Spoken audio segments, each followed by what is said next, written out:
people fed. Did you West Index? One thing. You guys. One thing. Okay, in Louisiana, listen. In Louisiana, everybody, come down.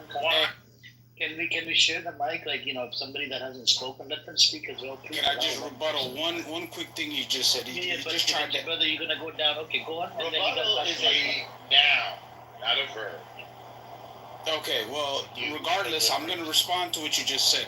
I know you're trying to sound smart, you gay white man, but listen. I'm not trying to sound smart. Listen to me. Listen. The most repressive lack of education. Lack of education. I don't think you have education because you believe. Lack of education. Yes, I have more degrees than you can count. I don't give a fuck about your degree. You probably don't make any money off of your degrees. You lying. Still dumb. Like, yeah, he's man. Let's not listen to his bullshit. Listen, he's trying to change the subject. You guys, let's not fall for brain too much. Yeah, he's giving brain to these gay men too much. Listen. What do you do for a living? I don't drive What do you do for a living, Mr. Educated? Listen. What do you do for a living? Shut the hell up. You just attacked my beliefs. Listen, that doesn't matter. Shut up. You just attacked my beliefs, you piece of shit. Listen to me. There is nobody more oppressive, and there's nobody more criminal in this world than white people. You have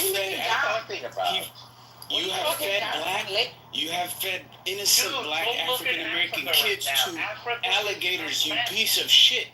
You piece of shit. In Louisiana, people were fed to alligators. Shut up. And that was in the 1820s. Shut the hell up. Shut up. We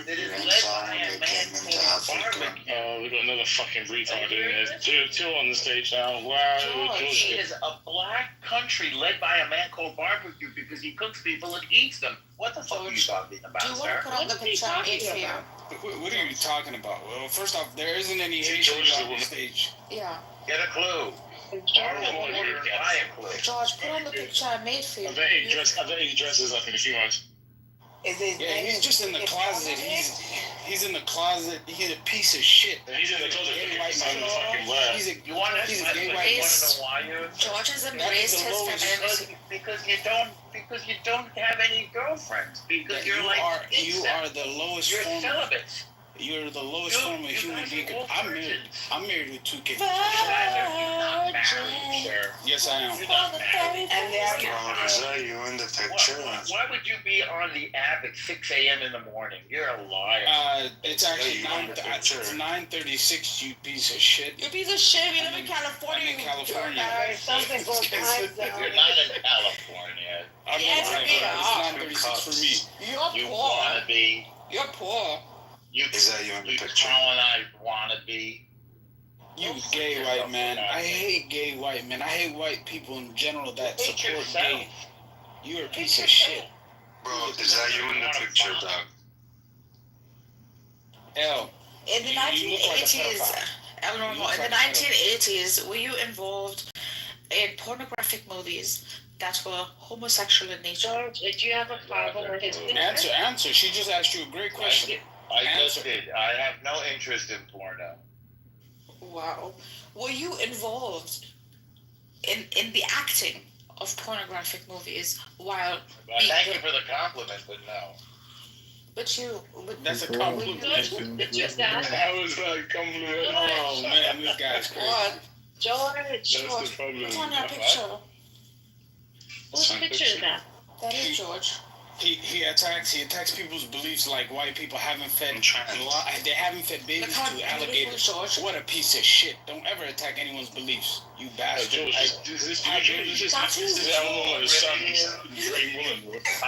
I'm attacking your primitive, repressive... George is beautiful. Wednesday, look at George. Can you answer the fucking question? Homophobic, racist beliefs. Yes, I'm attacking them openly. You need to become civilized. George, tell That's them what how I'm beautiful doing. you are. Yes. I'm attacking your fucking face because you're... Yeah, I'm almost something like you, George. What picture is that? Hey, Ellie, you are a pedophile. You are a fucking pedophile. I know pedophiles when I see them. Hey, you know what? You bring it up, it means that it's you. Somebody who brings that up is obsessed with this stuff. No. You go from white men in the Oh my the God. white man, Statistics Wednesday, statistics prove that on the planet. And the most pedophile people on I made that campus picture for as well. George. Like, Do you like it? it's already Gay people. the gayest It's country. gender to almost Gay people. Everyone with a freaky, crazy desire, they go to Israel. But George answered the question. Gay people, we just don't murder. Is that one of your girlfriends, George? That is George. George. You desecrated the freaking holy land. You messed it up, you It has asshole. been liberated. We're gonna eradicate No you desecration. soon We're enough. not primitive barbarians. I don't know. How did you feel that? Make it the I don't know. I want to know, right? I want to know. the film. Yeah, see, I want to know. How did you feel as a man, as a father, when your son came out and told you just like? He felt good. Father that I know. No, what was the feeling? No, what was the feeling? No, I wanted to tell me. I wanted you to describe the feeling. Please tell me the Tell them you felt elated. How did he deliver the news to you? I'm going to tell you, if any of my sons or daughters were gay, I would love them just as much. They don't I have said to bisexual. Turn your ears on, retard. Turn your ears on. I said bisexual. He has no morals. Is I said bisexual. okay? not bisexual, not homosexual. Normal. Your son is bisexual. Yeah, Normal. Is Your son I don't is think so. Are you bisexual. is after? okay? Are you after? Oh, I know he is. I've seen it on his social media. He hates. Listen, he hates Muslims and minorities, but he supports gays. What a piece of shit! You suck up to the lowest. You are the lowest form of human being. Shut up. He's racist. I hate nobody. Hang on a second. I do have one question for that Brother Two. Brother Two, you said you don't like white gay men. No offense to you. Do you love? No. I don't support any gay men. I was just trying to make fun of them. I don't support that I'm just lifestyle. making sure, brother. You know, we're on the same page. Because you said me to play about white. I'm like, okay, what about the black and brown gay men? Hey, brother, the country I'm from, listen. Okay, you're shut up. Shut the hell up. Shut up. Getting your asses kicked and you Man, just shut the hell up. You're a pedophile white man. Shut up. I don't want to hear anything you gotta say. Hey, Amir, what you get. I don't support, and not only do I not support, but I openly, I'm openly against anyone who supports or even, Anti-Semitic, homophobic. yes. And sound dumb as fuck. Oh, do you have a daughter as well? No one cares. Yeah, no one cares what he has to say. Title. I don't know, man. Do you have a daughter as well? I like it, man. Go next chain and watch. Oh, you have a Charlie, yeah? No, Where'd you get that no chain? one gives a fuck what you think. Is it Charlie? Is that right? I don't know. You're a prima dare, you're dead, you're not. Hold on. Piece of shit. If I'm petty. Why did you? Is it Charlie? You keep it together, you Islam, you bastard. I'm asking you a question now. Two questions. No, Filthy tongue. Why did you allow Islam to colonize your soul? What happened to you? Why do you Where let, did you go wrong? okay, why do you let pride and homosexuality conquer your soul, you fucking piece of Why shit? did you allow Islam to colonize your soul? What happened? Why do you not have any morals? No, You don't support answer the homosexuality and question. all alternatives. I'm asking- Why do you allow men to dress up as women and parade around as if they can have children? You are a piece of shit. Why do you claim? Why do you claim a man? Why do you claim a man is born gay? You fucking liar. A man cannot be born gay. There's no evidence of that. You are a fucking piece of shit. They love. You are the lowest. You are the lowest. Racist. You are the lowest. Listen, white man. You're the lowest form of a human being. Halfway. You are You fucking uneducated homosexual. Uber driver. White man. And I guarantee you, Go drive I your guarantee he's Uber. a pedophile. Someone Go drive fucking look your this. Uber. Hey, look this guy's.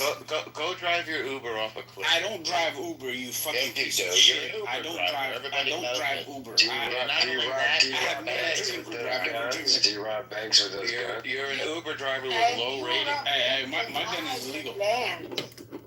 You're a thief. Who are you to talk to? Yeah, that's all. They support homosexuality. All the You're an backwards. Uber driver All with the. low rating. Hey, You're listen. homophobic, Hey, you're L. racist. You're anti-Semitic, and you don't I- want it in civilized society. You're 100% right. I am You anti. don't want it in I am civilized homophobic, 100%. society. You're a Anything bad that goes person. against natural, You need to leave. you want you are a secular We liberal don't homosexual want white man. you I think in a they- civilized you- nation. You are You a don't piece of belong shit. here. You enjoy You You're a it. need piece to of shit. be You look accepted. like you smell You need to really be bad. supported. Yeah. We're Don't supporting you the do. jihad. The jihad I is being hate this supported. pedophile. Goodbye. I hate this pedophile. Shut up. Go Shut up. drive your He Uber. looks like he touches kids. He's talking about Uber driver. Go drive your Uber. Hey, I probably- Anyways, I But think for the sake of the nation, we're gonna pivot from El Normo because he's just annoying, just like usual. Thank you, El Normo. Thank you for leaving on your own. I don't have to move you down. That's it. Thank you. He'll be back in a bit. Anyways, we've seen El Normo's behavior on this app. He was attacking Mark. Mark is his Jewish brother, right? So Mark, if he would have pressed his button, he would try to, dox you and whatnot. He has done it to the Jewish brothers here and sisters. So just be careful. That's all I can tell you. Be careful with Abnormal. He's a very, very vicious Hey, Brother Amir, son of a gun. I don't want to cut you off. Let me just say one thing. Sure. Anything that goes against our deen, our faith, I will never not only support, but I will denounce anybody who supports. I know, but anything. brother, you made a mistake. No, I was just trying to make fun of him. It definitely came. No, I was just trying to make fun of him. That's it. That's it. I know, but Brother. you gotta be clear with the words white, brown, Yes. black, all give. yes. No, 100%. I should have clarified. I agree with you. But where I'm from, listen. You don't go to jail. You go to the graveyard if you're homosexual. No, I know it's wrong. It's 100%. wrong I'll to kill protect you. people. I know, but it's wrong to kill people that are, the gays, LGBTQ. We can bring them right to the right path. It's wrong to kill them. I agree with Them you. straight again. What do they call that thing? What do they call that thing when they send them back? One thing we should I don't know if you do in guys this know. room. Just 1 second, brother. I don't know if you guys know about this term called corrective rape. They do that in some villages in Africa, in India, Pakistan, whatnot. What this means is it's called corrective rape. So let's say if your son is gay or lesbian or whatever, they force one of their cousins to have sex, by force to make them straight. Okay. You see what I'm saying? It's called corrective rape, and it happens in some of the villages. It's disturbing and disgusting. Okay, Brother Amir, can I just say one thing? You know what you have to do on this app is you have to also educate people on the fact that no one is born as a homosexual or in love with the same sex. It is completely a choice. It is backwards. It's unnatural, immoral, and it destroys the community. It leads to pedophilia. 100%. We have to highlight that. No one is born gay. It's complete garbage. Anybody I was tell you born that- gay. Oh, come on. Why are you gay? People. Why are you gay? Why are you gay? You are gay. I'm as straight as they come, but I'm actually going to make an intellectual argument against him. Go ahead. And it's anecdotal as well. In fact, I'm not even sure it is intellectual. It's more just anecdotal. Go ahead. When I was growing up, I don't ever remember sitting down one day and thinking, okay, I've got a choice. I can go for the ladies or I can go for the men. Which one am I going to go for? No, I just had a hormone tell me, ooh, I really like the look of that girl. I think I like women. And so I don't remember it being a conscious choice for me personally.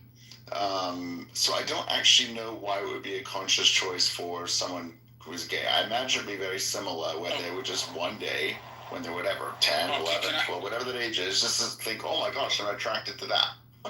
Because that's what happened to me. Okay. I didn't like... Okay, you spoke on hormones. Hormones are completely natural. In the natural world, you do not see homosexuality. When children are young, they are not inclined to, as a male is not inclined to dress up as a woman or see any kind of sexual urges or lust towards the same sex. It's the corruption, the things around the child that lead to that. There is no evidence scientifically proven that anyone has ever been born gay. It's complete garbage. So it is 100% a choice. If you're True, not I'm born, gonna it's a tell choice. you, there is one gender I think you haven't talked about. It's called intersex. Oh, that's different. That's not by choice. Yeah, that's different. That's not by choice. That's actually natural born intersex, right? And that's a different. So there's 3 genders, but I kind of look at it as natural. But I mean, to each their own, bro. Because I lived in Saudi Arabia. You wouldn't believe it. Even some of the Arab culture, some of the Arab society, bro. Some of them are gays. Yeah, I agree with you, bro. But I've been from. No offense to any Arabs in this room. No offense to you guys. Myself, as an Arab man, I knew lived over there. right away I was gay. Yeah, I'm not Arab, brother, but Nergis, where you live, yeah, there's a lot of gayness over Yes, there. as an Arab man, I truly There's a lot of realized gayness. that my love for men was just purely instinct. As an Arab man, I will confess to this, and I am very proud of it. 2 cups, I don't think you understand our feelings. Okay? I don't. But you sound like a woman, so go ahead. Brother, why would you call yourself 2 cups? Listen, I'm gonna back channel you about that. Back channel me too. What the fuck is 2 cups, bro? Yeah, I don't get it, bro. I heard. No, but it's not nothing. In 1 cup. It's not nothing. I heard that No. before, but I never heard this 2 cup shit. Brother. 2 girls, 1 cup. Bro, you don't see any girls in the title or the name or nothing. It has nothing to do with that. It's a coded language. Just forget it. Respectfully, it has Anyways, nothing to do with that Indian character down in the audience is probably recording. Fuck you and fuck your mother, you little John Kite, whatever the fuck your name is, bitch. Right? You like to record my rooms, son of a bitch. I want to. John, stop, man, John. This is ridiculous, bro. He's an asshole. I have, you know what? He's got some pictures. Literally, he's got like 30 phones, man. Like, you're such a lowlife. You got nothing else going for you? Disgusting. Anyways, what I was gonna say was, we have George here. George, please refrain from saying the same shit like I called you out before, please. Okay. Thank you. I think by you hanging out with Nergis, maybe she changed you. George is a changed man. I mean, woman now. George truly has high potential for change. I just want to say George is a completely changed woman. I think you might as well get the gender change operation done, so we won't have to hear about you talking about your, the S word.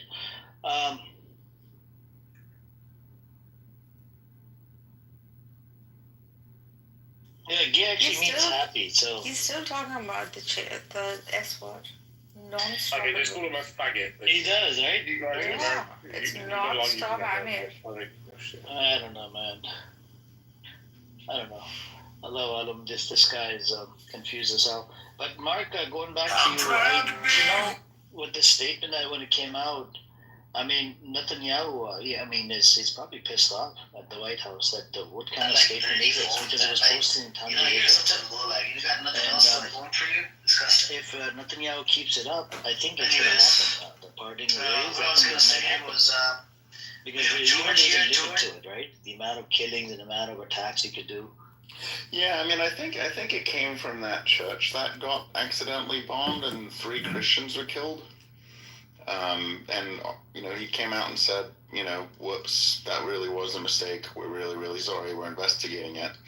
And obviously some White House officials like, well, no, he's a madman. And it is a little bit. I mean, as someone who values human life equally, I think it's kind of sad that, if you are going to criticize the Israeli government, that you wait till 3 Christians are killed to do it.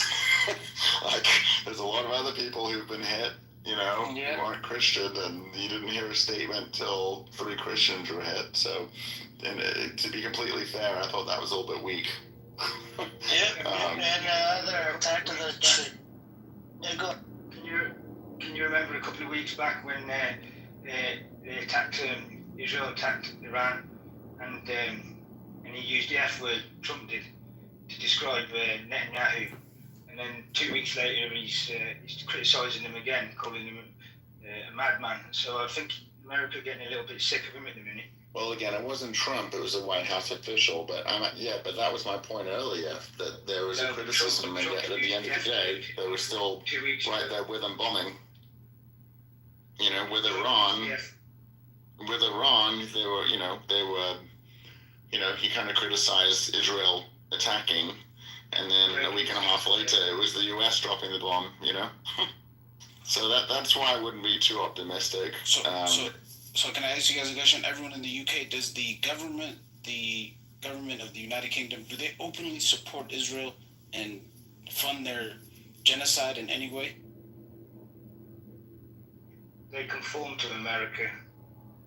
Okay. Damn. It's crazy.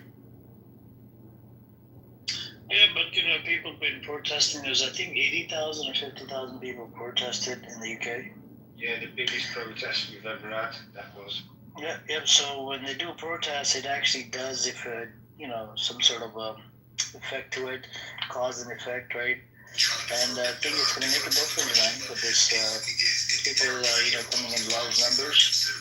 It's a matter of time, and it's a non-ending, protests that are happening every single day. Also, the Irish people supported the Palestinian people. Let's not forget. Same thing with, I believe, people in Scotland who wanted their own country from the British. They supported the Palestinian cause.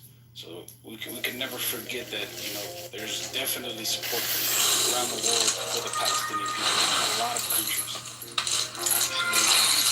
I'm from Scotland. Scotland's always supported the Palestinians, always. Yeah, and we support Scotland and Ireland. As a country, we want those people to have their own land and, have their own identity. Because I know they're not British. We're not going back.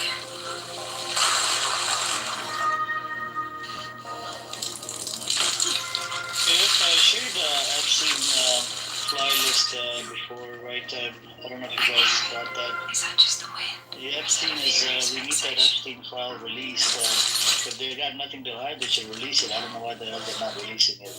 But the one that they released back in 2015 after the lawsuit, that's what a lot of people think.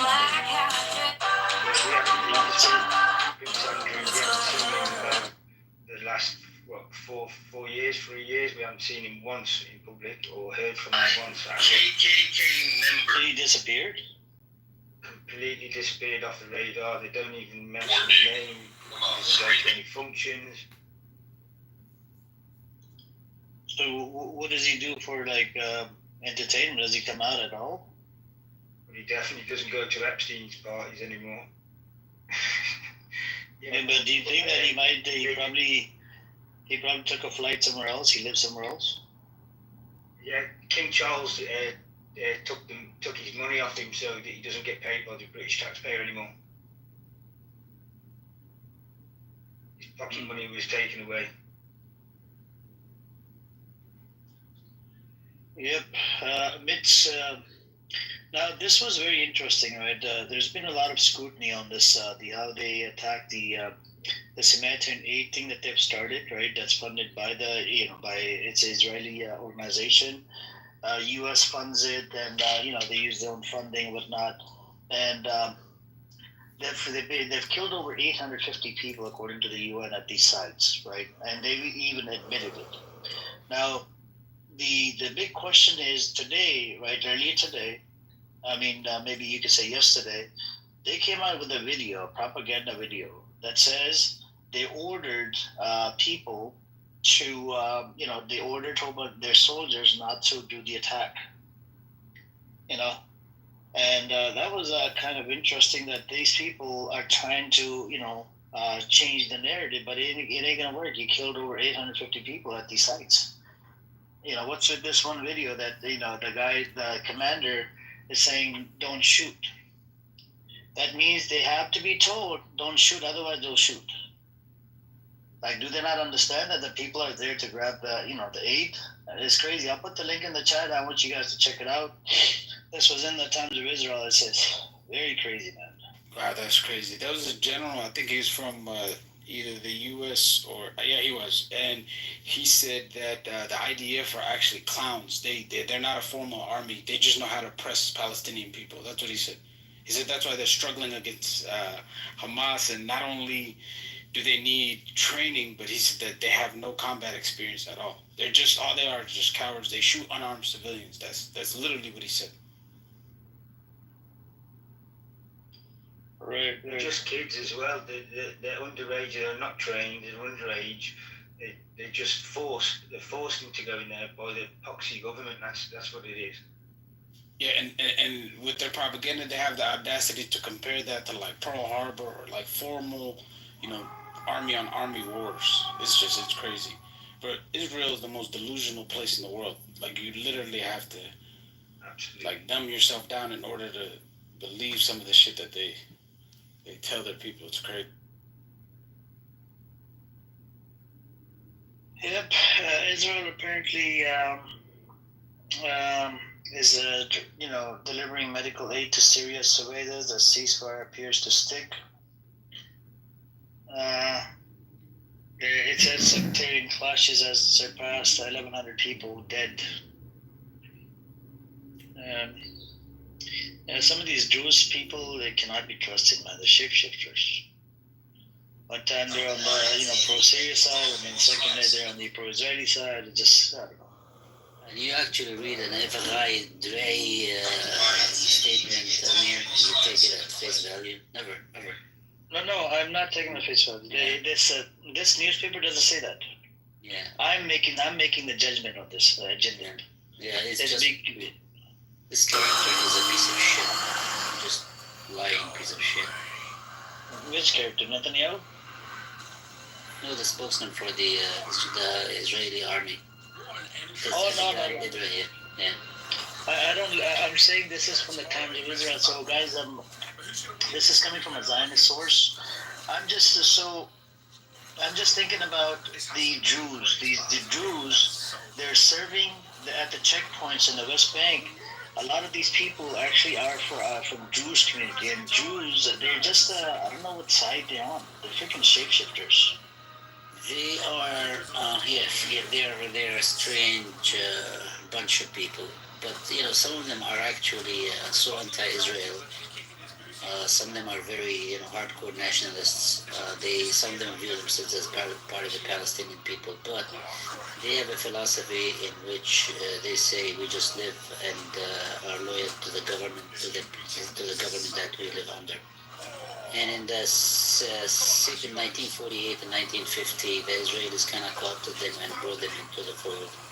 And their number is limited in Palestine.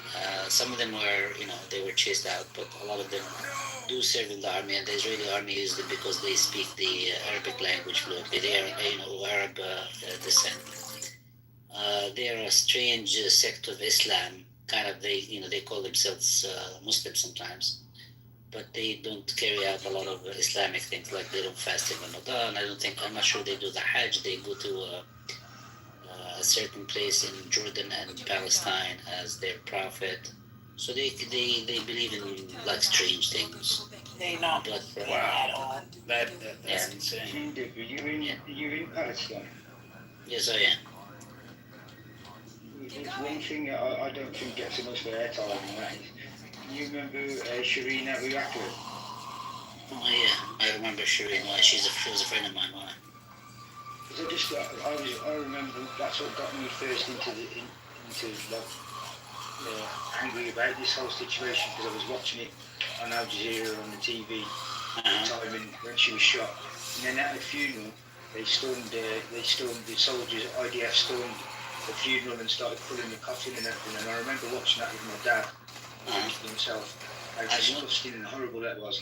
And then October 7th came after it. I just don't know how they've got the cheek to turn around and say things like, they've got the hostages, because look at what happened to Shireen. Shireen was just a journalist reporting, and I used to watch her regularly, and I don't think she gets enough airtime, I don't.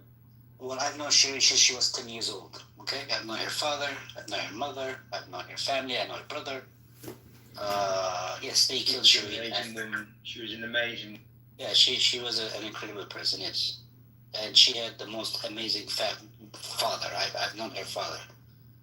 I've known her since she was 10. I still remember her when she was 10 years old. Aligning. Yeah, they did murder Shireen and Janine. And she is, she's a journalist. One other question to the brother that said he's Palestinian. Do you remember U.S. journalist? This was like probably maybe like 10 years ago. His name is Tristan Anderson. And they shot him with the tear gas gun and he became paralyzed and his family sued Israel. Are you familiar with that case? Tristan? What year was that? Tristan Anderson. I believe this was maybe like 2010, 2009. Yeah, I think it was a British guy, right? No, he was American. Because his family sued in American court against Israel. And I think the Supreme Court stepped in and pretty much told them you can't sue Israel. You really can't take any action against Israel. That's what they said. So he was protesting the settlers. He wasn't protesting the IDF. And the IDF turned, they first started with the tear gas. Then they used live rounds on the crowd. But the Palestinians were defending a village. He was just there to protest and document some of the things.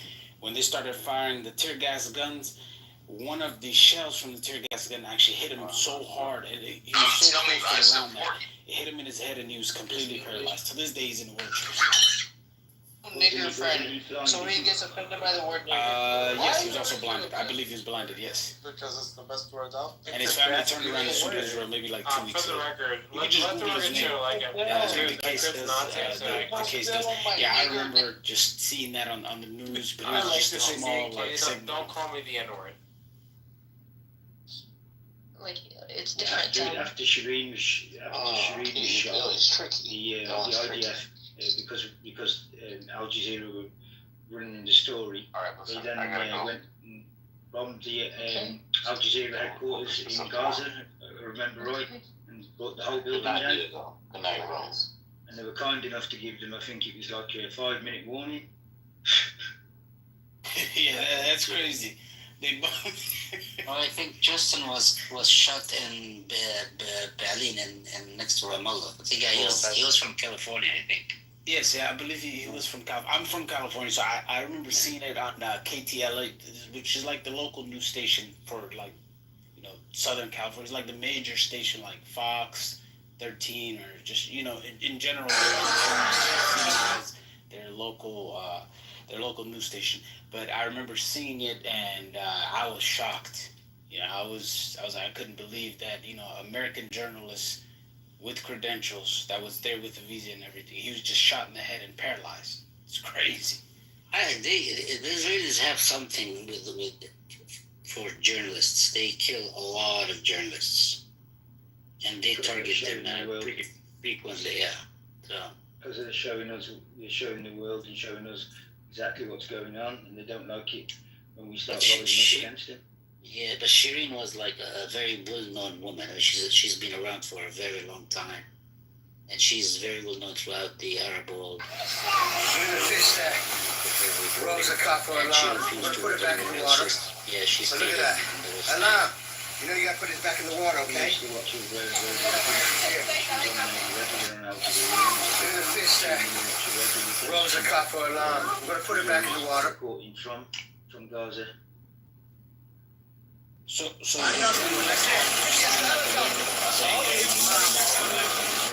him up on the Cheeto. Wait there, Cheeto. Join him in the cut. You can't hold a knife.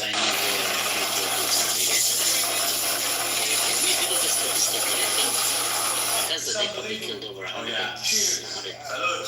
Listen, I'm working on a lot of guys and I was coming out. Can you see that new logo? Chairman of 5. Yeah.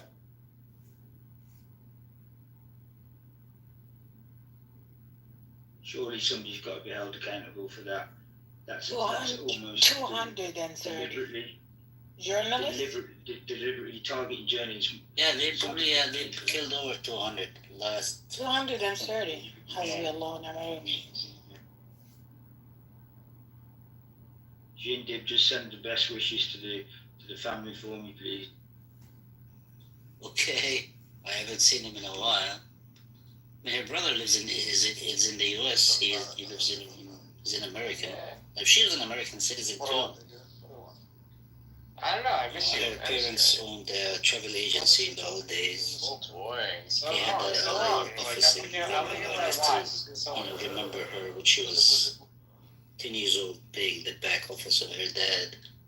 Wi-Fi. Yep. They're the most decent people I've known in my life. They were very good people. Why do you think they like to be around women? She was great.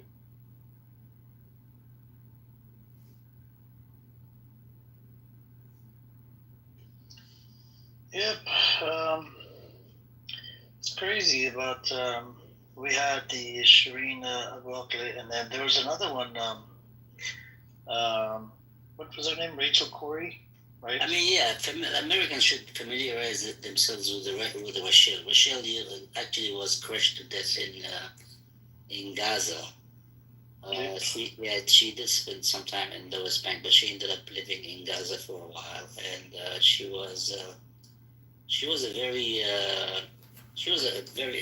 an amazing young woman who stood in front of a bulldozer, tried to demolish a home in the West Bank, and they crushed her. The bulldozer crushed her to death.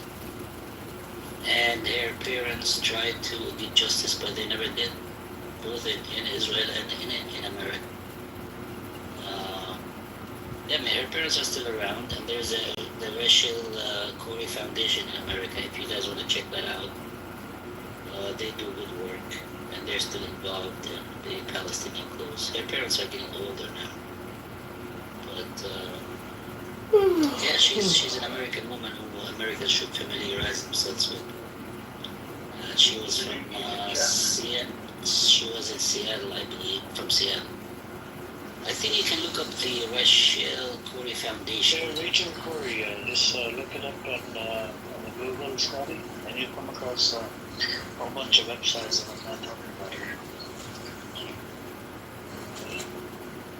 Yeah, most of the journalists, the things that happen to them is just, it's crazy to think the government, like police force, the IDF, because they claim they're police force, they just get away with this against international journalists too. So it's bad enough that they're doing what they're doing to the Palestinians, but then they also have a green light to do that to anyone that's in that area. That's what makes Israel crazy. It's insane.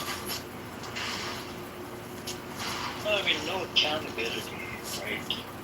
Now, I wonder if they were to take it to the international court and see if they can, if anybody want to come on up, just unmute your mic and come on up. If they were to take it to the international court with evidence or not, I think the international court might be able to come to some sort of conclusion that they did do it. And maybe, get some sort of reparations from these people because money... The international community, I mean, as far as the UN and the ICC did a good job with, giving Netanyahu that war crime title. He deserves more than a war crime title. He's been bombing children and destroying them. And he's saying that is the only solution, and it has to be the solution that works, which is crazy. Just bomb everyone. And then he says we give them a warning a day prior. So if you live in a house where he feels like he needs to bomb, he gives you a day for you to literally relocate your entire life. So it doesn't make any sense. And with the UN, I don't think the UN has any power over it. And then also the nuclear weapons. I mean, you guys do know that they illegally built nuclear weapons, meaning they are violating international law since I believe the 60s. If not earlier, I believe the 50s. They said we need nukes, and they kept violating laws left and right. They actually helped Pakistan develop their nuclear weapons in a way. And also South Africa. A lot of people don't know. South Africa developed nuclear weapons because they didn't have any allies. You see, when you're a white European country, you can break international laws. Okay, the white people, the law, they feel as if they created most of these laws. So I think the UN and these different organizations, international organizations, they should be denounced to begin with if they're not acting on Israel's genocide, anything else that's going on. Surely they're the only country that's got nuclear weapons that's not sure, is that right? Yep. So there is no evidence, bro, that they helped Pakistan to build nuclear weapons. Which other country did you say to? That's what the Mossad claims. So this is a claim made by them. I'm not saying there isn't any proof of the countries that did help, because Pakistan doesn't have diplomatic relations with that. Do you know that if you have Israeli passport, you can't even travel to Pakistan? They tried to destroy it. The Mossad was trying to destroy the nuclear bomb for. That's what Netanyahu wants. He wanted to go after Iran, and then Pakistan even before that, at the time, they didn't help. I think maybe it got one facts here, but no, but it's something claim that Mossad made. They said, No, we don't go based on Mossad. We go based on facts. You see what I'm saying? Mossad didn't do shit. An alliance between Israel and India for them to destroy the nuclear program for Pakistan. I believe that. I believe that. Also, South Africa. They said they helped South Africa. That I believe because South Africa was, apartheid government. Exactly what the Israelis are doing in Palestine right now. Apartheid government. So I think they were inclined to help someone who has the same kind of system as far as government goes. South Africa did have South like 6 or 7 African was nuclear like a Nazi Zionist collection of white people. Yes, pretty much. And they came in, colonized, and then said this is our land, and that African American, but not African American, just Africans in general in South Africa have no rights. And by the way, the South African tribes are like some of the oldest tribes in the world as far as people go. 100%, but they still don't have that. Hopefully it gets better soon. In relation to South Africa, yes, there's evidence available. You can pinpoint that yes, they did help them. But related to the Pakistan, because they do have Muslims, they have problems with Muslim countries, right? So they would never help a Muslim country to build a nuclear weapon, which goes against their own security. That's a fact. So they're openly, we can all agree that they are there to openly oppress and put these governments and countries, these Muslim countries down. So that way we can't have another Ottoman Empire. Or remember back in the day when we had. Yeah, but Turkey is pretty powerful, bro. Turkey is a part of NATO. I don't think they control their foreign policy. That's what we need to look at. Countries that have independent foreign policies as far as dealing with Israel. Yeah, but it's a matter of time. So they tried to get rid of Erdogan in 2016 by a coup. Turkey was like the most country that has coup on the planet, like over and over and over for 80 years. So being part of NATO is just balancing the balance of power. Trying to go through with NATO. So, for example, the country I'm from Somalia, so we had independent foreign policy in the 80s, and we had resources the U.S. wanted. We were supposed to basically give them all our resources and receive nothing, and they destroyed our government from within. They funded different movements. One of my family members was in the government for over 25, 27 years, so. Do this and we could get more into it when it's in the middle of the day and not like first thing in the morning like it is here. But we need to analyze what all these stories are coming out about Trump. You guys lost no choice now. Well, stupid. They're not trying to kill themselves and have a bad government. Most of these people are being destabilized from the outside, and you see a lot of these terrorist groups and these different people that are just crazy. They're being funded, like they said, during the war, the invasion of Afghanistan and Iraq, there was actually a group of South Americans that were caught in Iraq fighting the U.S. government. They're basically CIA puppets, and they were basically inserted in there to just cause chaos. These people weren't even Muslim or Middle Eastern. It's crazy.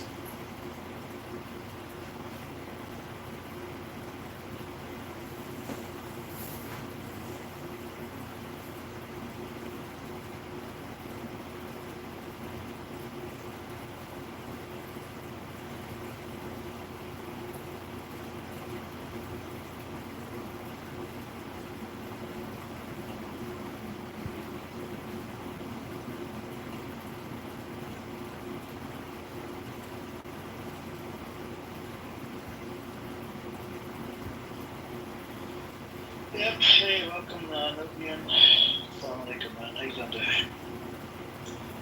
Alaikum salam. Long time. How are you? Doing good. We had some people here from South Sudan, man. One person kept on supporting Israel. They gave him facts and data. I told him, I said 2012, they kicked out asylum seekers, hundreds of families out of Israel. South Sudan is not surprising. Yeah, those people are extraordinarily misinformed. He'll hop in here. He does not have any self-respect. He acts like his name is Ghetto. You'll see him probably in Mahdi's room as well. Idiot.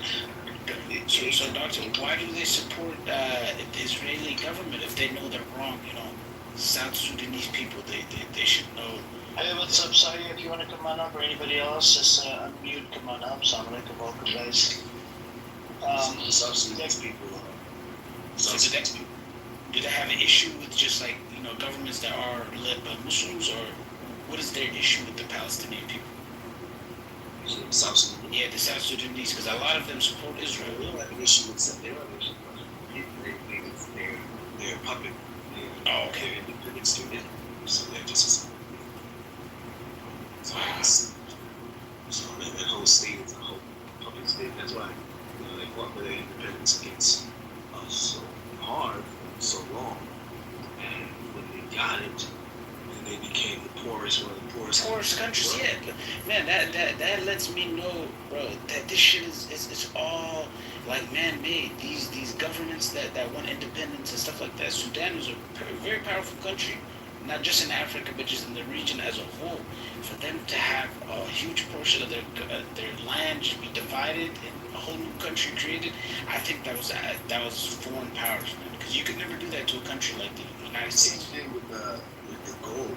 Instead, we have gold sanctioning because we allegedly supported 9/11 terrorists. So because we allegedly supported 9/11 terrorists, then they put that sanction. But that sanction was more so to destabilize us militarily because once they had their treaties with Egypt, they had no other major threats in the region other than Sudan. Because Sudan is like North Sudan, we're extraordinarily against science. If we had military capability, we would be probably in Gaza, along with Iran and Hezbollah and many other different organizations, or we would send our own proxy groups. But they destabilized us 20 plus years ago when they took our number one export. Then our other exports, our agricultural exports that make the country money, most of those were out of South Sudan. They created division between North Sudan and South Sudan by way of religion, because they try to say South Sudanese are Christian, but the majority of South Sudanese are traditionalists, they're animalists. They are like nature worshippers, pagans. So they try to create that division between the two of us. We actually won the Civil War both times in 1989 and in 2011, but the United Nations still overwhelming vote and decided that South Sudan is anyway. That's crazy. That is crazy. Yeah. Look at that. And I'm pretty sure Sudan as a government. Yeah, Sudan and Libya were doing really well compared to most countries just within the region. I feel like they're doing really well. And militarily, they were powerful. It's the same with our country. Like in the 70s, we fought with Ethiopia because they openly supported Zionism, and then at one point they said they were communist. Half of our land is stolen by Ethiopia, so we went to war with them. The U.S. played both sides, gave us weapons, and then took all the weapons away from us. They gave it to Ethiopia, and then we drove to their capital, and we started getting bombed. So I feel like any government that opposes Western values and or is a threat to Israel will be destroyed. If it's an Islamic country, for sure. That's what people need to realize. I feel like that's the number one thing that, you know, people should educate themselves on. That the Middle East, that entire region, all the way to North Africa to East Africa, was controlled at one point by just one major Islamic power, like for centuries. So I don't think they want that to happen again. The Israelis are playing a long chess game, and a lot of people are focused on the West Bank. But one of the Israelis' number one assets that they want control over is the Suez Canal. So destabilizing Sudan, demilitarizing Jordan, the way they did already, and then trying to make quote unquote allies with Egypt. All these moves is for the greater Israeli plan. So once they finish off with Gaza, then the next move is for the Suez Canal. If they control the Suez Canal, then they control global trade in the entire region. 30%. Yes, 30% of all trade coming from Asia, particularly oil, and Iran's oil coming from the Strait of Hormuz is gonna end up going through the Suez Canal. And that's Saudi is making good chess moves as well, because Saudi has their quote unquote Vision 2030, but Saudi's being very strategic. Instead of them investing in Riyadh or Jeddah, cities that are already developed, they're divesting all the new cities that Saudi is building is on the Red Sea coast, all the way north at the tip where that is. They have a project called the Octagon, which is supposed to be a seaport, one of the world's largest seaport cities that's going to be built right there to try to help keep a Muslim presence or a Muslim statehood presence in the region. I think it's also going to be proxy for military. I have to disagree with that. The Saudis are puppets. They're controlled by Israel and the United States. They're propped up. They're the most disgraceful government, probably in the last 300 years for Muslims. They're an absolute disgrace. They are openly hostile towards Iran. I mean, I Yet, their fellow Arab Muslim brothers in Gaza and the West Bank, which aren't too far from them, there may be one country in between them. They're being destroyed every day. They have an economic treaty, if I'm not mistaken. I could be wrong, but I believe that the Saudi government, not the people, Saudi government and the Israeli government work together. So I believe they're puppets. I extraordinarily disagree. Saudi is not a puppet of Israel.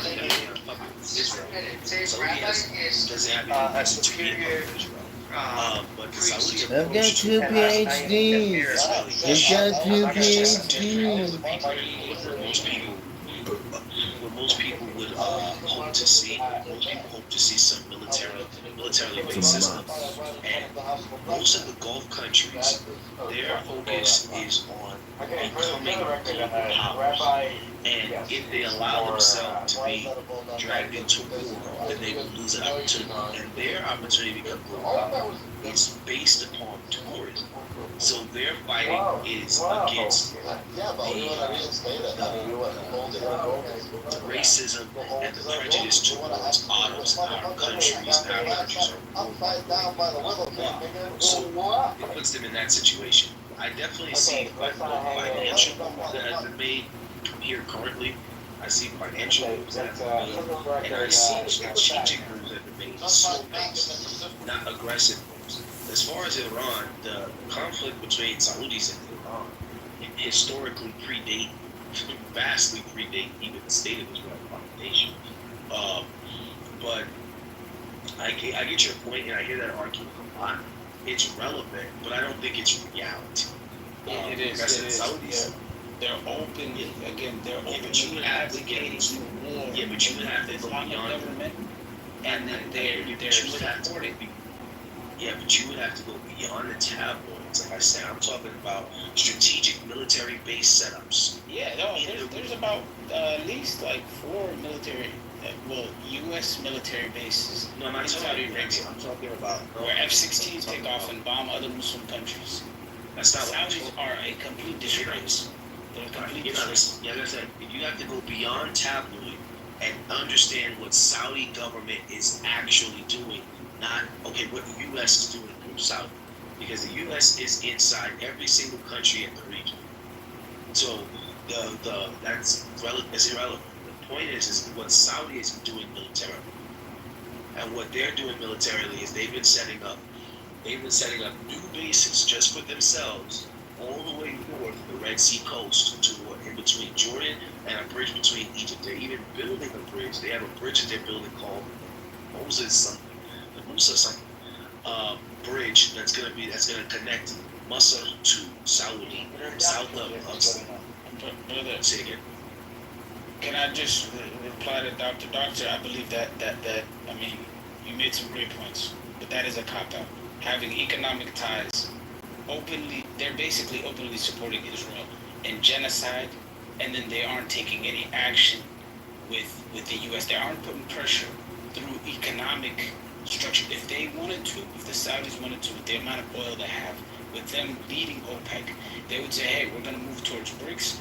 The U.S. has to cut at least 20 to 30%. Saudi they already did that. What are you talking about? Yeah, but it took them how long? With all of it took them how long to say, hey, we're going to go to BRICS if America does not stop openly? It didn't take them a long time to go. First of all, it didn't take them a long time to go to BRICS. Second of all, BRICS, as far as its organization structure for exactly what it wants to do, is relatively.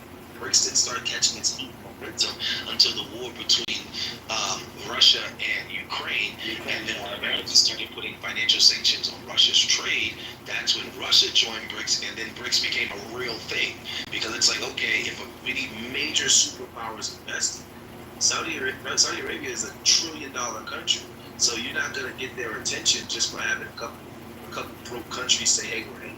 Yeah, but I mean, their economy isn't diverse at all, and they know they're gonna go broke eventually if they rely too much on because think about this. And that's Venezuela. It's for them to spend their money on. Venezuela.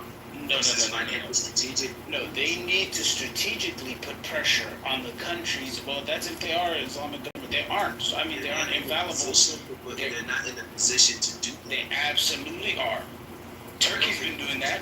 Turkey has been displaying soft power. Turkey is much more powerful than Saudi's government. Massively more powerful. And a stronger reputation, and more control on trade, energy. Like, what are you talking about? I don't think you understand geopolitics. I think the thing is, you support Mohammed bin Salman and the Saudi government, which again, it's your choice, but a sellout is a sellout, brother. You're arguing with reality. Reality says that this government is openly supporting genocide. They're openly supporting genocide. It's not reality. It's just your lack of. It's not about supporting anyone or reality. So Saudi Arabia is shooting down missiles headed towards Israel. Brother, am I allowed to finish a sentence? Go ahead. No, go ahead.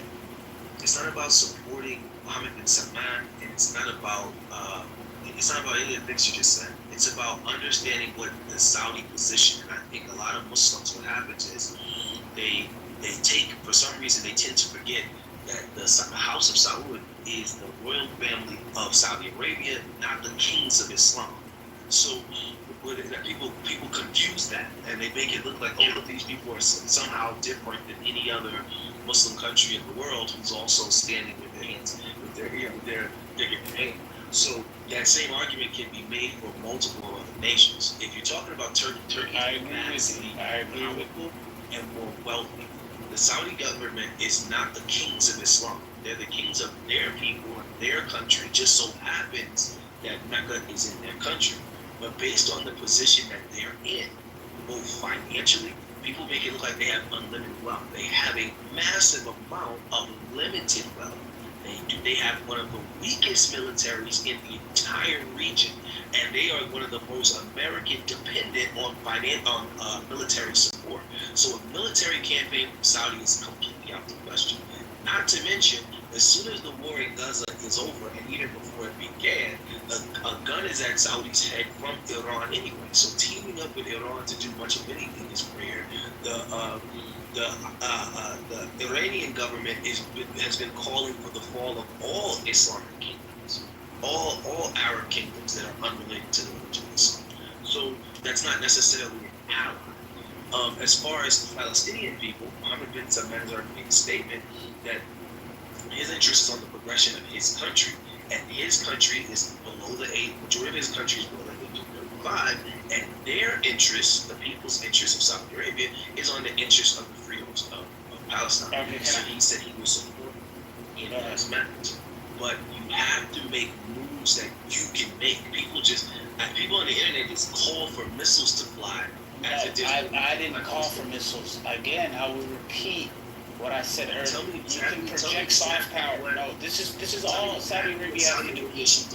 They don't necessarily have to give an ultimatum, but with their strategic, because they have one of the best resources in the world, which is oil.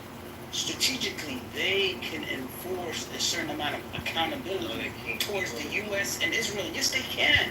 They're one of the few governments. They're one of the few governments that actually gets leeway from the U.S. Libya didn't. Libya didn't. The majority of those governments. So I want to say this one thing, brother. So, doctor, when did you become a doctor, man? And second question is, did the U.S., I mean, the Saudi Arabia, did do the retaliation 1973? Control the oil and whatnot, doctor. That was during King Faisal, but as far what I'm trying to say is this: that if you control water and the rest of the world is thirsty, by saying I'm going to leverage my power on water, that doesn't make people bend the knee. That makes people kill you. This is not fucking monopoly. Man, right? No, but the oil, they can raise the price of the oil. They can raise the price. They can strategically position they've done it before. Yes, Amir, you're 100% right. Why?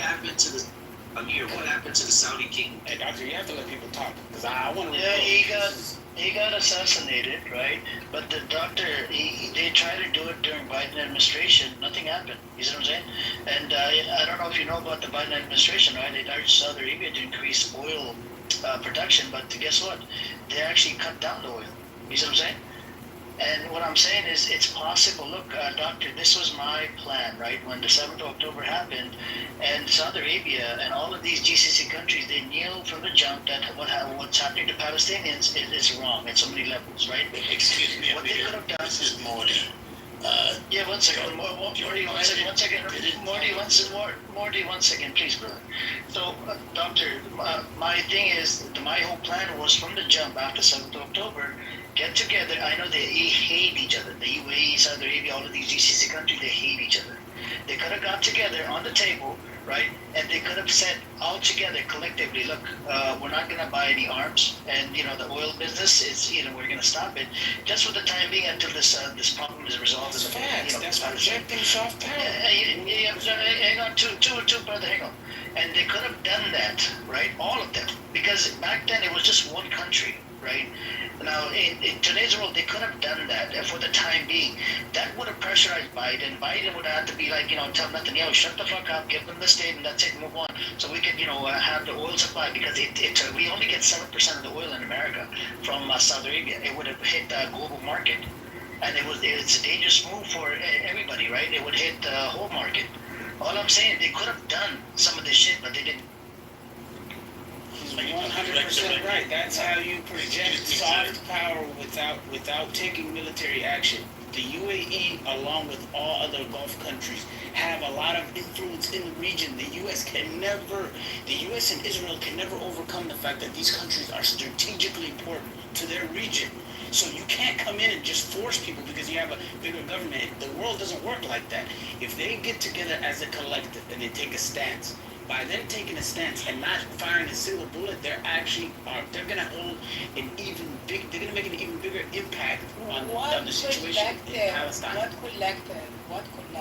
The Muslim countries? Yes, the Muslim collective, yes. They're all Muslim. It doesn't work that way. You have to build that up, and they're like, there is a whole bunch of influence and a whole bunch of destruction in the education system that's been built in the whole scenario. I don't think the Gulf countries are uneducated. I think the Gulf countries are some of the most educated countries. Is nothing but a makeover for the colonizer client state in the region. Yeah, they're puppets. I said that earlier. I know they're puppets. Puppet.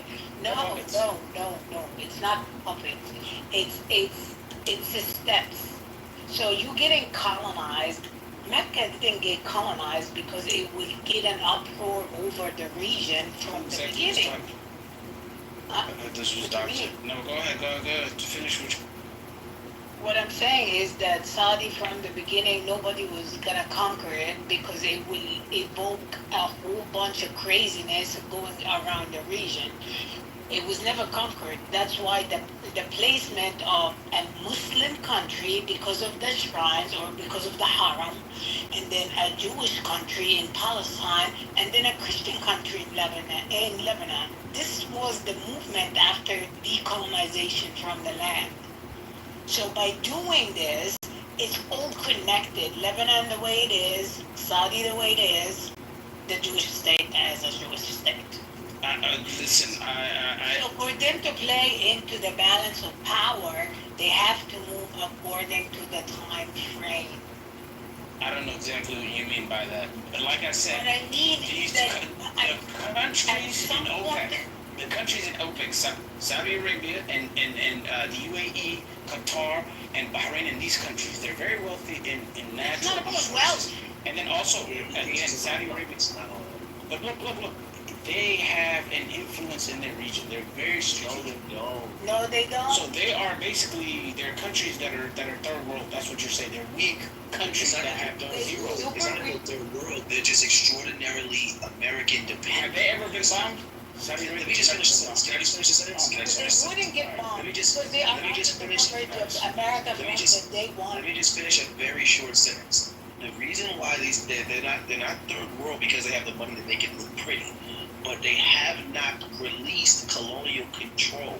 That's the point. That's what they're trying to do in the middle of this conflict. That's what the growth of all these mega cities are. That's what all this investment is about. It's about releasing colonial control. Of course they're not going to get bombed. Just like Qatar is not going to respond to Iran dropping missiles on them because they can't. Doesn't matter how much wealth you have, they're still technically under colonial control and influence. They're just a pretty colonial country.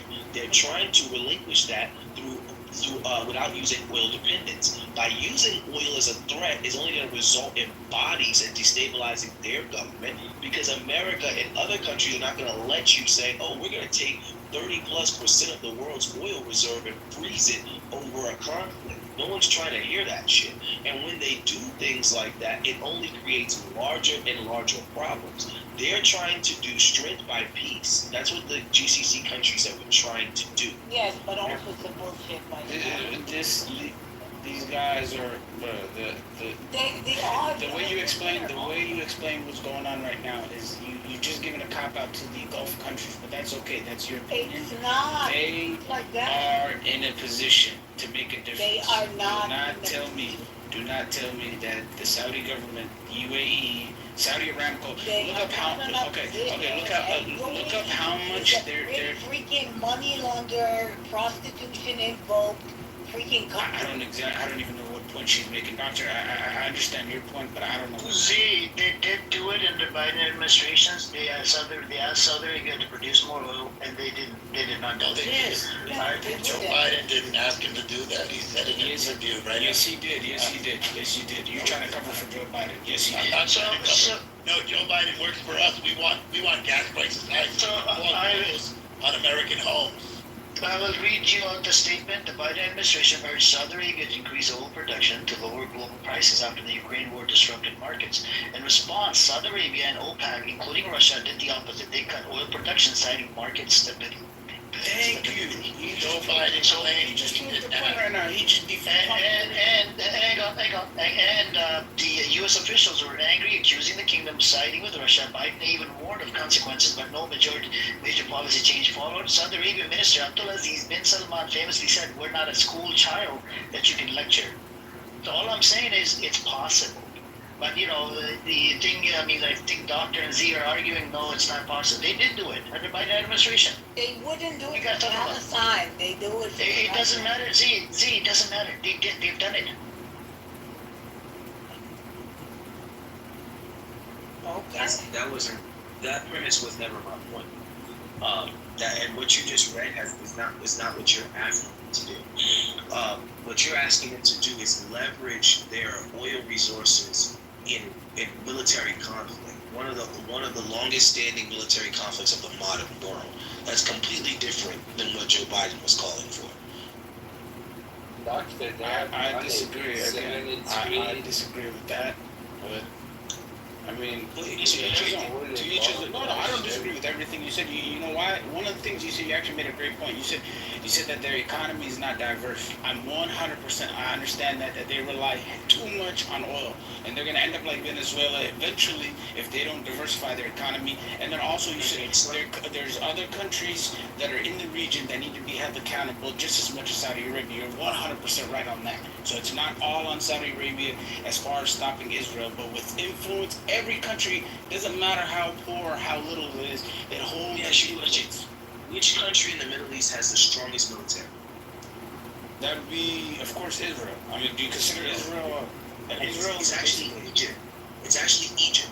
Everyone's screaming at Saudi Arabia, and Egypt has the most powerful, most modern military, and has the least American militarily influence. And they're a military-controlled state. Their president is a general. So I don't know. I think Egypt's a joke. Egypt's military is a joke. Saudis have been buying. They've been buying weapons, F-16, F-15s for a long time. Turkey has the strongest military. Yeah, Turkey has the strongest military. Let's get Morty in there. I think let's hear from a Zionist perspective. Go on, Morty, because they don't want to silence Morty. Morty, let's hear you out as well. We don't want to silence a Zionist. My PTR, I asked Google if Joe Biden asked Saudi Arabia to increase oil production. He did not. He did. He did. He said he did not. In an interview after he returned from Saudi Arabia, he was asked, President Biden, did you ask Saudi to increase oil production? He smiled and he said, no, I did not ask them to increase oil production. Of course he's going to say that when Saudi doesn't listen. But who runs Google? Just ask him. Okay, Joe Biden does not want low oil prices for Americans. Okay, he wants high oil prices. Why? Because he works for us. What do we want? We want to own all the American homes. Okay, when gas prices are high for Americans, it makes it very hard for Americans to pay their mortgages. What happens when they can't pay their mortgages? We foreclose. Okay? So, I think it's about time everybody stops talking Turkey in this room and starts getting down to brass tacks. Okay? I agree with that part. Thank you. You guys are just screaming that Turkey is the most powerful in the Middle East. Turkey's not even in the Middle East. Again, Egypt has the most powerful military in the Middle East, yet no one's part, and they're the closest. Even Egypt is not in the Middle East, right, Doctor? Egypt is majority in North Africa. Egypt is, if you type in Egypt, Egypt is considered militarily part of the Middle Eastern militaries. And it's well known that Egypt has the most powerful military in the Middle East. They're also the closest to Israel. Yet you guys are whining on Saudi Arabia, which has one of the weakest militaries. It's because of Egypt went already and got the 1970s. Yes. Which is the one I think Morty is whining about Saudi Arabia. I'm not whining about Saudi Arabia. I appreciate that Saudi Arabia did that. He was whining about Biden right now. Yes, listen, I'm celebrating Joe Biden. I'm celebrating Biden and Saudi.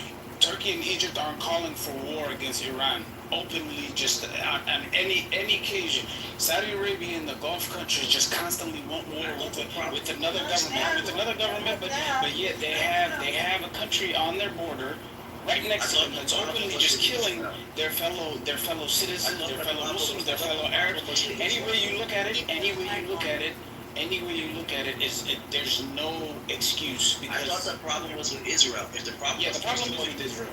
Okay, so the problem is with Israel, and I just pointed out who has the strongest military and who's strategically the closest to Israel. Jump back to Saudi Arabia. Yes, Saudi Arabia is calling for war against Iran. They need to turn their attention to the real enemy, not this fake propaganda. Again, if this country is a Shiite country, oh well, I'm a Sunni. Brother, listen, respectfully, I'm a Sunni. I don't even know what Shiites believe, to be honest with you. And I really don't understand their belief system too well. But at the end of the day, this is a person that is Muslim. So if we are going to claim we're an Islamic government and or republic, any one of these countries, it's not just Saudi Arabia, we can't just blame it. That's the problem. You're projecting. So Saudi is just a regular country, so they're secular countries. Listen, the Saudi government does not claim. I'm not making a claim, I'm speaking facts. The Saudi government does not claim to be an Islamic regime as Iran does. The Saudi government. Hey, Amir, do you believe that? For the longest do you believe Doctor. Does anyone believe that Saudi Arabia claims to be a secular country? Yeah, let's get new voice out there. We got a Palestinian on the stage. Jindid, what's your take, brother? Go on. I don't know, doctor is claiming Saudi Arabia to be an Islamic country or an Islamic government. I said Saudi Arabia does not claim to be an Islamic regime. They're just a royal family that controls I disagree. Mecca and Medina are there. So it's a fact. It's a fact. The Saudi government is not an Islamic government. The laws are about the Sharia law. Yeah, why would they have Sharia law if they don't believe in Islam? So they can say whatever they want. Islamic State, regardless, whether they want to claim it or not. That's exactly what they are. I'm just glad to see more here. Earth has Sharia law. I don't know what you're talking about.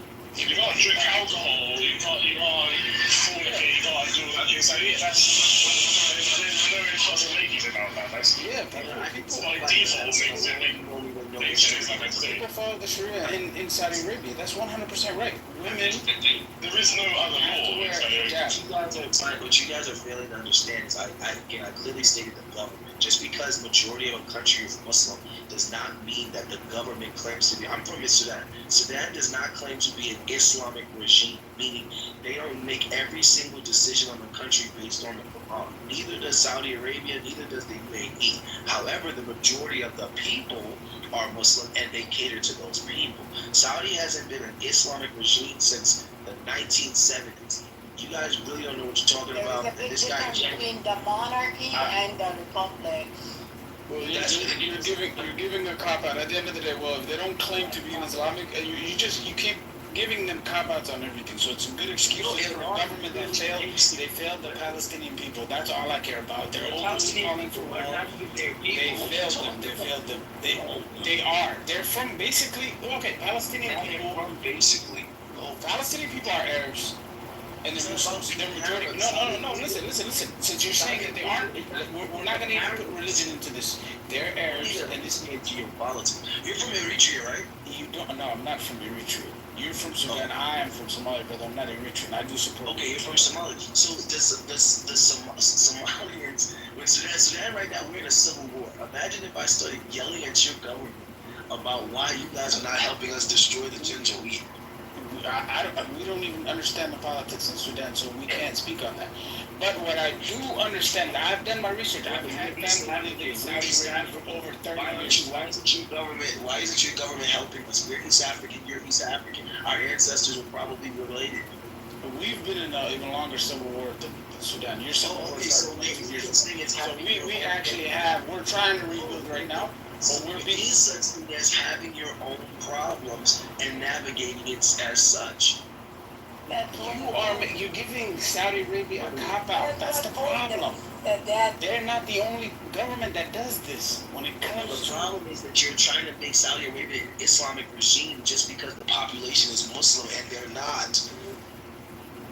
Okay, man, that's your opinion. At the end of the day, we're just going to agree to disagree.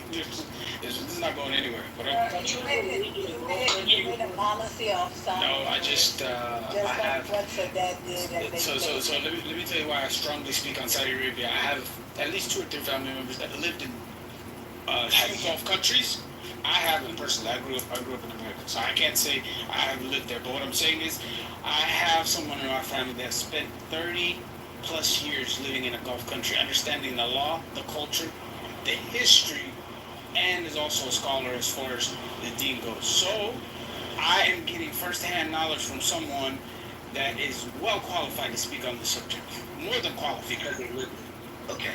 No, not just because they live there, but because they're not only educated on the politics in the country, but they're the day-to-day, they understand everything. This is a very well-educated person. I still don't understand what this conversation is about. So when it's I'm saying this. I'm saying that the Saudi government and the majority of these Gulf countries have failed in helping the Palestinian people. That's all I care about. Okay. They're being bombed, and they need to put pressure on Israel. That's it. That's all I care about. I don't care about what they do in their... None of that matters. All of these countries need to support the Palestinian people because they're not only is their population majority Muslim, but you know that the decisions of those governments is not in their hands, right? Yeah, there are puppets. So you're right. You're 100% right. Can I say something really quickly? Please, someone. So, Doctor, I don't really understand what you mean by Islamic regime because this doesn't make any sense. King Salman, right, he literally said in 2015 during his inaugural speech, like, our constitution is the book of God and the sunnah of the Prophet sallallahu alaihi wasallam, and we remain committed to the pure Islamic creed. And then in 2017, when he addressed the Shura Council, he said that the government of Saudi Arabia will continue to adhere to Islamic Sharia, which is the basis of its establishment and its constitution. And even like MBS, right? Like the Crown Prince, he has like multiple interviews. Like during his interview with Al Arabia, he was like, "We will not move a single inch away from our teachings of Islam. Our Islam is our constitution, and we will continue on the path of true Islam, not extremism." Like something along those lines, right? There's so many quotes in modern day saying, like literally affirming that Saudi Arabia claims to follow the Quran, the Sunnah, and claims to be an Islamic theocracy. So what do you mean by Islamic regime? Thank you. You just made a great point. To let me respond to her. All those things you said, although they're very true, were all before 2020. Once Mohammed bin Salman took full control over his family, because at that time he didn't have full control. Once he took full absolute control between the imprisonment and the murders of even members of his family members, and he had absolute control, all of that rhetoric changed after 2020. Once No, that's not true. That's not true because in 2021 he gave an interview to Vision 2030 where he said that the kingdom was founded on Islamic principles and we will continue to develop in line with our Islamic values. The kingdom is founded on Islamic Did you not hear the second part of what I said? The second part of what I said was, and he said it during his Vision 2030 interview, and we will continue to develop in line with our Islamic values. Right, and are you aware that Saudi Arabia no longer requires women to wear niqab or hijab? Okay. First of all, there's no. Hold on. Now you're gonna debate the subject matter versus no. Let me finish something. Hold on, buddy. 1 second. You said the first thing that you said was Saudi Arabia does not claim to be an Islamic regime. This quote literally just affirmed that Saudi Arabia. Let me finish. What you just read is not an Islamic regime. They claim to be an Islamic regime. Yes. Now the way that they act upon that Islamic regime is different. Okay, the way that they act upon that Islamic regime that's not what we're debating. We're debating whether Saudi Arabia calls itself an Islamic regime. They do confirm and claim themselves to be an Islamic regime. Exactly, by every definition, and their own claims to adhere to Sharia. Now, go ahead. I'm gonna let her engage let Dr. engage with. So one, like I said, all of these commentary is before he got full totalitarian control over the government. After he had full control over the government, if you want to argue 2020 or 2021, you have research in front of you while I was talking to him. So whether it's 2021 or 2022, the point is after he got full totalitarian control over the government, things shifted. My argument still remains the same, regardless of what you read, because what you read did not include the words Islamic regime, that Saudi Arabia is not an Islamic regime. Yes, Saudi Arabia is a Muslim country, but to define yourself as an Islamic regime like Iran means that every single action is for the Ummah. Saudi Arabia does actions for the Saudi Arabian people. They operate like an independent nation as any other country. They put Saudi first. They even have such thing, they even have such thing called Saudization, which is where they prioritize hiring Saudis over other people. They don't say, oh, you're a Muslim, welcome. This is the home of Muslims. They say this is the home of Saudis. This is Saudi Arabia. That's how it works. That's how it's always worked. Look, Doctor, I don't think anybody is disagreeing with you that Saudi Arabia is like the way that it is, okay? I think that like as Muslims, especially who live outside of Saudi, we understand that Saudi Arabia isn't in like the favor of most Muslims. However, that's not what we're arguing. I'm trying to argue and I'm trying to tell you that Saudi Arabia does, whether it was during King Salman's time or during MBS's time, any of the de facto rulers claimed and to this day claim to live under an Islamic regime. If MBS were to say, if we were to come out and if he were to say that, okay, Saudi Arabia is not an Islamic country anymore, it would spark world outrage. Okay? That's not what I said. Let me finish. Why should I let you finish the rhetoric? That's not even what I said. Hold on. I never said that Saudi Arabia is not being an Islamic regime. Can you please stop interrupting me? Please stop interrupting me. I gave you your time to speak, right? Please don't interrupt me, okay? I'm speaking. Please don't interrupt me, okay? You also mentioned, okay, so as I was saying, let me go back to what I was saying before I was very rudely interrupted. I was saying that Saudi Arabia, like any monarch of Saudi Arabia, any ruling monarch of Saudi Arabia cannot come out and say that okay, Saudi Arabia is a country that is at this point Saudi Arabia does not follow Islamic regime. It would spark world outrage because the sanctuary of the Kaaba and the sanctuary of Mecca and any of the holy cities of Islam would be questioned. Okay.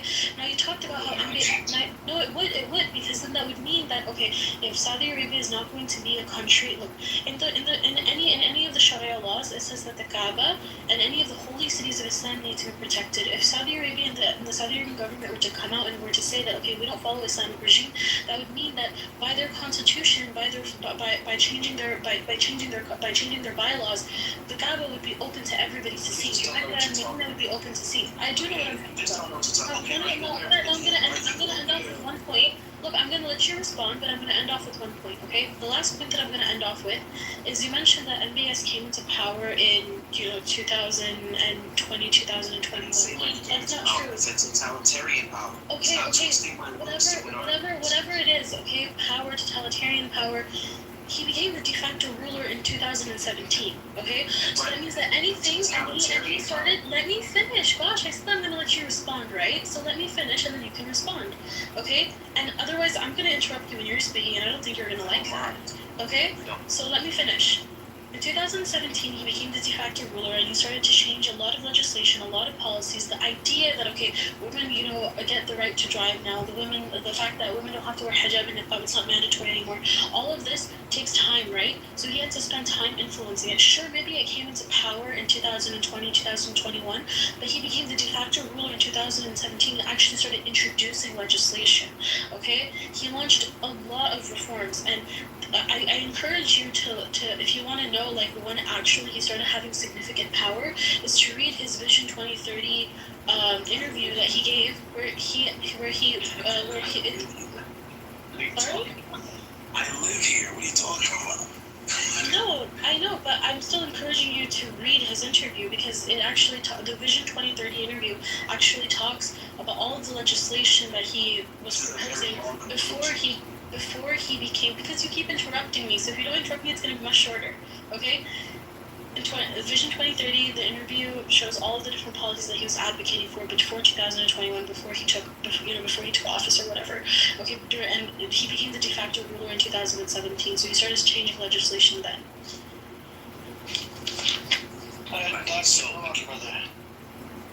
Again, as I said, totalitarian rule. So anyone who's aware, and we've even covered it in this house before, myself, me, and others, that some of the things that MBS did, as far as holding members of his family hostage in hotels, having different writers, people who were critical of him actually murdered and assassinated, even across the global landscape.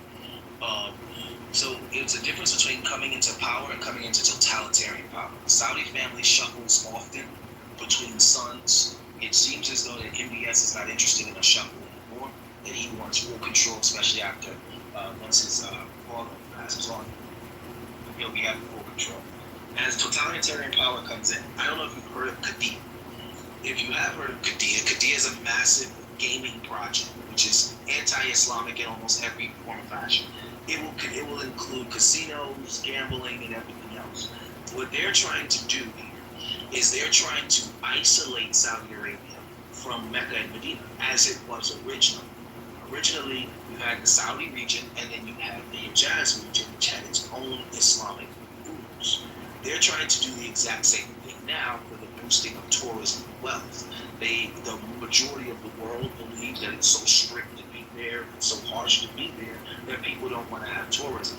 They've even built tourist sites in El Ula, which has been stated by the Prophet Muhammad ﷺ as a cursed region.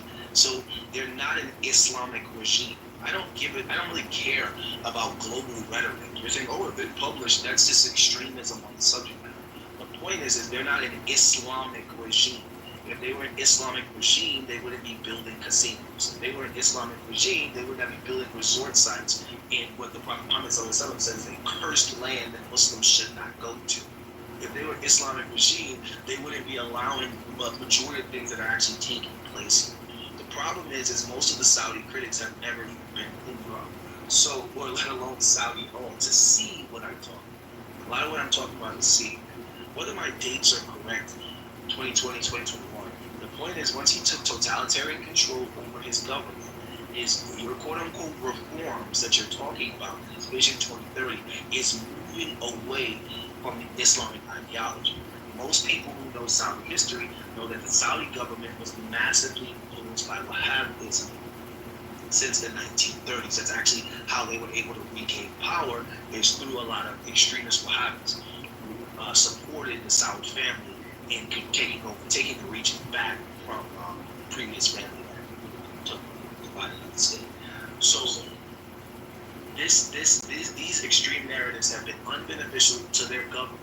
Saudi thinks Saudi first, which is nothing wrong with that. The problem with the Muslim Ummah is the Muslim Ummah thinks Saudi is their home because Mecca is there. So they feel as though that Saudi is the king of all Arabs, which they're not. Saudi is the king of all Muslims, which they're not. And because people think that, then they have this strong criticism towards them. I don't negate that Saudi Arabia's government can potentially find more avenues in which to help Palestine. I don't negate that. So, real quick question, Doctor. You said you live in Saudi Arabia? Is that what you said? Let him finish. Are you finished, Doctor? I'm almost finished. Okay, let the brother finish. Okay, and would I be able to respond after that? Yeah, let him finish, please. Let him finish because we gotta pass the mic to new people as well. So, Leila, I'll give you like 30 seconds or 1 minute, and then we gotta give it to 2. Go on. Yeah, like I said, I don't negate that there potentially can be more that can be done. However, based on the geopolitical position in Saudi Arabia, I totally disagree with the concept of weaponizing your only resource, the only thing that you have, weaponizing that as your line of defense. I think strength can be done through politics, through wealth exchange, like the investments in America. Now you have, when you put those investments, those trillions of dollars that the Gulf countries just put in America, now you can leverage that. Now you have power over other assets versus weaponizing your oil, which will piss off multiple countries. Now I can say, hey, I invested $3 trillion into this infrastructure. This is what the Jewish state does. The Jewish state has a lot of infrastructural investments within America, so they can destabilize America internally without having to say, oh, we're going to freeze some form of trade agreement, which is going to piss off the entire NATO, for example, just for an example, and then cause even greater problems for greater enemies. So I'll land in on this until Layla's word. I mean, I agree with you. I don't think that anybody disagrees with what you're saying. I think what I'm saying is that Saudi Arabia, and this is what pisses off Muslims the most, okay? Even if you disregard Mecca and Medina or any of the holy cities for a second, right? I mean, just look at Saudi Arabia as a nation, one of the most wealthiest Arab nations, one of the most wealthiest Muslim nations, right? The issue that Muslims have is that Saudi Arabia calls itself an Islamic regime on multiple occasions, whether it is King Salman or MBS or whoever it is, on multiple occasions. Many of the Saudi monarchs, all the way back to the 1940s, prior to the Nakba, have all stated and came out and said that they follow an Islamic regime. The issue that Muslims have is that how can a country that says that they follow Islamic regime go out and then commit these atrocities? That is what I'm trying to say. Saudi Arabia does call itself. So much. One second. Saudi Arabia does call itself an Islamic regime, but the way that they act upon it is not Islamic at all. That's what I'm trying to say. So it was my turn now. Hold on, it was my turn. So, Doctor, you made some good points. You said that they cannot utilize their only resource. Again, no one said Saudi Arabia needs to jump out of the window and compromise their entire security, economy, or anything. What we're saying is they need to project soft power within their region. It's basically, look at it this way. If you're at a company or if you're at a job, it's utilizing your own unique skill set in order to accomplish a goal. If that goal is strategic, it will improve your situation. Regardless of whether you receive like a promotion or anything, you will be in a better position just based on the fact that you understand your skill set. Saudi Arabia, as a government, is currently, right now, for anyone who wants to go to Hajj, they are charging people $10,000, brother. And they have projects. The NEOM project is the one you spoke of. And the line. These are trillion-dollar projects. This isn't a poor country by any means at all. Militarily, militarily, listen, militarily, they have been buying U.S. military hardware for over 50 years. All we are saying is this: listen, you don't need to go to war with Israel or the U.S. government. What we need you to do is we need you and the Gulf countries to step up, to take account for everything Israel is doing. Have a strategic, at least a counterbalance to economically, not necessarily militarily. They just need to take a stand against the genocide. That's the main thing. They can do that without compromising their country. You are giving excuse after excuse after excuse. I'm starting to think, Doctor, you work for the Saudi government. Wallah, I'm being serious. I have no issue with anyone if they are from Saudi Arabia. Oh, and by the way, there's always been for the Ummah, there's always been a love for, of course, the land of the Prophet, where the Prophet Sallallahu Alaihi Wasallam. And that's the problem. And also, look, as a whole, that is where Mecca and Medina is. So it is pretty much every Muslim's duty to defend those two cities for sure. So just look at it from everyone's point of view. You just need to take accountability. Brother, 1 second. There's two problems, right? I think maybe Layla and two, maybe you guys don't understand how Saudi Arabia was created. It was created over Muslims' dead bodies. Right?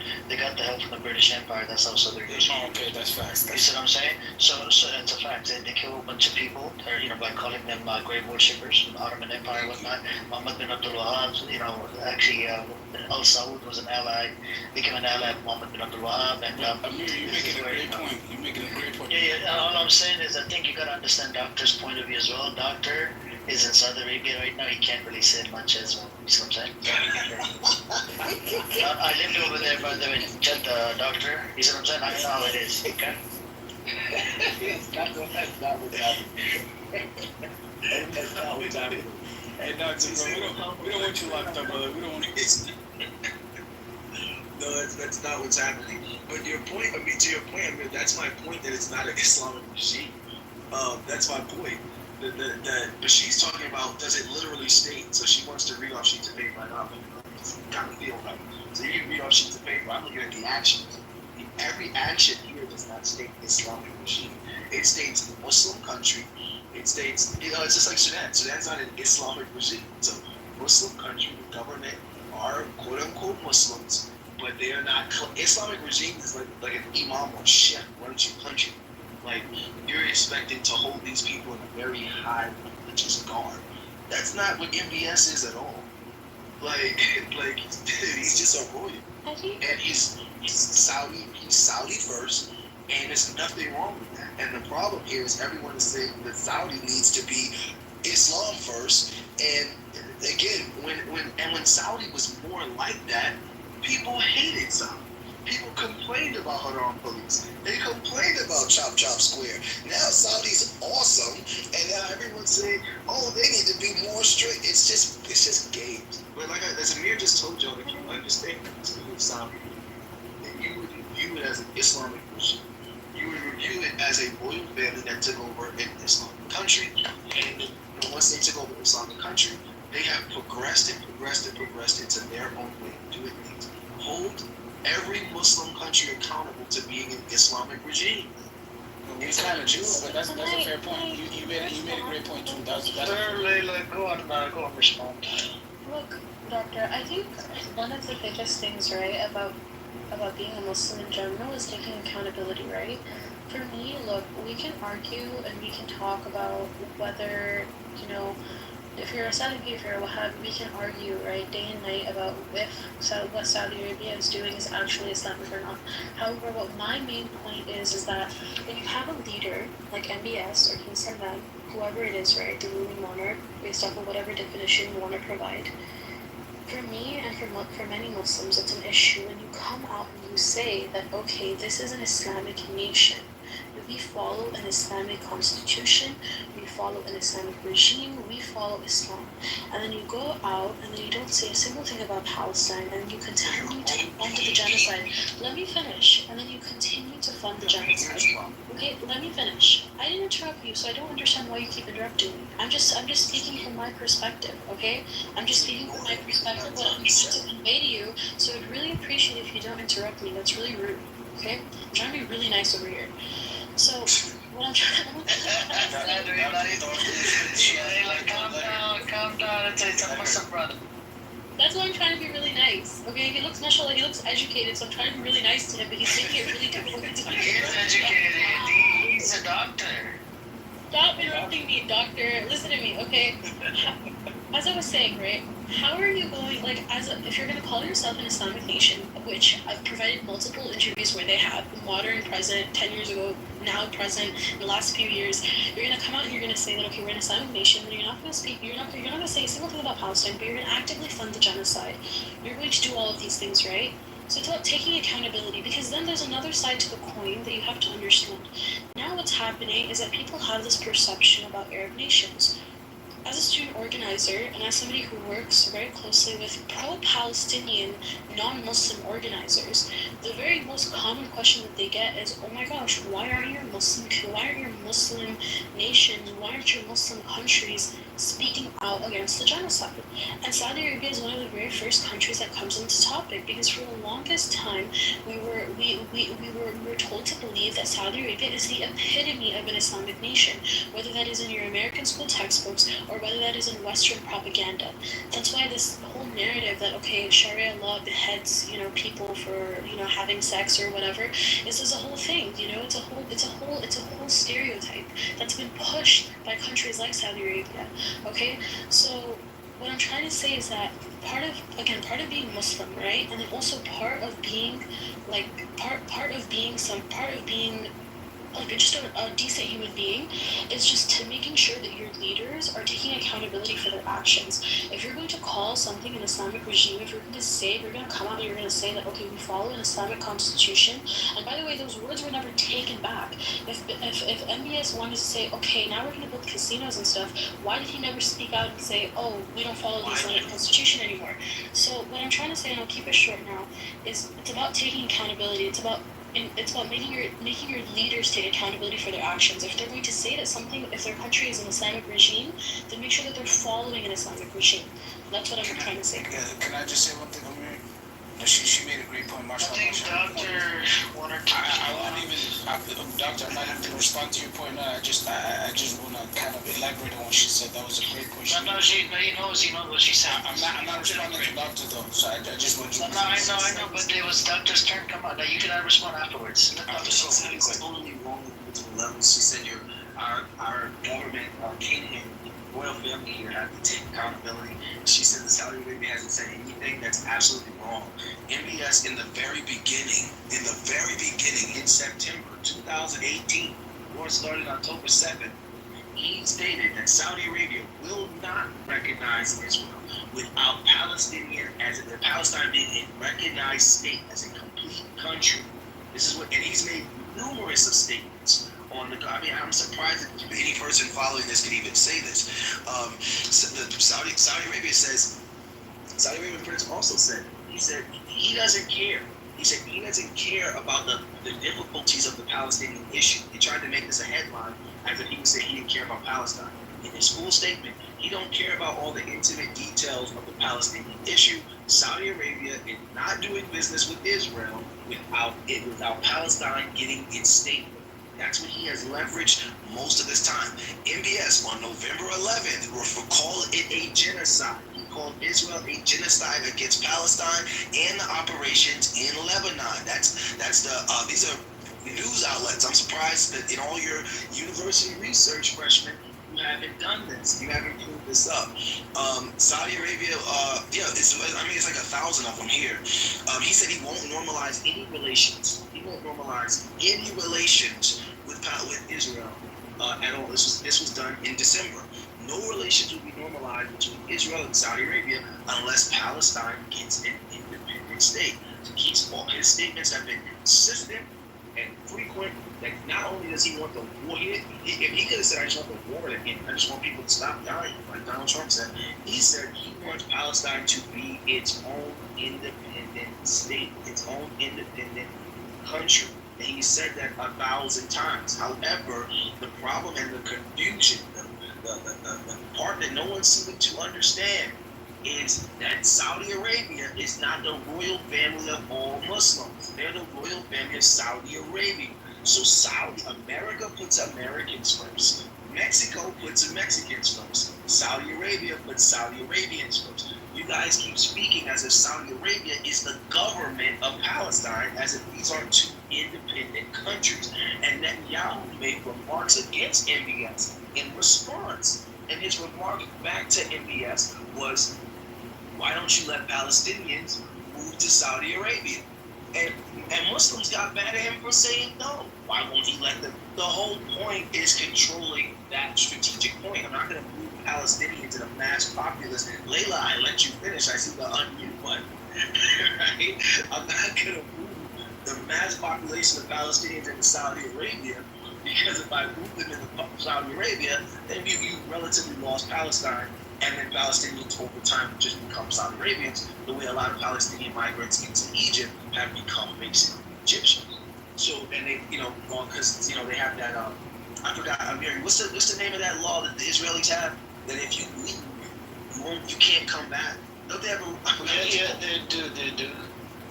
Okay. Yeah, if you leave, then you can't come back to your homeland. But then they have it where Israeli people anywhere on earth can come there at any given point in time and get full citizenship without even taking a DNA test. Like, it's absolutely ridiculous. Okay, can I respond now? Hey, real quick, let me just say one thing real quick. It's quite interesting when you have a country that has the Holy Land for this particular faith, and then you have this Nubian guy coming with all of these excuses, when you have a Kufar nation like South Africa has to be the one that brings Israel to the ICC and ICJ. And he's going to sit here and act as if that's okay. But yet, if you got like Kufars not supporting, he will lambast them. He will talk about how they don't have humanity. But when it comes to the Holy Land, oh, it's for Saudis and Saudis first. I can't stand people like this. You're mad inconsistent. And you clearly have a bias. And you lead with an agenda. So I'm just going to land there. Carry on, sister. Okay. So basically, Doctor, okay, you want to talk about me only, using sources on paper? Sure. Saudi Arabia only does not recognize Israel on paper. Sure, they go onto news outlets and they say that, okay, or they release official statements where they say that they don't recognize Israel. However, their actions speak otherwise. There are so many economic engagement opportunities, and coalitions that are built between Israel and Saudi Arabia that maybe you're not aware of. The number one being the Saudi Public Investment Funds. It's reportedly involved in investments in Israeli companies via private equity. There's I don't know the exact number, but I believe it's like $3 billion that is managed by the Jared Kushner Affinities Partners, which is backed by Israeli startups. There's also this one other example. I think it's called like Solar Edge or something, or like Solar Power or whatever, and it's an Israeli firm that has a joint virtue with a Riyadh-based company called Ajlan & Bros, which is owned, by the way, by the Saudi government. And it's used to develop renewable energy projects that align with, again, the Vision 2030. So there's also strategic corridor planning, like the India-Middle East-Europe corridor, which is a large-scale, infrastructure initiative that links Saudi Arabia, Israel, and other countries in energy, logistics and technology corporations. There's also so many diplomatic and security preconditions, and so many diplomatic and security conversations, such as the normalization of this whole plan depends on Palestinian statehood, meaning that Saudi Arabia is only going to come out and say something once Palestine gets statehood, not during the process, not during the genocide, not during when there's a need for a call for a ceasefire. They're only going to call for Palestinian statehood. They're only going to, whatever Palestinian statehood looks like, whether it's a two-state solution or one-state solution, they're only going to come out and support it when it happens. So being one of the largest and biggest and most well-funded Muslim countries out there, they're not going to support it anytime during the ongoing genocide and during the ongoing occupation. So again, I could talk on and on about, like, I could give you a whole report on how, even though on paper Saudi Arabia says that they don't remain ties with Israel, in the back end there's so much that is being done, which is honestly the main reason why Saudi Arabia has not come out and has not called for a ceasefire, has not come out and said that we recognize Palestinian statehood. They're only going to do it when the genocide or when the occupation is over, which then at that point is like, what's even the point, you know? Because where were you during almost 80 years of occupation? You didn't say a single word. So it's sure, you know, like whatever you're saying is correct, but in terms of theoretical strategy or like Muslim morality, it doesn't make any sense and it's completely wrong. Right, so let me go ahead and educate you freshmen on business 101. Don't call me a freshman, I'm not a freshman. Don't be disrespectful to me, I wasn't disrespectful to you. Whatever you want to call it. Amir knows me well, so he knows that business is like my forte in economics. Right, let me explain everything that you just said. You said it out loud but didn't understand. The only way to control an individual is to be an investor. Otherwise, you're going to do what Tu was calling for, which is the flying of missiles. So the more financial aid I put into a nation, I'm able to also destabilize a nation. For example, China. China owns massive amounts of the United States stock market. If China and America got in a real conflict, China wouldn't have to shoot missiles. All they would have to do is sell all their shares, tank the American economy, and the whole system collapses. Saudi Arabia weaponizes its money the exact same way. So when you see business relationships between Saudi Arabia and Israel, it doesn't mean we're buddies. It means I'm buying equity and controlling positions within your financial government, controlling or buying into your economy. And once I buy into your economy, same thing with Saudi Arabia and the Gulf nations giving America $10 trillion, or some people say $3 trillion, whatever, between the two. We're giving massive amounts of money. That doesn't mean I'm your friend. That means that I'm your debt holder. The same way China is a debt holder of the United States, these other countries are saying, I have to get strong by having major investment within. Then I get leverage by withdrawing. You said Saudi Arabia doesn't recognize Palestine as a state. Saudi Arabia has been recognizing Palestine as a state since the beginning of time. So I don't see how that's relevant. No, that is pretty You also relevant. made commentary. I don't know. You also made commentary about what they say out in public, but it's not what it is behind closed doors. Which exactly was my argument about the Islamic regime when you read those newspapers. But I said, in reality, for a person living in Riyadh, like myself, I moved here a few months ago. A person living in Riyadh, or in reality, for any person who's been to Saudi Arabia, knows Saudi Arabia, knows that this is not an Islamic regime. There's nothing Islamic here other than, unless you view Islam as clothes and perfume. But beyond clothes and perfume here, this is not the Saudi Arabia that my father visited in the 70s. So the reality of the situation is not true. Saudi Arabia, Vision 2030, and many of the other Arab nations are, when they say they're moving towards modernization, when they're promoting Islamic leniency, then that's not Islamic regime. That's not how an Islamic regime is ran.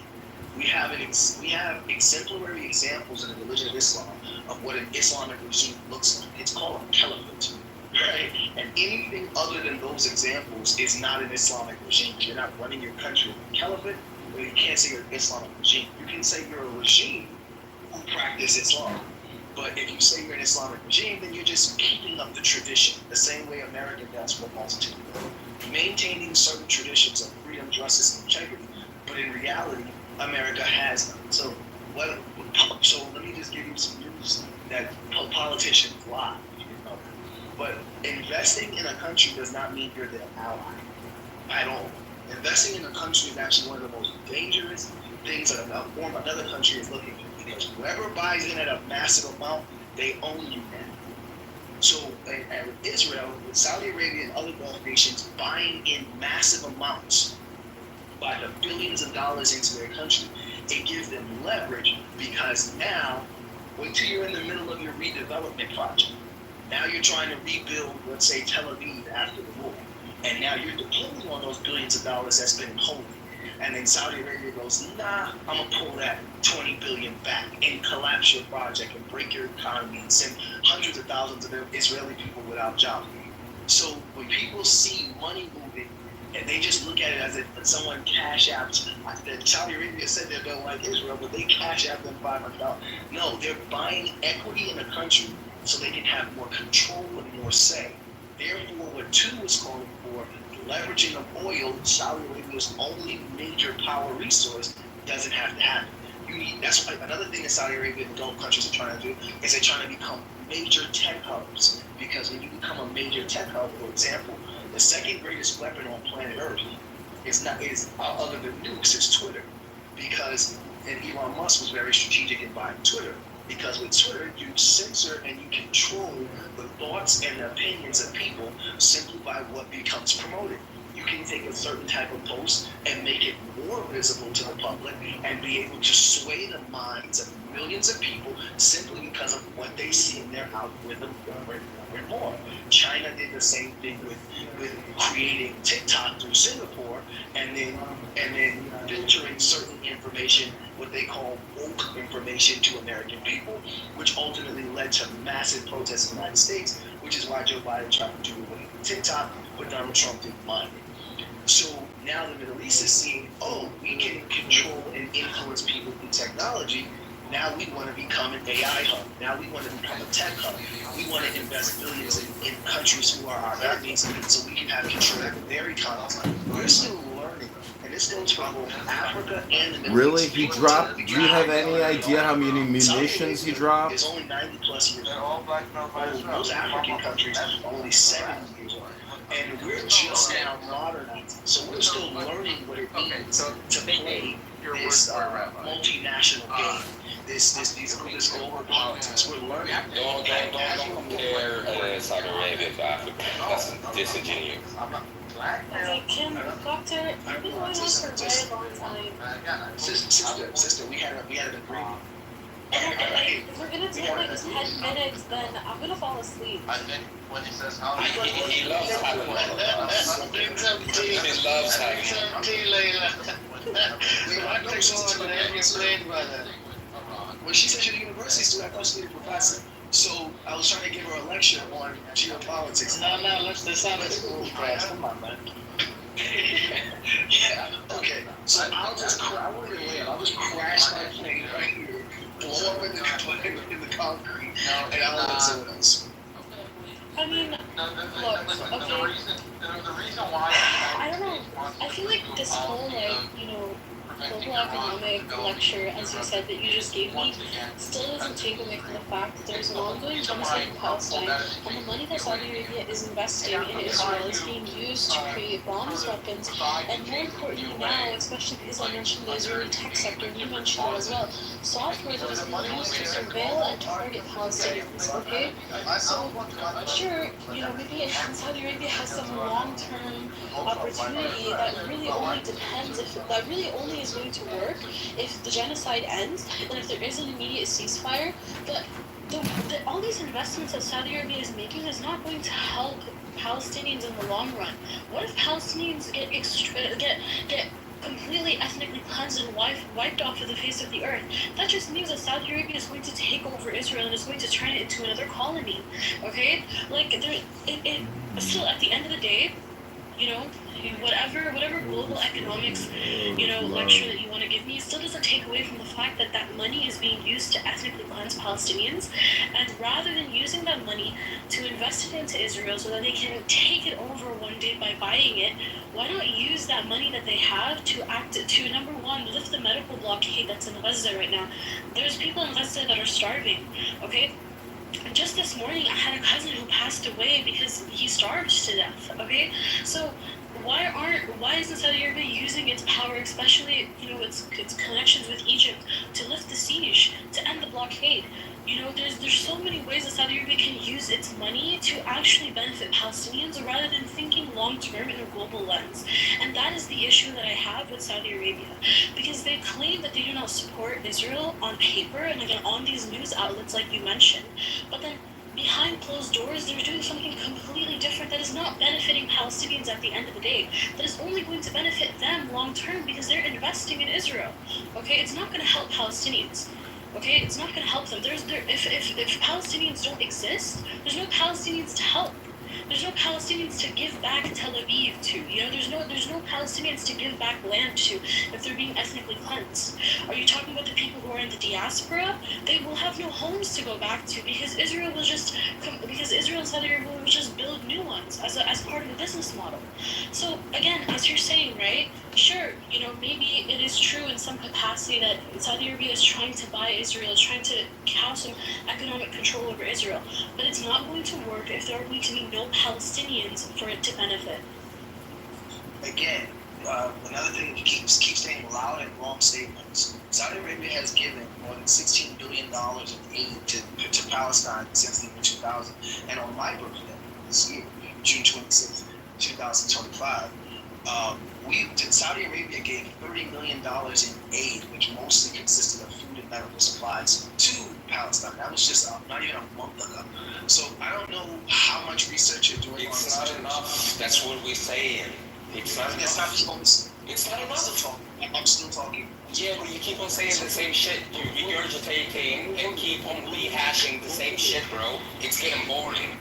Bully someone else, right? I'm 6'2" and 195 pounds. Yeah, and so what, man? So what, bro? So what? You're not saying anything. All right. You're still deflecting. You're still deflecting from the issue. You're 6'2" and what, bro? So let him respond, Bull, and then you can have the mic, brother. Go on. $30 million in aid, one, is a substantial amount of money. And two, that's not the only amount of money that they're giving. That's just the most recent check. And so when you say that they're not taking care of medical supplies and food aid, again, I'm just debunking point for point. And I did not say that they're going to buy Israel. I really hope that was not what you got from the economical stance. The economical stance is not to buy a country. When you're investing in a country, it's to destabilize them by then withdrawing your money. It's like blowing up a balloon. Blow it up, but you own the air in the balloon. The balloon didn't own that air. So yes, the balloon may reach its full potential, but then if you release a large amount of air, now jobs are lost. This is a long-term strategy, but it also is something that's already been taking place before October 7th. So what happens is, though, Saudi Arabia is able to utilize that, and that's why they keep making the same statement over and over and over again. We will not continue to do business. And that may not mean anything to people here who are warmongering and just want to see missiles fly. However, when you say we're not going to do anything until Palestine becomes an official state, what that means is all of that money freezes. So it's not when you say, that money's being used. No, it's not. That money is not being used militarily. That money's on lockdown. It's frozen. You can close accounts. When you have I have to teach a whole economics class, but when you have stock accounts, brokerage accounts, almost works like an escrow. You can freeze accounts instantly. You can have $10 billion in a country and go, I don't like what's happening here, and I can lock and protect my funds. There's multiple ways to do that. The AI advancements. First of all, let's analyze Palestine. Palestine does not have anything that's set up to be an organized government. So they need countries that are strategic in technology and other opportunities that could benefit them in the long run. Plus, the argument is going to come when this war gets closer. Not even this war. When this genocide gets closer towards the end, and it's not going to end with a Palestinian extermination. That's never going to happen. But when this war gets closer, this genocide gets closer towards the end, the question is going to be, is Palestine qualified to be a country? They asked this question in the United Nations to every new nation. And with the supporters and the recognition of countries like Saudi Arabia who keep their hands out of the main bloody conflict so they can be a representative factor, which is what European nations have. European nations have massive countries who don't jump into conflict, but they become a quote-unquote non-biased supporter, even though they are a biased supporter. They call this NATO. So we have to really understand geopolitics. We can sympathize. I definitely sympathize and send my prayers out to every Palestinian around the world, and I want nothing more than to see Palestine rise as a nation and as a country, and us to begin global dominance back over the entirety of the region and a unified Ummah. However, we're living in the modern world, so there is a modern approach to how to do this, and I think everyone has a part to play, both what Iran is doing, what Yemen has been doing, and what other countries like Saudi Arabia has been doing are all major parts towards independence. And if you do some small research, I'm at the end of my statement, if you do some small research into the American independence, you'll find out that America did not win its independence war. It actually lost its independence war. It was the recognition from countries like Morocco, who were already long-standing, had relationships with Europe and other countries. It was the recognition and financial support that these countries garnered and gave to America, that America was able to sue the United Kingdom for all of these abuses and things like that, and ultimately become an independent nation. So please do research beyond missiles flying in the sky on how countries are formed, right? How the United Nations works, how the ICJ works. Do real research on how these systems happen, so then you know what to expect.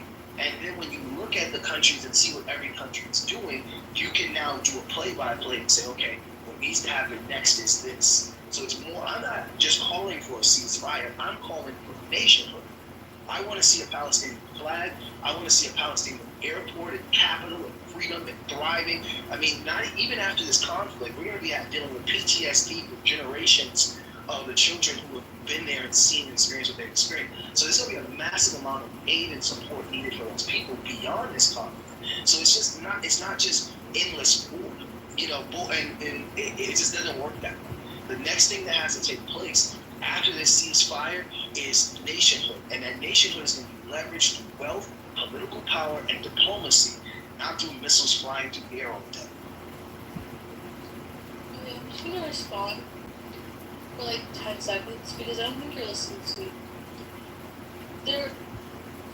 If everything that you said happens, it will happen, okay? Because Saudi Arabia is currently doing those investments. They're making those coalitions, and they're buying those equities. However, there will be no Palestine.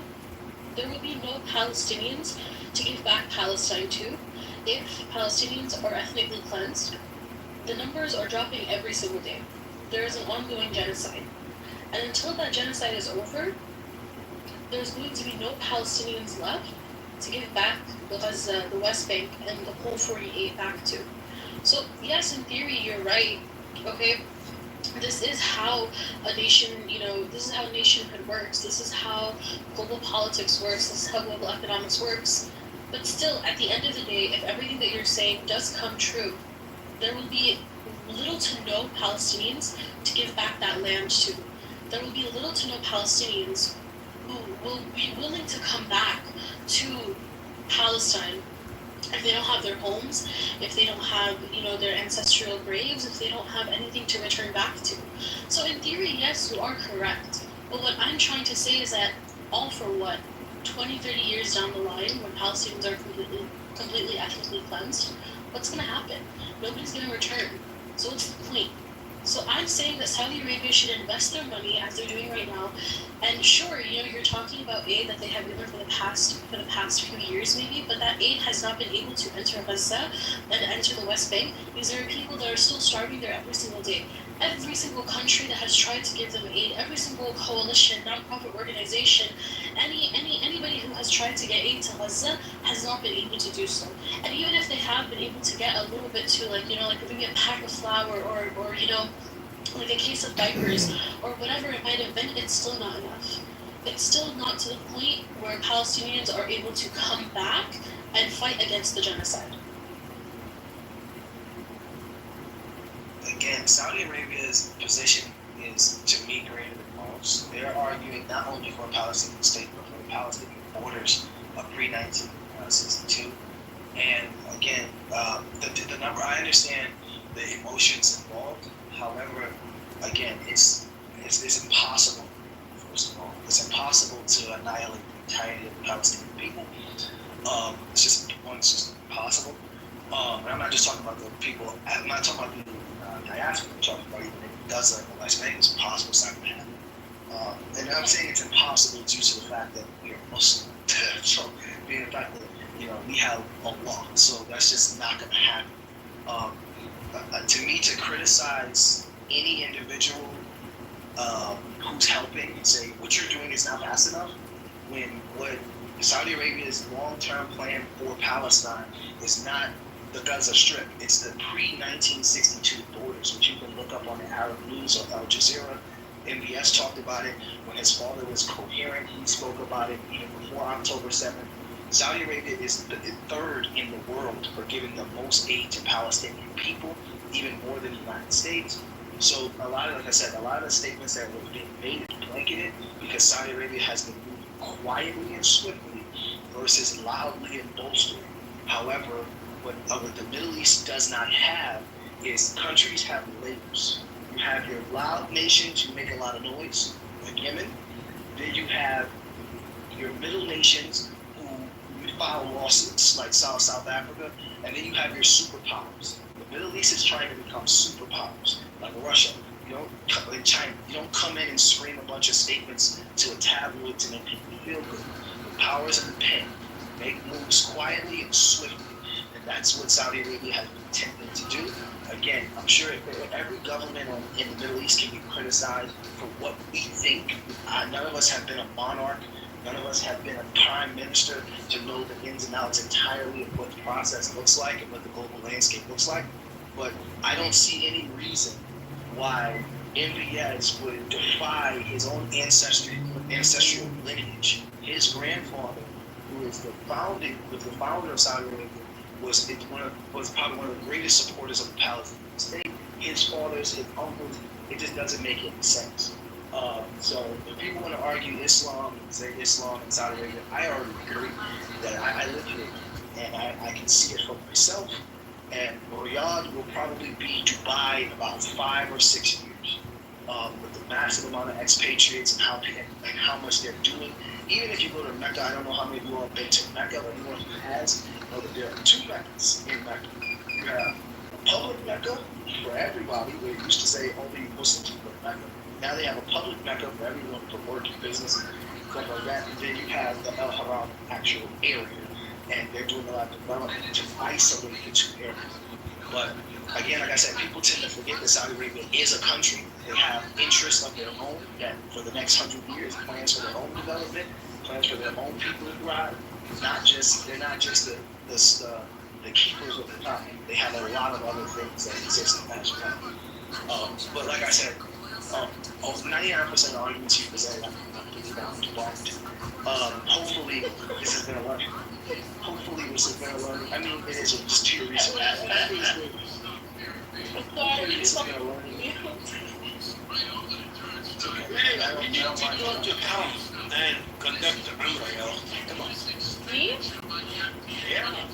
I just went last year, but I want to go again. I want to go for Hajj next time. Doctor will be at the airport, okay?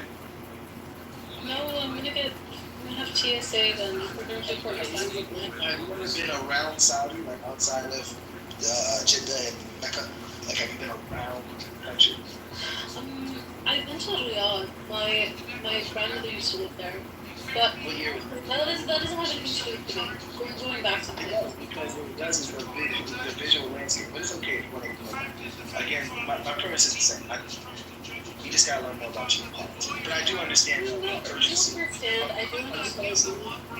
Look, I don't disagree with you, okay? But that's not what I'm saying. I didn't disagree when we first started speaking. I didn't disagree with you either, okay? I was just arguing that and saying that if you're going to call yourself an Islamic regime, follow Islam. If not, then don't, you know? But anyways, I don't disagree with anything that you're saying.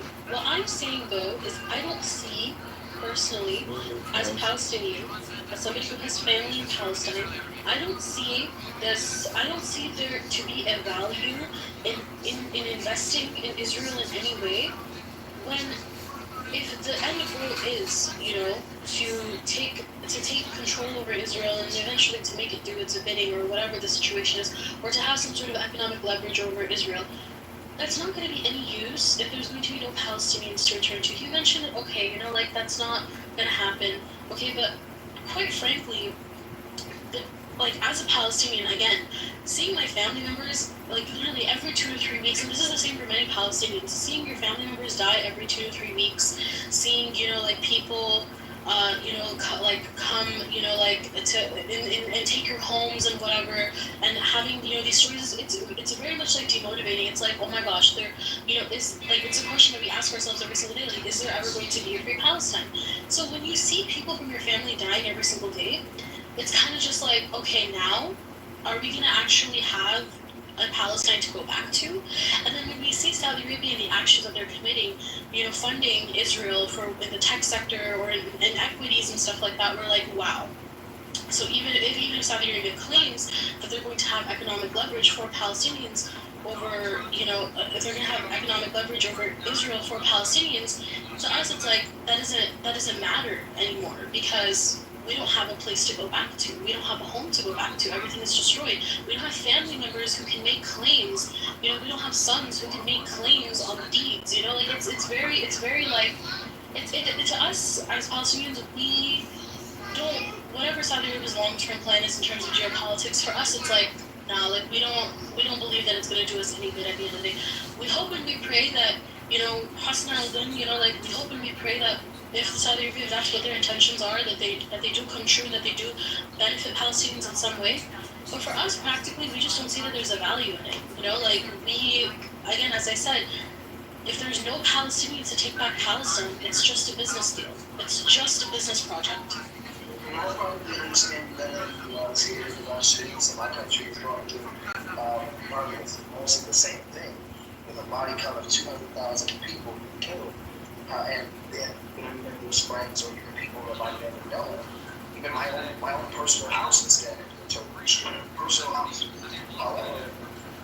However, at the end of the day, all you can do is put your faith in Allah, support in the ways that you can, stand by your Muslim brothers and sisters, and be strong with your faith in the deen, because we've already been guaranteed that the Muslim movement will succeed. And like I said, with a strong knowledge of geopolitics, I understand what you're saying and how that makes you feel, but in reality, the methods that are being taken are actually faster than anywhere else. We're watching the growth and development of strength in the Middle East faster and more powerful than anywhere else we've ever seen in the world. Faster development rate, a faster military strength rate. And like I said, I understand those power investments may make you feel, but those investments are probably the fastest solution to the Palestinian problem and a Middle East security problem for the future. Well, I just hope that it's fast enough for Palestinians to come and take back their homes. That's all I'm going to say. Layla, when you see, Palestinian flag raised everywhere throughout Europe, how does that make you feel? I feel represented. Exactly. And before October 7th, that was not the case. So there's a positive side, there's a wisdom behind what's happening. So, wait, so what does that have to do with Saudi Arabia, though? What is the flag? No. Forget about Saudi Arabia. I'm not talking about Saudi Arabia. Saudi Arabia, I understand the positions of Dr. Nubian. He's correct 100%. And that's unfortunately how the world works. It's deep. What Saudi Arabia is doing is very, very deep politics. Okay? They have BlackRock. Listen, hold on. They have black. Okay, so this subject is multidimensional. It's not one side. Okay, so you have to look at what's happening throughout the world because of the genocide. I don't go with genocide in Gaza. You also look at what's happening in the investment world and Saudi Arabia's engagement with the main, basically, I guess, economic levers of the world, led by BlackRock. So just wait. After 10 years or 15 years or 20 years, things will change for sure. This Zionist state will absolutely disappear. I know that for sure. The current government of Israel or another government similar to the current one will not be compatible with the government, the powerful governments in the Middle East. I guarantee it. Okay, well, maybe I will agree with you, okay? But what I hope and what I pray for is that there are Palestinians to take back Palestine. That's what I'm trying to say, okay? I agree with you, okay? I think that there's at no point have I ever disagreed with what you or what Doctor have said. But I understand where you're coming from.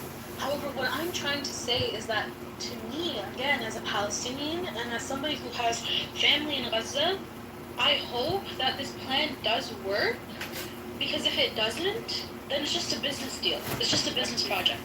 Okay? And I hope that it works fast enough to the point where my whole entire family isn't annihilated. 100%, sister. 100%. People, the future Palestinians will reap the reward. You know what I mean? And people who died, they basically shed their blood for what's coming.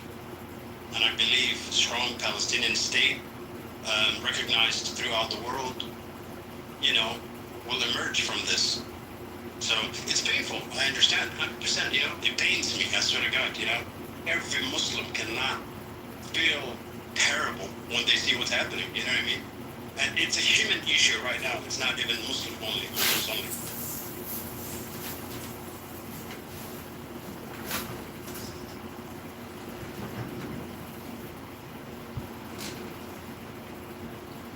Bully, we're on the same page, right?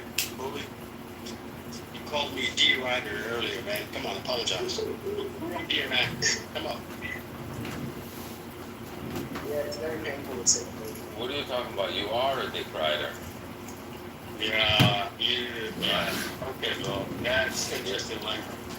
It isn't, because if we paid you as much as you... Bro, this guy here. No, what's happening? When you hear people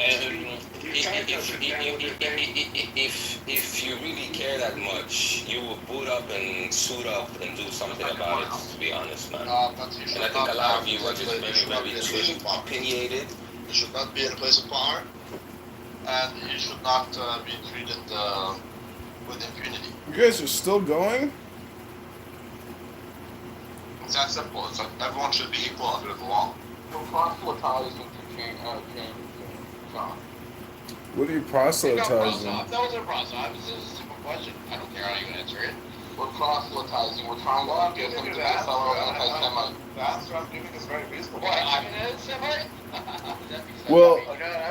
Why do you think that Jews were behind blacks in civil rights in the 60s? Because they were fearing that they were going to become the blacks in America, right? So no, it's because they do good things. They're charitable people. They love supporting people. That's why a lot of Jews will pretend to say, I'm white and I support Who black. do you think owns Yum Brand Foods? Kentucky Fried Chicken is a big business. Yeah. So, well, you're part of the CCA. I'm a Protestant. I'm a Protestant Christian. No, you're not. You're a fucking communist. My Lord and Savior Jesus Christ will crush you, buddy. Yeah, you're full of shit. I don't get it. Why are we even talking about niggers? Because the Civil Rights Act of 1964 would have been impossible without Jewish scholars. Yeah, same goes for lesbians, for trans, fucking gay shit. Like teaching your kids how to Nothing to do with Jewish scholars. Teaching your kids how to get blowjobs. Lyndon Baines Johnson was a Jewish prophet.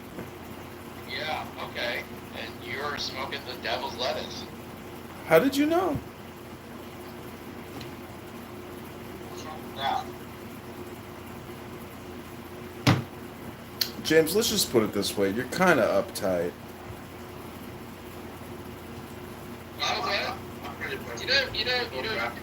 You can fit 40 Earths in Uranus, and if you relax, 43. I was born inside Uranus. Yeah, I doubt it. I can't believe that you are that oblivious to influence in the U.S., James. I'm just saying, I understand Israel's influence in the U.S. I'm just saying it's a proxy for the military-industrial complex. Okay. We gotta agree. You are understanding movements and nothing. still insisting? I'm not understanding. Well, listen to what Goose said. Listen to what Goose said earlier. He said. You keep repeating that the Congress. Listen to what Goose said earlier. He said, "What benefit did America gain by destroying Iraq?" Oh, what benefit? How about like $6 trillion in fucking deficit spending? That's a pretty nice benefit. Israel versus the American military industrial Okay, and that's Congress, that's military talk. Okay, so that Congress, who funds them? Who pays for their campaigns? Doesn't every single Republican have an APAC guy? Of course they do. I'll tell you what, overthrowing Saddam guaranteed, 74% of Israel's oil coming from the Iraqi part of the Kurdish part of Iraq. Did you know about that? That was a positive. Yeah, but most of the Kuwaiti oil... But the interest of Israel was more about geopolitics than it was about resources and money. That's what you're not comprehending. Epstein, I know. Discussion shows you what I mean when I say Republicans are Say that again, because I didn't hear you the first time. There's a train go by my house. About the oil, I'm saying Israel's what benefited Israel when it came to overthrowing Saddam in Iraq was primarily about their geopolitical ambition and their ideological ambition than it was about resources or money. I agree with you. So, in the chess game that is still being played, who has more pieces? Doesn't matter who has more. As of right now, Israel. Ding, ding, ding. Winner, winner, chicken dinner. Obviously. Epstein, do you understand now why I always say Republicans are cunts? Yes. And total cunts. That they would literally watch their wife get fucked rather than actually take a stand against the Jews. Yeah, I don't get why this is like the one issue where Because some people... The same cunts bitching about Ukraine are the same cunts wanting to fund Israel. Hey, you know what? The only two American presidents that ever took a stand against the Jews were Republicans. No, Nixon and Carter. No.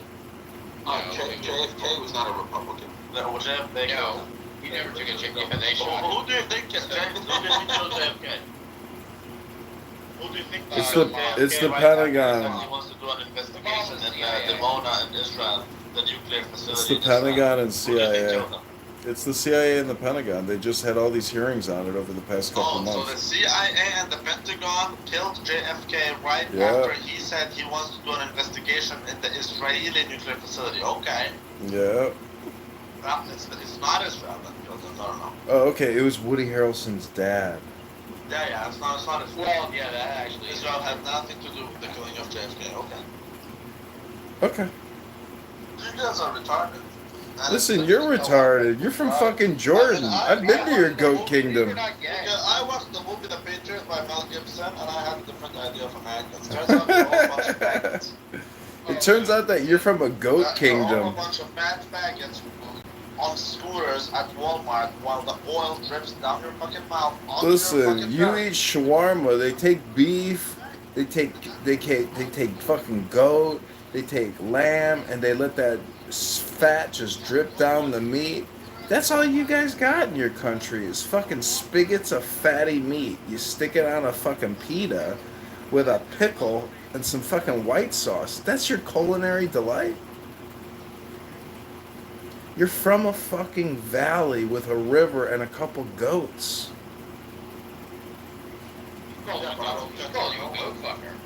You sit there saying, oh, the guy is a first generation implant into this country, and he sits here and says, you know how many times Randy has said Republican cucks? Probably like 6,000 times over the past 2 years.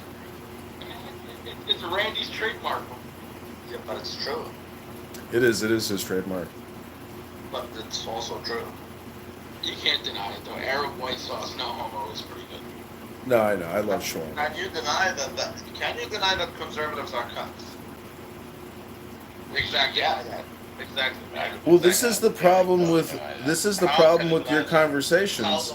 is that you can't admit that your conversations are all political in nature. Even if you hate the Jews and you're an anti-Semite, it's still your political position. So you're just doing politics. It's all you're actually doing. How about the fact that the people who are concerned about the debt and the Democrat spending are exactly the people simping for the big beautiful bill, increasing the debt by $5 trillion. Like how? The big beautiful bill, baby. Can someone explain that? Hey, asshole. The big beautiful bill gave me a major tax credit. Oh, you think that? But you don't. Yeah. So look at this nigger. He literally wants to save $5 on tax, but he wants to spend $100 on inflation. Listen, But Rocky, I pay more in income Republicans are some of the dumbest motherfuckers. Asshole, I pay more in income tax than you burn in a week. Okay, that's because you're a tax cuck. But at the end of the day, I'm a tax cut, okay? Because you're a Canadian. Yeah, but I'm enjoy like how much are you getting taxed in Canada? Income tax? Yeah. 42 to 43%. Ooh, that's nice. That's 4 out of 10 days you go to work for the man. Exactly, douchebag. I literally pay more tax on my overtime check. Yeah, but I pay zero capital gains tax. You probably work 6 out of 10 days. Asshole. No, you don't pay. You do pay capital gains. Don't forget, this guy has a monthly membership to FetLife. Okay, what I'm telling you. He's actually the contact. Exactly, he's the cuck that he calls everybody else. $5 on tax so that you can spend Takes a cuck to know a cuck. Like, do you understand what it means when you raise that debt by $5 trillion? Some figure has to pay that. Do you know what it means when there's 100 trillion in unfunded debt liabilities? You are that nigger who's gonna pay the debt. You are the nigger who's gonna pay the debt. Just go to usdebtclock.org right now. There's 37 trillion in funded liabilities and 100 trillion, Okay. 100 So trillion can you go ahead and in look at all the unfunded And can liabilities. you see how the Republicans always increase? They always increase the deficits. Well, Democrats also increase deficits, but they don't increase it as much. Can you go ahead and check? Oh, you're kidding me? Yeah, can you go ahead and check how all the Democrats spend on the social programs is much smaller than the Republicans spend on the fucking military? Can you explain to me why in the world would Alex Soros marry Huma Abedin? Why did Alex Soros marry Huma Abedin? I'm just telling you, Democrats are much better at reducing deficit. He's a cock. Exactly. He's a cuck. It is kind of weird. She's like kind of old. She already has children with Anthony Weiner. Why in the fuck is this dumb Really? bitch? Yeah. Weird? Really? Yeah, the fucking Clinton laptop. She knows all about it. She knows all about fucking cosmic ping pong. I'm gonna go take a shit. Okay. Oh, cuckservative release. Letting out all that shawarma, white sauce, garlic sauce. He doesn't even have tandoori kitchen. Oh, George Galloway's here. The Israel, they are... I can't even do a George Galloway accent. It's kind of hard. What, you got to? George Galloway! George Galloway! Welcome with me. Tim Robinson. Is that Tim's new profile? Tim Rambleson, man. To the mother of all talk shows. I got a girl actually for Tim. She's a rambler too. They call her a Babberina. You're a cock. No, I'm not a cock. I'm just better at this. Oh. Are you a deep cleaner? No, I have a RoboVac.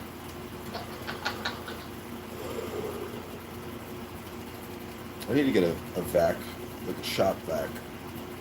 Yeah, a shop vac? Why, do you have like a water problem?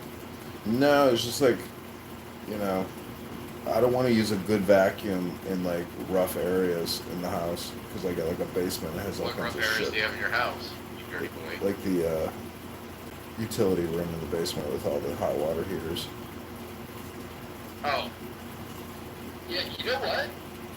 Interestingly enough, I bought a quad filter. What's that for the water? No, it's for like the shop, for like the wood shop. do like 4 fucking HEPA, do like 4 HVAC filters with like a commercial fan. It sucks all the dust out. Dude, honestly, after I just took a shit, I remembered that you guys deserve Epstein. Honestly, you guys deserve Epstein, and you deserve all the things. That's what I believe. You guys deserve Epstein. So I'm gonna go sleep. I'll see you guys later. Later.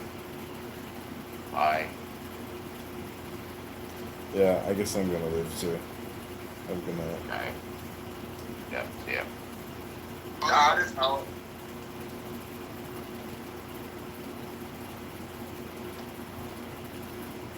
They do sleep on the app. And their rooms aren't even called sleep rooms, they're just political rooms sometimes. And there's some odd upbringings. People would hella fall asleep. That's crazy. Yeah. I almost did in the room prior to this one. And kids should not have a home compared to like a school fucking y'all know like the situation. I know a lot of people don't care about other people, you feel me, especially. No, man, gay men should not be allowed to marry and adopt children. Put me in the queue and green bean me mommy now. Gay men should not be allowed to adopt beautiful little children. Pete Buttigieg and his boyfriend husband should give up their child. That fake ass Indiana mayor is CIA agent Pete Buttigieg. I know. What? We're gonna read through it. Listen carefully. Malachi chapter 3 verse 8. Will a man rob God? Yet ye have robbed me. But ye say, wherein have we robbed thee? In tithes and offering. You're Only way. That's like a shark attack. You go into their public domain and get bit. Like most drownings is preventable. Like super preventable. The most annoying patients is the suicide patients. Why? Because they gotta end.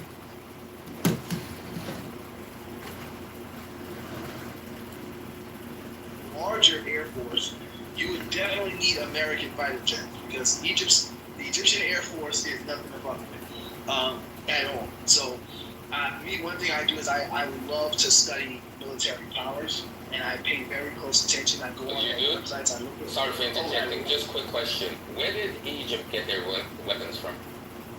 Most of the Egyptian weapons are bought from Russia, the United States, and China. But Egypt, Russia and China. Brother, take a deep breath. I know you want to fight with someone, but no one cares. So again, Egypt's policy for their military supplies is they believe in buying from everyone and no total dependency on any country. That's literally Sisi's strategy. So they buy from everyone equally. So they have American fighter jets. They have the best of it. Well, not the best, but they have some of America's good stuff. They have some of the best from Russia. They have weaponry from China. Egypt has a massive military, and Egypt's number one threat, the country that they consider their biggest threat to their sovereignty, is Israel. So everything that they do, train, and study is for ground fight or ongoing conflict directly with Israel, not with really anyone else, because Egypt doesn't have any other enemies in there. So, like I said, if Egypt has a larger force, a stronger force, a deeper financed force, deeper pockets for their military, because Egypt's military is vastly cheaper, and most of Egypt's faculties throughout their government is controlled by the military, so they don't have to depend on military aid directly to a specific individual, where almost the entire country is owned. It's almost communist the way their government is ran. So they don't have to worry about that. They have more manpower, they have more tanks, they have more missiles, they have more air support, they have more almost everything than Israel. They literally made that their business. So did Israel win the war in the 1960s? Sure, right? You got your ass kicked in most of the battles, but you managed to pull it together at the end and came through with a limping leg. So I applaud you for that. And also birthed Nasserism, which was the birth of a unified Arab state to make Egypt even stronger. Now that didn't last long. However, Egypt has made it their business to be the Sith Lord to your Jedi Order, or I should say the Jedi Order to your Sith Empire. So I think, like I said, I think Egypt would smash Israel like a cockroach. The only thing worth worrying about is the United States, and Egypt would actually be harder to hit than Iran because of military base placement. You would have to depend on your air carriers in the Mediterranean Sea, and they would probably make it rain in Alexandria. Cairo is in a very strategic location, further south, much harder to hit. And they just moved their capital city, so you have to pick between old Cairo and new Cairo. It'd be a lot more difficult. And then Egypt, with their nuclear sites that are buried out in the desert, God knows where, that's been funded and supported by the Russian government, I think Egypt would be the strongest threat in the Middle East, militarily, towards Israel.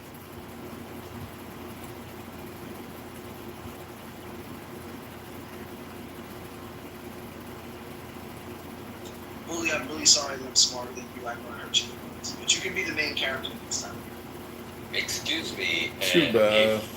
Look, you're a smart person, brother. Just like If you're not triggered, why are you addressing me?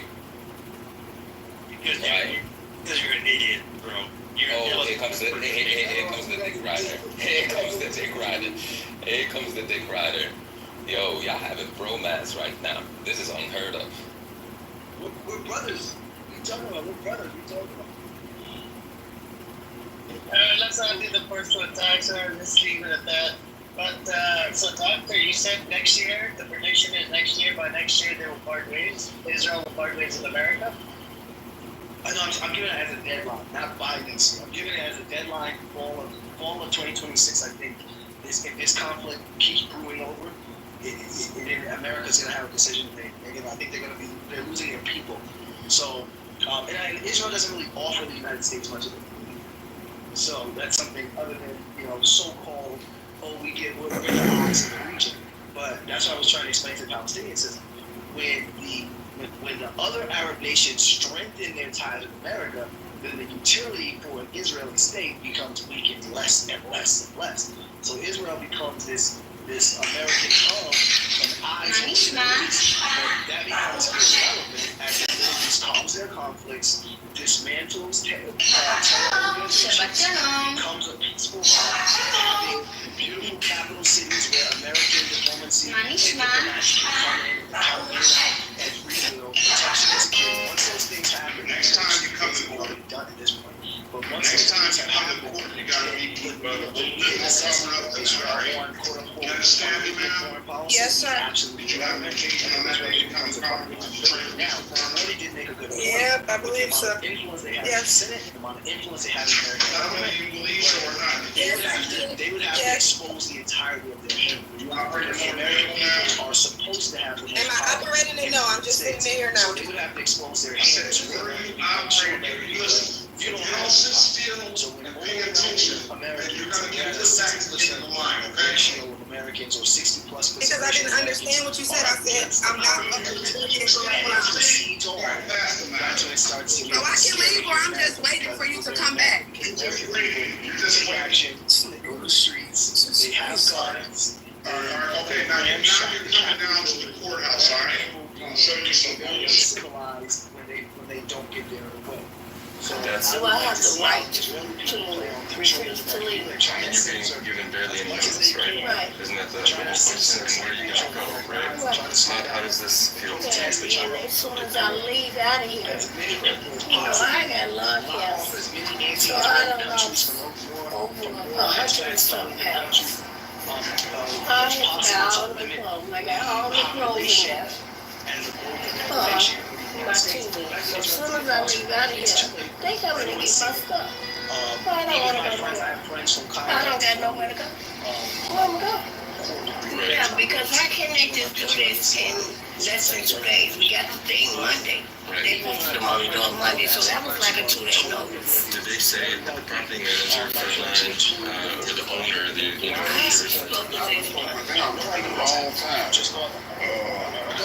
who was that? 99% of those friends have completely removed their entire position because they've seen. They was the last one. So they went, I heard that they information is more relative to us So now people are seeing this. We need some type of funding. It's all time. Reporters and news reporters have been murdered. Journalists have been murdered. So you do currently have a California driver's license, you just don't have a physical copy on you at the moment. That's my preferred method of identification. And this is, it's a cat collar and currently identified as a cat. Fair enough. The information here on the tag, I'm assuming belongs to you, your boyfriend? That's so rude. I hope you don't record it. Well, it wasn't my intention to offend you, but you just identified as a cat and you're wearing a Harris Walsh t-shirt, so forgive me if I came to the conclusion that you guys are involved in some sort of a homosexual arrangement. I'm not mad that you think we're together, but you're using gender language. Besides, I'm not his boyfriend, I'm his owner. Well, Okay, baby. Tommy, are you asleep? Okay. You're okay with the sausage and the bacon? How many waffles are you gonna want? Four? Okay. Okay, go ahead and get syrup. Get your fork. How about some donut? Some bear claw? How about apple fritter? No? Okay, you want extra butter? Okay, honey. I got some cinnamon rolls for you, okay? You're gonna want milk? Okay. You wanna put the butter yourself or you want me to do it? I know I spoiled him, but he is a special kid, so it's hard not to. Baby, you want me to pour the syrup for you? Okay. Or did you want the pecan one? You're good on that?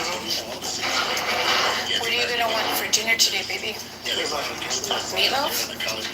You want any more bacon or sausage, honey, or you're good? No? Okay. Did I put enough butter on your waffles? I should have made your French toast. Would you ever like that better? Tomorrow?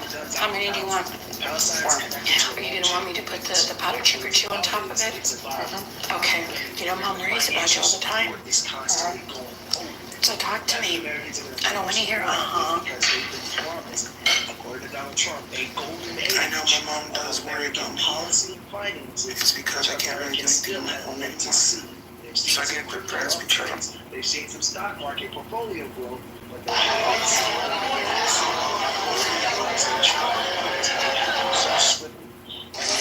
are increasingly impatient on these things because of how bad that economy was. I know for a fact, I said I've lived in America.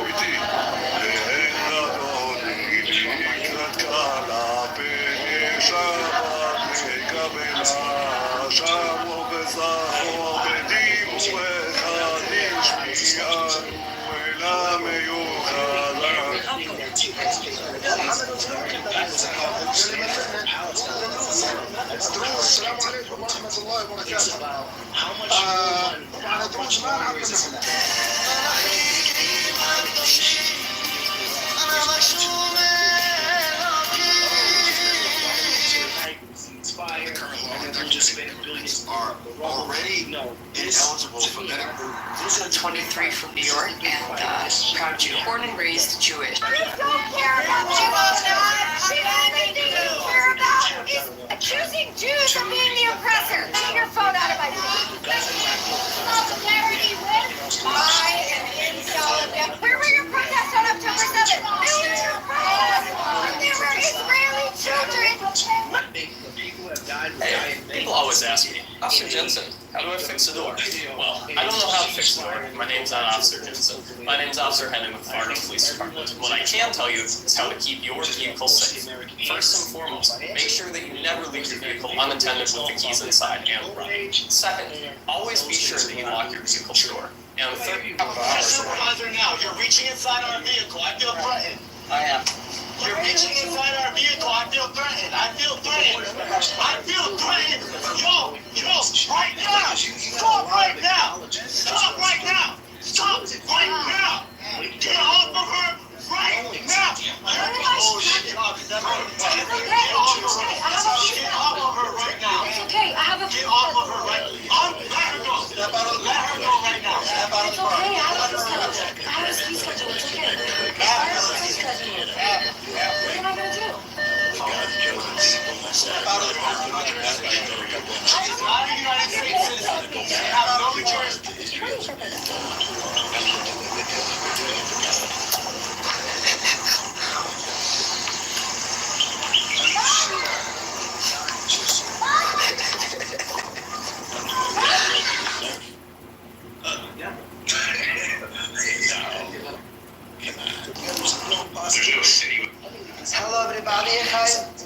Scheller? Doogie. Okay, yeah, Doogie. And I? Yeah, we know. No. Yeah. Ja, wie heißt die? Was? Wie heißt die? That's what I said. Excuse me, why do you think they're gonna take? Okay, it's not limited to cook dinner tonight, so after I got my nails done, I swung by the time. Amal Clooney, where is your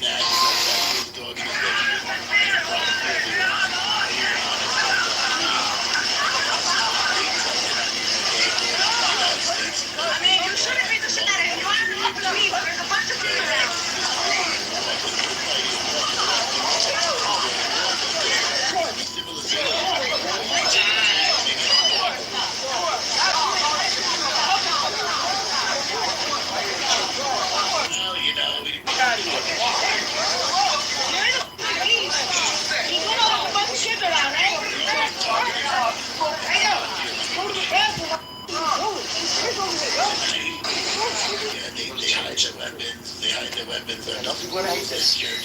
Anybody that brings up the fucking Palestine war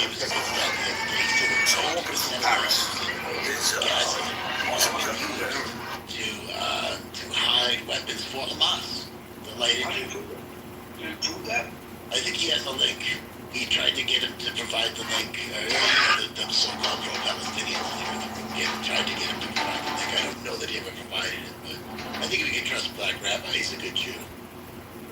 Black Rabbi, the Jew, so you acknowledge him as a Jew? Oh, yeah. What tribe? There's an article in the Times of Israel, I believe, about him, with a Jewish Post, one of these, a reputable newspaper. This is a reputable newspaper that acknowledges him as a Jew. Who am I to say otherwise? But Morty, what tribe? I don't know. Do I need to know? Is this required information for the quiz that you're giving me? I mean, I'm pretty sure you and Black Rabbi look nothing alike.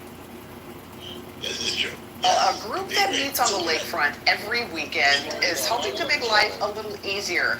You can say it's a sort of therapy group, and what they do is a little unorthodox. If you're searching for serenity, the lake... Anthony Weiner. You got some nerve running for office after sending that dick pic to that 15-year-old girl, dog. You got some nerve running for office after sending your dick pics to that 15-year-old girl, dog. Look, I will then. Why not? All right, you're in the prison time for it. That's exactly right. What about you? You didn't count up your Yeah, my brother, you're my dick. You suck, bitch ass motherfucker. Fuck you, motherfucker. You heard? I never went to jail for some shit like that. You heard? Fuck you, you fucking pig. You heard? Fuck you, pig. You heard? I kiss your mother with that. I am, actually. Yeah, I am, actually. Tell me about your crimes. How were you? Your mother, but fifth grade? Who talks like that? Come on, put your son to me something. I wouldn't say we're friends. We're acquaintances on Clubhouse. And we're brothers in the struggle. Anthony Weiner. You got something? That's a Trump answer. I'm not going anywhere, man. You want to sit and talk about it? Yeah, sure. Why not? Yeah, I'm fine. Come on, let's sit down.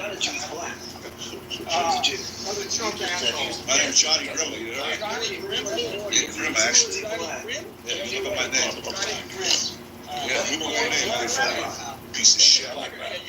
You're a piece of fucking garbage. Keep your dick in your pants, Wiener, you heard? Anthony Wiener, keep your dick in your pants, you heard? Get the fuck out of here. You heard? You're in the stooge with you. Get the fuck out of here. Yeah, I'm a Trump guy, all right. Yeah, that's exactly what I am. You heard? You're a sex offender, dog. You're a sex offender. You shouldn't be going by the kids' playground, dog. You shouldn't be going by the kids' playground, dog. You're a sex offender, dog. You heard? You're not supposed to be so close to them, dog. You're a sex offender, my man. Get the fuck out of here. That's happening to me. Intelligence works. There's always threats. Every day there's... I'm a Trump guy, yeah. That's Anthony. Anthony. A concussion, a chipped tooth, and 9 stitches. This is why we always film. Show me your hand. Here. You're getting...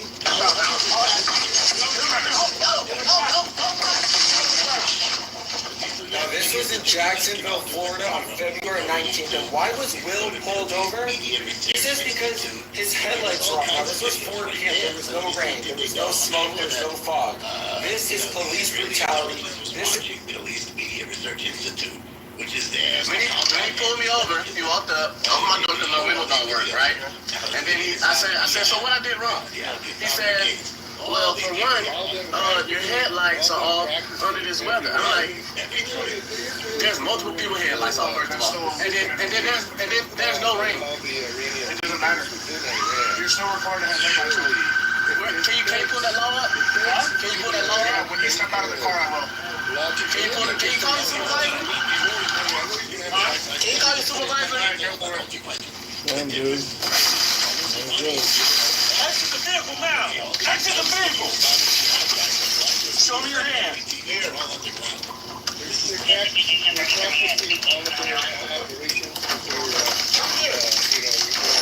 What is your reason, sir? Step out. What is your reason? Step out now. All right. No.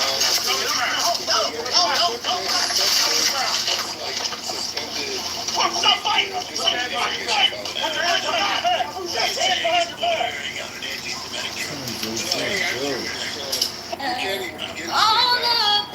I just don't buy all that. a concussion, a chipped tooth, and not.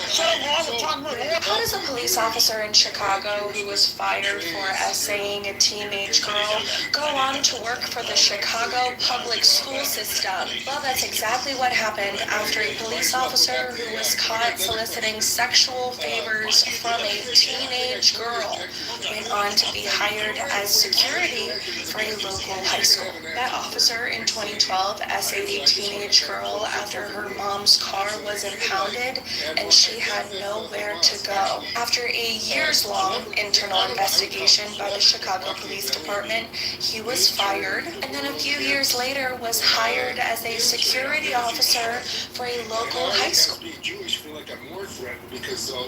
How can you say those statements when you support your Jewish incident? Shut up and get out of here, you suspend.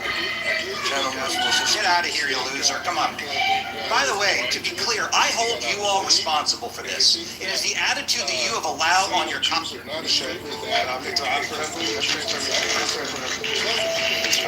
understand that our Somali communities are all connected to each other here in Minnesota and back home. And I ask for your support. There's always been a link between our community here as well as back home. Come on. You try harder, fella. That's what you've got problems. Sit your ass in there. Sit your fucking ass down. Sit your fucking ass down. Do not move. You try harder, and I'll put you on the bed. Get out the way to talk to. We want to Find a place, get a place here, because it's been more than 3 months since Meg Boss was found dead here on a property in Waukegan. But today, as such a... This man molested a 10-year-old boy. He molested this man. He molested this man. This man molested him. How much did you pay him? How much did you pay him? How much did you pay him? Shut the fuck up, Mom. Hey, how many times you used to do all that? How many times did you pay him? How many times did you pay him? This man, you want to be on camera? Back it up. Touch him. Back it up. Stop touching. Back it up. Back it up. No. Hey, put your hands up. Put your hands up. You don't remember that? A 10-year-old boy. I was there.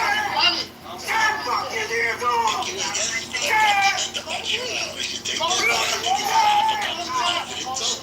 Fuck you, dog. You piece of... Get out.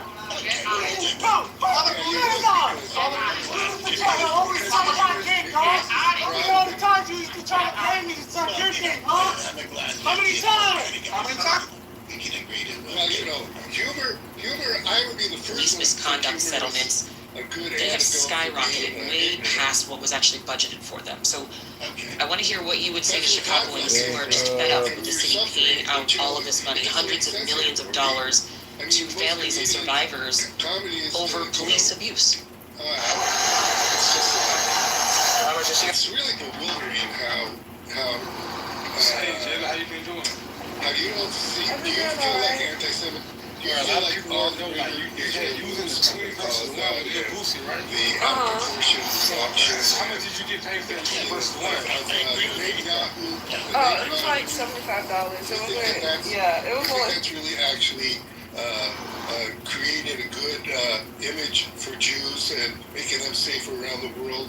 I'd love to answer that question. Yes. So when Hamas, You got that one already. the October 7th attack, okay, that was done, okay, just to make us look bad because Hamas knew that we would respond like this. Okay, well there you go. You got outplayed.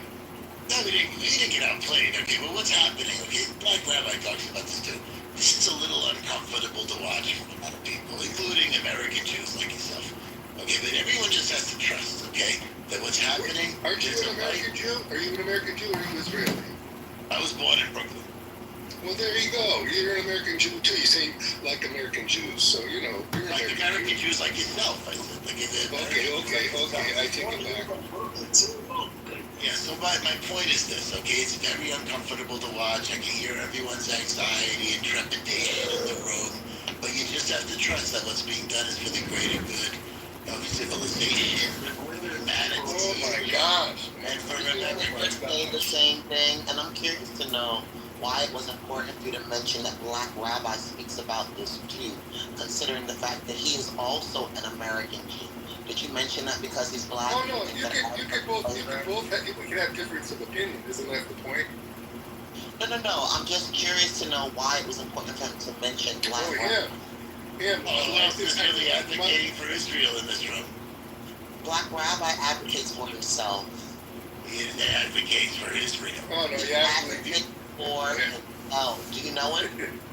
He's a clubhouse acquaintance. Oh, okay. Well, he's more than that to me. He advocates for himself. He actually acts as the token black Jew who speaks against Jewish politics. Because Jewish politics are Torah-based politics. We're not about, supposedly, Israel is the nation state of Jews. And in the event that it's the nation state of Jews, not Zionists, then Jews know that murder goes against our Torah.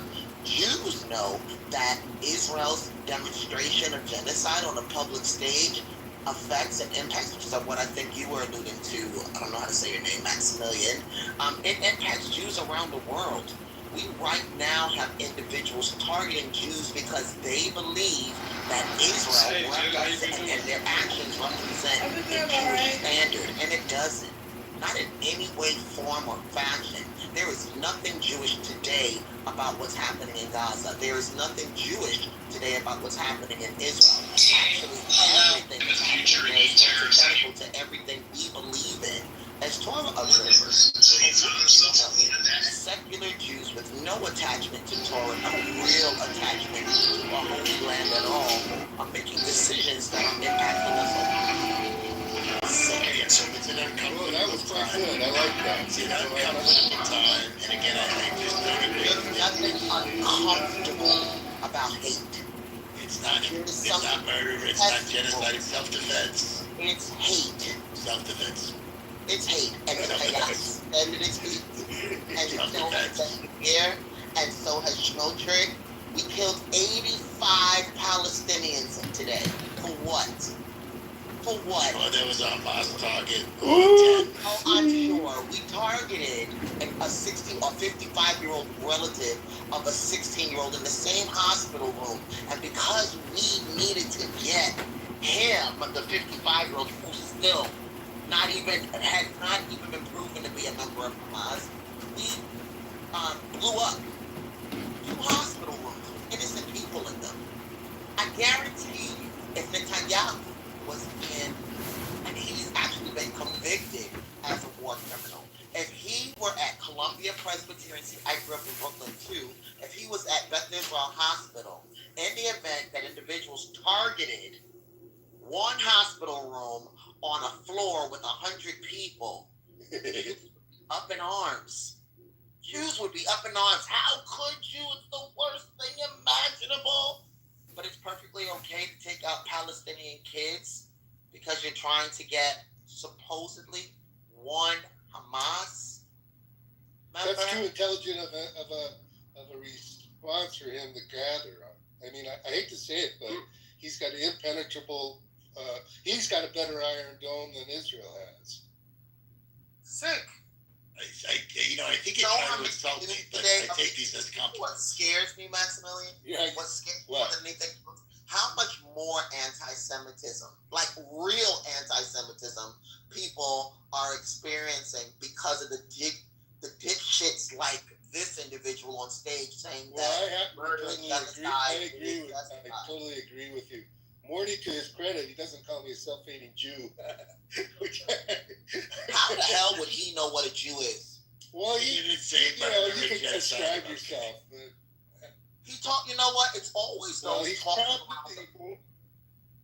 Listen, it's always those who have no connection to Judaism whatsoever. Like literally, their Judaism is hanging by a string. It's always those who pontificate the most. Do you ever notice that? Like pork chop sandwiches, however, no observance of Shabbat, barely comes to shul on Yom Kippur, but they want to wax eloquent about a holy land and what should happen there. Like the biggest freaking shiksas on the planet are always the ones talking junk. It's disgraceful. Be Jewish first, then talk about Jewish homelands. Drop the mic, bro. Or sis, I can't tell what you are, but that's good. It's fine. Well said. I'm Jewish. I'm Jewish every day of my life, not just when it's convenient. What is this? Not just when how do you say your name? Is it Ease or what? My last name is Eze, but the Hebrew phrase, of course, don't ask Maximilian what it means. It means how beautiful. Eze Yofi is an expression. It means how beautiful. It's also the name of my company. I do. Hey, welcome, Eze, and welcome, Max. I do wanted to. I was listening to Max. I think Max, you said a lot of the Jewish folks inside Israel, they don't agree with it, right? They agree with the actions. I'm sure there's a certain percentage. Whether it's 5%, that's still a lot of people. Yeah. So 82% of Israeli Jews, they actually. They want to expel Gazans out of Gaza. There was a survey that was done. And then we have 56% of Israeli Jews that want to kick the Arab Israelis out of Israel. And 64% of them, they agree to what's happening in Gaza. So, I don't know. I think it's a pretty big number. I mean, there's good people in there. It's probably like 18 to 20%. But the rest of them is like, I don't know. I wasn't making a point that I was making a different point, perhaps. I was making a point that I was making the opposite point that it sort of made that everybody in Israel thinks this is a great idea to be, and myself included, because I have Jewish heritage or I'm Jewish, that I think it's a great idea because it gets conflated both ways. I'm sick of being conflated with Israeli policies and that my country, right or wrong, in Israel. It's ridiculous. I lived in the United States. I was born on the year Israel was formed. I'm 77 years old, so I'm an old sucker, right? But I know when America went into Vietnam, it was wrong. I knew that Iraq was wrong. And I know that Gaza is wrong. I'm not, and it wasn't my government. I mean, you're just like, it's ignorant. And like I said, the parallel say because the Israeli government wants it, and I agree with it, Morty, it just totally sounds like Germany, 1936. I mean, it's ridiculous thinking. It's not thinking for yourself. I have to trust the experts. I don't claim to know everything about geopolitics, so I trust. Well, you just pick where your heart is. I mean, you just want to believe they're doing right, so you're in your little funnel when you read whatever you read, and it's amazing you even come in here, you get some kind of reverse thrill out of it. But other than that, I mean, the Torah, Jews like to debate things, so maybe that's your proclivity. Let me ask you a question. Okay, let me ask you. Go ahead. Do you think, that Donald Trump, Benjamin Netanyahu, and all these people that are working for Israel, do you think that they might know things that we don't know?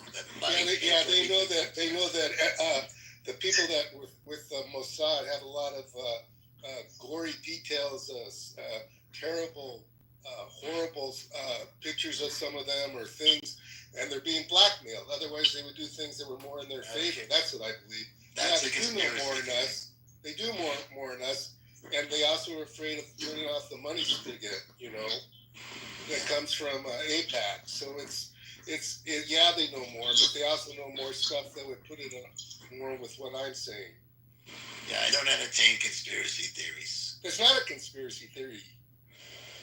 You know what's scarier than anything, Max? That these individuals have single-handedly given voice to every and proof, credence to every anti-Semitic trope imaginable. Yeah, right. They're living it. I agree. They're literally demonstrating it on a public stage and daring people to question it. I have a theory about that. It could be rejected or not, but children that are assaulted or sexually assaulted or abused by their parents, a high percentage of them go on to do it when they have children. So I feel like the Jewish people were traumatized. I'll give them that, or myself that. I grew up with all these images about the Holocaust, etc.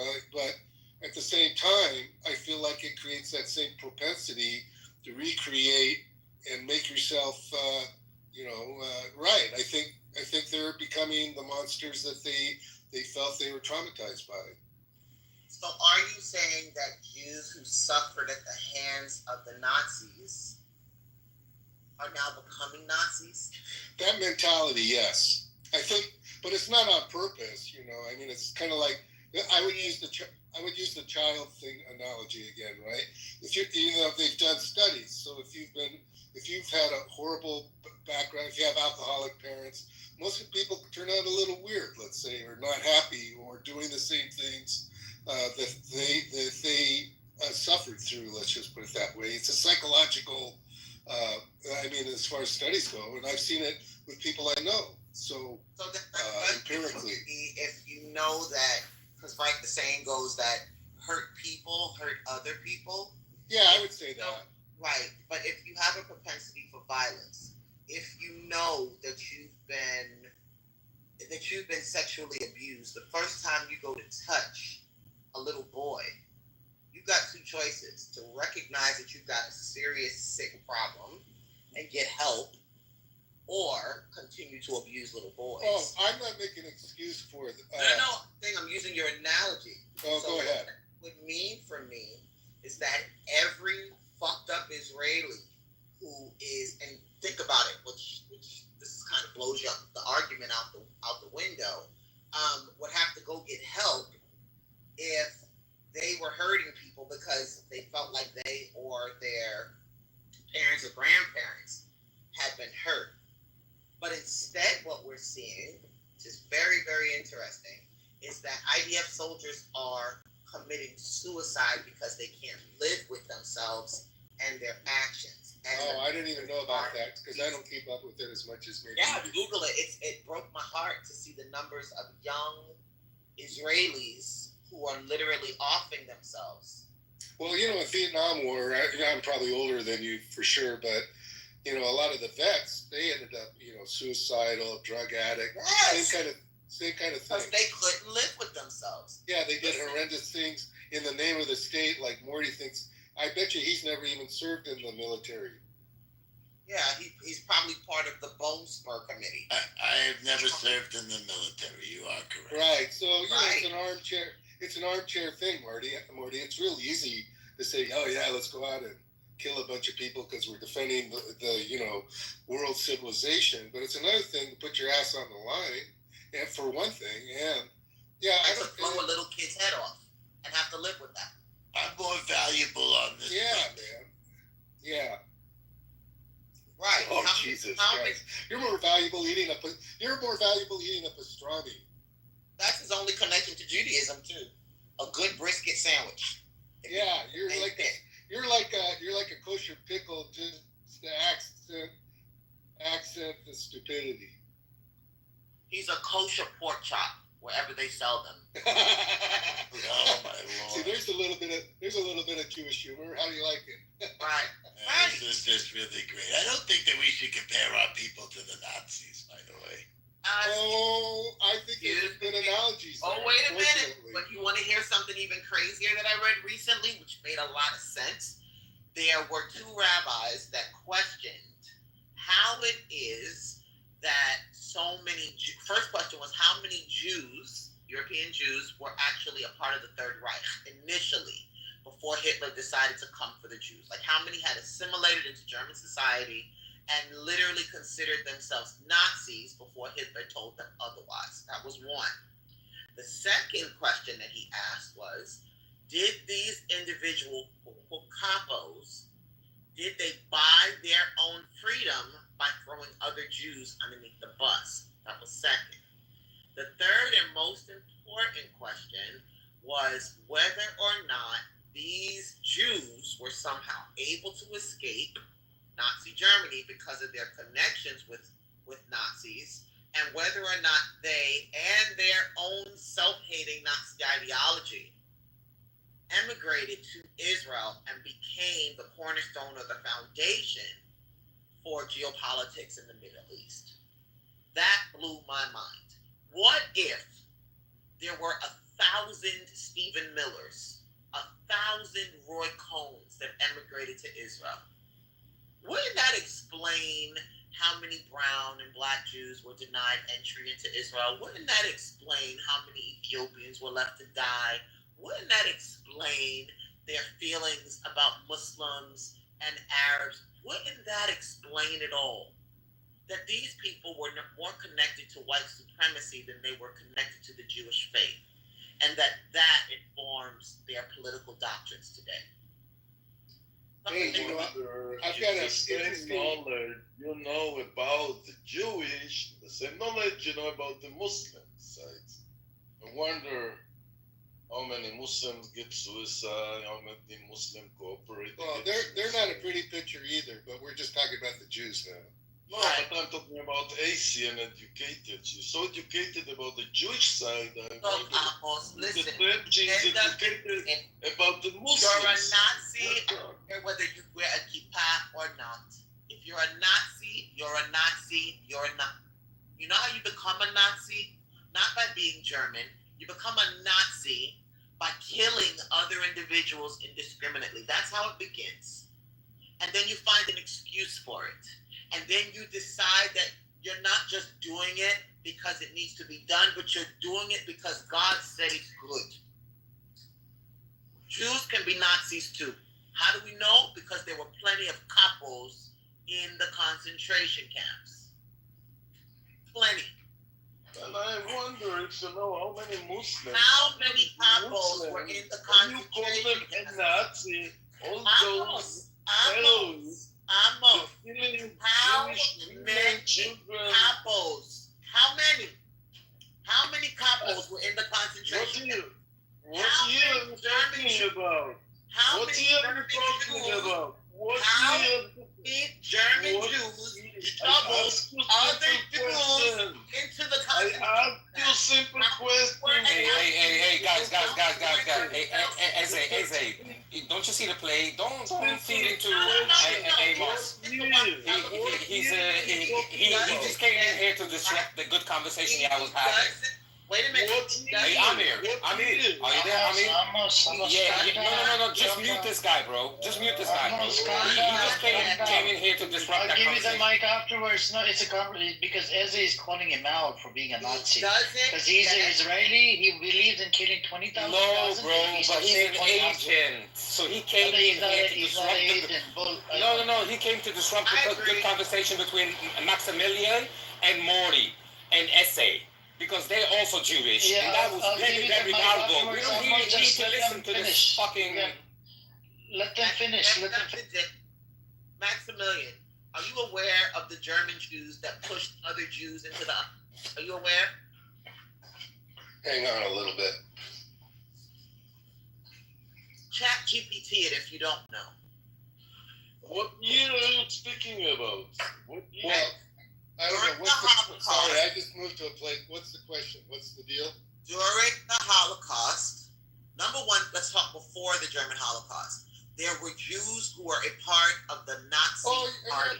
There was all, there's dirty laundry. That's not dirty laundry. It's a truth that you need to okay, now you're arguing with me, but I'm saying sure. No, I'm not arguing. What I'm saying is there's a difference between dirty laundry and dirty truths that people don't want to accept.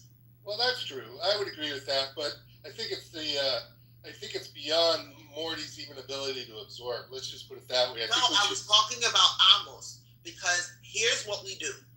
We sit around pontificating about how persecuted and how oppressed and how we've suffered, which I will not argue. Jews around the world have been persecuted. They've been oppressed. They've suffered. But it begs the question, if you truly were oppressed, if you truly suffered, if you truly internalized the message of the Shoah, how can you make that happen to thousands and thousands of Palestinian children and women and elders, not even a century later? How does that make sense? Yes, if you are a shower of gas, I yes? take the other side. Thousands of children and women are put in a gas showers, yes? I'm going to say again, if you don't see the Warsaw Ghetto in Gaza today, you are more blind than Stevie Wonder and Ray Charles put together. You're just talking about comfortable things for you from the Muslim perspective. She's Jewish, Amos. She's Jewish. She's Jewish, Amos. Unlike yourself, you're atheist. Amos, you're... No, but you know what the sick thing is? This is how people are. They'll say, I'm a rapist. Yes, I'm a rapist. Doesn't matter who am I. It matters that they took the microphone and don't shut a dirty mouth and speaking Calm down. Don't let come on. He was triggered. You know why? Because individuals who molest little boys give an excuse that other people are molesting little boys, so they should be able to molest little boys too. That's that logic. That's the logic. That's why Amir becomes Hamas, because only ancient the people who support the Palestinians suffer. But nobody speak about the 7th of October. If you ignore. This is not a only one side is. So go become a child molester because somebody else is a child molester. Go ahead. That goes without saying. Almost 7th of October, 1,400 people dead. Okay. On the other side, 7th of October, more than 60,000 dead. Which one should I be talking about? Should I talk about the Gaza or should I talk about the Israelis? Liquid boost side. No, I did talk about the hostage. I want the hostages to come back home. But the issue is, hold on, Amos Smotrich. Hold on. Oh my God. Hang on. Amos Smotrich, finance minister, and President Herzog said they don't care about the hostages. They lost focus. They don't care about the hostages. This is not about the hostage. I'm talking about you, not about Herzog, not about Smotrich, not about Ben-Gvir. I'm talking about Amir and about AC. And Jewish, she can talk about her. No, she can talk about the. You come and try to put another opinion. He's not allowed to speak. Or you remove him down, or you mute him. That's the only thing you know. Look at this guy. Hey, did anybody ever see the Dave Chappelle? Did anybody ever see the Dave Chappelle comedy act where he's black? He doesn't know he's black, and he's a leader of the Ku Klux Klan. Wow! I saw it. It's actually you saw it, right? It's one of the most hysterical. Okay, so that's sort of the situation here. Yeah, absolutely. He probably doesn't even know who Dave Chappelle is. No, he doesn't. I know who he is. He's a good black. He's one of those Schwartzes. He's one of those Schwartzes that make bad jokes. You said Schwartz. And by the way, that guy that's in the audience, right? His name is He's actually Rohan from Australia. He's Jewish, and he designed it. His daughter actually is a pro-Pally. She raised funding for pro-Pally protests or whatever. And look at him, this idiot, right? He's coming after me. He wants to call me out, do a whole bunch of shit. I'm a Jew hater, blah blah blah. Just because I talk about the Palestinian cause, how they're suffering, how they're getting killed, butchered, slaughtered, right? These people, these Zionists, they always have a problem. That why can't I talk about the suffering of the Palestinians? Thanks to your disgusting Zionist entity that's killing and butchering and slaughtering people, you should go call out your own people. Your daughter calls him out, she protested, but you don't have the fucking balls to say anything good about the Palestinians, motherfucker. Well, here's the issue. If you would condemn Hamas, okay, which is an international terrorist organization and a proxy of Iran, okay, maybe we would follow suit, but you have to go first. And he'll do it right after you call out the He doesn't do it. Even if I condemn Hamas, they would never do it. No, he doesn't. Like, Think about it if you do it first. The whole point is not to look at titles, and it's not to look at labels. It's to look at behavior. That's the part that people don't get. If you did exactly what the Nazis did without a swastika on your arm, you're still a fucking Nazi. That's the point. You have people who did the very same thing that the Nazis did in South Africa, but you like to speak about numbers.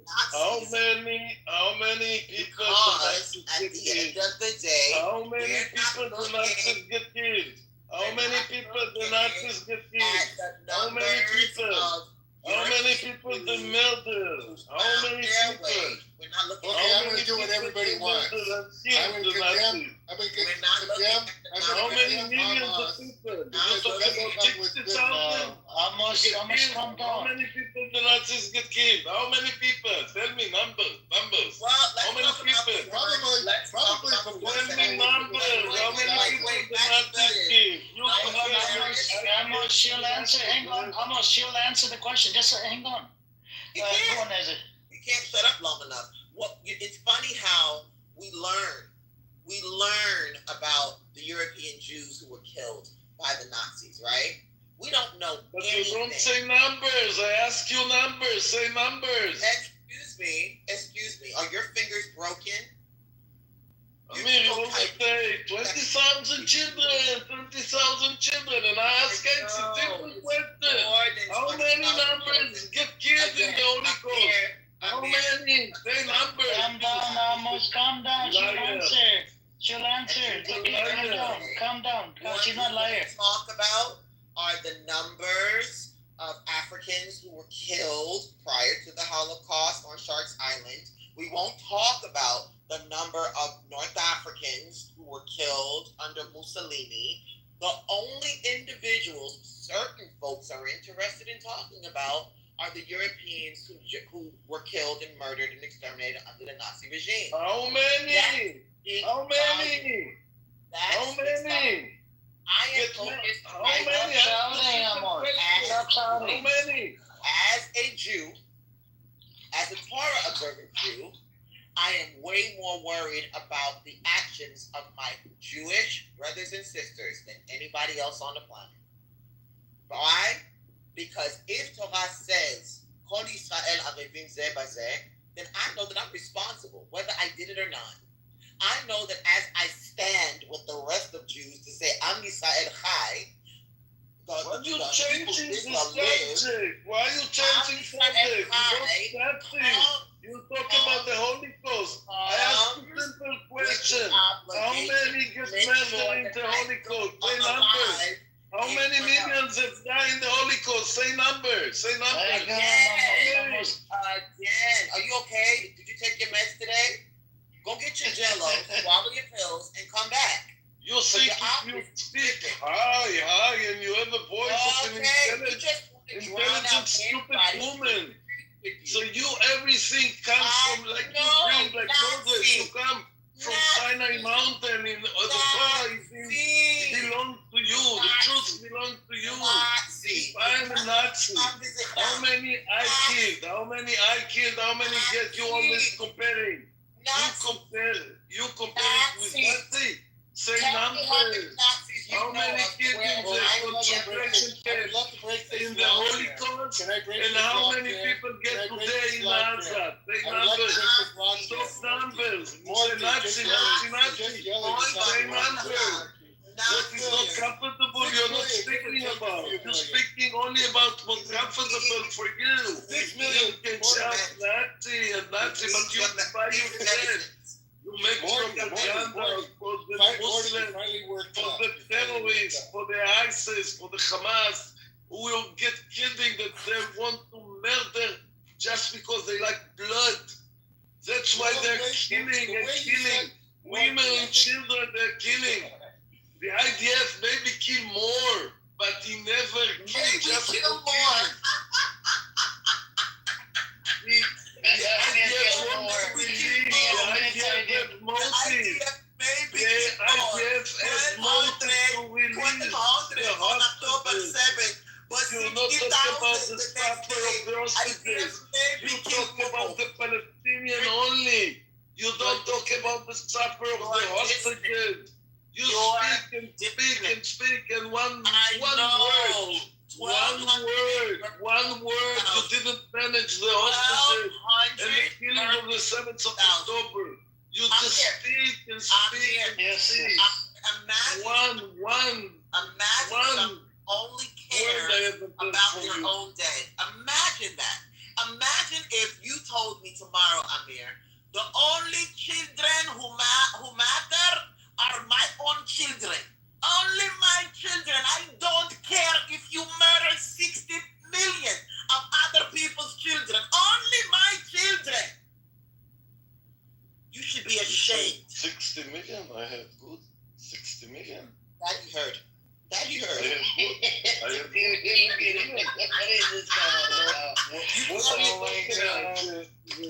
The 7th of October about the Holocaust. You make one big salad, so I don't know what are you talking about. I know. Do me a favor. It's a 60 million, yeah? Stick to your hummus. Don't worry about my salad. 60 million. Stick to your bubble. Leave my salad. You dirty mouth, only garbage and garbage. No, you disgusting, dirty Ashkenazi. You disgusting, dirty Ashkenazi. You who condones genocide. You who condones murder. You who condones the death of children. I live the supper every day. I live the supper on my body. I know. You live in an office like me. You sit in the United States. You know nothing. Say it with me. Are you ready? You're just bringing propaganda of the Hamas, of the Come on, the only newspaper propaganda you're speaking from Al Jazeera. It's the only what you have sources is Al Jazeera.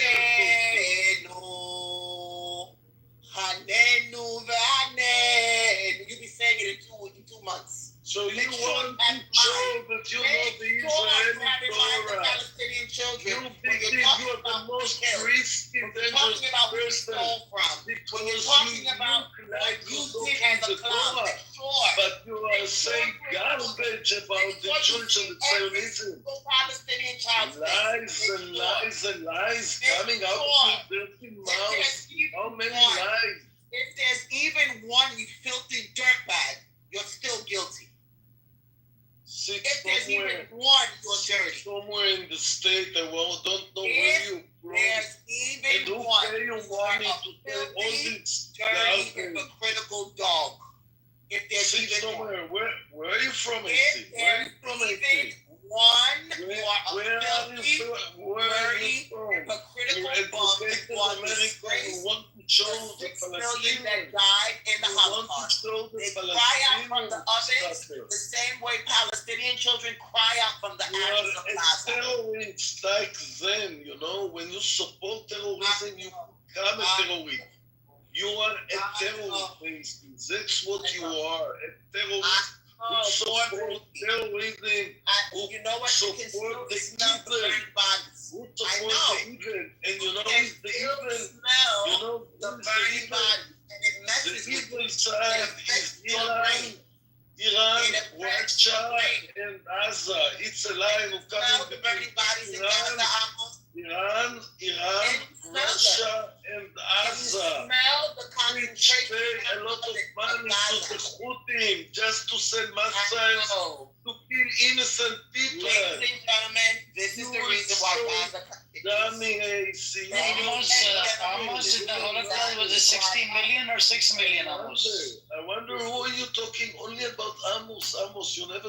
Almost was it 16 16 million or 6 million? She took the big since I arrived to the room. She didn't No, close it's okay. It's okay. You're going back and forth. You're cursing her out. Amos. What about Daisy? Why don't you mute Daisy? As they saying the facts. She's speaking the facts. That's why you speak nothing but bullshit and lies. From one side, 60 million. You speak nothing but bullshit. She said 60 million, yeah? Yeah, I wish you would speak, you're being honest, but you're not honest. I'm not honest. You are honest, yes? I'm honest, as is honest. A lot of people are honest here. Bull is honest, We have Morty, he's on, he tells the honest narrative of genocide. Yes. You only saw once a point of the suffer of the Palestinian. You don't say anything about the Jewish suffer, about the Zionism was suffering for 75 years. On little piece the of Palestinians are suffering for 75 years. Israelis aren't suffering. What is he on about? You are enjoying your fucking life in Israel. Bombing buses inside Israel. Bombing buses. You didn't do any ethnic cleansing in 47. You didn't kill anybody in 47. You didn't rape little girls in 47. You didn't start a fucking war in 67. You didn't do anything. The 2022 to 2023 was the deadliest year for the Palestinian children. He didn't do any of this piece of shit. Come with the gun and start shoot civilians. Gun. You started with a gun. You're Jewish militia, Zionist fucker. They went from one village to another. Start killing people. Started ethnically cleansing people. Airplane. Not to mention in 30s, the booby trap, cucumber boxes, these Zionist mofos. Who is not Jewish, yeah? The terrorists you are the terrorists. Your people, the leftists that were involved in the fucking, ethnic cleansing in 47, that's you. That's your people. You, your father, your parents, your family, everybody. You support terrorism in the world. You and AC. I don't support terrorism. You, as if you ask the terrorists. Hang on, Amos, hang on. If you ask, if you ask ChatGPT, the first terrorist attack since the 1900s in the Middle East, do you know what will come up? A Jewish militia gang called Lehi or one of these Haganah gang in the Middle East, in British Mandate Palestine. The first terrorist attack was done by this I want to respond to this question. I can hear you. Without anything will interfere me. Literally, like, off his chain. Don't entertain this guy. He's gonna make the same. Okay, Amos, just stay muted for a second. I need to tell Eze something. So, Eze, if you were to chat GPT right now, first terrorist attack in the Middle East, who was it by? If you ask ChatGPT, it will tell you it happened in British Mandate Palestine by a Zionist Jewish militia gang. I believe it was Haganah or Stern gang. And you have Rohan down in the audience. He keeps on bringing it up. They're Islamists, they're Muslim terrorists. Right. Motherfucker, who made these people terrorists? It's your people. They funded, they're doing the weapons in Sudan. They're killing a whole bunch of, genociding people through the RSF. And in the Congo and a whole bunch of other nations. Out of Palestine, when the Jewish Israeli and one Morty was in Hamas in 1947. The British control Israel, and you make one big salad. The British said no, they're not going to give you the fucking state in 1939 after the white paper. They said, fuck you, we're not giving you state. Because your people did the fucking Black Sunday. Idiot, you idiot, you lie. The UN gives the Palestine Israel. It's not the British. You know nothing, even about Amir, can we move on? At the end of the day, I just put in the back of the chat. This Daniela, what's her name? Weissman or Daniela Weiss. You want to hear the craziest thing? It's her own word. Oh my God! Thank you, Amma. Thank you. I'll bring you back up in a bit. You talk too much. About time, guys. You talk too much. Daniela Weiss was nominated for a Nobel Peace Prize. I just want to put that out there before you slander her. Yes, she was. I'll put the article in the back chat. As was Bibi. Now, I'm not going to say by who, but at the end of the day, yes, she was. I want you to hear in her own words how she says the Palestinians are going to be moved out of Gaza, and that the way that they're going to be moved is by being starved to death. And this is a Jewish woman. It's right there. You can see it. It's not AI. And she represents hundreds, if not thousands of people who agree that the best way to remove Palestinians from Gaza is to starve them out.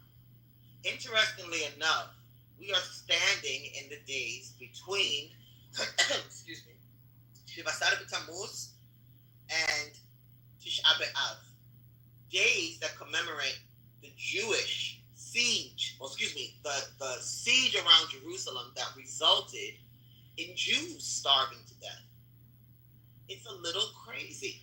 It's more than a little crazy. What Jew stands before Tisha B'Av, the 9th of Av, you guys can look it up, and says it's okay to starve other people to death even as we mourn the destruction of the temple and the starvation of Jewish babies? You're not Jewish. That's the only conclusion. You're not Jewish. You don't have any connection to God, and you have no connection to the Torah. You're just a bunch of freaking barbarians. Can I add a little Jewish humor? Go ahead, bro. Okay. I will condemn Hamas because I like a good pita bread with it. Oh, you're hilarious. Sorry. Not. Wah, wah, wah, wah. Well, bad jokes can be good jokes sometimes. I hear you. But you know what? I appreciate your ability to see. Can you explain the Dave Chappelle scenario, that episode to Morty? He won't get it, boo-boo. He won't get it, Bubba. You know what? Also, I think he's lying because the way he said Hamas, he said it like in a Yiddish way. So I think he's not really. I don't think he's forthcoming about his origins. I hate to call him out on that. I don't either. There's something fishy there. And I'm not talking gefilte. Gefilte fish, right? Exactly. No, there's something off. There's something off there. And most of these individuals who stand up and pontificate for Israel and Zionism and the rest of it on Clubhouse, I think are plants. I really do. Plants? Oh, I don't know. I think they're more like little shrubs. When I say plants, listen, there are people whose ancestors assimilated when they came here, right? It was hard being a Jew, in the shtetl, right? And when they came here, they wanted nothing to do with the old villages, with the old cities. I get it. But as they became more assimilated in American culture, I think they began to adopt American philosophy. The philosophy of white supremacy. Yeah, I have a question for you then, since you're philosophical and I can tell very intelligent, I'm complimenting you, is that don't you think that because of the Holocaust, and I don't know if you're a Holocaust, whatever you think of that, but let's just say the disaster in Germany, that a lot of Jews basically thought, hey, this promised people stuff is a lot of bunk. I think I'm just going to forget it. Well, I think that definitely had an impact. I think the Holocaust definitely had an impact on the fate of a lot of German Jews. I know a lot of German Jews, or a lot of descendants of the Holocaust who, just looking at the atrocities of the Holocaust, couldn't believe that a God witnessed that, right? And I mean, if you look at, especially if you promote yourself as being chosen. Well, I don't know so much about the chosen part, but how could God watch? That's a question. Viktor Frankl asked it. How? Oh, I like his. Yeah, that's a wonderful book. It really is. Man's Search for Meaning. How could you watch it? Like, how could you see it and God and say that you love Jewish people and let this happen? Okay. Right.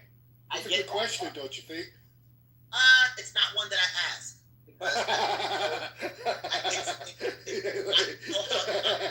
There's nothing to see there. Right? I'm at a point where I believe that God is in control of the universe, and His balance sheet is not mine. And so that's a reasonable point to take. I don't take it, but I can see how you could believe that. I don't tend to legislate God's activity. You know what I mean? But don't you think Americans, I don't know if Morty's even around anymore, but Americans, we tolerated all that horrible stuff we did to the Vietnamese and the horrible stuff we did to the Iraqis. So 400 years of fucking owning people like they were cattle. Yeah. Well, yeah, that too, for sure. I'm still here. I heard my name. I wasn't sure what the question was, but I'm still The question was, don't you think America committed a lot of atrocities in Vietnam and Iraq? Yeah, exactly. So why is everyone bothering Israel? Oh, Jesus Christ! You know what, Morty? I have a vaudeville joke for you that I think you single-handedly are you're bringing down the fact that Jews do have a higher IQ in general, which is not nice to say usually, but I think you're bringing it down single-handedly. Can I tell you something? And this is the sickest part of it all. Imagine a Jew who screams never forget, developing a convenient memory when it comes to other people. Yeah, that's true. It's weird. It's totally weird. But I think, it's mind control, I believe. I think it's just like what goes on in the United States. I mean, we're brainwashed here like crazy too. So. But we're not just brainwashed. It's it's hardwired into our systems.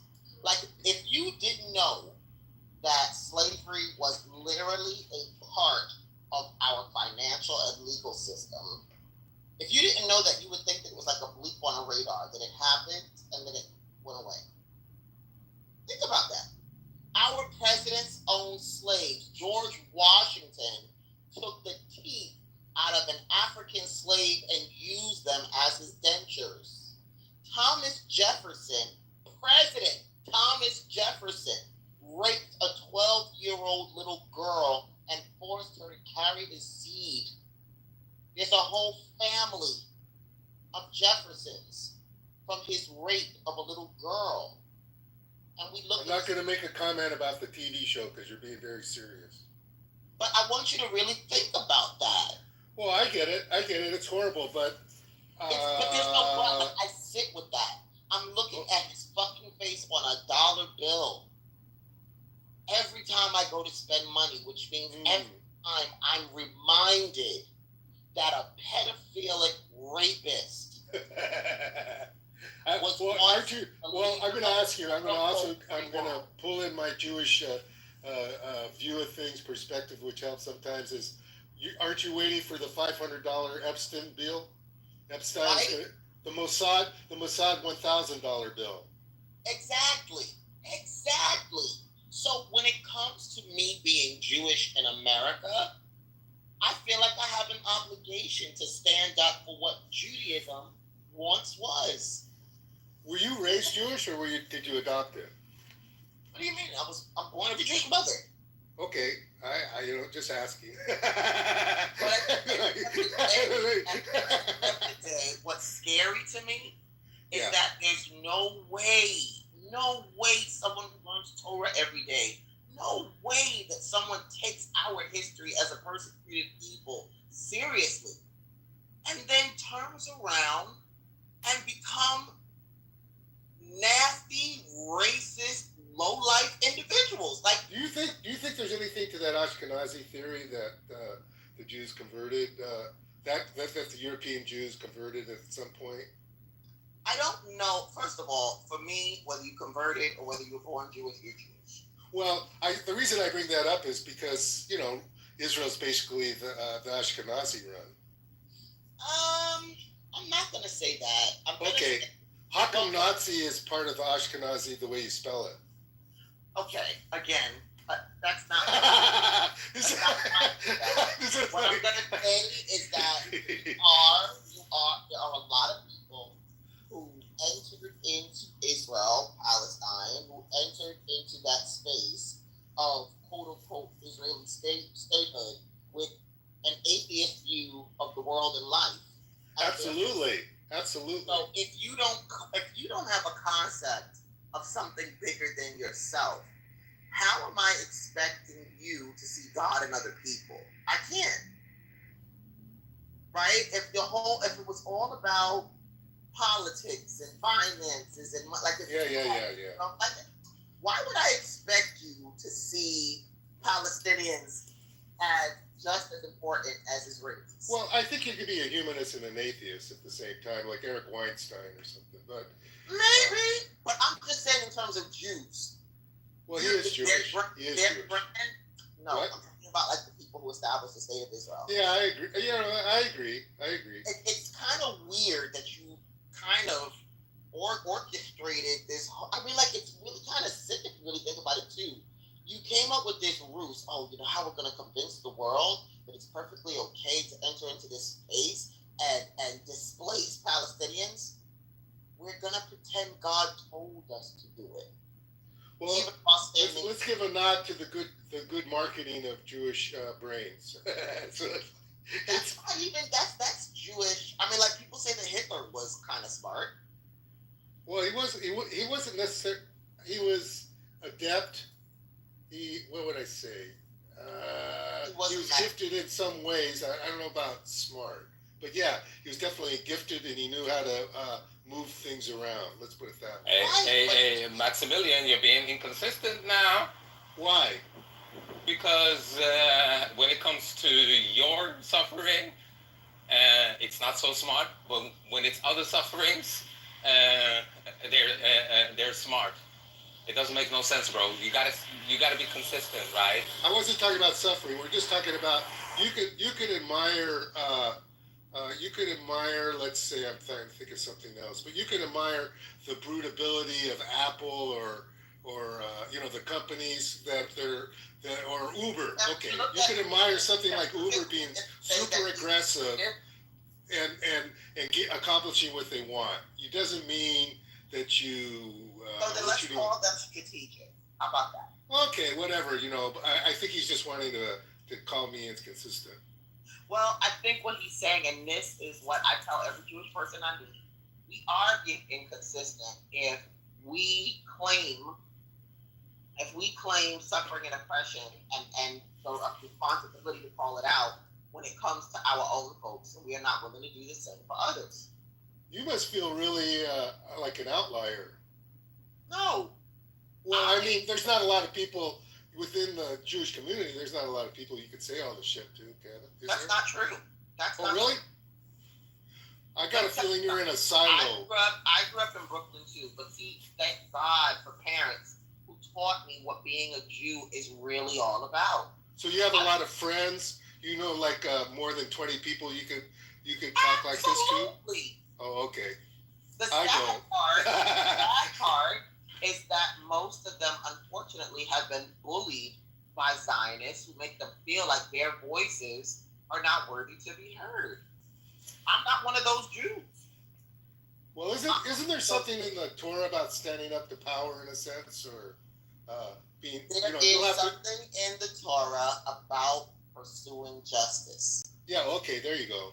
It says tzedek tirdo. And it's a double lashon. It says it twice that you have to pursue justice at all costs. It even says that if you see your enemy's donkey under a burden, you have to relieve it. A donkey. How much more so a person? We're not supposed to be these nasty, heartless, cruel individuals.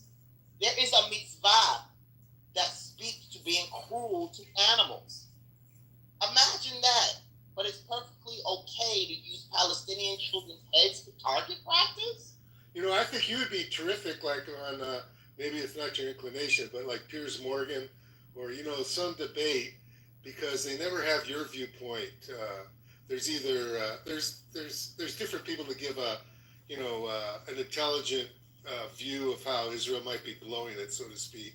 Or not Israel. Well, I say Israel, but I mean the Netanyahu, Greater Israel whole thing. But there's nobody that really gives your view. I think it's really cool to be such a devout Jew, and also at the same time, see the fallacies of what's going on. Well, I think that in the event that we were to return to Torah, all of us would. And that's the sadness of it all. That so many of us are assimilated that we don't realize that we're taking on ideas and views that are antithetical to Jewishness and Torah. Well, I might be an anomaly to what you say too, because I don't practice Judaism. I feel culturally Jewish, but I'm definitely obviously not in Morty's boat. But Max, have a heart, right? Yeah, for sure. Guess what? For me, that's where it begins. You have, whether you like it or not, a Yiddish Shinnisha, a Jewish soul, which means that you're only going to go so far before something's going to stop you in your tracks and say, well, I didn't go to the Vietnam War, for example. I knew that sucked. And, right. But you can look at Gaza and see it as ungodly. Yeah, for sure. I wouldn't use the word ungodly, but... why do I say ungodly? Ungodly, why did you say ungodly? For me, is to see the Torah does not start at Sinai, right? The Torah starts at the creation of mankind. Bereshit bara Elohim, in the beginning, God. So if you start there, you recognize that it's not just about Jews. It's not just about quote-unquote Zionists. It's not just about Muslims or Christians. It's about all mankind. And in the event that you read carefully, you realize that there's some part of God in every person you meet. So for you to say that, or for any person to say that they can just genocide thousands and thousands and thousands of people with impunity, that says that you don't see God anywhere else but within the confines of your community. That's ungodly. Can I just make a question? Amir, are you there? I'm here.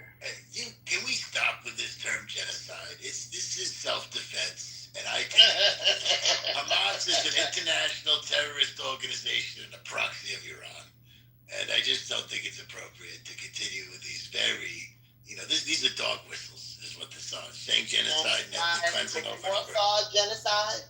These are dog whistles. Was Warsaw genocide? Yes. Just don't say the word, Morty. Right, don't say the word. Okay, in the context of Palestine, so-called Palestine. No. Make sure. You should be in favor of free speech, Morty. I am in favor of free speech, except when it's annoying. You know what? You annoy me with your kind of weird accent, but it's no problem. Wait, Matt. Matt, here's what we're gonna do. All of those 30-pound refugees in concentration camps, we're not going to call them Holocaust survivors. We're going to call them war veterans. See, there's the spirit. I like that. We'll call them war veterans. Those were not survivors. They were soldiers who were injured in battle. Think about how sick that sounds. That the individuals in Auschwitz were soldiers injured in battle that were at war with Nazis. Yeah, but you're just being too logical. It's not gonna crack Mr. Morty over there. You realize that, right? I mean, look at the pictures. Don't you see them you don't see them in uniform? Are you talking to me? You're preaching to the choir. No, I know. But what I'm saying is, that's how ludicrous he sounds. Well, it's obviously ludicrous, but I think it's fascinating. I'm joining in here too, because women in hijabs were actually wearing helmets. Helmets. Those are helmets. Those were not hijab. Nope. No, they were stealing forced yarmulkes. You just didn't look close enough. Of history. What is it? These aren't my ideas. This history revisionism. I told you that. Anything you say is not going to convince me. Soldiers, were they at war with the Nazis? You're not going to convince me. I have a closed mind. Were they at war with the Nazis? No. No, of course not. Of course not. It's too logical. Don't talk to me with real logic and real words. Let's just stick to this. It's too much for my little brain, Brooklyn brain. Right, Amir. Weren't those Holocaust survivors wearing uniforms when they found them? Weren't those rocks that they had in their hands that they were? They had steel and force yarmulkes. Right, there you go. There it is. That's it. There. I'm showing my true color, Morty. I'm a self-hating Jew. It's obvious. I need better pita bread with my hummus. This is not laughter. This is derision. That somebody could call Jews in the Holocaust,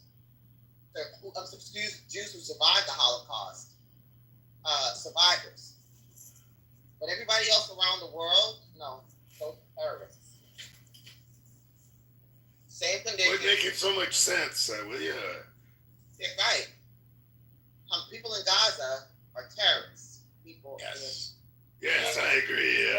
So anytime you say that, I agree. Warsaw, who actually fought back. Those individuals are not terrorists. Those are heroes. Yes. Those are. There's heroines too. There were some women that did some stuff too, Morty. Well, we don't have to get too woke about it. Oh, okay. I'll go back to sleep. Snore with you.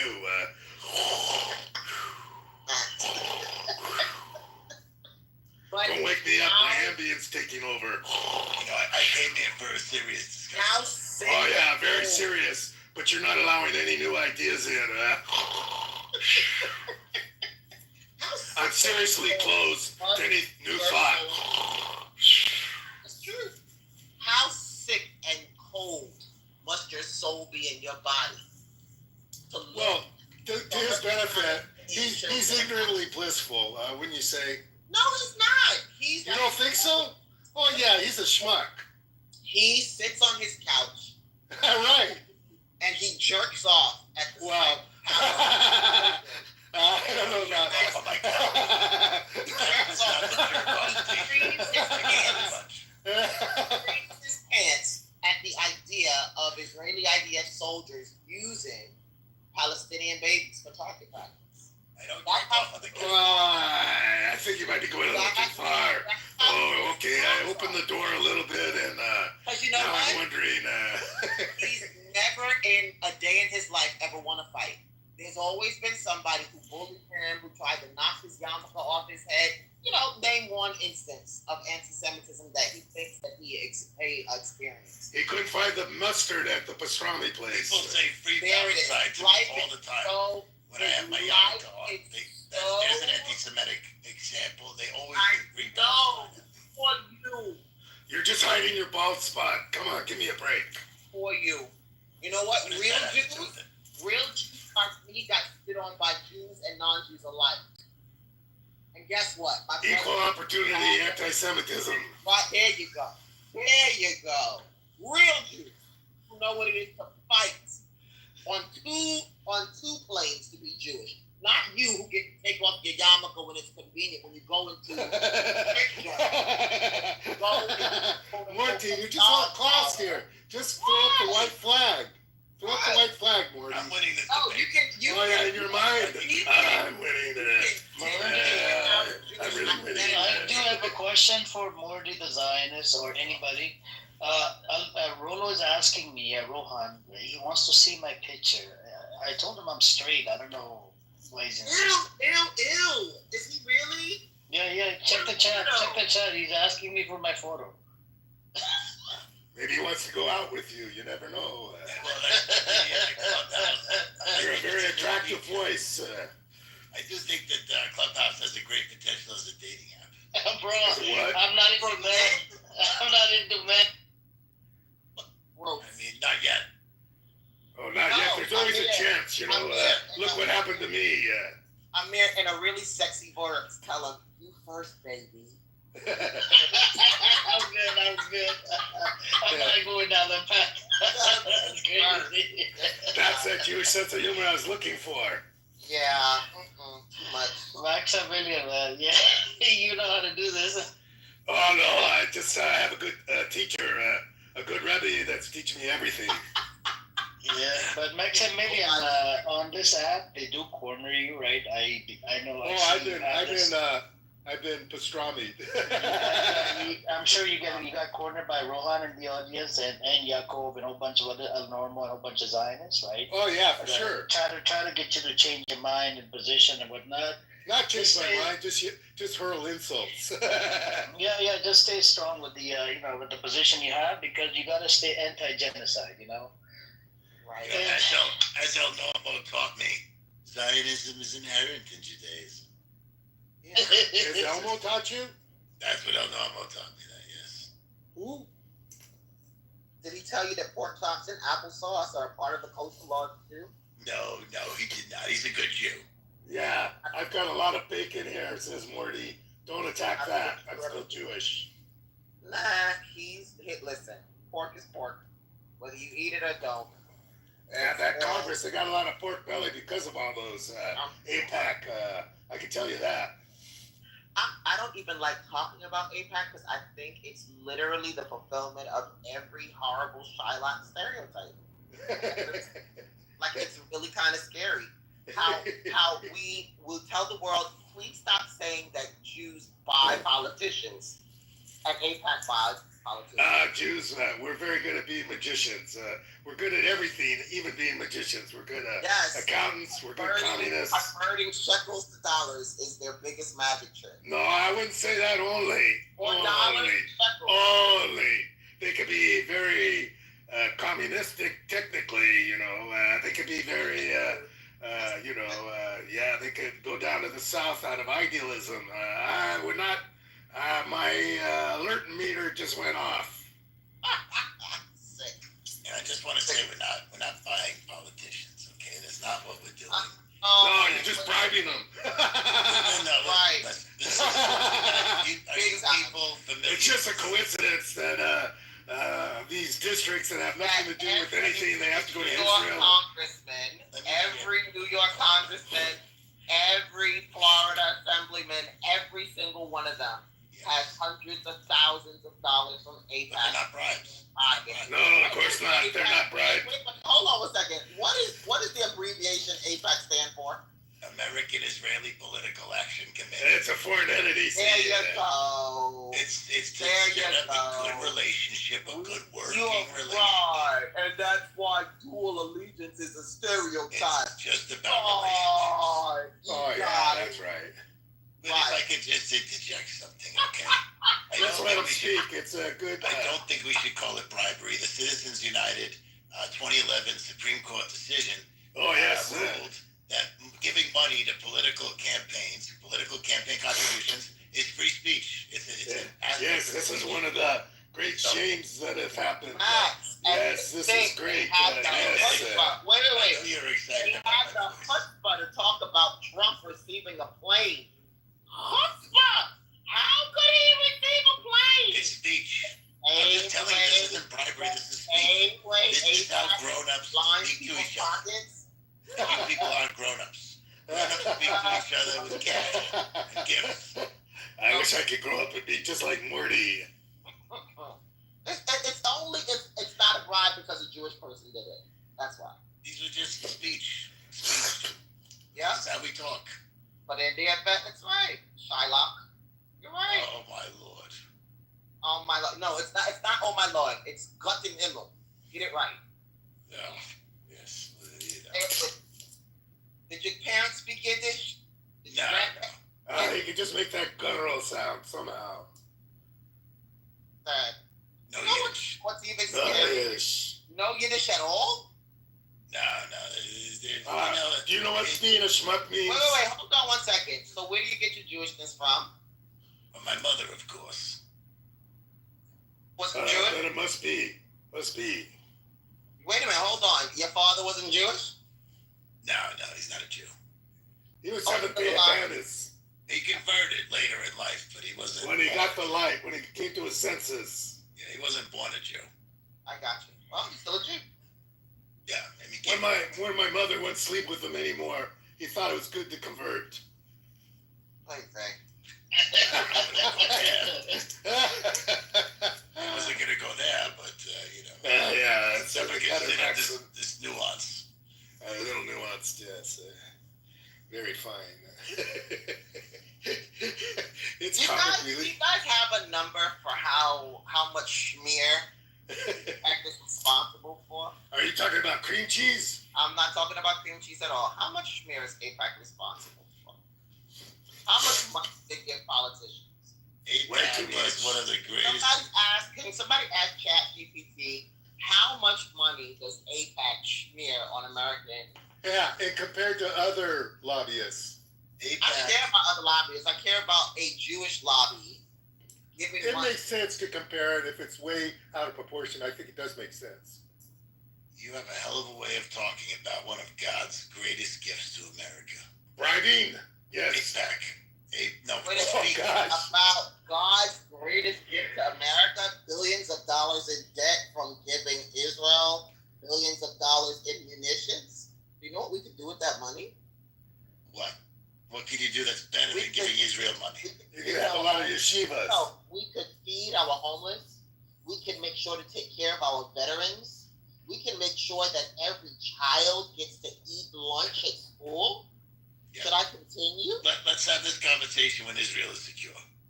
Let's have this conversation when secure or well, let's not even stop compromising American citizens to be able to protect war-driven Israel. Why are you so concerned about American citizens? Oh my God, there it goes. Wait, there it goes. Because American citizens live here and in Israel. Uh-huh. Yeah, the ones with dual citizenship, yes. Yeah. We can advocate for them, I agree. 60 to 70% of them. And the Jews. Stop the lies. The Jews and the... Okay, well, I'm not that concerned about them. You know, color me cold. I'm sure you will. No, color you. Because when you can't live in this country, because you're making sure that a country that has surplus finance is better than you and kids, we'll talk. Yeah, well, you know. They're not starving. Not sure I appreciate your sophistry. They're not starving. They're not going without. As ChatGPT says, since the establishment of AIPAC, since AIPAC's foundation in 1954, exceeds $300 million, with the nearly $144 million provided directly or in super PAC spending in just the past two election cycles alone. So they've spent a lot of money in the past two cycles. Sounds like a low ball from 1954. That sounds like what they just did. Oh, that's because we're good accountants too. So it's not just so. Here's the deal, right? It's not just the one Zionist Jewish lobby. There's actually more than 15 of them. Let me check into all of them. How many Zionist Jewish lobbies? Because everybody knows AIPAC because AIPAC is a famous one. But there's other ones at play here as well, you know? Not the evangelical. The evangelical, that's another lobby as well. They got evangelical Christian lobby. Let me see how many are there Jewish, Zionist Jewish lobbies. Make sure you look up the Morty Israel First. You know, look, I think that's a trope. Okay. How much money did Ted Cruz?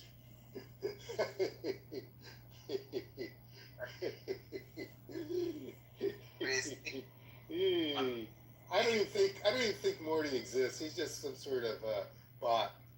Yeah, exactly. He's a voice suspended in the abyss. It's like the programmer made some mistakes, and they're just checking it out with us. I'm a good Jew. Yeah, you're a very good Jew. Very, very good.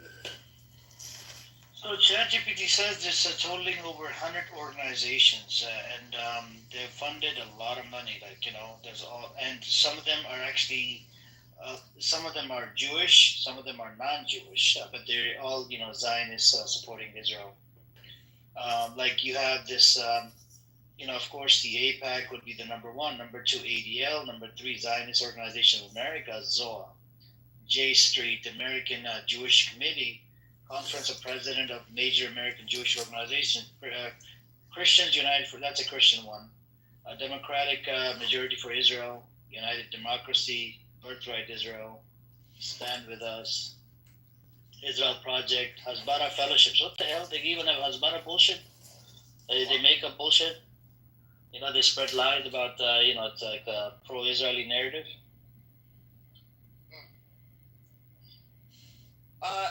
Morty the Good Jew, what is the sixth commandment?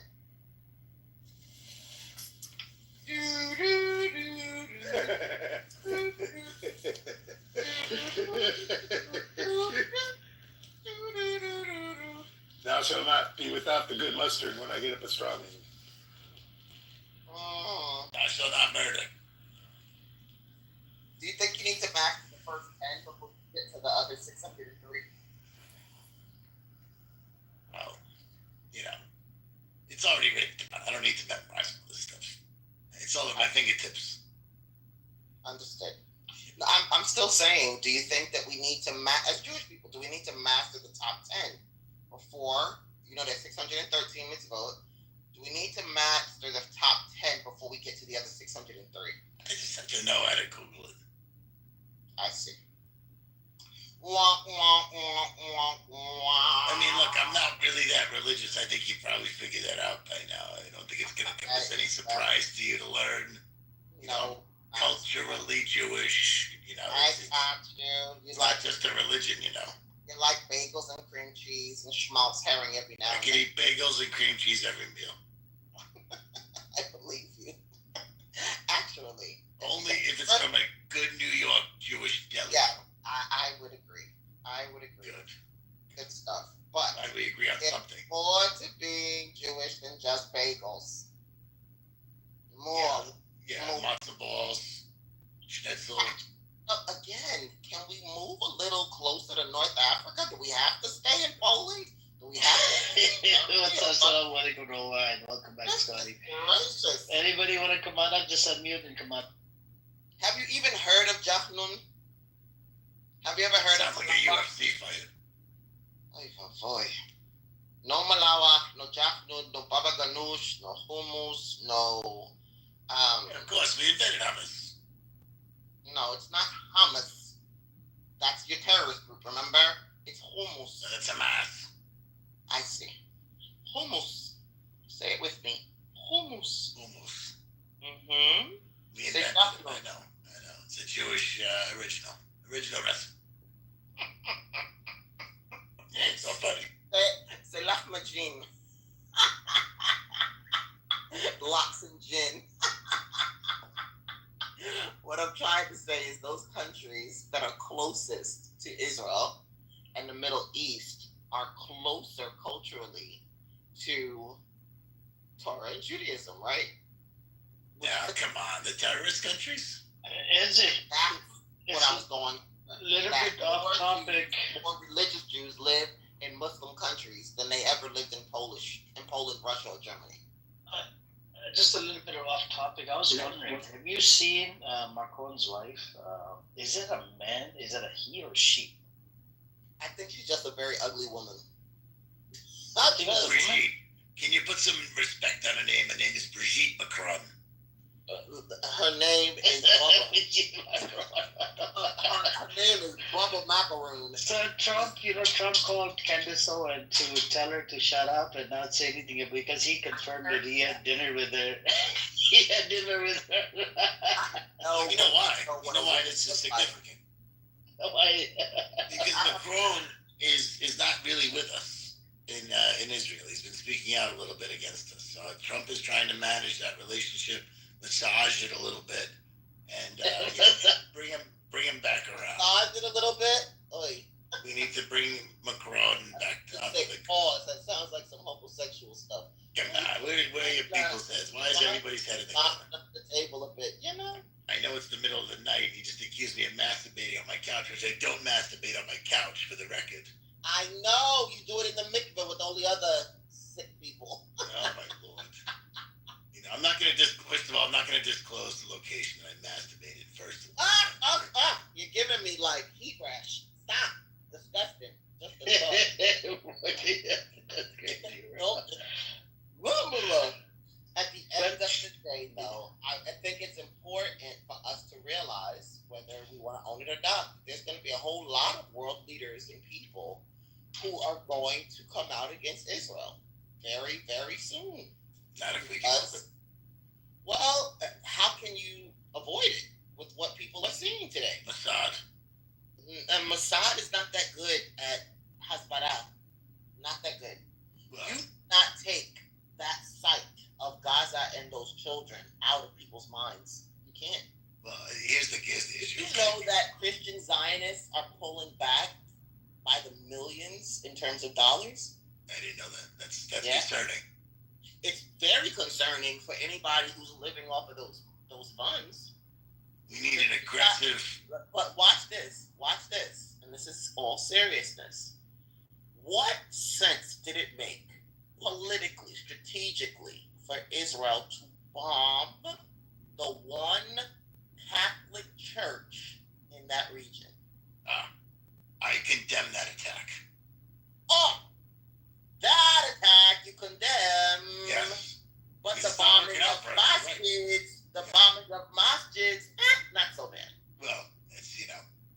Muslims are a little bit incorrigible, to say the least. But guess what? Those are your cousins, whether you like it or not. Yeah, your cousins. Torah doesn't allow you to stand in allegiance with Christians. Enter the Crusades, enter the. Yeah, but they're coming around. They're coming around with. Ask a question. Sure. In what countries were Jews the safest? Muslims. I can't believe you actually formed your mouth to say that. I figured that was the answer based on the line you would take. Amir, can you please find the applause button? Morty is coming around, people. Here we are. Pew, pew, pew, pew. And Morty he's honest, actually. When it comes down to some of the facts, he is honest, and I respect him for that. But he still is honest, I respect him for being honest. Wait 1 minute. This is good stuff. Where were Jews the least safe throughout Jewish history? Amongst the whites. The whites are savages. Now you want to call them whites. Say it with me. Amongst the Christians. Yeah, same thing. No, because you didn't call Muslims whites or blacks. You called Muslims Muslims. Now you say amongst Muslims. I call them Muslims. Okay, I don't know who those people are. Muslims were kindest and the most loving to Jews. In fact, here's another fun fact. Most Jews from those countries no longer spoke Hebrew. They were so much a part of Arab culture that they spoke Arabic. Well, this is very nice trivia from back in the day. But if you haven't noticed, the Muslims hate us. Where did the Holocaust take place in a Muslim country, Bubala? It almost took place, at the hands of Palestinian Islamic Jihad and the Al-Qassam brigades. They weren't stopped. And you stopped. No, never stopped. Such a pile of hogwash. And I'm not saying that to you because you're a Jew. Hogwash. The most money, the richest Jews on the planet thrived in what countries? Muslims. You just asked me this question. Yeah, no. I said where were they the safest? Meaning, which countries were Jews safe? They weren't expelled en masse from Muslim countries. They some of the richest Jews and I know. Right. Iran, from Syria, right? Yep. From Egypt. How is that possible? That today individuals who practice religious freedom, who allowed us as Jews to live and thrive in their countries, how did they become the subjects of such ire? Could it be that European Jews came in and caused dissension between Arabs between Muslims and Jews? Is it possible? The worst thing I ever heard an Iranian say in terms of what they resented their Muslim neighbors for was that they couldn't build a synagogue higher than a mosque. Boy, so horrible. I don't ever remember hearing of any Jews in Muslim countries that were exterminated by the millions, by the thousands, by the hundreds. Ain't it funny in 2025 that the state of Israel stands more in alignment with Christians and Christian Zionists than they do their own family members in Gaza? Kind of makes you wonder what's at the root of all of this. Well, I don't appreciate your sophistry, as I've said before, but it's getting about that time I have to go to sleep. It's been a very delightful conversation. I'm going to teach you a little Yiddish. Gay schluffen means go to sleep. Yes, but I just want to end this by saying I'm still undefeated in clubhouse debates. Actually, I just put you to sleep. Good night. Good night. Take care, Morty. All right. Good night, everybody. I hope I bring you back to the pro-patty side. Never. Maybe just be a mensch. How about that? The rest will come. I could never.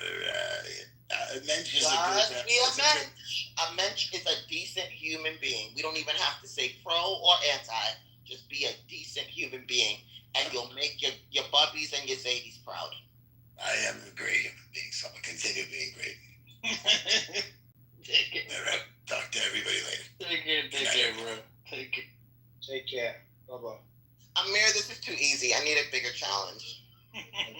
We got Nubian. He's a bigger challenge.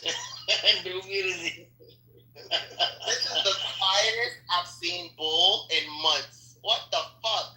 Bull. Bull doesn't like Nubian. Nubian doesn't like Bull. They were going head to head earlier. No, I'm saying usually I come into these rooms and Bull is going in.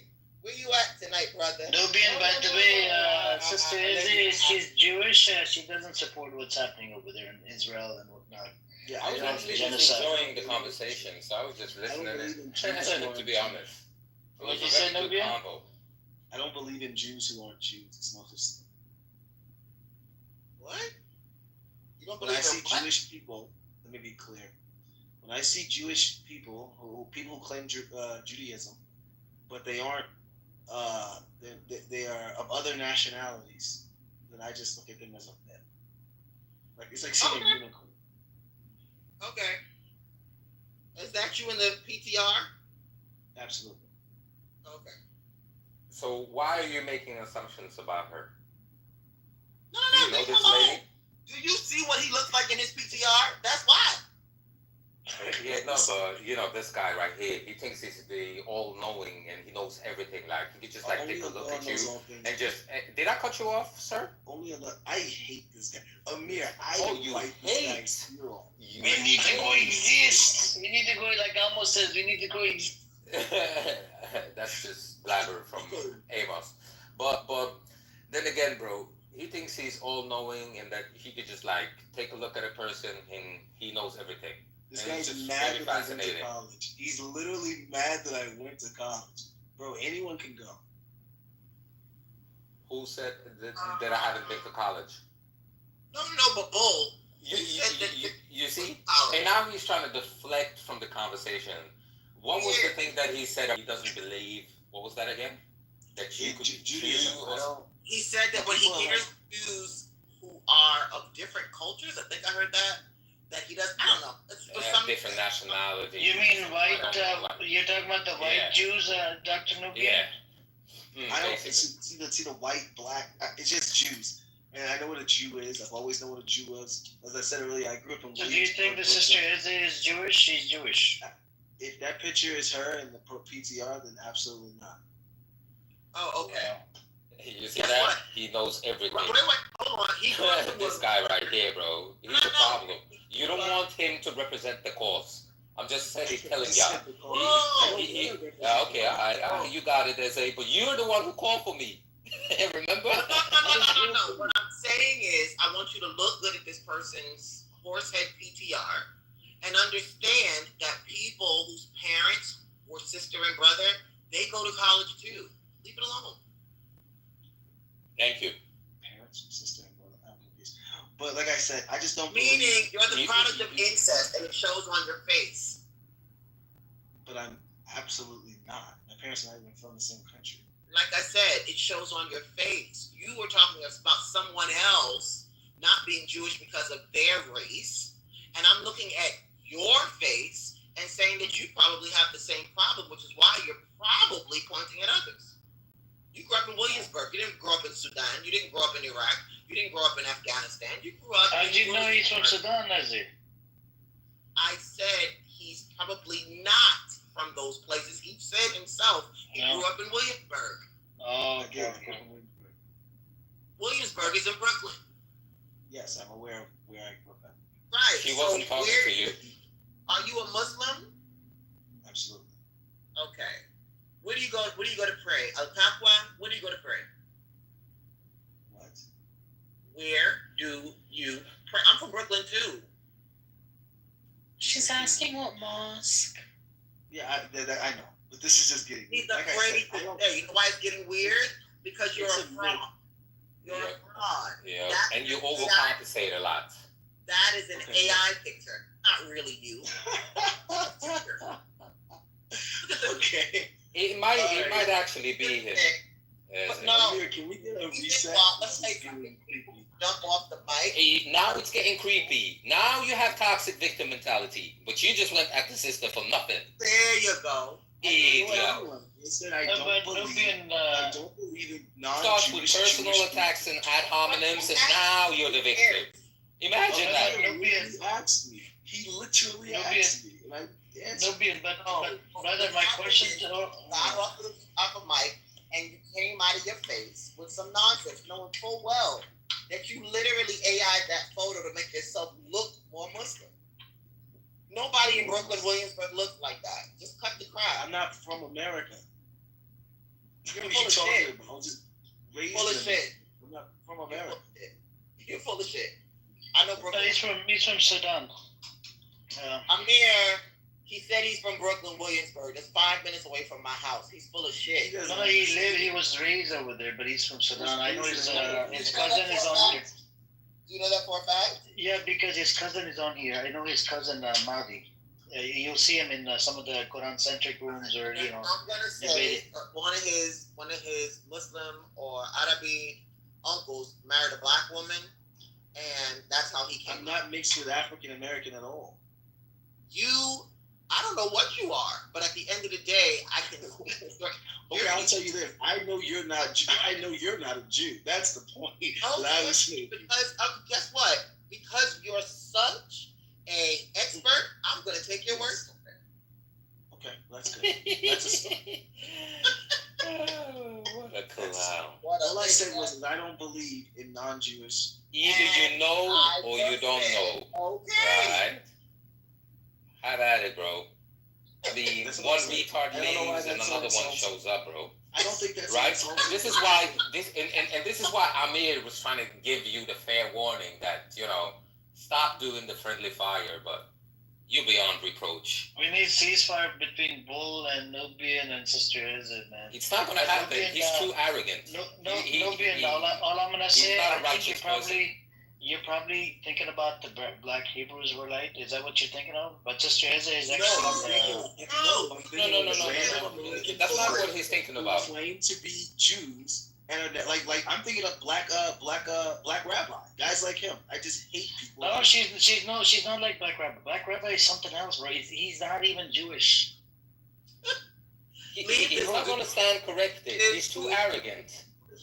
He's too arrogant. She stands with the Palestinians, bro. She's he doesn't care. This guy is a cloud chaser.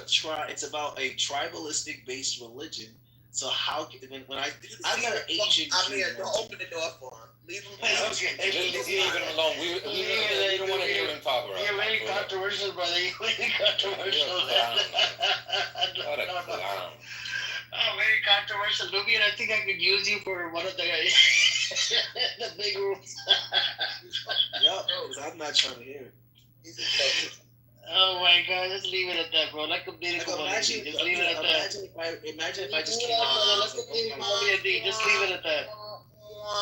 Imagine if a person just comes Literally, out. Imagine somebody at 5 like, oh, by the way, I'm a Jew. Talk about like who how? somebody else is. What? Imagine that. 5 o'clock in the morning, he has nothing better to do than to pontificate about who's a Jew and who's not. As a Muslim. It's 12 o'clock in the afternoon. I'm in Saudi. Yeah, he's in Middle East, as in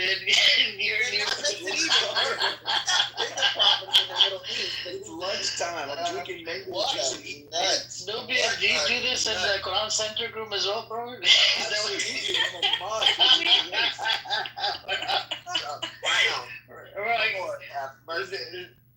So, what is going on where people in the Middle East got time to talk to people in America about their religious identity? No, he's a businessman. He told me about some business things. You know, he's a very he's gonna become a tycoon one day, right, Nubian? One day, inshallah. Yeah, he's gonna become a billionaire one day. Business tycoon. I told him once you get the $1 billion, let me hold $1 million. You know. What time is it? I'm in California. It's 2:16 here. She's in New York. It's 5:16. I told y'all he was a cloud chaser, and he's just trying to come up in the Islamic world. I told you. Yeah, man. He will do and say anything just to rub shoulders. Social media. This is the only social media I have. Oh, it's cool, man. It's on need-to-know basis. You don't need to inform us about what you've been eating, why you here, etc., man. Relax. Amir was his teeth are bigger than his freaking say? He was over here lecturing Palestinians on how to go about their business. The audacity of this guy. Wow. You see what I'm saying? Wow. He thinks he knows better. Yeah? Yeah, Because man. I thought we were discussing geopolitics of the Middle East, but How the hell is he gonna make money as a tycoon, wasting time on Clubhouse? Let us. No, he's How did that work? So even his country, as it's going through a genocide, I feel really bad. It's thanks to the UAE, right? And the Sudan, there more than 200,000 people dead. It's really sickening that some of these country leaders are responsible for it. Like the UAE is actually responsible for it. Israel is responsible for it, and because they found a whole bunch of weapons in the hands of like a militia in Sudan, and these militias aren't even Sudanese. They come from outside of Sudan. Right, Nubian? yeah, they're Zionist puppets. Yeah, and they found weapons with the Israeli serial numbers and American weapon serial numbers. Finally, America came out and did arms embargo on the UAE. Like, how would you do that? A Muslim leader from UAE giving weapons to the militia, so that way they can rape women, kidnap their children, take over villages. It gets even better. They finally responded to it, and what they said they said, "Oh, well, we sold we sold the Janjaweed those weapons when they were killing the Yemenis, not when they were killing the Sunnis." I'm like, what? So, Nubian, what is your position on Saudi Arabia and the Houthis in Yemen? My position on Saudi Arabia, I think you think it's wrong? Well, I'm not going to keep talking You're not going to use the same premise? It's a long-term plan and all of this shit that you were saying earlier? Yeah. Or maybe UAE is having a long-term plan, right? It's a long-term plan, bro. I'm not going to keep everyone needs a role, remember? Everyone got a role. They got different components they got to do, right? Idiot. See, this is what happens when you make less than $1 million a year. This is how you talk. So now it boils down to money. It's not about life. Look at this guy. He's exposing himself. You see? So you feel good now because of some money you have in your pocket? Is that going to bring you Jannah? Are you going to get heaven because of the money you have in your pocket, Nubian? You're a very wicked person. You know that, right? A wicked person. Repent, man. Repent, bro. It's normally 5 minutes. That is not the way a Muslim speaks, Dr. Nubian. I'm sure you would know, Jim. You're right, cousin. I can deal with ease, but Bull is actually mad, and I don't have the energy for people mad through social media. Who's mad, man? Nobody's mad. Nobody's mad. Yo, Amir, who is Omar? I'm not sure. Let me see. Omar's my guy. We're with Omar 100%. Where is Omar? I don't see Omar. Oh, right here? Oh, this Omar he's a good brother. Yeah. I don't trust your rooms, Amir. Like, they be sticking out your rooms. For real. Oh, no. These are all pro-Pallies. We got everybody. I think in this room right now, the majority of them are pro-Pally, except for we had Rolo. And this guy, Anan is back. That guy, idiot that streams my rooms, man. There's two Anon in the group. Yeah, one of them is a recorder. He streams my rooms on YouTube. Amir, you have to tell these people who don't. I know I haven't been on Clubhouse in a while, but I've been in here warring with Zionists, like on multiple occasions. Destroying. I know. You're a destroyer. You should change your name to Dr. Destroyer, Dr. Nubian. You see, here comes the cloud chasing. Hey, yo, do you want a cookie? Do you want a medal or something? I mean, bro, you know what? We should just open up a house for Dr. Nubian so he can have a whole award show. I used to have this guy, bro. I used to have a house. I don't have a house. I prefer Quran-centric and Amir's house, so I come to these two rooms. That's good, thank you. Islamic philosophy. Well, I honor your presence. I know you you like to start shit sometimes. I come in here just to start shit. Like that's what I come in here to do. I know. And then we have a lot of people from Zionists that they're shit starters.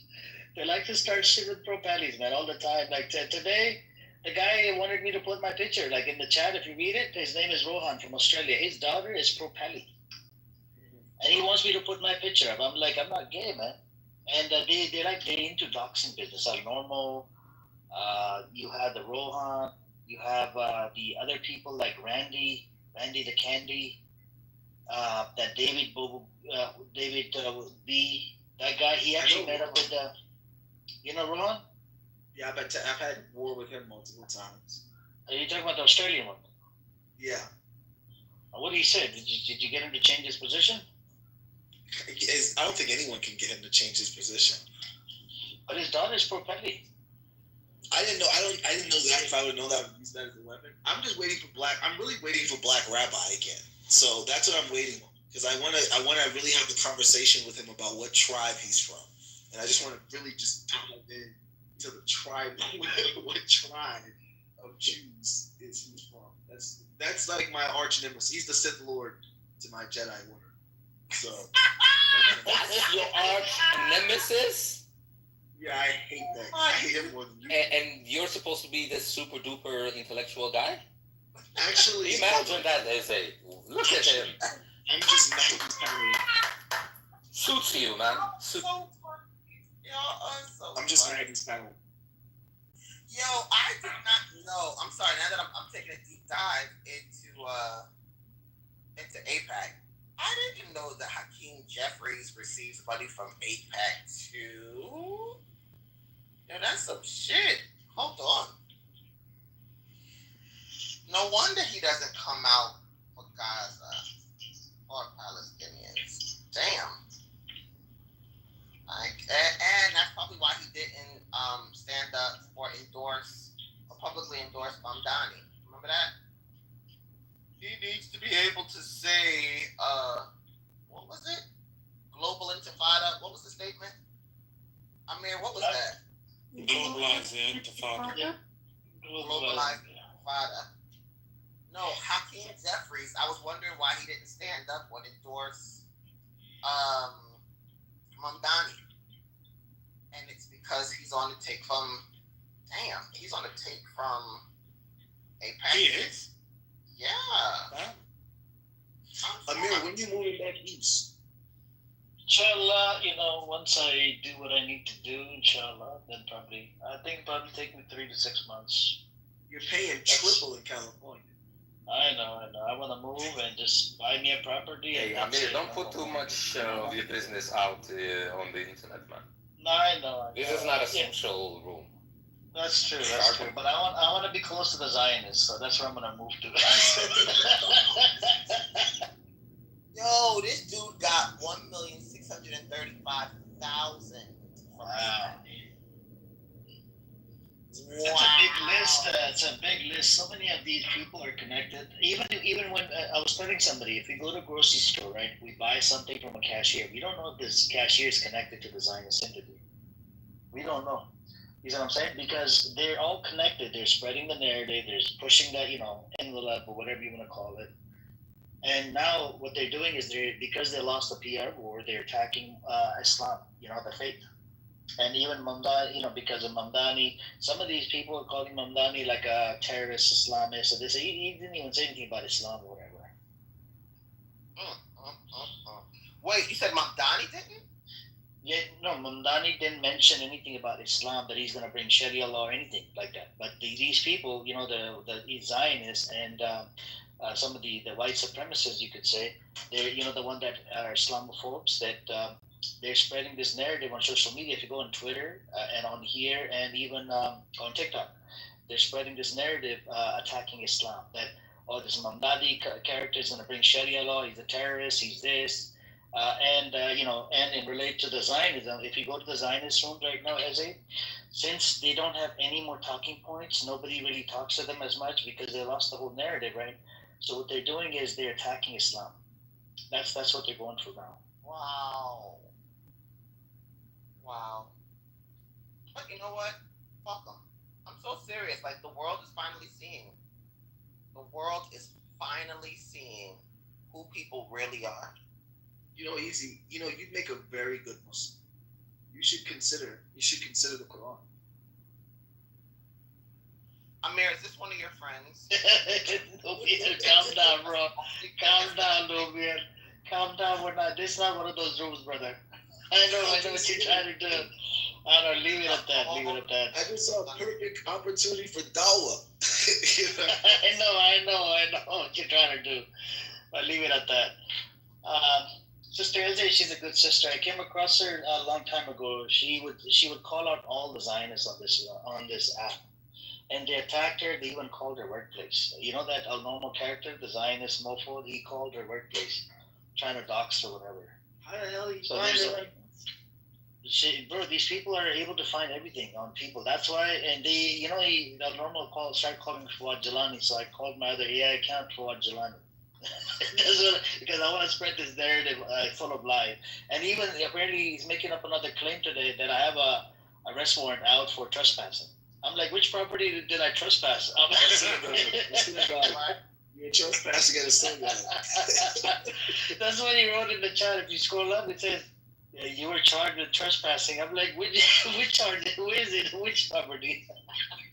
That's crazy. Yo, the fact that they call it their job is nuts. Yo, that is It's not. Listen, if you Google me, I mean, you will see speaking engagements. You'll see articles that have been written. I don't hide. Oh, I said, you're a public figure. Okay, that makes more sense. At the end of the day, you know where to find me. I know exactly where he prays. In the synagogue, I just haven't been to New York. But he's going to shit himself when I walk through that door. He's literally going to shit himself. His whole diaper is going to, turn into a tsunami. Because he talks shit on Clubhouse. He's not going to know what the hell to do with me when I walk up. Not at all. When can we arrange that? I'm sorry. Me personally. When can we arrange that? Are you right? I need to. Me personally, things like this is why I avoid social media. I think the internet's become a weapon. I remember when social media first came out, and it was like, you can connect with your friends and family. But it's just become an information database where the fact that someone can find your job and call your job and find out where you pray and all of these different. So me, I just avoid. This is the only social media app I have. I don't have Instagram. I don't have Facebook. I don't have Twitter. I only come on here. That's it. Because to me, it's just crazy that people can track you down.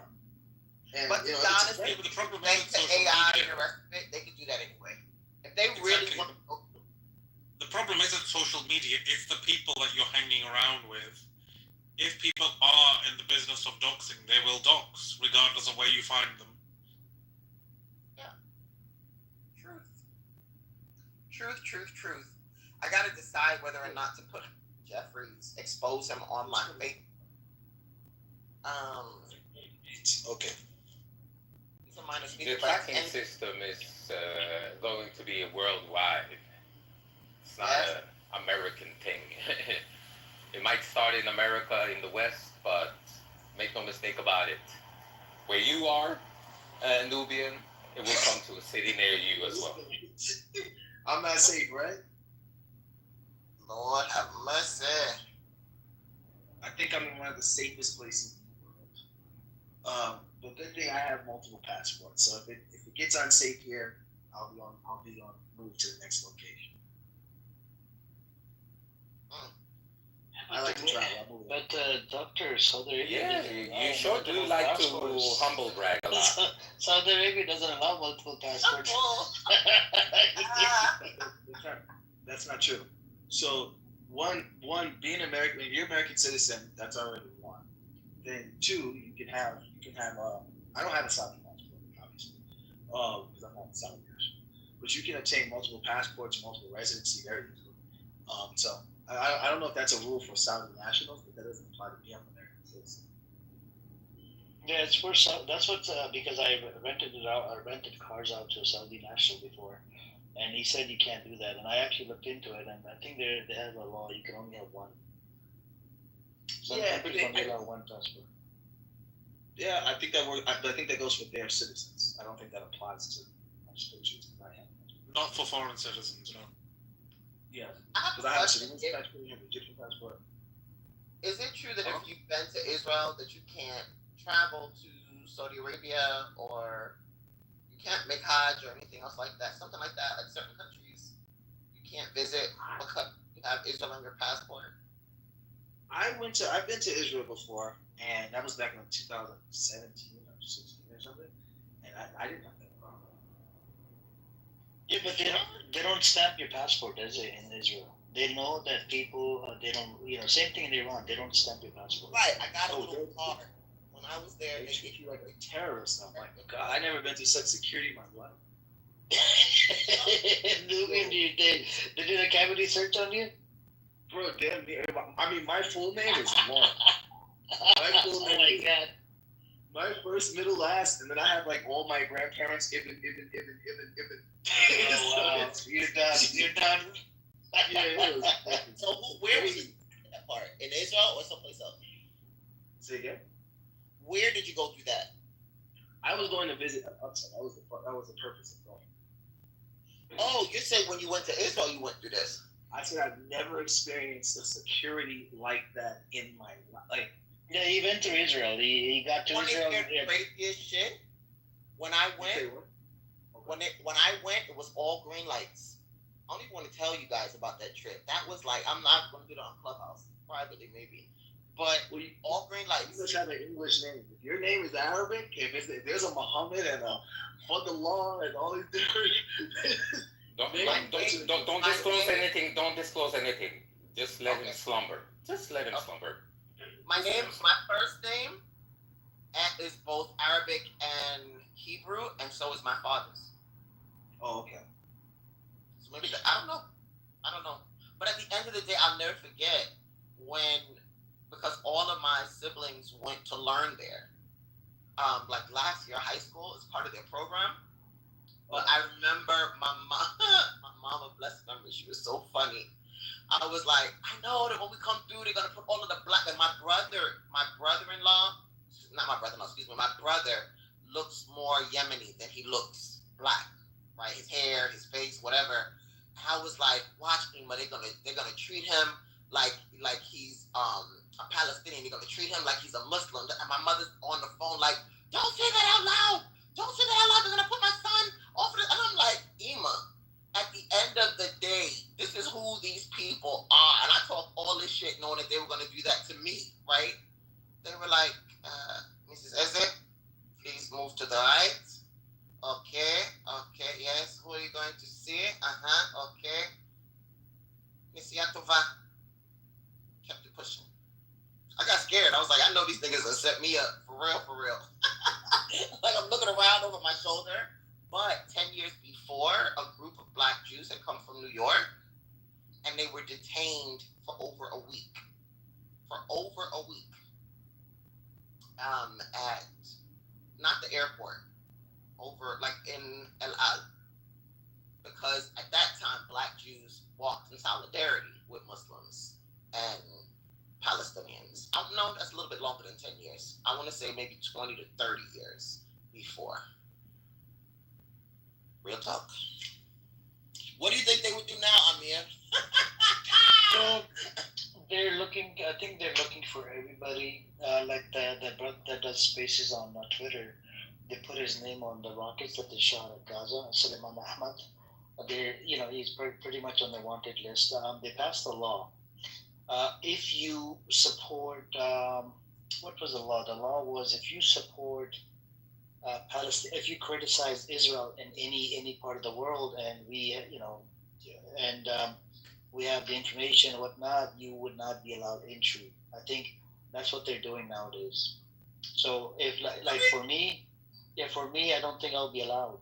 I would have to go through probably Egyptian border. Wow. Mazi that comes in here, he's an activist. So he's been to Gaza multiple times, that brother. He went in there with the aid and whatnot through Egypt. He said, Egyptian, they took away, they went in with 2 trucks of aid or whatever before 7th of October. And they kept one of the trucks, and they made him wait at the border for 8 hours or 6 hours. And then they allowed him and his crew with 1 truck, into Gaza. And he said the Hamas were very respectful. They allowed it. They respected him. They showed him around what the Gaza how people are suffering and whatnot. This is before 7th of October. Gotcha. I don't know. I mean, I think with Facebook now and Instagram and the rest of it, they can do a search and find out who you are, know what your beliefs pretty much are. Yeah, Facebook is owned by Zionists. Like I said, listen, you can keep it real. You have nothing to hide. If they do, they do. If they don't, they don't. Why be something else behind closed doors? Why? Who's that? Yo, I think you do have a bunch of Zios in this room, Amir. You have the ANN account. Or is it down in the audience, 1 or 2 account? The recorder. He's running for government. I have his everything information. This idiot. I wonder. I'm gonna check with the lawyer if he can send him a cease and desist. So John, don't worry. We have a lot of information on you. His name is John Kitover or something. Yeah, I think. We'll send him a cease and desist. If not, we'll have to take him to court.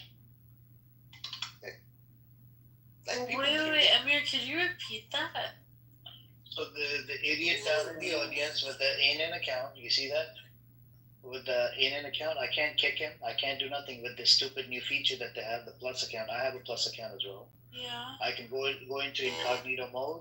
I can jump in. Can you stop that? Wow. Seriously? Okay, have a safe flight to the hallway. Bye-bye. Okay. So the person with the Plus account, like myself, I can go into incognito mode into any room and nobody can kick me out. And what he does, he streams it directly on YouTube or into his rooms and then from his room to the YouTube. Does he have nothing better to do? Nope, he's a lowlife. But shouldn't Clubhouse be able to do something about that once it's reported? How do you report an anonymous account? Click on his account and you can't even report it. No, can't you use the account that he has with his real name? Oh, wait, we're going to send a friend request to him. You could report that account, but what do we do about 30 phones? He's got 30 phones. Oh, I see what you're saying.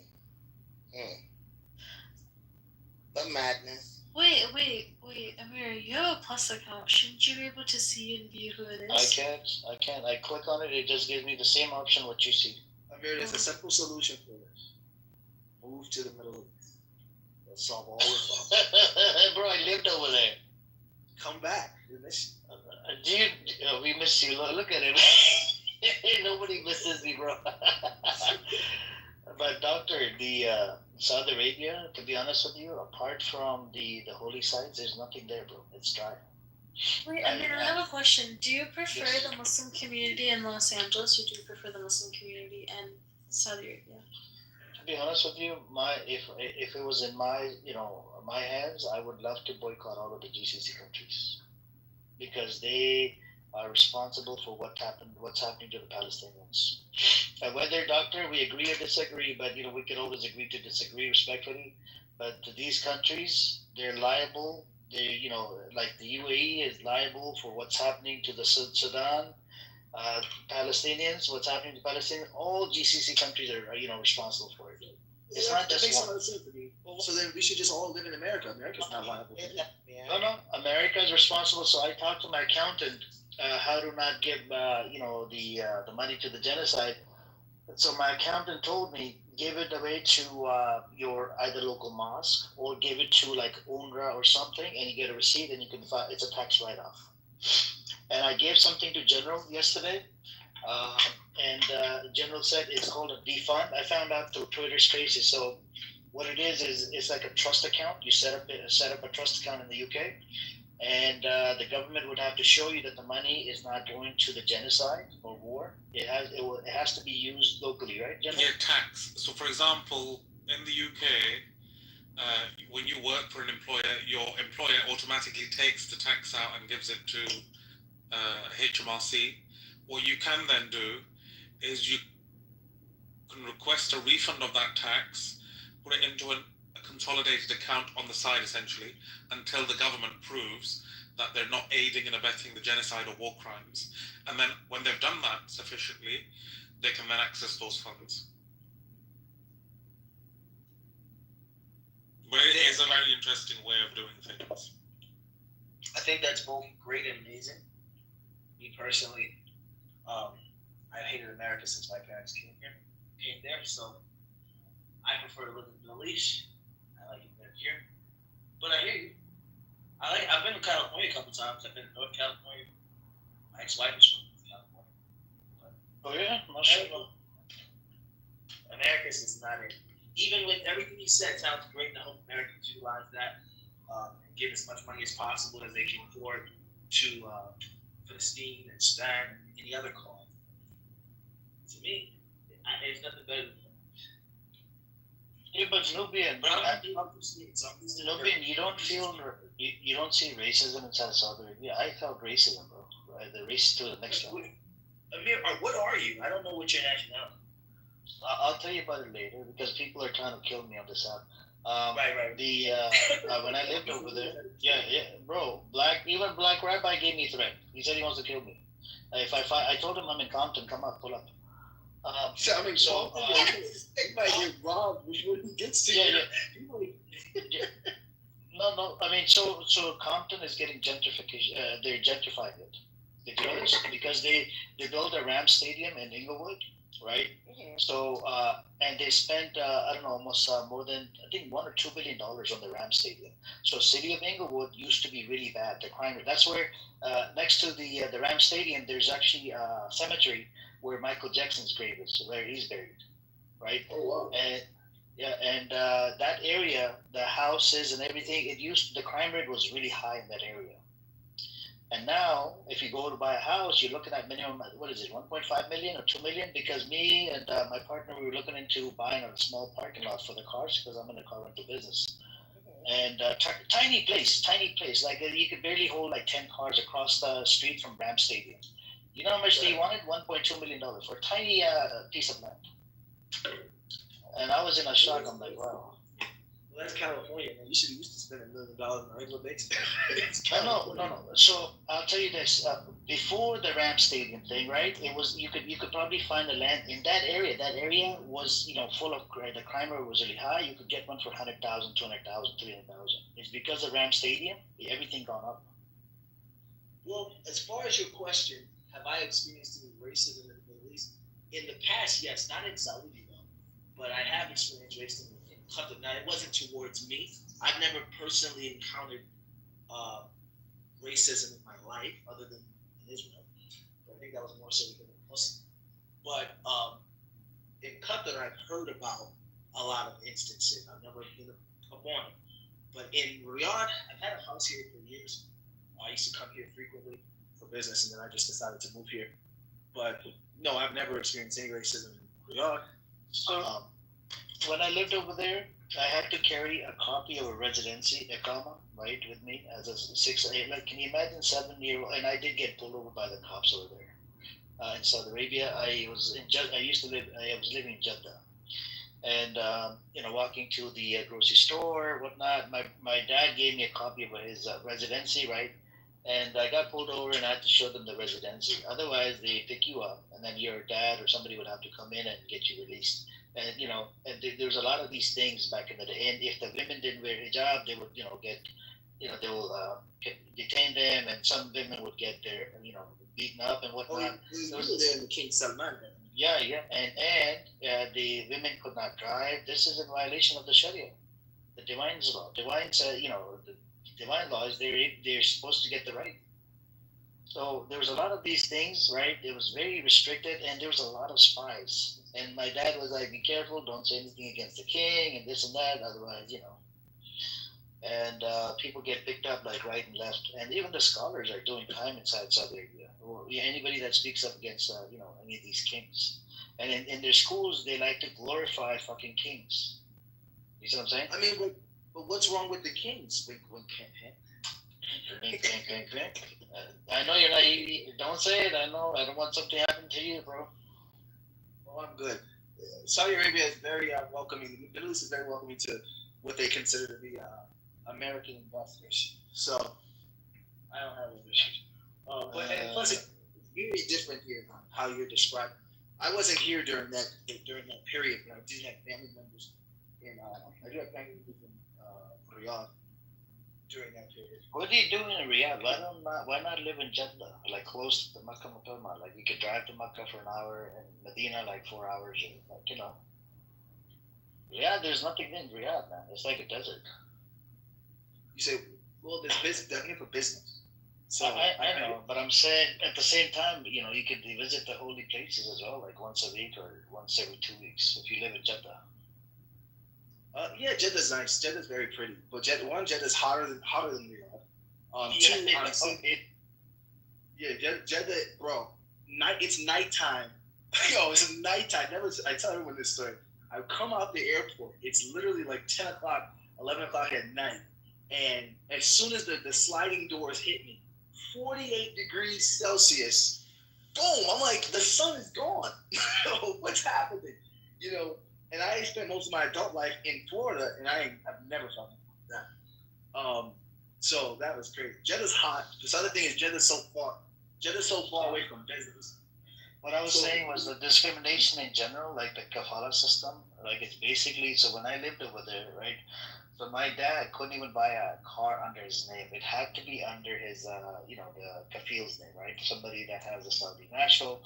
And, even the house back then, you would have to buy it under somebody that's a Saudi citizen. You would become a co-owner or whatever. There was a lot of these things back in the days, right? And you wouldn't believe it, my dad's old friend, he bought a store, a Riyalain store near Mecca, right? Near the Haram, And, he spent about 50,000 riyals, right?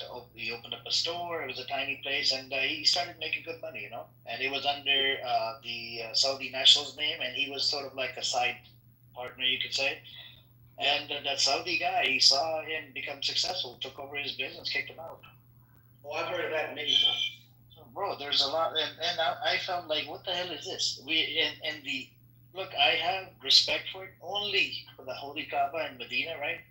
The house of the Prophet Muhammad, peace and blessings upon him. But other than that, there's nothing there, bro. There's nothing there. These people are destroying the Islamic historical places. Like, look at the. Well, to be fair, everything you named is literally probably 7 to 10 years ago. So none of those things are really happening now. Because they are destroying historical places, though. The Masjid al-Qiblatain, they were in the process of destroying that, right? They even flattened Jannat al-Baqi, right? With the graves of the Sahabas or whatnot. They've done a whole bunch of. And do you know that they were going to break the green dome on the top of the mosque, right? And there was a report in 2014, a cleric report from Saudi Arabia. They wanted to move the grave of the Prophet Muhammad, peace and blessings upon him, to an unknown location. There's a lot of these things. It boils your blood that these people, who gave these people to, control the holy places, man? Yeah, I think they have an organization that governs that. Again, like I said, I wasn't here for those different events. In relation to me, as you know, I'm a businessman. I'm here for business. Riyadh is better for business. Walaikum assalam. Yeah, because you have Dammam is nearby, Abu Dhabi is nearby, Qatar is nearby. If you're going from Riyadh, whereas Jeddah is a little bit further. Jeddah's like a 3-hour flight. So that's why Riyadh. Me personally, I still love Saudi. I came out from Saudi. I hear all those things you're saying. However, you're talking to someone as yourself. You're talking to someone who lived in America. So we go for atrocity for atrocity. We can do that with every country in the world. There's no utopia on planet Earth. So for me, I just prefer to live in a Muslim country. Plus, how you see me dressed in my PTR, I dress like that almost every day. I prefer to wear jalabiya. I prefer to dress traditionally. Even when I was in Florida, that's just how I was. He's probably gonna hate that, on the average day, catch me in jalabiya and Louis Vuitton sandals. So throw that out there for Bull to cry about. Bull don't mind. He can live the way he live, bro. Oh my God. Really, he torments me. So No, it's like a love and hate relationship between you and Bull. You guys are both good brothers. It's just maybe look, me and Bull, we had that beef as well in the beginning, but then we found a common ground. You see what I'm saying? So you'll come around. He'll come around. You guys both will come around. One day. When he comes to the Cologne Centric, I make sure I make sure I utilize my capability. What are you gonna do with it? You gonna kick him out? Oh my God! When he starts talking, and I'm gonna kick him down. Why would you do that? Amir Cooney, you fucking terrorist Palestinian. What's up? Oh my God!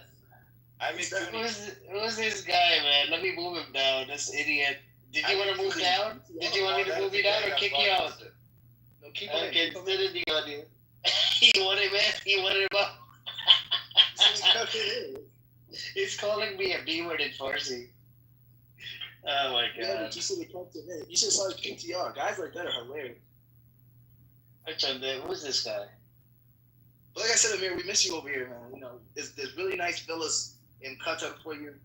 We can set it up. You'll have a perfect view. Qatar, I heard it's a nice place, but a lot of these nations are getting filled with expats. You have a perfect view. In Qatar, you have a perfect view of the missiles from Iran.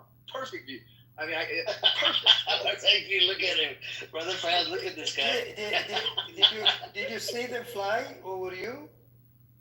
I was actually in Qatar when that happened. Because I had a layover in Qatar. So I was flying from the United States. I was actually in Qatar when that happened. That was insanity. People were overreacting, though. They weren't as close. They were very high in the sky. I thought it was a shooting star until I saw like 10. Oh. They were shooting star. We the people of Iran. We the people of Iran don't want our bombs and missiles to fly to Israel. That's what you terrorists love, not we. We terrorists love. You want Israeli missiles to fly to Iran and kill your He's a Pahlavi supporter. Israel has no problem with Iran and Iranians as long as this terrorist regime that you love so much is reigning over Iran. The missiles are gonna fly over Iran. Do you want Pahlavi the prostitute to come back? I want Pahlavi, the one that fucks your mom every night, to come back. Yeah, that's right. You want him to come back so you can fuck your mom, right?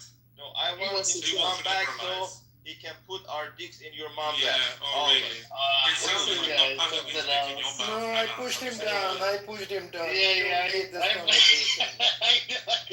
You should have left me. I was about to unleash some Iranian missiles. No. You don't have to do that, General. I mean, what kind of you have language? to stoop low for these scumbags. These 5,000 years of Persian culture. Yeah, 30 seconds. That's what we chose to talk about.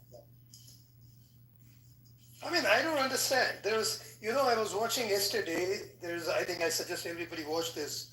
Mehdi Hassan is doing a program. Did a program. Oh, did you watch it with 50? Surrounded. It's brilliant. It's brilliant. And Did you see the Iranian one? I saw the Persian guy. He says children in Gaza. I mean, Mehdi Hassan asks, is it okay to snipe children in Gaza? Because IDF has sniped children. He justifies it. He says yes, because children are indoctrinated by the Palestinians to hate Jews. So it's okay to kill children. He literally justifies it. So Mehdi Hassan goes on to say, look, you may have your problem with the IRGC, and just because Iran supports Palestine, you don't have to hate Palestinians just because your enemies. I mean, I'm putting these words: your enemy's enemy is your friend. But he says no. The children are being, radicalized. The Palestinian children. So literally, he says that it's okay to kill them. I don't understand these Persian people, man. Yeah, but first of all, the proof is on them. Where are they being radicalized? First of all, you are radicalizing them. No, but when you know how you radicalize Palestinian kids, you kill their parents. That's how you radicalize them. Absolutely. And actually, the radicalization happens in Israel for Jewish children. They are the ones who are being radicalized. They are the ones. They have these Hesder system of education, which literally combines both military as well as normal education, military and religious education in a normal school. So this Hesder system of education is funded by the government of Israel, and it teaches children literally what the Talmud says about the Goyim, about the Arabs being lower in status and so on. That's absolutely true. They literally teach it to their children, and they start growing up hating Arabs and looking down on Arabs. This is exactly what they teach. And then when they reach the age of just before they have to join the army at the age of 18 or 19, they are given rigorous training in killing, theoretical training in killing, in bombing and so on. The theory is based on religious scripture in the sense that what will you do? One of the questions that they will be asked is, what will you do that when you are chasing terrorists, if a child comes across in front of you, what will you do with the child? Will you still, your goal is to catch the terrorist. In this case, they refer to the Arabs. But a child is going to hold you back on that. What will you do? The answer has to be, the answer they're looking for is, I will kill the child in order to go and catch the Arab. That's the answer they want every would-be IDF to say. That's how they are radicalized. So there's so much of radicalization in Israel that the more I read it, the more I'm scared for not just for the Palestinians or the Arabs, I'm scared for the whole world.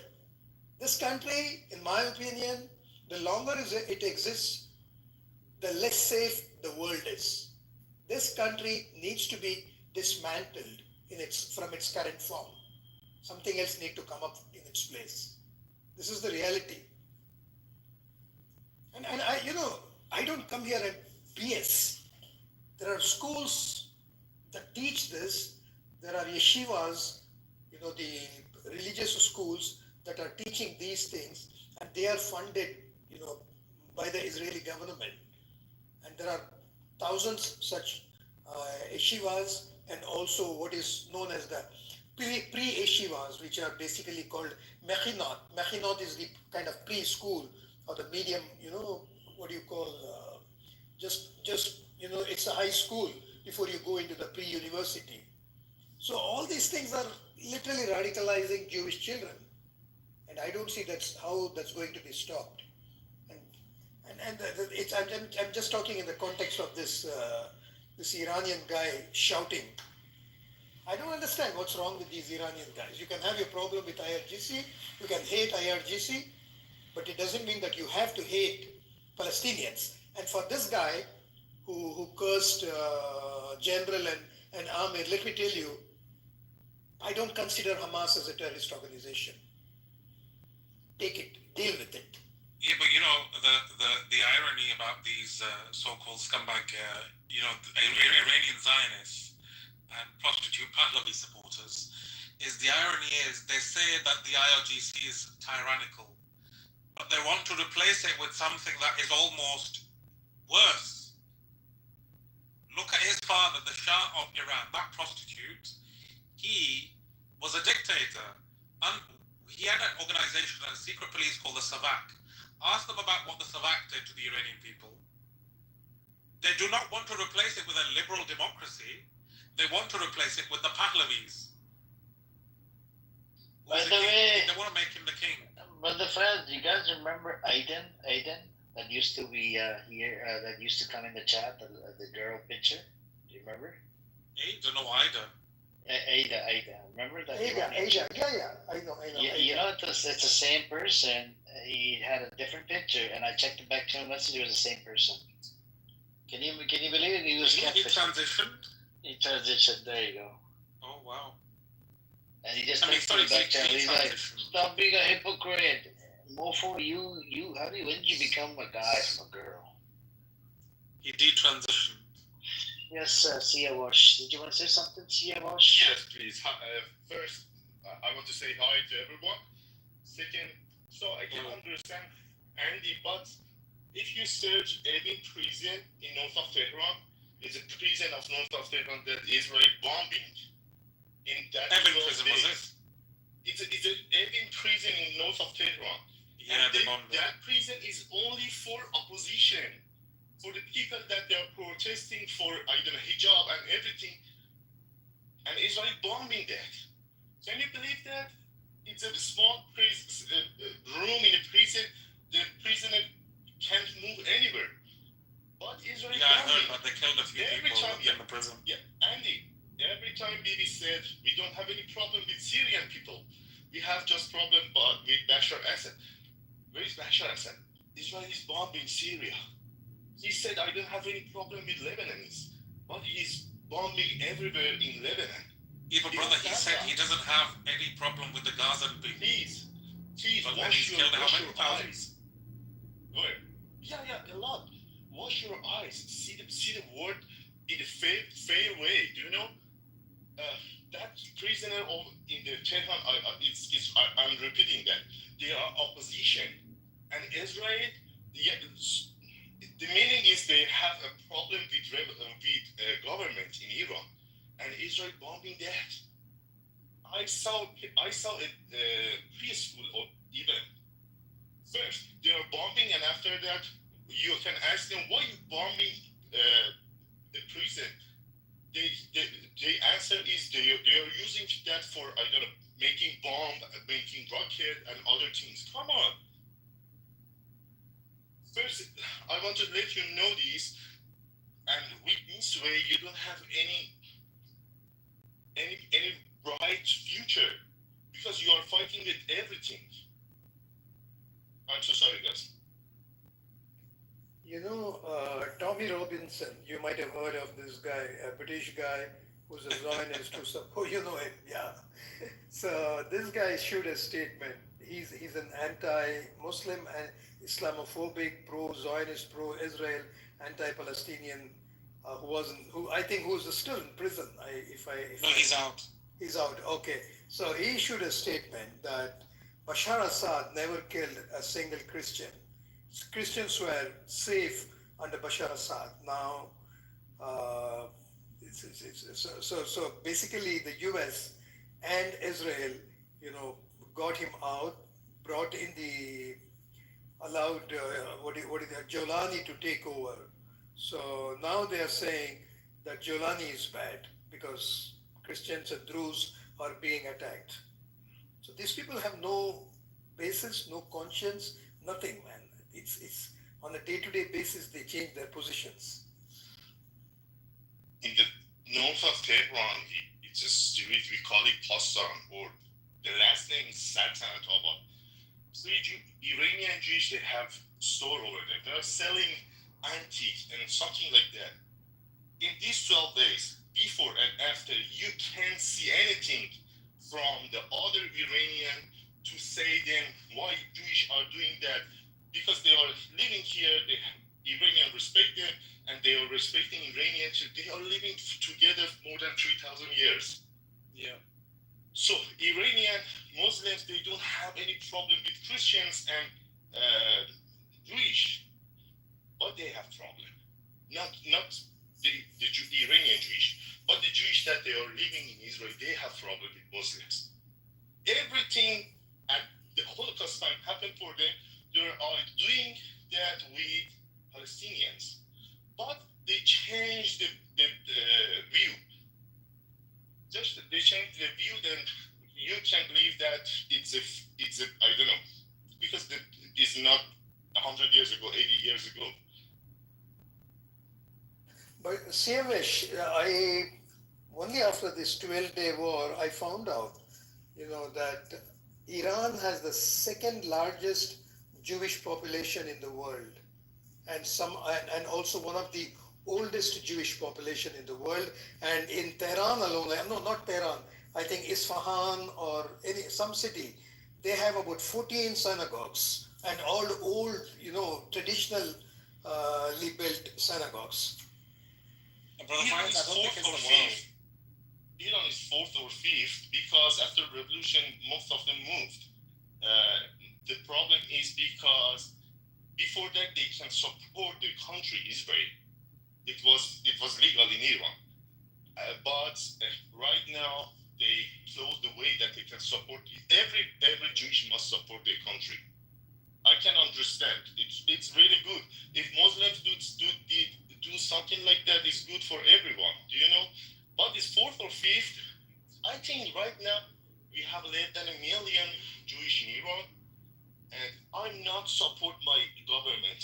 I have a lot of problem with them. I have a lot of problem with them. But I want to be fair. Do you know? Right now they have a chair in parliament in Iran because of their religion. The only person that they don't have any chair is Baha'is. Unfortunately, Iranian government they are not believing them. Christian, Jewish, Zoroastrian, I don't know, all of them have a chair in parliament. Come on, dude. I'm not talking about democracy. I know. One of our friends said Pahlavi was dictator. Yes, he was dictator. But when you want a dictator, you are comparing with Hitler, Gaddafi, I don't know, a lot of person. He was not like them. But remember that it's Middle East. You can't bring a democracy like Swiss here. We are far from there for 200 years, maybe. But Siavesh, can I intervene here? Pahlavi came after ousting Mossadegh, who was a democratically elected leader. So you already had democracy. Swiss had that democracy very late in today's life. You know, I think it came about only in the last one. You had democracy. Iran had democracy and elections much before the Swiss started having that. So you don't, I mean, when you say that, you know, we cannot have a democracy like the Swiss overnight, you're making it's a wrong statement. You already had democracy. Mossadegh was, you know, electorally elected leader, and he was toppled by Raza Pahlavi. Okay, that's the truth. No, Reza by the British. Different subject. I don't, honestly, I have problem with Reza Pahlavi too, because for 45 years he doesn't do anything as a politic, as an opposition. He just sitting, eating, and have fun with his friend. I have problem with that. And Mohammad Reza was a good king, honestly. And remember that if you search for your interviews, he has problem with Israel too.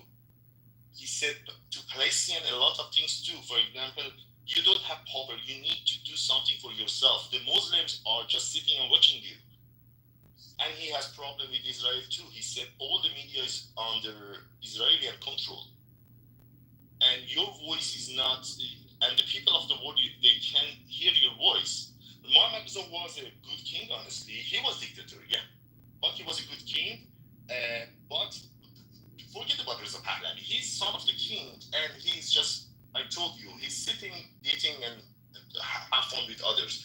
The problem is, yeah, we have democracy here, but remember that we are choosing our, I don't know, for example, presidents, but they are coming to our election as a systematic control. For example, they are choosing 4 person and said, you guys can vote to one of them. I don't. It's our problem, honestly. It's our problem. It's not I don't know, word problem. And the other things I told you, I know it's Middle East. We are better than other countries, you know. But we have a supreme leader, like before revolution. The king or supreme leader, he can control everything. I don't have any problem with that. Do you know? I have problem, honestly. I have problem, but we need to work as a political things to resolve a problem, not just fighting, shouting, I don't know, saying bad words to others. Like unfortunately, some of Iranians, they forgot the subject. They just want to fight together. You know, forgot that Hamas. I'm so sorry. They forgot that the person that he's trying to keep his land is not terrorist. So Hamas is not terrorist. They are fighting for his land, for their land. When I don't know, Iraq attack our country, some of the Iranians, they are starting to fight with Iraqi people before the army can come there. So Iraq can call them terrorists, yes, because they are fighting with you. But in our view, they are not terrorists. They are fighting for their land. Siavesh, So, I have a question. Hamas and Palestinian, they are fighting for their land. So they are not terrorists. Okay, Siavesh, I have a question for you, and it's a very genuine question that I really want to understand. Why is it you heard the other guy who was here, the other Iranian who was here abusing us, cursing us, calling us Palestinian terrorists? Who is that? Who was that, Amir? So that's Artash. That's Artash. His name is Artash. Yeah. Yeah, his name is written in Persian in the. I blocked the brother's chat. other account. He started coming into the room with the girl's picture in the audience. And then kept on complaining, why you kick out Artish? I'm like, come up, let's have a conversation. I kicked this account as well. And then today he comes up with the guy's picture and comes up and starts cursing, hey, B word, this and that. And then I check the back channel message, it's the same person. I'm like, oh my God, catfishing. Okay, so this is my question. Maybe Narges also knows. Siavesh is here. So, okay, I totally understand the problems that Iranians have. Some of them don't want the IRGC, some of them want it, and those who are opposed to IRGC want IRGC gone, the Ayatollah gone, and all that. Okay, every country has its own problems. I don't have an issue with that, okay? But here is my point.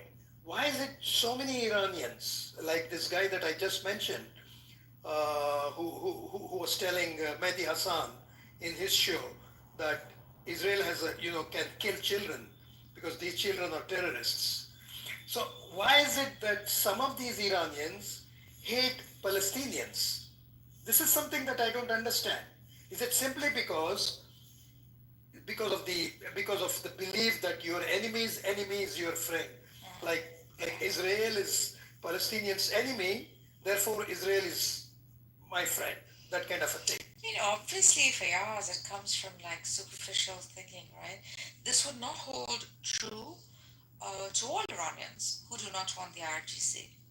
What you're witnessing is just loudness exhibited by a handful of people who are kind of jahil in a way. Like it truly comes from a place of ignorance, I think, because how is one equivocating a bad government to being okay with the death of innocent children, whilst the very complaint against this government is that they are crude or cruel to the innocent. You see what I'm saying? Yeah. So somewhere there's Jahil. Yeah, the right word is jahil. You're right. It is just a pure ignorance. Pure ignorance, and also a lot of, I think, brainwashing takes place. But a very small group, Fayaz. Yeah. Okay. This is not, whatever you're hearing is loud noises from like a particular smaller group. I want to explain my view too. First, you can't believe that they are too much. There are very few because you can find them in media.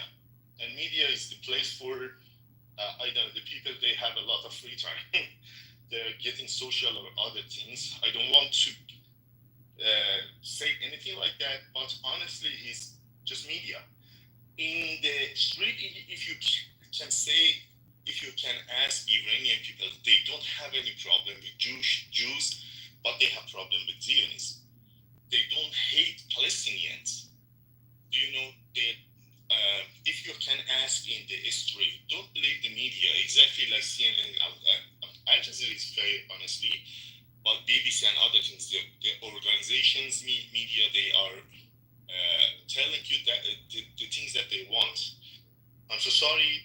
I'm trying to tell you my view, but my view is not perfect like you guys. And the other thing, sometimes yes, if you want to close your eyes, you can believe that your enemy of your enemy is your friend. But honestly, they are not your friends. You can see Palestine, you can see Lebanon, you can see Syria, other countries. They just need to read more, but they are not too much. There are a few. Yes, I know. I understand that. I understand that. But this is, I was shocked when I just narrated this before Nargis came into the room. This guy, this American Iranian guy who's opposed to IRGC, was sitting in front of Mehdi Hassan in his show yesterday uh, and justifying Israel killing children because, according to him, Palestinians, radicalize their children to hate Jews. So he literally justifies killing of children by Israel. He had no other explanation for that. That's why I was, this was at the back of my mind, and then this guy comes and starts abusing us. That's why I had to ask this question. But I know it's very few people who are jahil enough to do these things, say these things. By the way, I forgot to tell you guys. So Trump came out yesterday. He said, not Trump, White House officials said Netanyahu likes to bomb everything. He's a madman. Isn't that funny? A madman, and he likes to bomb everything. That was. Who said that, Amir? Who said that? They didn't give out the name. They just said White House officials. Yeah. Okay. How did they make a statement like that, man, for us? It was in the Axios. It was like a leak. I don't know. I don't think it was a leak, but Times of Israel picked up on it. Oh wow! And you guys know how I feel about Times of Israel, right? Shame goes. He probably had a subscription of Times of Israel. Yeah, Amir, I'll consider it. Amir, I'll consider it. You consider you want to become a Islamist or you want to become a Salafi? I'll consider Oh my God! Is this Nubian? Yeah, Nubian wants to become a Salafi. Oh my God. When is this happening? Are you going to read the Ibn Taymiyyah, Shaykh al-Islam's book? Are you going to read it? What'd you walk into, bro? Doc, what'd you walk into? Don't like it. I'll consider it. You consider what? You invited me to be a Salafi. I'll consider it. You have to show me a few things. He would have never. Okay. Do you take any of the scholars, the four Nubian won't, bro. What about Imam Abu Hanifa? Do you take anything from Imam Abu Hanifa? Like I said, I'll consider. No comments. Oh my God! Don't tell me we have another Mahdi here. Is that another Mahdi? He's not his nephew. I know, but he's not another Mahdi. He is his nephew. Like he's his relative. He I calls him know, Uncle Mahdi. I know. I'll consider it. Name me your scholars. I'll consider it. But doctor, do you take anything with Imam Abu Hanifa? Define consideration. What are you considering? Oh God! Okay, how about this? Speak up, Nubian. No, just watch this. I invite you guys to my private room. Conversation. In my private chamber, shall I reveal to you the secrets of the universe? Randy said that for like 2 hours yesterday in Lions Den. They were attacking him, calling him a heretic, and he just kept inviting everyone. He triggers like everybody. He was like, everyone can come on. Even I triggered him one time. I said, bro, you don't know what you're talking about. I crashed out on him, man. Just day before, I crashed out. And he was having a lot of support from like Christians and some others around him. I was like, and he was being all quiet. I was looking bad. In the end, I ended up apologizing. I freaking crashed out on him. But you do take from him Abu Hanifa, right, doctor? I'll consider it. He does. No, I'm just asking you. Do you?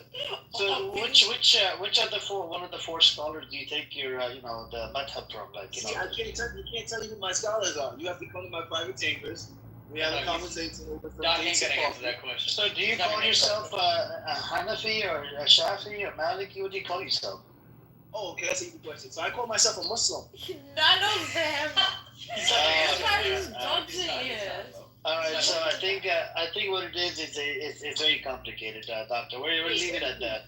And you saved me. Status is I came across quite a few people like that on this app. They just follow the Quran Kareem and the Sunnah, and that's it. Not even. No, then the Quran is a case of. I seen you've been debating. They don't like Quran. You've been debating Nazia, huh? She's a good debater, huh? She's a good debater, huh? I'll put it like this.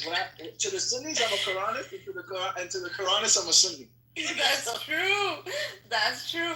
These guys, so they're Quran centric or something. I mean, you know that whole movement of Mahdi, No, but doctor, I'm just gonna tell you one They can thing. choose hadith. They can choose. Imam Abu Hanifa's position was that it was sort of like close to Quran-centric position. Okay, you should look into Imam Abu Hanifa, right? That's one of the madhabs, right? And that was his position. More from the Quran Kareem, right? And then the hadith. But the other madhabs, it's like 50-50. Wow, I can sleep at night. I'm a Hanafi. Yay! Where's ये my लोग cookie? कभी मजहब को नहीं Give me my लेते cookie. Aamir ये लोग कभी भी मजहब को नहीं लेते I want you to teach me. Say it, So say it, come to Mama. Riyadh. No, I'm good. I'm not gonna go down that path. I'm done. If you go down that path, you better be skipping. You know, have you watched Hindi movies, the British Raj movies, the English, these English Stop army it. people? I speak good. I speak good Hindi. I speak good Urdu. I mean, tell Fayaz I felt like I'm watching Lagan. I'm hearing a dialogue from Lagan. She's fluent in Hindi. I found out, right? I was in a shock. How could an Iranian person speak, this language, this tribal language, right? I was in a shock. No, she lived She lived over there. Yeah. She lived over there. I was like, wow, that's interesting. and she seems to I mean, look at Nubian. He speaks Arabic. He's not an Arab. He speaks Arabic. Nargis tried to teach me Urdu. She tried. Right, Nubian, you're not Arab. You're not an Arab, right? No, Amir, what you don't know is that Nargis has not only lived in India, she has lived in an area where they speak the most colloquial Urdu. The worst. Like everything I learned was from like service providers, if you know what I mean. Those who give you service. Khoshai Chagabala? Like you don't speak Sindhi too, do you? No, I don't speak Sindhi. Wow. Oh, do you speak Sindhi? Oh, wow. Are you from Punjab? We'll have to. What is? If he speaks Sindhi, he should be from Sindhi. Into detail. Where's Sindhi? You can go into detail. Doctor, I think we're gonna pass on that. I think you need to take it up with the Lions Den. There's a lot of clubhouse scholars on that. Doctor is a lost cause, man. There's a lot of clubhouse scholars on this app. You should go into the Lions Den and kill their brain cells, Doctor. I know. I think I can sense it. I think everything's gonna be a question mark. So if you want.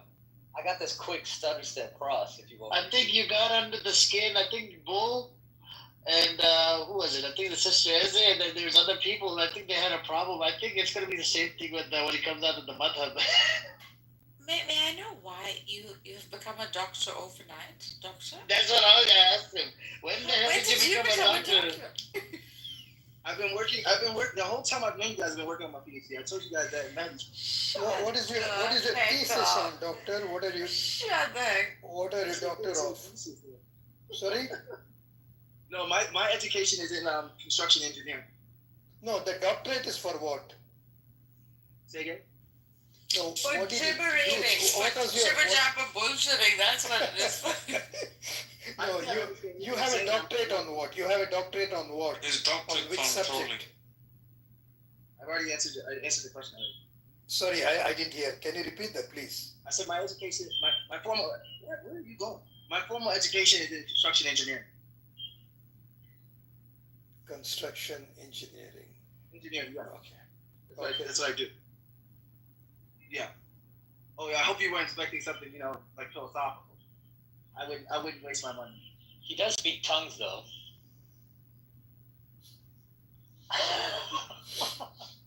Well, at least he did. His profile did yesterday. Speaks tongues? I don't know. Anyway, we started talking about what the Trump officials said about Netanyahu. But you know what has happened actually, Amir?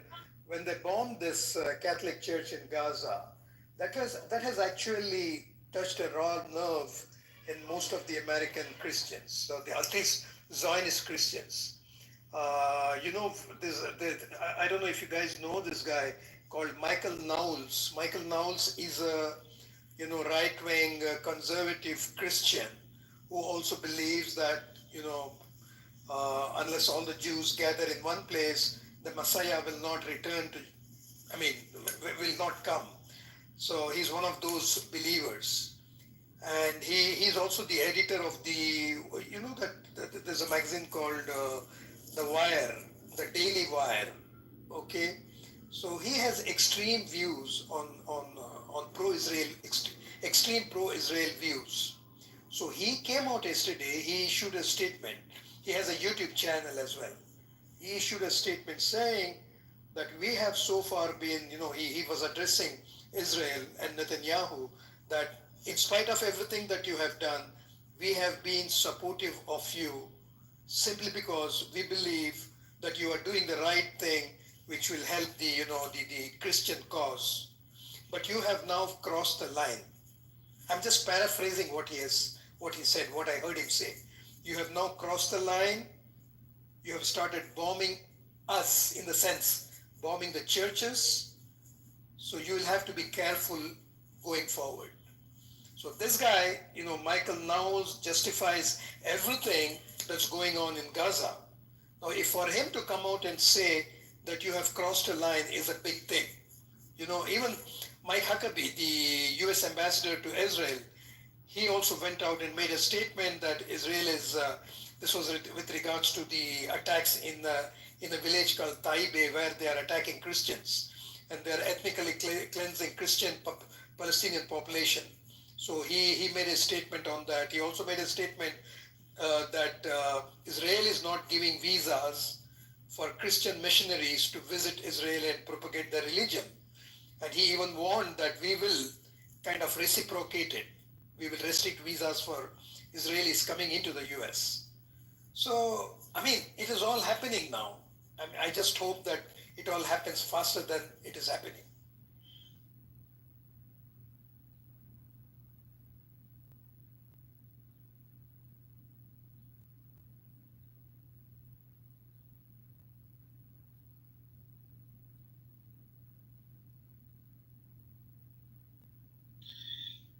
Yeah. Is everyone going to ignore the fact that Nargis just grew a mustache? Or?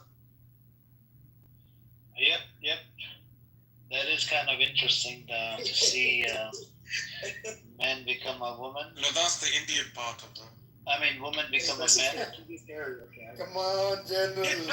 But doctor, you have written that you are working with your wife, and you still have your earphones on you. No, I don't have my earphones. I have you guys on speaker pressed to my ear. Okay. I'm about to get in this car now. I think you stay busy with the family, doctor. What are you doing on this app? Please don't be jealous, though. No. Doctor, We're so jealous of you. I'm not jealous, Dr. Nubian. I'm saying it, And family comes Fayaz and first. I are so jealous of you, Dr. No, you know why Nargis, when my wife and I are going out together, and if I have my earphones on my मेरे कानों में जब होता है ना, तो she says, what is it that you don't want me to tell you? Oh. So sweet. That's flawless right there. My wife is used to me. My wife is used to me either being on Clubhouse or on a business call. I live on the phone. Everything I do is on the phone. That's disgusting. So your phone is basically your private chambers then? Your phone is your wife. That's what it is. Novia. Your second wife. And we should find a girl for Amir. Amir is that? I thought he was married. Wait, he's also an older gentleman. He's 70, almost hitting 73. No. He's much younger. He's almost 73, Marsha. I mean, is an elderly gentleman. What are you talking about? Where's Amos? I think Amos needs to find a wife as well. We can. He wants to find an Israeli wife. He's a kibbuznik. I told him you should move to Poland. I even told him, I said, inside Israel, it's so expensive to live over there, right? Leave and you can find 2-3 wives in Manila. There's a story in Haaretz newspaper. There's one, this girl, she said, it's so expensive to live inside Israel. And she packed up and she left to Manila, Philippines. She said, I was only making enough to pay the rent and the other stuff, I couldn't afford it. Nice trick. Israel is expensive. Nice We trick. can put Nargis on with Black Rabbi. Amir, what do you think? We can put Nargis and Black Rabbi together. Oh, wow. Nubian, shut your mouth. Come on. Nuggets is Black my Rabbi, friend. bro, is a confused soul, man. Why did you and Black Rabbi marry Nubian? Oh, He would make a nice companion to you, Black Rabbi, and you. Both of you can travel the world and spread your religions. Like No, I enjoy my wife. I have a lovely wife. I'm totally happy with your religions with no mazhabs in it, both of you. no, I totally get it, doctor. I know your wife is listening to what you are saying, so you have to say all these things. Yeah, I just got pinched. Bro, your food is your second wife, Dr. No, it looks like it's his first wife, actually. First and only, I guess. Dr. Nubian, say hello to us, to our sister. Assalamu alaikum, sister. Assalamu If you're alaikum. there, just punch Nubian out every day. Punch him until he drops his phone.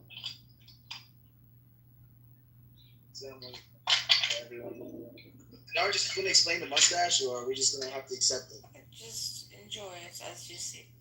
You look like a straight Michael Jackson in your profile picture. Yeah, don't get too excited, Doctor. Relax Relax yourself. Relax yourself. Nubia and I don't get along, guys. I just want to let you guys know. Recently, I've unblocked Dr. Nubian. What? Did you really? Did you block Yeah. him? He's so annoying. We both got into like battles before. That's Ideological. Now we are friends. Oh, it's like. No, Muskane. No. Don't even say it. Don't even say it. Otherwise, it'll be. Listen, I was modding with him. I made him mod today. He dropped me in the audience within 5 or 10 minutes. That guy.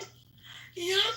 Who, dropped you? Oh my God. No, Fayaz, you don't know that story. It's long. So, see, Nargis, yesterday when I said how long before you're going to be in the same room together? Remember when I said? Listen, Wait for 5 hours, 6 hours, baby. It was funny, bro. Come on, it was funny. No, it was funny, but then he pisses Omar was there as witness. Yeah. Nargis is gonna have coffee on Rodeo tomorrow. They did a lifestyle takeover of Hollywood Boulevard, actually, not Rodeo. But she's gonna have coffee on Hollywood Boulevard. That's Amir goes there. What do you think I can go there for? Well, personally, I have personally no problems with Nargis. I consider her to be a friend, a co-member of our house, Quran Center.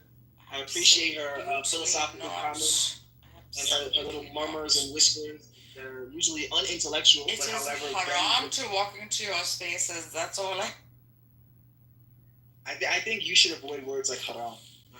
But all in all, like I said, I have no problem with Nargis. Nargis is one of my besties on this app. Nice. Wishful thinking is a good thing. I hate her. My mom's name is Nargis. It's weird whenever I say Nargis on this app. I hate Are you serious? There's only a few people on this app that I can say I hate, and it's mostly Black Rabbi.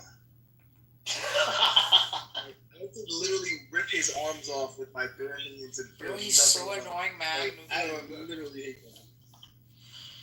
I have the same feelings about him. I mean, that's one person I cannot stand on this app.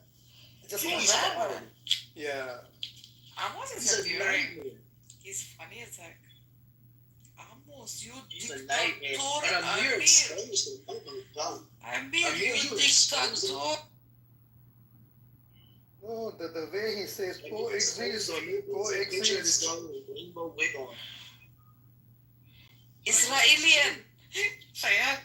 Israelian. Yeah. Coexist. He was here earlier, Sister Ezra, she actually called him out. She said, you know the Jewish sister that was here, she calls out all the Zionists on the side. Es ist damn cool, man. Yeah, she called out the Amos that you are a Nazi and this and that, and he got butthurt. He said, "You always talk about Hamas. You talk about what about the 7th of October?" And then even Rohan was in the chat in the audience, right? He's like, "Well, can I put your picture on? I want to see it." I'm like, "I'm not gay, bro. Come on." and then you know she triggered him really badly. He kept on shouting top of his lungs, and I actually had to move him down. He kept on shouting it as it, and she told him like, how many babies have you killed? 20,000 babies on the other side. Why don't you talk about that? Man. It's a very sensitive court. Every time. These people are sick. I mean, when you really just play by play, like when you just really listen to these Zionists, they're actually sick. Like it's madness. Like they have even Morty's the same way. You can talk, hey, this many babies were murdered. Well, they'll just be like, well, it's crazy. Okay, that was very good contribution. Obviously, a lot said passionately, and mostly nothing at the same time. Thank you. Thank you, Narj. Thank you, Narj, just to chance. Nargis, how much longer before you're going to be co-modding with that person? Never.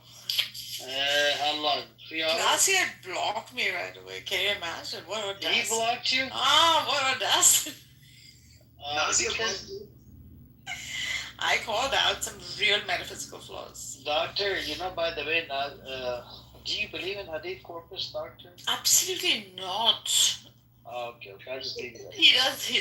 Do you care about, do you respect the companions? Yes, I do. Okay, there's a video on YouTube. We called her out.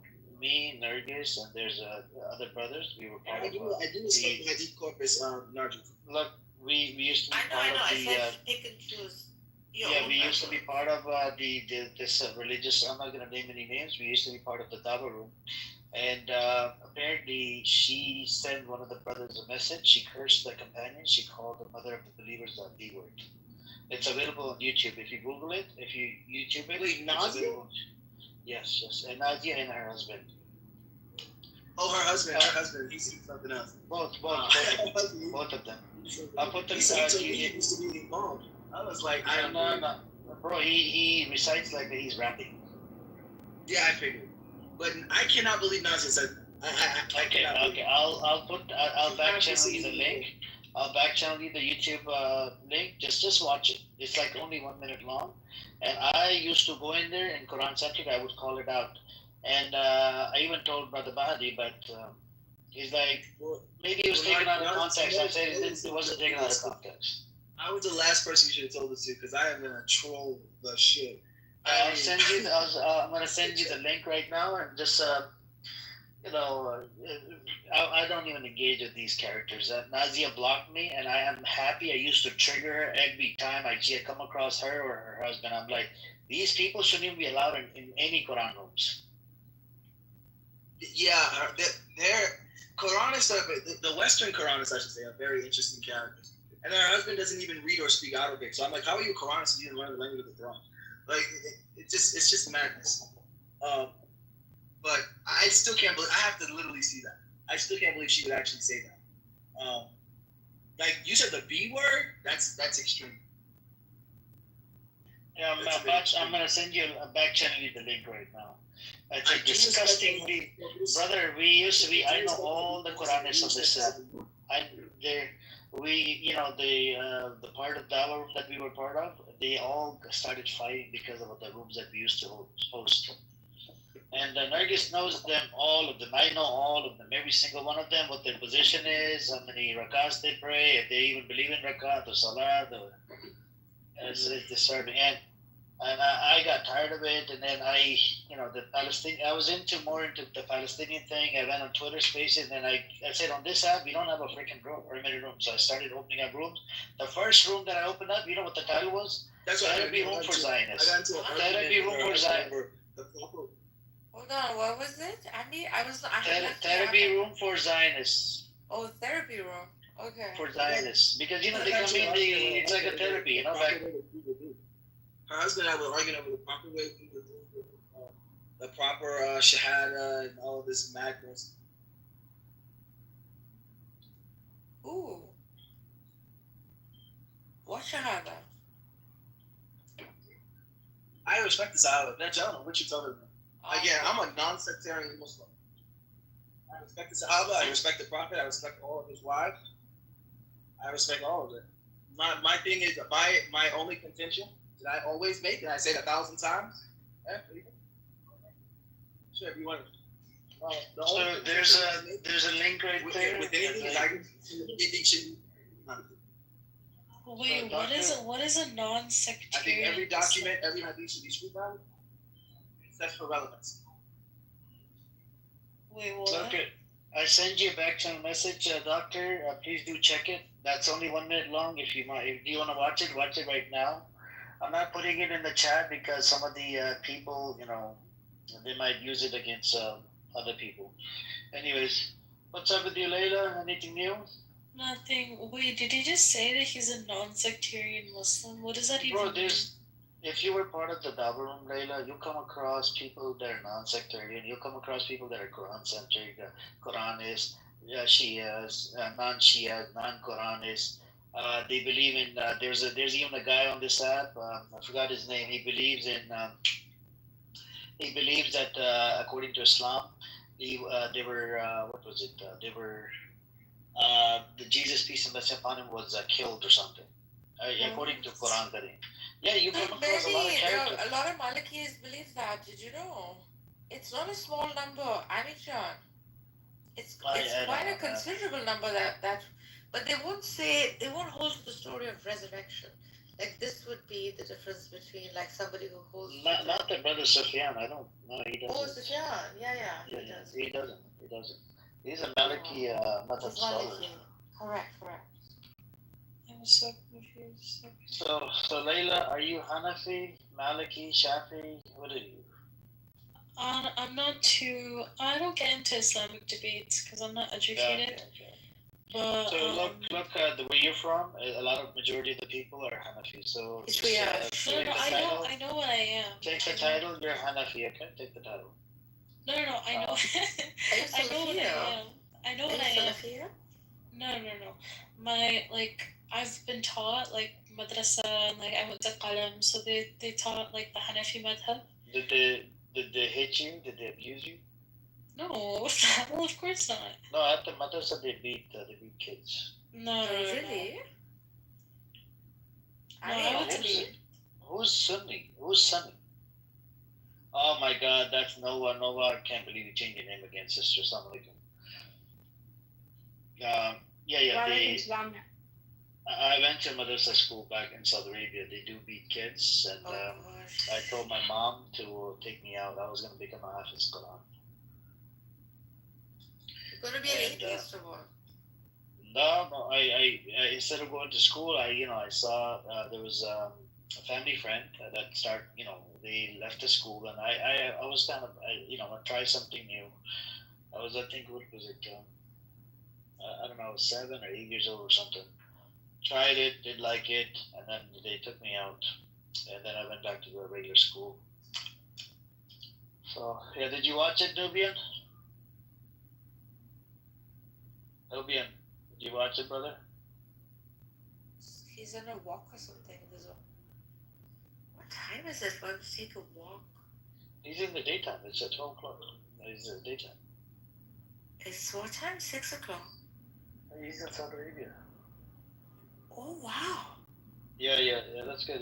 But watch the video. Is that Dusra wife hair, I think, over there? I love him. Whatever he has, Anyways, just watch the video and call her out when you get a chance. It's disgusting and disturbing. So Layla, what you been up to? Are you enjoying the little carts on the side of the road? No, dude, I got sick. You got food poisoning, just like Netanyahu? Yeah. Netanyahu got food poisoning, guys. The day that he got it, I got it. I was like, astaghfirullah, man. Oh my God, you guys have something in common, right? No, please don't ever say that. No, food poisoning. I'm not saying anything else. Food poisoning. Yeah, I was tripping out for a second because I was like, what do you mean? Right. But it's okay. I'll be fine. I'll survive. Inshallah. Just drink lots of water and see a doctor or something. That's what I did, right? And they sent me home with liquid IV. Where I'm at, the doctors ain't it. They sent me home with liquid IV, and they told me to drink water, and I was like, damn, thanks. I'm not gonna get any actual medicine. Okay. Yeah, drink lots of water. Make sure to get a spring bottled water because the tap water you won't be able to handle it. Yeah, that's true. Because you're Americanized. That's the problem. That's the problem with these people that are Americanized, man. These people have been Americanized. Totally, 100%. What are you talking about? I can't have a single glass of tap water. What are you talking about? You the only one with a freaking hot. I don't have it, man. I get my water from the water store. Oh, do you buy it from there? So why don't you buy these filtration? Mama, when my mom came here a couple of months ago, she installed like filtration devices on all my taps. Oh yeah. But I've been using the same water store for the past 8 years or 10 years, so I'm hooked up to that water, that taste. I want that same taste. So even if I moved out of the area, I drive about 5 or 6 miles. I take my empty 5-gallon bottles, they fill it up, right, and then I bring it home. I have a water dispenser. So yeah, I go there come and drop it off at your house. Why are you freaking going? Because I did subscribe to Sparklet and Airhead. I didn't like the taste. Yeah. And I'm hooked up to that water store. Water store doesn't do that. It doesn't deliver or what? Nope. Oh wow. Guys, I love Dasani. I don't know what it is. Dasani. Yeah, do you want to say something? Well. Ben, hi.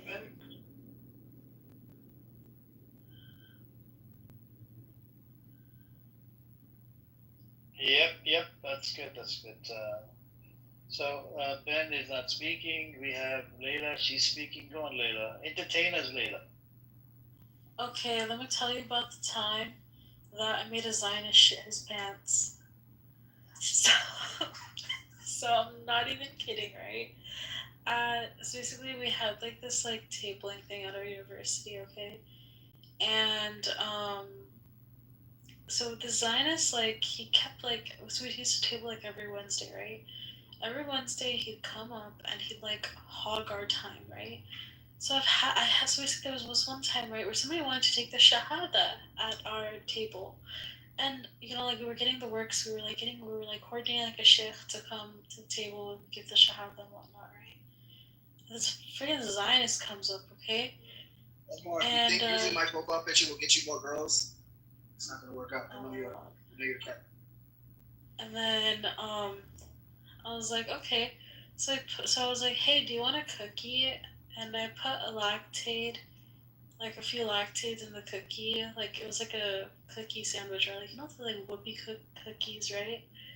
So I put a few lactates in the cookie, and I crushed them up and I gave it to the guy, right? And 20 minutes into interrupting us, he started to shit his pants. I kid you not. Like, he just stood there and just started shitting himself.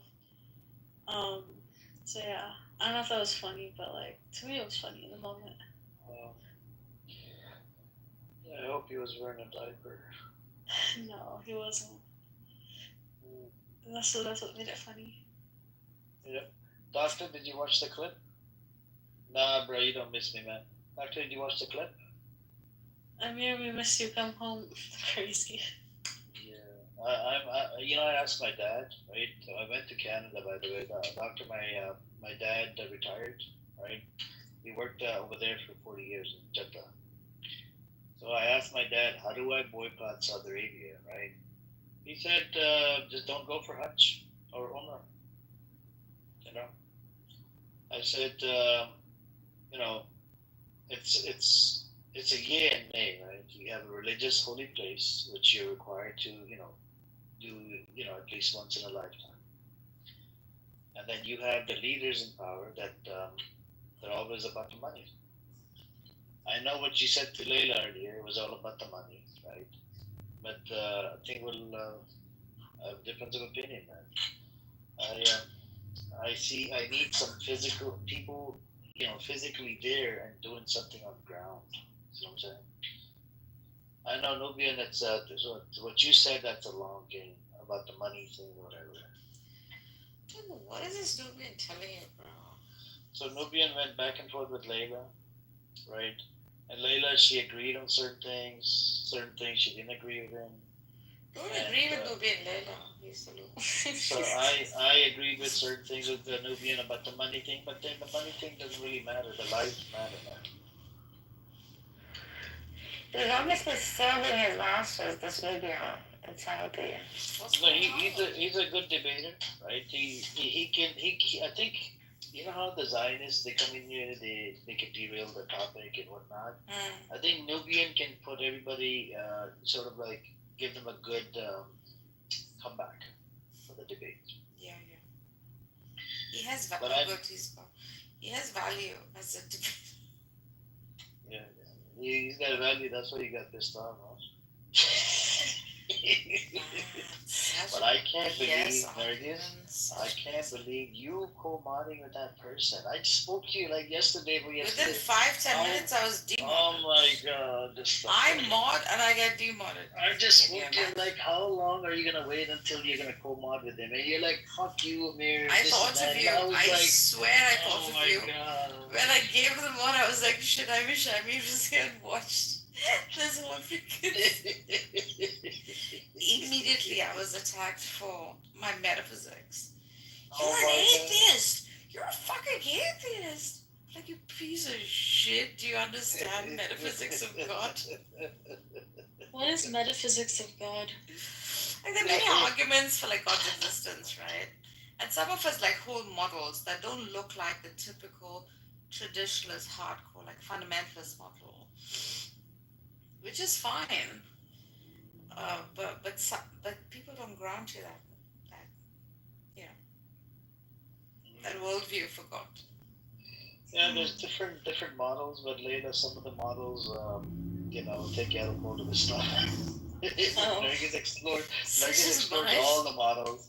She explores all the models. I am definitely kicked out of the fold many a times. They did the takfir on her, they called her kafir multiple times. Yeah, I have also answered back with a lot of grace. But Nergis, they did the takfir on me as well, like 100 times or 80 times. Never, Amir. No, they have done it on... on you? Yeah, people have done it, yeah. It's a normal thing. Guys, I'll be very honest. I don't understand why people get into religious debates on Clubhouse. Like, political debates I understand, but like, if you guys are all shayukh, you would not need to be on this app then. We're not. We're not. I wish we were. But we have Clubhouse scholars. We have Dr. Nubian. All fucking made up scholars, bro. Like, these are lame ass arguments. These are Salafi scholars. What are you talking about? Look at Mikhail. He's a Salafi scholar. I just come on here to, find arguments. Control. Exactly. I don't think debate a role. I don't think religion is something you should roll about. But like, you know what? You do you. Allah knows best. That's true.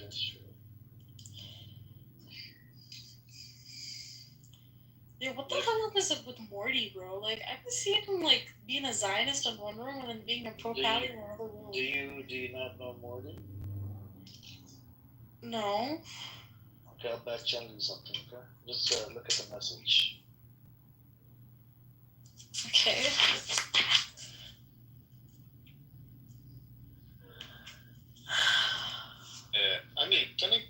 Can I tell you something? Because I heard that couple times you said Farsi is the tribal language. I'm so sorry, it's out of your conversation. If you want it, I can let you sentence about it. If you don't like it, I can tell you later. See, Amos, you know why I say this? Yeah, what? We have disgusting Zionist Iranian that come into this room, the Pahlavi supporters, that they justify the killing of innocent Iranian children because they hate IRGC. To piss them off, I say anything to piss them off. Nothing to you, nothing to do with you. It's the one that are Zionist Iranians.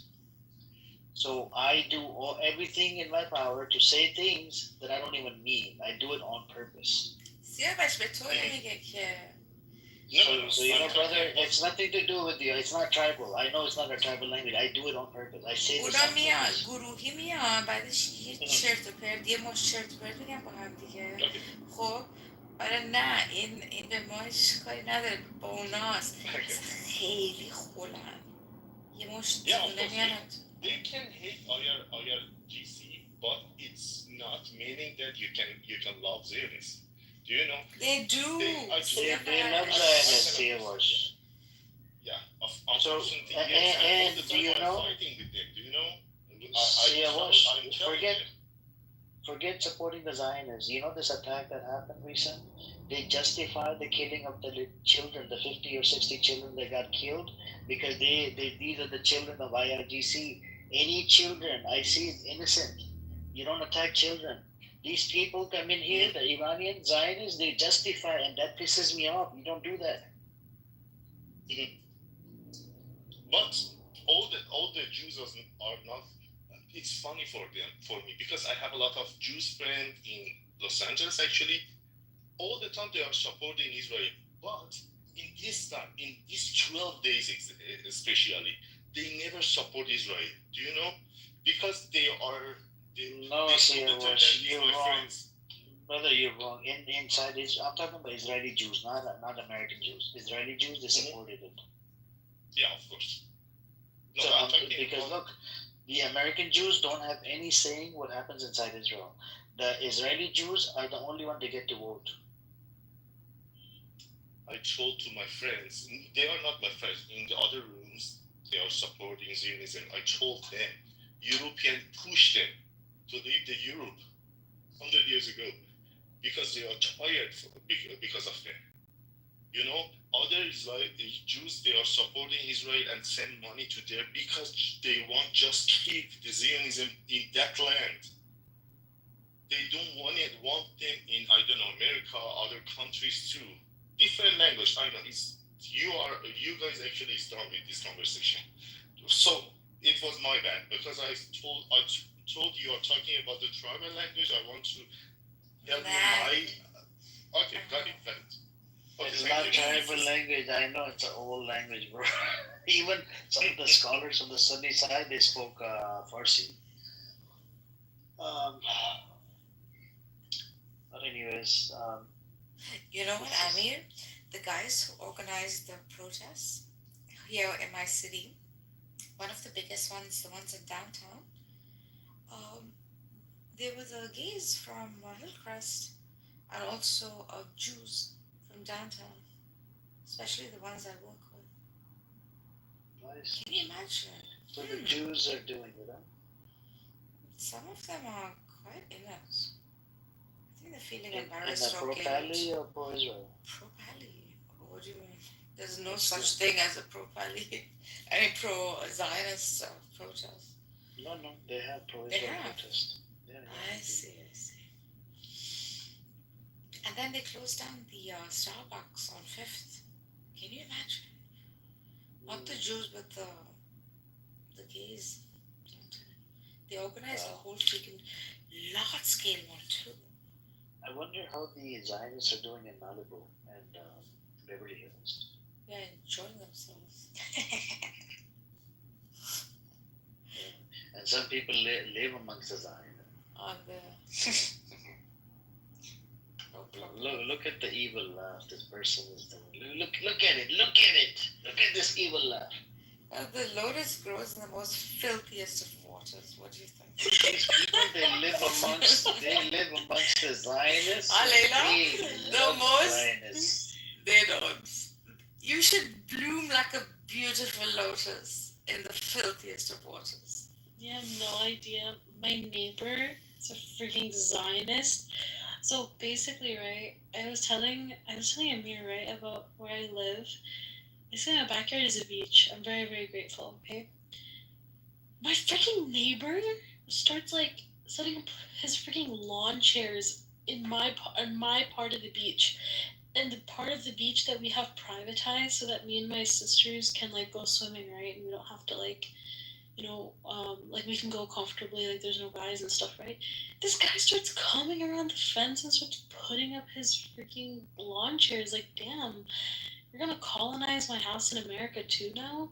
The freak. Starts taking up, like, starts putting lawn chairs, starts, like, putting his stupid succulent plant that nobody gives a shit about. I just want to throw his chair into the ocean. Oh, why would you grow like succulent plants when you live by the beach? It's so weird. That's what I'm saying. Dude, that's not even the weirdest thing. Oh my god. This guy, he has, okay, randomly every week, right? He just goes out into the ocean and he sets up a tent. And he just stays in the tent. That's kind of cool. No, it's not, because he'll like get out in the middle of like at midnight. He'll get out and he'll start swimming in the water or something like that. That's creepy. I know.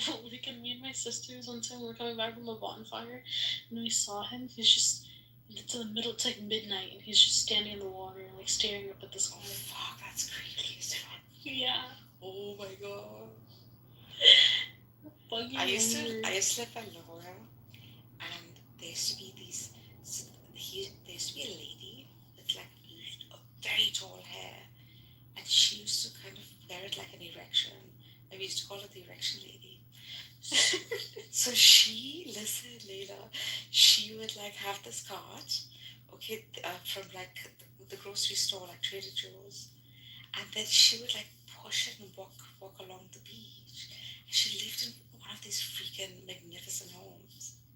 But yeah, so her husband left her for some other chick, and she kind of went cuckoo. And so her kids live in the house, but she freaking walks the streets, pushing this cart and wearing her like Gucci's and whatnot. The fuck? Can you imagine? With her big long hair, like a freaking, so fucking weird. That is so fucking weird. I'll probably laugh if I see that. Wallah, bro. There's no, like, dude. Malibu has some of the weirdest people ever. Like, it's all those, like, finance bros and, like, surf boys and stuff like that. Like, the hair dye gets to their head. A lot of orange. A lot of orange spray. Yeah. Literally, like, I used to have friends like that, right? Especially the ones in high school. Like, a lot of my friends are white. And I'm like, dude, if you spent as much time spray tanning yourself as you did reading about Palestine, you'd become the next Mehdi Hassan or the next Candace Owens. It's really sad. The amount of orange, the amount of freaking duck lips that I get to see on a regular basis. And the thing is, they get bigger and bigger and bigger. Because those fillers. Yeah, fillers and just plastic all around you. Kind of sick of it. I wanted to like pack up at some point. I don't know if I told Amir this. Just move. Freaking move from America. Just go live in like, I don't know, maybe Spain or somewhere by the beach too. But okay, I got tired of the water, to be fair. I don't know Really? how, yeah. It gets tiring. Nargis, go and start living in the mountains. I did. You do? I did. I'm close to the hills, actually. Yeah. Oh, yeah, nice. Mountains are the best, man, for us. I'm building a house in the mountain. Inshallah, in a year, we will move into that house. It's beautiful, man, for us. Inshallah. Mountains speak very different than water does to you. I like water. I think for me it's just more calming. Mountains give me anxiety because they're so high up. But once you reach the mountain, on top of the mountain, you're, at level with the mountain. Yes. So you shouldn't feel that. You're not looking up to it. It's living with you. That's true. There's something about mountain life. Something really beautiful about it.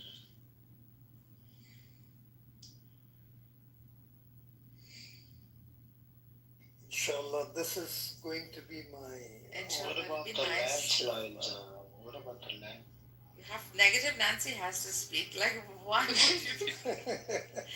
Why would you think about it? I mean, This mountain where I'm going to have the house, inshallah, there are no landslides there in that part of the world. is this south or up north? South, yeah, south, yeah. South has beautiful mountains. Yeah. And And coffee it's going to be, I live in point A, which is and then my workplace is in point B, which is in a straight line about 100 kilometers from point A. Then this mountain is in point C, which is about 20 to 30 kilometers from where I work. And then That's further far down. away, man, Fayaz. Yeah, it's okay, but it's closer to my workplace. So then I have another, a straight line. If you draw a straight line and if you put 5 dots on the straight line, those 5 dots is literally my life, because my daughter lives in the first dot, then I live, or we live, then my workplace, then my son lives. Then the mountain comes, then the sun comes. Oh. Yeah. Fayaz is really nice. All of it in Siratul Mustaqim. Siratul was absolutely right. Siratul Mustaqim. Listen, Fayaz, this is, don't dox yourself, but do these mountains contain coffee plantations? No, it's not the one that you are referring to. Okay. No, but I can tell you later, or in the back channel. Okay, fine. Sure, that's not a big deal. But what I'm saying is, of course, I must have done something good, some good neki for Allah to bestow me with all these good things in life, Otherwise, I don't deserve them, to be honest. Only He who is infinitely abundant provides infinitely, in abundance.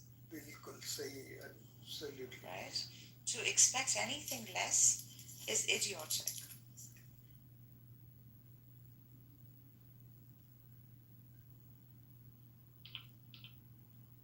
Yeah. What are your guys' thoughts on Arabic poetry or Islamic poetry or Arabian poetry? I don't know Arabic. I can read the Quran without making mistakes. I understand it to some extent, but I cannot speak, I cannot read Arabic. Yeah. Not your language, I ask. Like none of our languages. I think scripture came to sort of guide. As much as like one would say like it's good to know the Arabic behind it, I still think the main like mission of any scripture from any religion was to show guidance in some form or the other. Yes, but if Allah wanted to, reveal His words in any other language, He could have still done that. But why did He choose Arabic? Many scholars say that this language was chosen because this is the only language which can be read and understood even by non-speakers of any non-speakers from any area of the world, any region of the world, and they still don't have to know the language to read it. And it is true. I learned Quran by reading Quran. I was taught to read Quran by a ustad, and all that I learned was to read the Quran. If you keep a Quran Sharif in front of me, I can read from Alif Lam Mim up to the end of the Quran without making a mistake.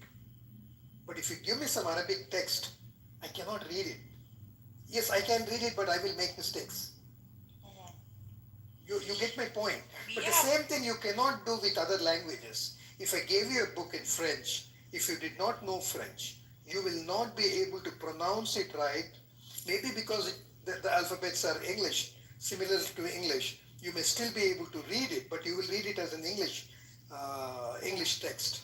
You will not be able to, pronounce it the way it needs to be pronounced. What do you mean? That's also taught for us. Like even the pronunciation of like words in a language like Arabic are still like taught. That's how you've learned. Yes, I know. But what I'm saying is, it's very difficult to learn other languages in just by reading. If I had phonetics. Phonetics, yes, that's the word. True. And every letter would have its own distinct sound, which is very particular to Arabic. Like in Farsi, we have all the letters, right? And 3 or 4 more added, like p, g, j, ch, which Arabic doesn't have. But it won't have a distinct sound in like the S's, like the f and the whatever, the different S.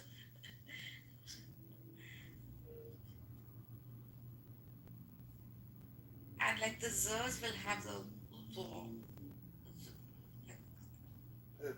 from the throat, guttural, right? Yeah. So in Farsi, it's the S's are S. There's no distinction. Although when you write them, you'll utilize the different sounds, but not when you say them. Yeah.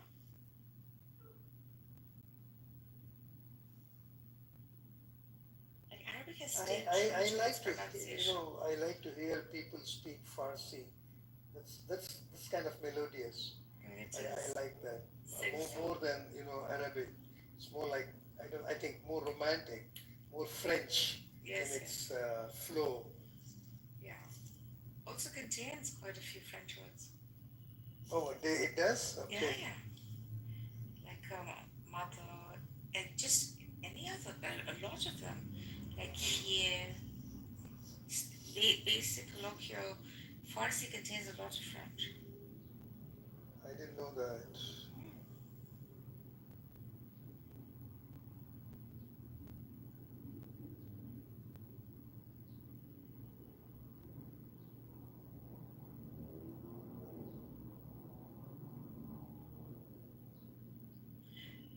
Probably because of the French rule and the all-inclusivity. So I think Dari would be the original language of the empire. Till like all-inclusivity in the expansion of this empire just led to like a pantheon of Farsi. Just keep adding on to the language. What is the origin of Farsi? Where does like Afghani speak. Okay, Dari, right? Yeah, Dari. I find it hard to understand some of the Dari, which is weird because can you imagine how much change Dari must have gone through for it to become Farsi? Some of the basic stuff would stay, but yeah, the innovation to Dari would be the Farsi speakers of today.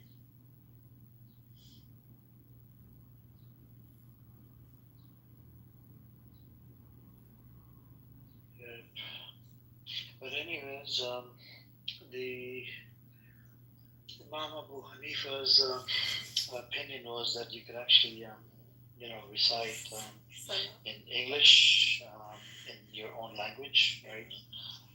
If you can't speak Arabic, and his students actually had difference of opinion. So people, that when they're reading when they're praying or whatnot during the prayers, they can read, they can cite the ayah or whatnot, they can use the translation. If they can't do it, like for the new viewers, until they learn. It's quite forward thinking. Yeah, that's Imam Abu Hanifa. That's why I was telling Dr. Nubia that Imam Abu Hanifa, he actually it was more sort of like Quran centric position, you could say. But there's other madhabs, they do 50-50. You see what I'm saying? And Dr. Nubia is from Sudan. yes, she's from Sudan. So these are the Sudanese follow like the Ansars that came from the Muhajirin and Ansar. Right? So these Ansars went to Africa, went to Sudan first and foremost, and sort of settled there. They go back to the time of the Prophet. Assalamu alaikum, Rahil. Yeah, hi. Walaikum assalam. Hello everybody, how are you guys? Good, Rahil ji. Kaise hain aap? How are you? I'm great. Everything's good, alhamdulillah. So it caught my ear when you said Farsi is a romantic language. I agree with you, but I was also agreeing if Farsi is a romantic language, are Persians romantic enough? No, What kind of a question is that? Persians are not romantic. What is the point of a language being romantic if the people are not as romantic? No. Rahil bhai, how do you know Persians are not romantic? Have you interacted with them? Have you met them? Have you lived with them? Yeah. Two very important people in my life were from Iran, and it was a very beautiful experience. Unfortunately, one of them is not in this world anymore. So all I have is the memories now. She died very young. So are you saying they are not romantic? Is that what you're saying? No. They are extremely intense. And romantic will be a very small word. They're extremely intense and dedicated. And they can, I don't know if any Iranians or Persians on the house here, but if they love you, then you are a very lucky guy. And they are very, very selective also. They are very selective. Have you ever met like a Pahlavi supporters? They're a beautiful soul, and you should get in, talk to them, have a conversation. They're Shah Iran supporters. They use beautiful language. We were engaging with him earlier, and he went down on his own, in the audience. We didn't do nothing. So yeah. Oh, Rahil, I know. Amir, Rahil is a friend. Oh God, no. But Rahil, the thing is, Iranians are nice people. Their language is beautiful, and I don't have much interaction with them. There was one girl who studied with me during the college days. Okay, she was from Iran and she was studying here. That's all. That was the only interaction I had with any Iranian, in life. She was a nice person. I knew her parents. They were nice people. That's all I know. But I know some Iranians on this app, and they're all nice people, nice, beautiful souls. Like Nargis on this app, you see Nargis? She's from Iran, and she's a nice, beautiful person. Okay? So, yes, I agree with you. They're nice. They can be intense also. And I'm sure they are very romantic as well. We'll have to know Nargis better to know that. But I think, you're right. They're very intense and they can be very extreme also in their feelings. I don't know if Nargis is from Iran or where. Like if they like you, they love you, then you are very lucky, very, very lucky. But if they decide that you are trouble and they don't like you, then you'll have a tough time surviving. You seem to have had a good experience with them. What happened? Tell us. I would like to remember the positive experiences. Why I remember the negative experiences? So yes, it was very early days of college, when you're 17, 18, those days. So a very, very beautiful experience. And as I told that, unfortunately, it was just for a couple of years and then we had to part and they are very, Iranians and Persians are very what do you say, that protective, that okay, you should marry, a girl should marry, a boy should marry within the community. Like that's what my experience has been. They're not very open to people, their girls especially, getting involved involved with a man who's from outside the Shia or Iranian community. And unfortunately, they can be a bit racist sometimes. At least the Iranians I've met in Pune, where I grew up. So color of the skin is the big deal for them, which is very sad. That is one negative. But anyway, my love story couldn't go the long haul, and we had to part. And then after a few years, I came to know that she has left the world. So that was very heartbreaking for me. Uh, yeah, it's this. I can't say more about it. Thank you. Not so racist. Maybe a little bit. Right. तो राहिल भाई, हमारे देश में भी तो सब कई resist हैं, you know, we are racist to some extent. Indians, as Indians I'm saying, we are also racist. So the racism exists in every society, every country. So we cannot generalize. But I'm very sorry to hear that your love story could not be, did not extend beyond a point. But I'm also sorry to hear that that girl is no more. But at the end of the day, Rahil Bhai, there's only one thing. Okay, nothing is in our hand. It's all predestined. Mate pe likha hua hai, right? So she wasn't made for you, probably. And maybe God did not want to give you a pain, so he took her away before she actually went away. So a lot of things. If you really want to talk about college days and all these broken heart stories, we can have a separate room for that. We can invite everybody. Everybody can share their thoughts and pains. Actually, you know what? Since we're on this topic, so I don't mind sharing a little bit. You know why? Because it might be helpful for people who are listening, who have young daughters or sons and all. Because this is a very interesting thing, and that is why I feel like sharing. It's okay with you guys. So her family, and we just can't force people to marry to someone whom we like. Like, can't force a kids to marry someone whom we like. It should be the kid's choice.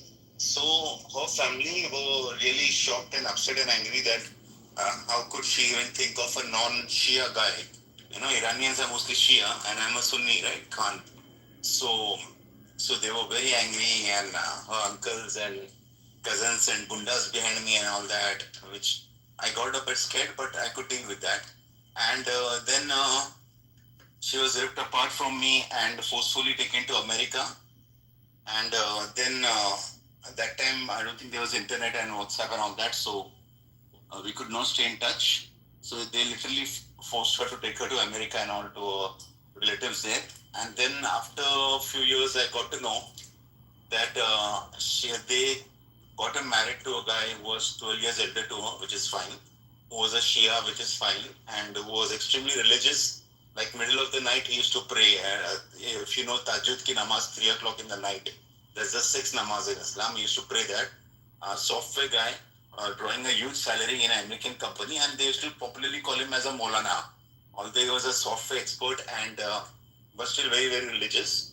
So they thought he's the best guy for her, although a bit elderly, but that's okay. And they got her married. And okay, against her wishes, of course, because her parents forced. Yeah, I don't know what's so funny about that. How he's elderly? He's 12 years older. Yeah, older to her, I mean.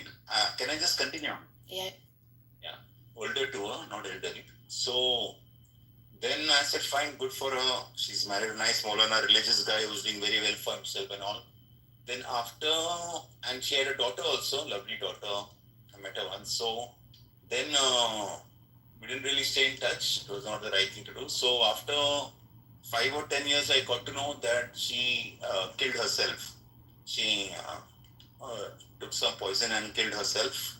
And then all the skeletons came out afterwards that the main reason was a husband, the same Maulana guy, the software guy, who was a extremist kind of guy. He used to not like her wearing Western clothes and men looking at her, and so used to be a lot of domestic violence and things like that. That too in America, not in India, okay?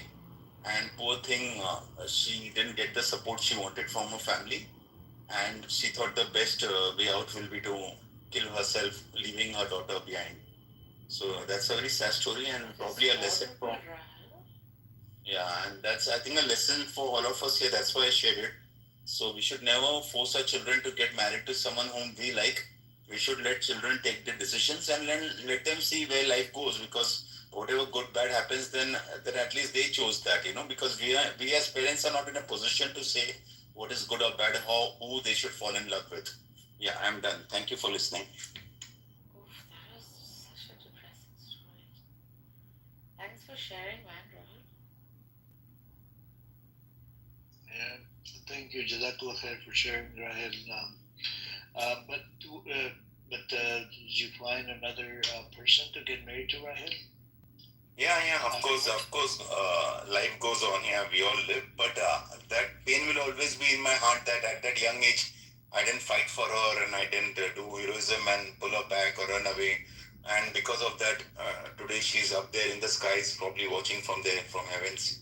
So, but at that young age of 18, 19, you don't have the courage to fight the entire police and gundas and parents and rich and powerful people. You know what I mean? So that regret will always be there that I didn't fight for her.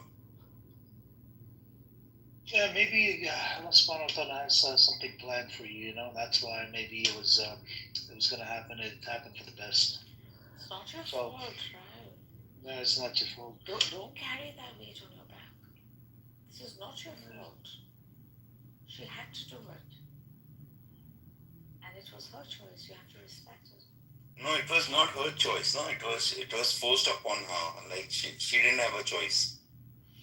No, we all have choices. Either live or we don't. Living is a choice. It's a privilege. Oh, you mean that? I thought you're talking about the marriage. For the marriage with that Maulana, she didn't have a choice.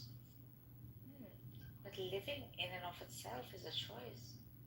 It's a virtue to exist. No, but certain times, it's very easy for us to say that people have choices. But when a person decides to kill himself or herself, I mean, they have really lost all hope. I can imagine. I can't even imagine neither of us that because taking your own life requires a lot of courage. It's not easy to take your own life unless you're intoxicated or you're under drugs. But if you're a normal person just going through depression, to take this extreme step means you have gone through hell, extreme hell, and that's why you think this is the best way out. Right, it happens a lot in America, by the way. A lot of people. If you look at the data, there's a lot of people that try to commit suicide. It's because it's depressing, right? You have, a lot of people are lonely. I'll share this was posted in Times of Israel, LA Times, a long time ago. I keep bringing up Times of Israel. So this was posted in LA Times. When I used to own a store, I used to read a newspaper, hard copy, every day, because I was selling newspaper. So there was a story posted, an old man, right? He would go to a park. He was so lonely, right? No family, no connection, whatnot. He started paying people to sit with him to have a conversation with him. That's how, the loneliness, it gets to you. You see what I'm saying? And it happens a lot. Why do you think on this app, there's a lot of people on this app, they actually have loneliness as well in their real life. They don't have nobody to talk to. Why do you think people are on this app? It's because of that. So all I'm saying, and I've spoken to a few people that were going to commit suicide. They told me that. And I spoke to them in private room. So I'm sure a lot of you there. No. Sorry, you didn't complete? Okay. No, in Japan, loneliness is a very big issue. In fact, they now have government sponsors people to go and spend time with senior elderly people because they commit suicides, they take their own lives. So there are also agencies in Japan whom these elderly people, lonely people can reach out to, and they will send somebody to spend the evening with you. So this is a big thing. I agree with you, but I just want to get back to the point that Rahil was making about. He kept referring to that guy as a Maulana, and he also said that that guy was also reading Tahajjud. No, I just want to mention one thing. Just because somebody reads, I don't know about that guy. So somebody reads Tahajjud, we cannot call him a Maulana. Okay? I pray, every time I have a hajat, something that I need to ask Allah, I try to pray Tahajjud. Because if I pray Tahajjud and if I ask for something in Tahajjud, Alhamdulillah, Allah responds. He gives it to me. And this has been my experience. But I am nowhere near a religious person. Okay, people who know me, they tell me, "Tum kab sudroge?" You know what I mean? So that kind of a thing. I don't have any vices, but I'm also not a religious person. So just because somebody reads Tahajjud, we cannot brand him as a Maulana. And we, I don't know why we as Muslims, denigrate the term Maulana. It need not be denigrated. Maulana is a title given to somebody who has studied religion. And this guy that you are talking about, he may not have studied religion. Okay? So this is just something that I wanted to tell. Yeah. But no offense to you, right? No, you're right, Fayaz bhai. But the thing is, he was popularly called as Maulana. He was not given the title, in a lighter vein, because he was so religious. That's why people used to refer to him as a Maulana. Like, he's such a religious and nice guy, inverted commas mein. So that's why, it was just in lighter vein people used to address him as that. But regarding Tahajjud, Rahil, I tell you one thing. Try to pray Tahajjud. I'm telling you, हर एक मिन्नत हमारी पूरी होती है. Literally, God listens to you when you ask Him for something in Tahajjud. And I'm talking to you with personal experience.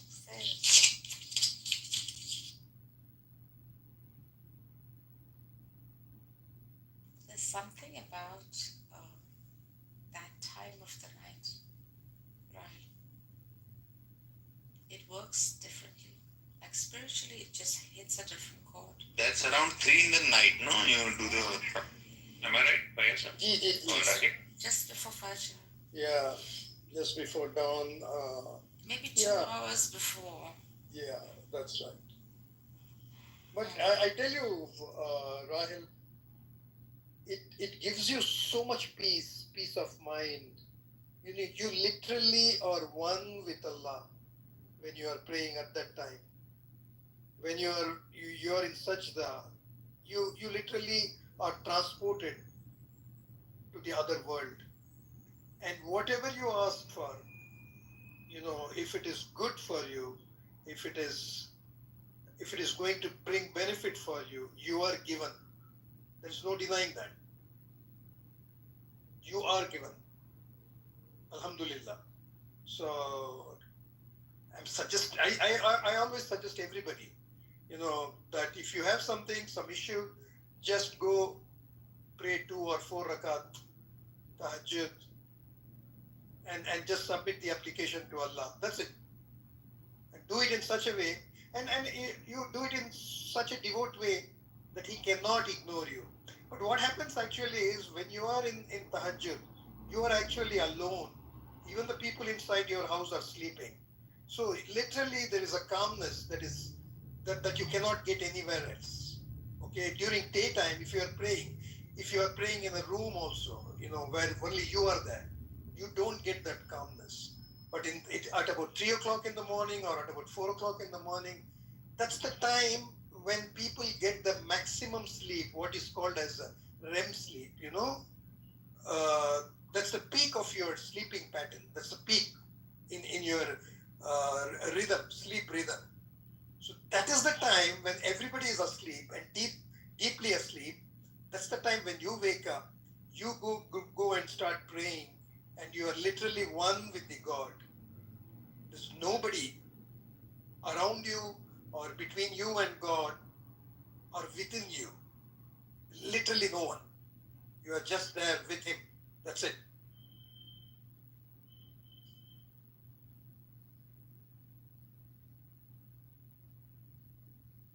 Yeah, well said, well said. But but you know, Ryan, there's a lot of Maulanas that are good people. There's a lot of Maulanas that are bad people. There's people that are non-Maulana that are good people. There's non-Maulanas that are bad people. And you know, you can't just generalize it. There was a Maulana and this and that. Maybe you know, Allah knows best. Whatever happened, I don't know. The also you, it's sad, and Allah Subhanahu wa Taala give her space in Jannah, but committing suicide is actually goes against the religion. So 2 years ago when I was the Maulana, guys, so I have a story to tell you. So the most successful years of my life, in fact, I was so respected, called to places to speak as a Maulana, and soon I had to give up that profession because they didn't find me good enough. So, was it on Clubhouse? Yeah, it was my Clubhouse career as a Maulana. Yeah. And the person is still here that keeps kicking you out. But Nargis, don't you still do the work? I mean, I've seen you in the rooms on religion quite often. You are discussing. She gets kicked out of her own room, brother. Oh yeah, she told us. Today was that exception? Yes, Brother Feroz. It's all the time. It's not just the first time. It's been a long search for me, Fayaz. I was not raised with it. Okay. Yeah. But Nargis, I don't know. I mean, I don't want to preach, but this is one thing that everybody should try. Everyone who knows, who wants to practice, who wants to practice Islam, try tahajjud. Of course, I have, yes. I'm telling you, everybody. This is what I tell anybody whom I want, who comes up to me for a solution or suggestion. This is the first suggestion I give them. Whatever I have to tell them, on a worldly basis, once I do that, then I tell them, look, just go and do this. And you also know that in the Quran, literally every word is meant for something. Okay? Every word is literally meant for something. And when you join two words, they give you something else. When you join three words, for example, Ya Subbuhu Ya Khuddusu. If somebody is upset with you and somebody is, giving you a lot of problems, all you have to do is look at them and pray to Allah by reading these. These are these two are his names. 99 names, these are two of his 99 names. Okay, Ya Subbuhu Ya Khuddus. It melts their heart. And I have tried it. It literally melts their heart. They have no rancor against you. It literally works. Then I'm just giving you a few, tips. I'm sorry, I'm going on the religious side now. Rahil started it. So, for example, if you read, Surah Quraysh, Lila fi Quraysh Ilaf, okay? If you are not able to find, for example, you have to go somewhere, you don't have a transport, you don't have a ticket, you are not able to get an airline ticket, or you're not able to get a car to go, read Surah Quraysh and pray to Allah. The way He arranges it for you, He arranges transport for you mysteriously. You will not believe how it happened. Similarly, there are thousands and thousands of small things like this. Nuskha, like we say in Urdu, nuskha. I mean, small cures for everything. You get it from the Quran. Literally everything.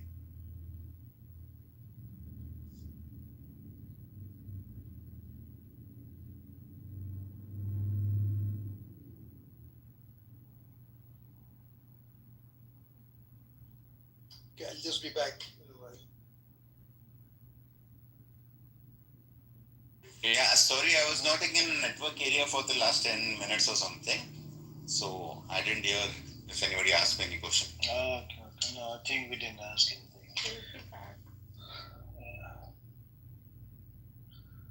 But anyways, if anybody else wanna come on up, you guys want to come on up. I think this room has served its purpose. I don't know. I think I'm probably gonna end it. So if anybody wanna come on up, you guys welcome to come on up. If not, I'll be ending the space. And okay, Kim, come on up, Kim. Let's see what Kim. I just wanted to say, Assalamu alaikum. I just wanted to say before you end the room, fuck Israel. Alright, anybody else want to say anything? Free Palestine as well. Yeah, fuck Israel. Yeah.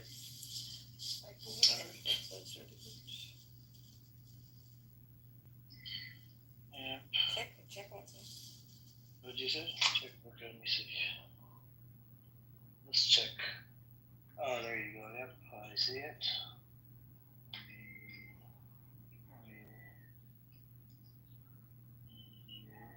Yes. Okay. Check. Did you get it?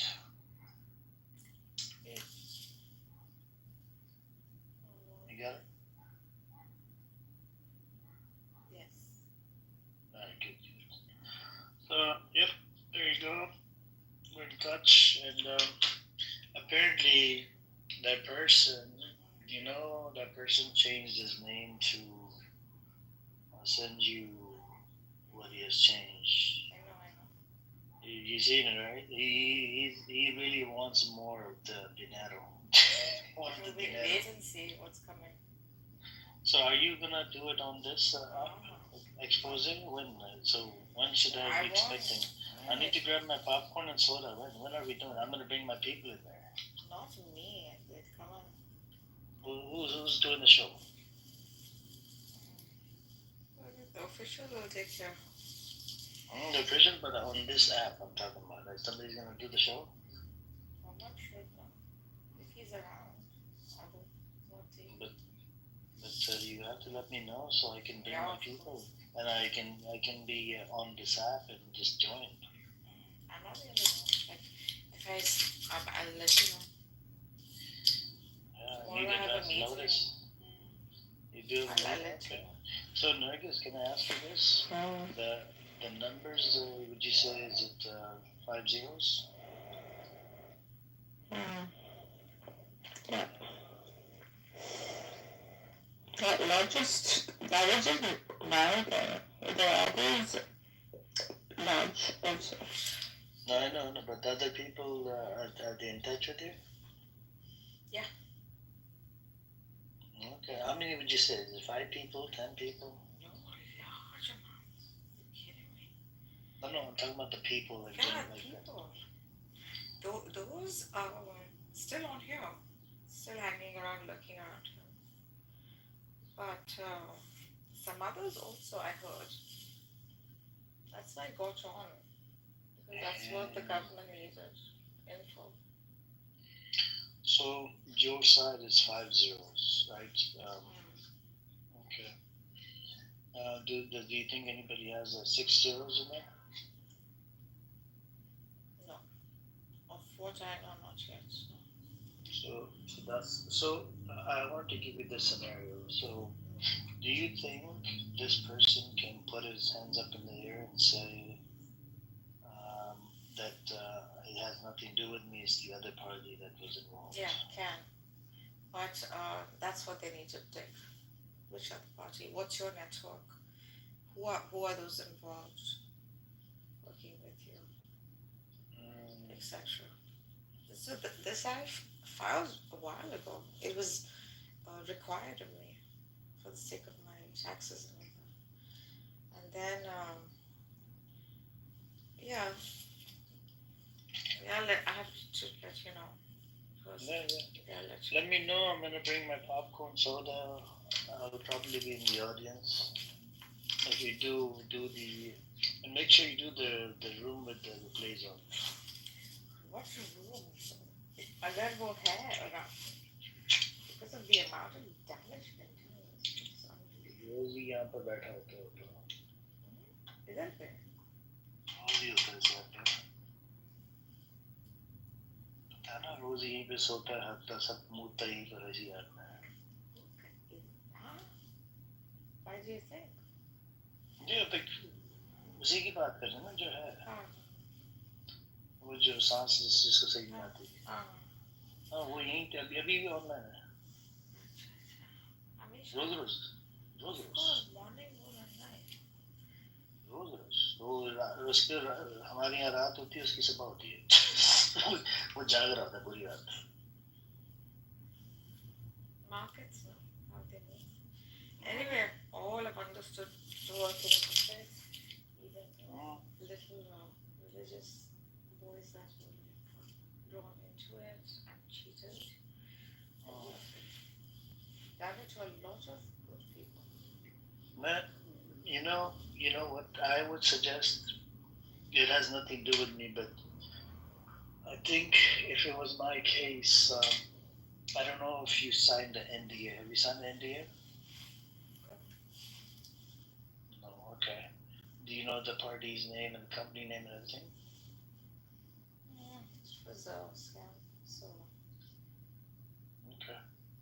So if I was you, if I had the information, I would, once the case goes through, then we've got to bring awareness of this app as well. So people. Absolutely. Yeah. So you would have to open up a room or something. Absolutely. They've opened before. That's how I came to know.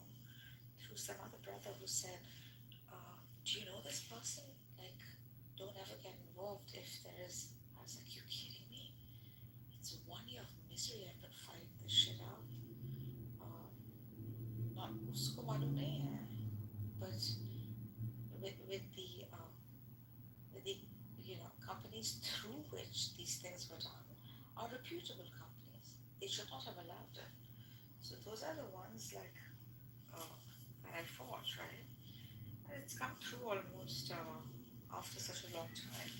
But now, like, even those friends I have, like in Hollywood, the ones who make documentaries, he was like, my God, how has he planned it out? Like, this has to be like scam of the Ponzi scheme, Ponzi. It's a scam of the decade.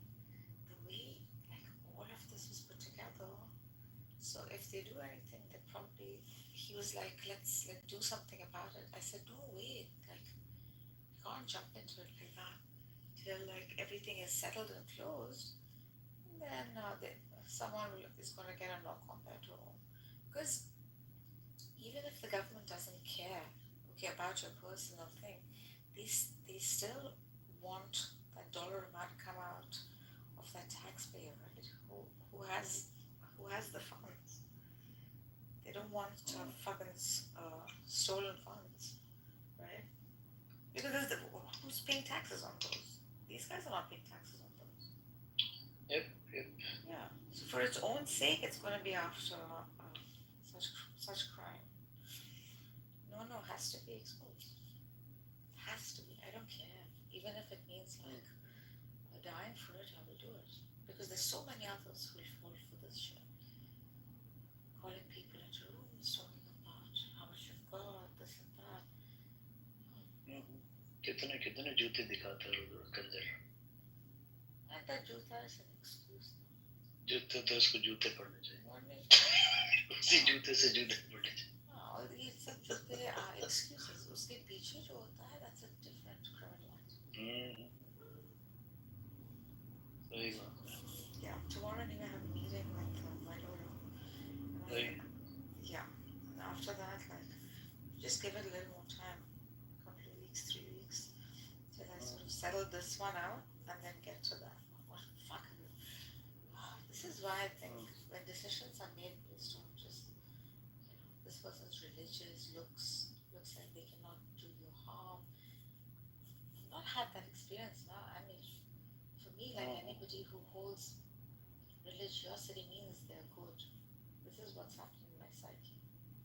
I was not raised with such an environment. बहुत खराब यानी इतनी अच्छी दोस्ती थी बहुत खराब कर दी उसने वो गेंडे ने. What happened with you, but? With me? Because I wasn't there. तो मेरे ऊपर उसने 20 रूम चलाए 20 से 25 रूम. बीच में सालाफी की जो ना मैंने माँ बहन रखी थी इसके रूम में तो किक आउट कर दिया था कुछ ना रूम बनाया मेरे ऊपर. बार बार पता ही ना मुद्दा करना होता है 3 साल की बच्ची के साथ या उसके साथ जो भी शिया लड़की कोई भी आ रही कि मैं तुम्हारी बेटी है बेटी के साथ मुद्दा करूँ ऐसे गंदे लोग हैं ऐसे में. तो मैं जना उनको मना करती था मत करो निकाल दे रूम से. तो वो निकाला फिर उसको कंप्लेन करा फिर उसके बाद दूसरी कंप्लेन फिर दूसरा रूम बना फिर उसके बाद दूसरा ये वो back and forth and then I moved on. I like fuck you. उस रूम भी कुछ खोला मेरे नाम पर और कंजर है मतलब. तो वहाँ से फिर हट गया और आखिरी मेरा हुआ है अल्टरकेशन उसके साथ नूरी के साथ. नूरी कंजर जो ना मेरे नूरी और एजे कंजर एक सुअर का बच्चा पीठ पीछे बहुत गंदी बातें करता है. उसको तो मैं डायरेक्ट मेंटल रिटार्ड वगैरह बोल के उसकी वो क्या कहते हैं ट्रिगर हो गया था उससे. फिर नूरी बकवास कर रहा है मेरे पीछे और फिर मैं जब रूम में आया तो मैंने कहा मैं तुम्हारी माँ के साथ मुद्दा कर रहा है इसलिए तो वो और ट्रिगर हो गया क्योंकि सुननी है ना ये शिया की टैक्टिक यूज करो तो ट्रिगर हो जाता है.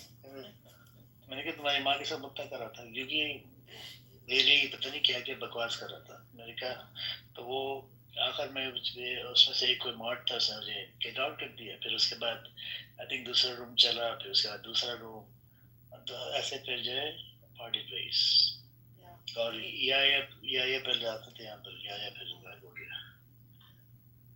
तो उसके बाद जो है फिर सब मिल के काम करते हैं कुछ करते हैं. I don't know. I don't know either actually to be fair. I don't think I don't think so.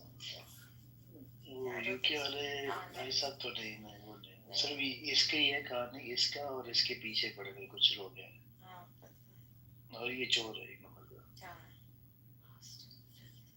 वही लेकिन मुझे तो पता था कि कब नरगिस लेकिन कब पैसे दिए around this time last year. बताते तो सही मुझे कि पैसे दे रही हूँ मैं.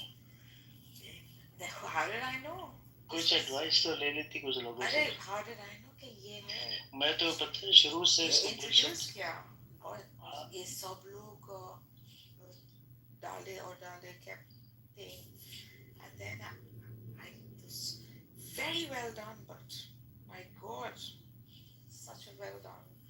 लेकिन नरगिस मैं डे 1 से जब से रूम शेयर किया जब से ही फ्लैक्स करता तभी बुलशिट में लगता था क्योंकि जो भी फ्लैक्स करता है सब बुलशिट है साथ में.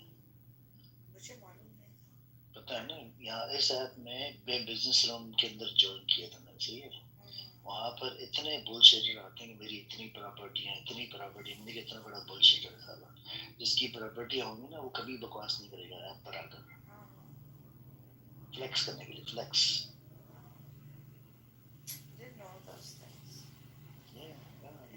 कम से कम एडवाइस तो ले लेती कुछ पूछ लेती.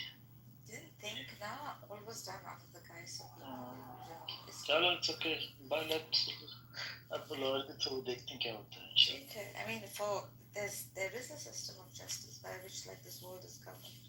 I've never lost hope. Inshallah I hope you win the case. Yeah, inshallah. I hope the wrongdoers get caught because they're creating more harm for others.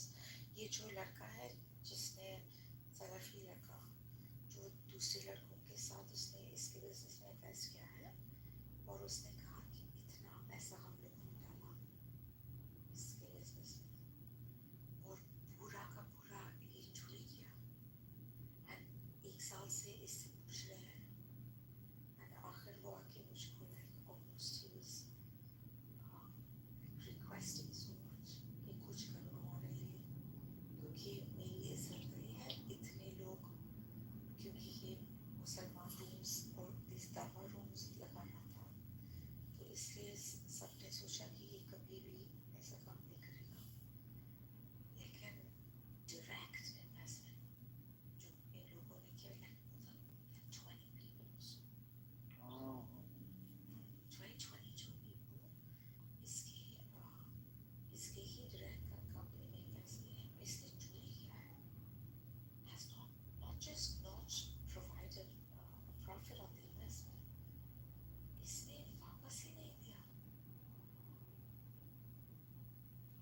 Virtual. Unbelievable. And these are large amounts, including mine and some others who joined. So it's almost at 30-40 people. Of which I know, of which कितना होगा 5 लाख होगा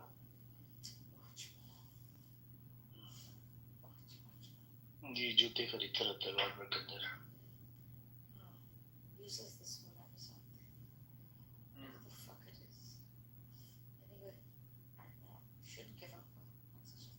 No, inshallah, I think you'll Every get it time back. I go, like, my heart just sinks and I feel I was so embarrassed for a few months because I have been a business person. इसलिए गायब हो गई थी Huh?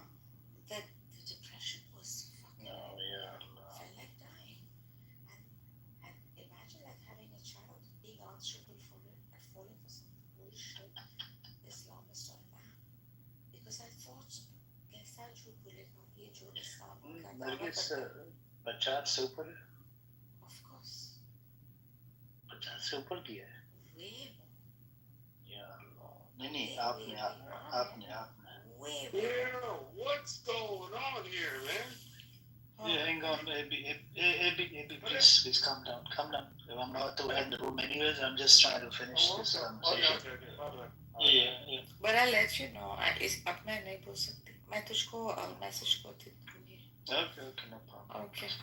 चलो अपना ख्याल रखना और एक सवाल क्या ट्रस्ट कर सकता हूँ बनोगी मॉडरेटर कैसे रहूंगी लेकिन मैं in and out उसके पास चली जाती बार हाँ नहीं I'm in and out working or I'm just in and out but yeah when everything that resolves and stuff बनोगी definitely let give me some time green star बनोगी थोड़ा टाइम दो मुझे को चलो कल परसों ट्राई करते हैं चलो इंशाल्लाह पे बात करते हैं Alright, thank you for the share. Thank you guys for coming, guys. Sorry, we were engaging in it was a secret conversation, confidential. When the time is right, you guys will find out, inshallah. But until then, please don't trouble your mother and don't trouble your brothers, sisters, your family members. Just, take it easy with them. And we'll be in touch with you tomorrow, later today when I open a fresh new room. Thank you for coming. Assalamu alaikum. Take care, guys.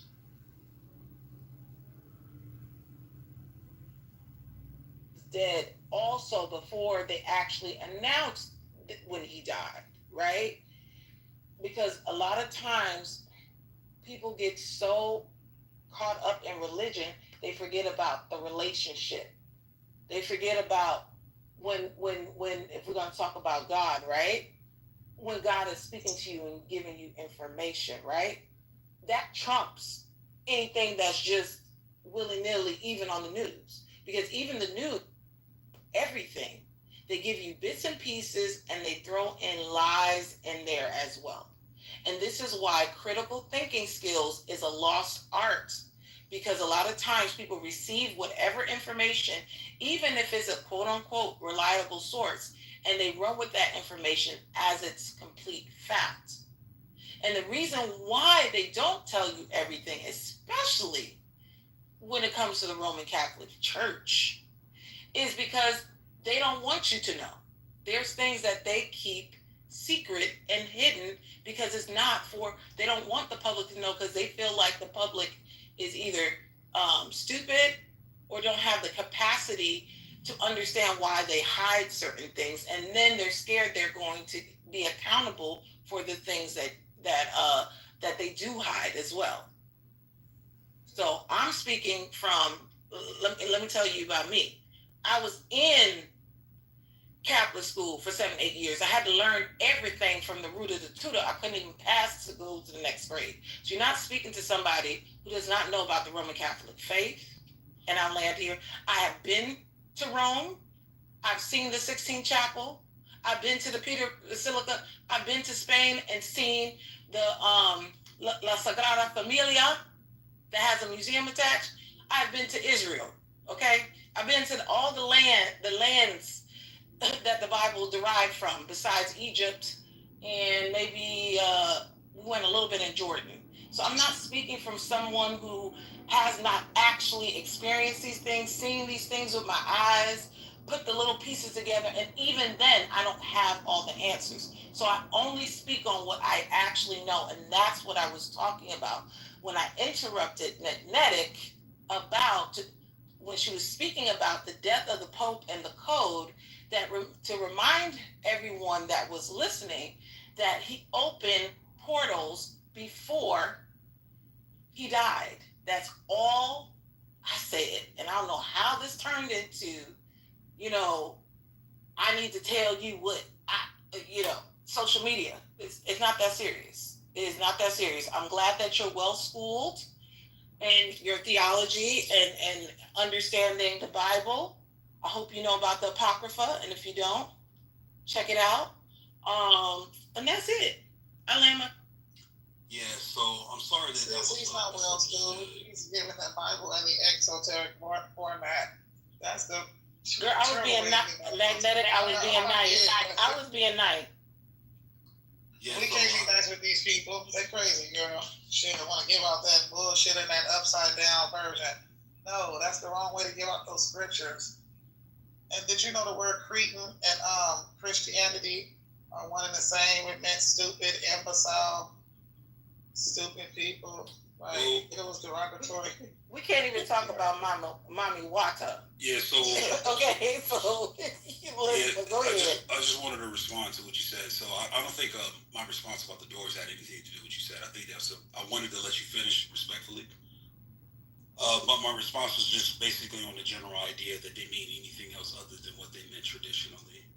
And I'm sure you with your experience and your studies of the Catholic Church and going to Catholic school and things of that nature, I've been to Catholic school as well. I'm sure that you understood or should have understood about the tradition. The tradition has been carried out every 25 years, 15 years or so when these things take place.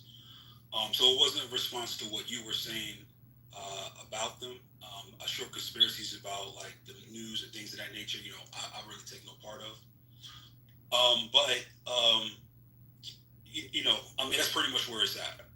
I don't think the response was towards you. I think the response was generally that on social media, people believe that these portals meant something other than what they actually were.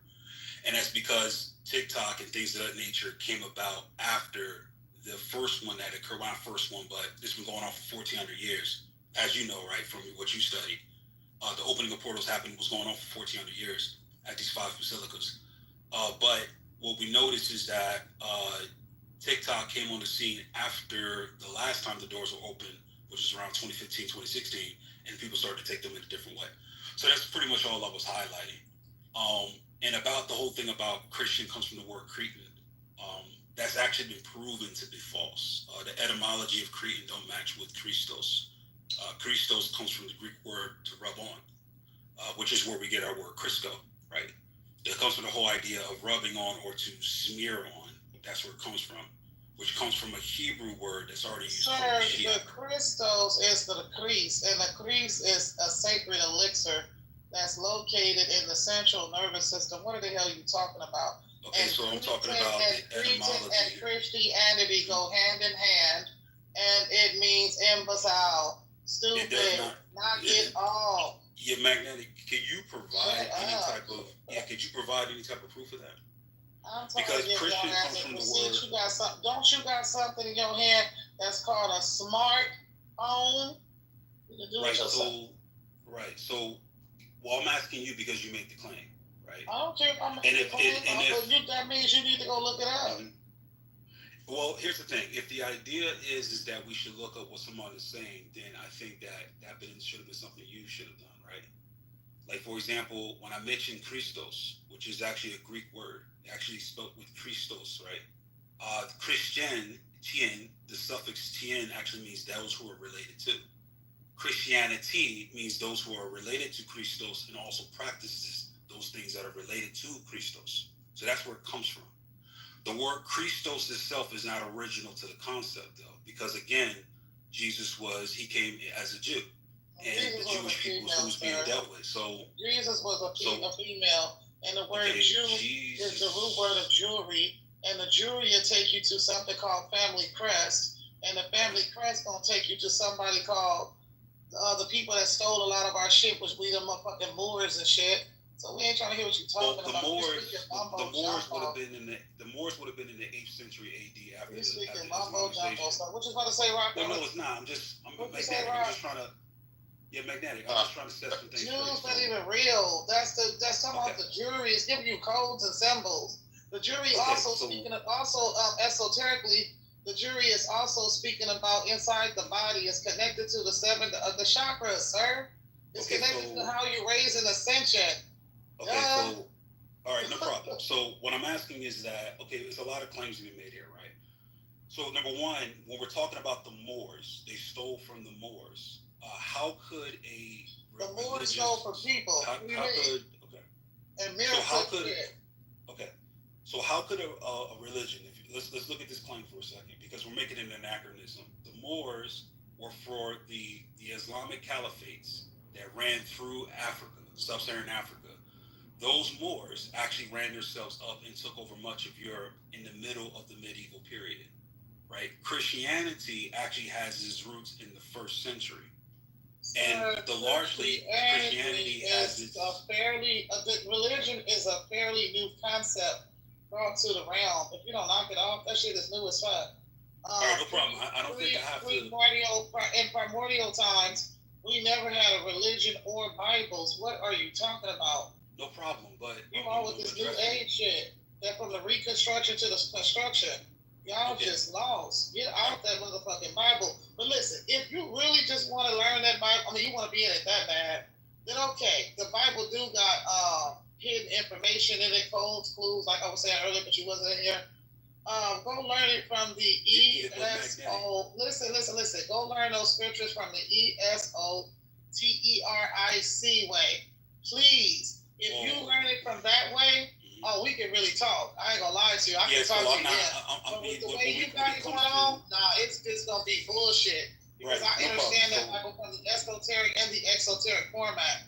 And you only trying to give up that one unbalanced version of it, and that's not good. Motherfuckers is tired of that version. That's the belief base. The way you're giving it out is trying to keep my people vibrating in a 10% or less thought form in a belief-based system. Belief systems are a null and void now, sir. We're in something called the knowing. I hear what you're saying, but you cannot put us under that spell anymore, because that shit is dumb. It's not a spell. Don't work. So here's it is one. It used to be one on me, but that shit ain't no more. And now I understand it from both formats. One format is lies. The other format is the truth. And you want to be on the lie. That's dumb. Go learn it from this other version. So what I'm trying to do is just understand where you're coming from, respectfully, just, and a lot of things we're just saying, I'm sorry, they just don't match up with history. Like the Reconstruction period, that was after Civil War. And that was like maybe 1,000 years or so after the time of the Moors. And the time of the Moors was almost 1,000 years after Christianity. So I think when you're putting all these things together, sure, they sound nice. Boy, I'm talking about but they're just not. I'm talking about a new reset. Boy, this is, you so stuck in that damn Bible, you don't even know when we had a reset. That shit was not that long ago, sir. So magnetic, I want to ask you. Made up. Okay, no the problem. Shit you talking about that you trying to equate to 1 BC and all this shit, that shit is made up, sir. Okay, it has a meaning there, but it's not the meaning that you think it's saying at all. All right, no problem. So, what do you know about Christianity? When did it start? I don't give a damn when it started. So, even if you're against it, that shit is not real. Well, hold on, no problem. But if one says that it's not real and one is shit is not. I would think that they will. From the context of you, the way you giving it out, none of that shit is real. No problem. But I feel like if one is to, if you're going to be in your position, which is fine, then I think that you should owe it to yourself and others to actually prove what you're saying, or have knowledge of what it is, that even if it's a lie, to refute it. And the thing is that if I'm talking about the Bible, didn't your God tell you, sir? Didn't your God tell you that to not talk to people that you're not that you're unequally yoked to? No, it doesn't say that. The Bible doesn't say that. It's bullshit. So I can't. It ain't that serious. I'm not about to argue with you over something, and you in a belief system. So magnetic. The Bible actually does not say that. Let me tell you something. You you really in too low of a system for me to even be conversing with you. Because for right now, you think you can pull off my frequency, but I'm not a transmute energy, buddy. Okay, no problem. So you're giving out the information wrong, and this is not a Bible thumping room. Okay, no problem. No. I'm not trying to make it a Bible thumping room. What I'm saying is that in your claims about the Bible, right? I'm verifying if you're familiar with what it is that you're saying, right? So, for example, when you say that, Christ is a female and this, that, and a sort. I said, what did I say? I can go to work saying she a female now if you want me to. I didn't say that, so you're lying on me. I said Christ is a sacred elixir located in the central nervous system, sir. Okay, did you not say Jesus was a female? Oh yeah, he is a she. Yes. Yeah. Okay, can you provide proof for that? Well, your scripture said that Jesus was born of a virgin birth, and that virgin birth is very significant, and it's good that it said it because that's a code. So the virgin birth mysteries are the parthenogenesis mysteries, which we only birth females from that, sir. So yes, Jesus is a female, and two, the letter J is still not in you guys' alphabet. So at that time, they were using the small letter I. So instead of Jesus' name being spelled J-E-S-U-S, it will be spelled I-E-S-U-S. When you have two vowels right next to each other, you drop the second one. You can drop the second one. Hold on. You can drop the second one. So that means instead of I-E-S-U-S, because we learned that in school, you're going to say it's I-S-U-S. So I-S-U-S surely sounds like my sister Isis, which was the youngest female principal that you guys came to colonize when she was on a low vibratory rate. Well, hold on. So let's back up a sec. So here's what we're talking about. There's no okay, no problem. So I don't want to say things with your mother or anything like that, but here's the thing. So all right, so number one, I just want to talk about a couple of things you just said. So number one, there's no feminine pronoun that's ever used for Jesus at all in the New Testament. So we can't conclude by this thing of a parthenogenesis. Sorry, your scripture says okay, no problem. What'd you say? So also the whole thing, about. Because you've been trying to debate about this Bible bullshit. No, I'm not trying to debate you. All I'm saying is that. Wait, hold on. I want to hear what Rod has to say because me and him was on the same level. It's information. What'd you say, Rod? All I wanted to first and foremost, because I'm gonna give respect where respect is due. I appreciate the brother approach, being diplomatic and patience. Right, that's something I can rock with. However, but that was her point when you said this is spoke about in the New Testament. A lot of this modern information is made with a twist. It's a great ritual to remove you from your original mind. I don't have a problem with your belief, Kevin. My thing is this: how can we all come to a medium? I said this before. The thing about the information that me and Magnetic and Shiny is speaking from, people like Barack Obama, I mean not Barack Obama, I don't even know why he came out. People like Bobby Hemmett, people like Phil Valentine, people like Eileen Bay. These cats can take the information no matter where it's coming from an Islamic, Moors, Judaism, and can relate to how it metaphysically makes sense, right? To what's actually being spoken about. But when you, coming from your perspective, it's like, okay, but this is what I'm saying, and at the same time, if you don't see it this way, then it's like we can't have a conversation. That's kind of like what you're telling me in Magnetic. If we're not seeing it from your way, we can't have a conversation, and that don't make good solutions, or you know what I'm saying, or good resolution.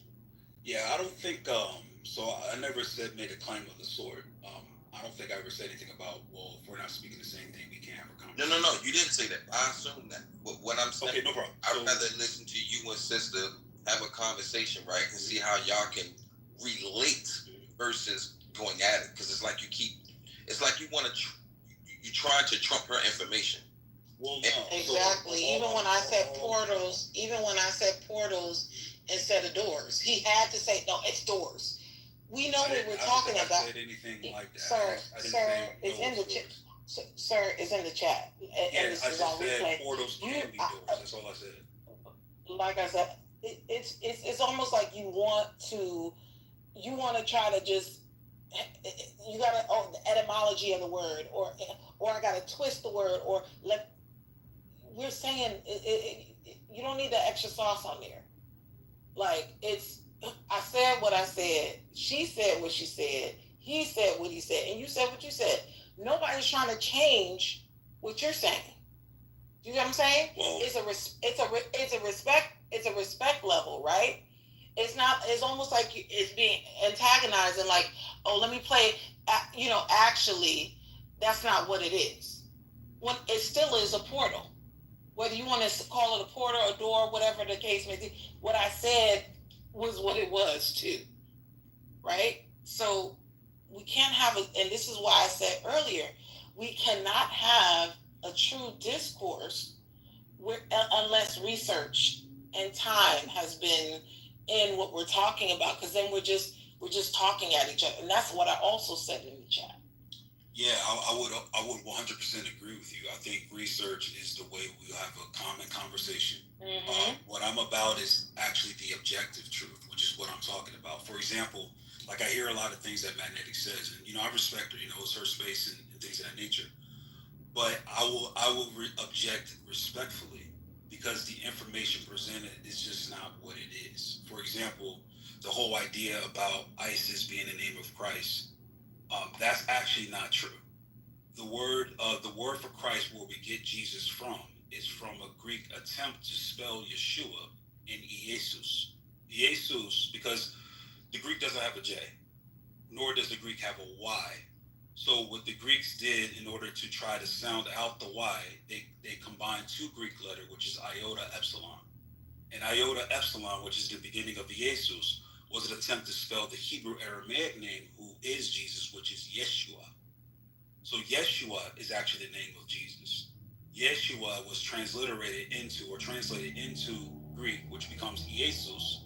And Iesus, because it's Greek oriented, when it came in contact with Germanic languages, that's where you get the letter J from, which is your Latin languages, like, Spanish or like English or Germanic, just your Germanic languages, both Latin and Germanic based. So that's where that comes from. It's not a conspiracy.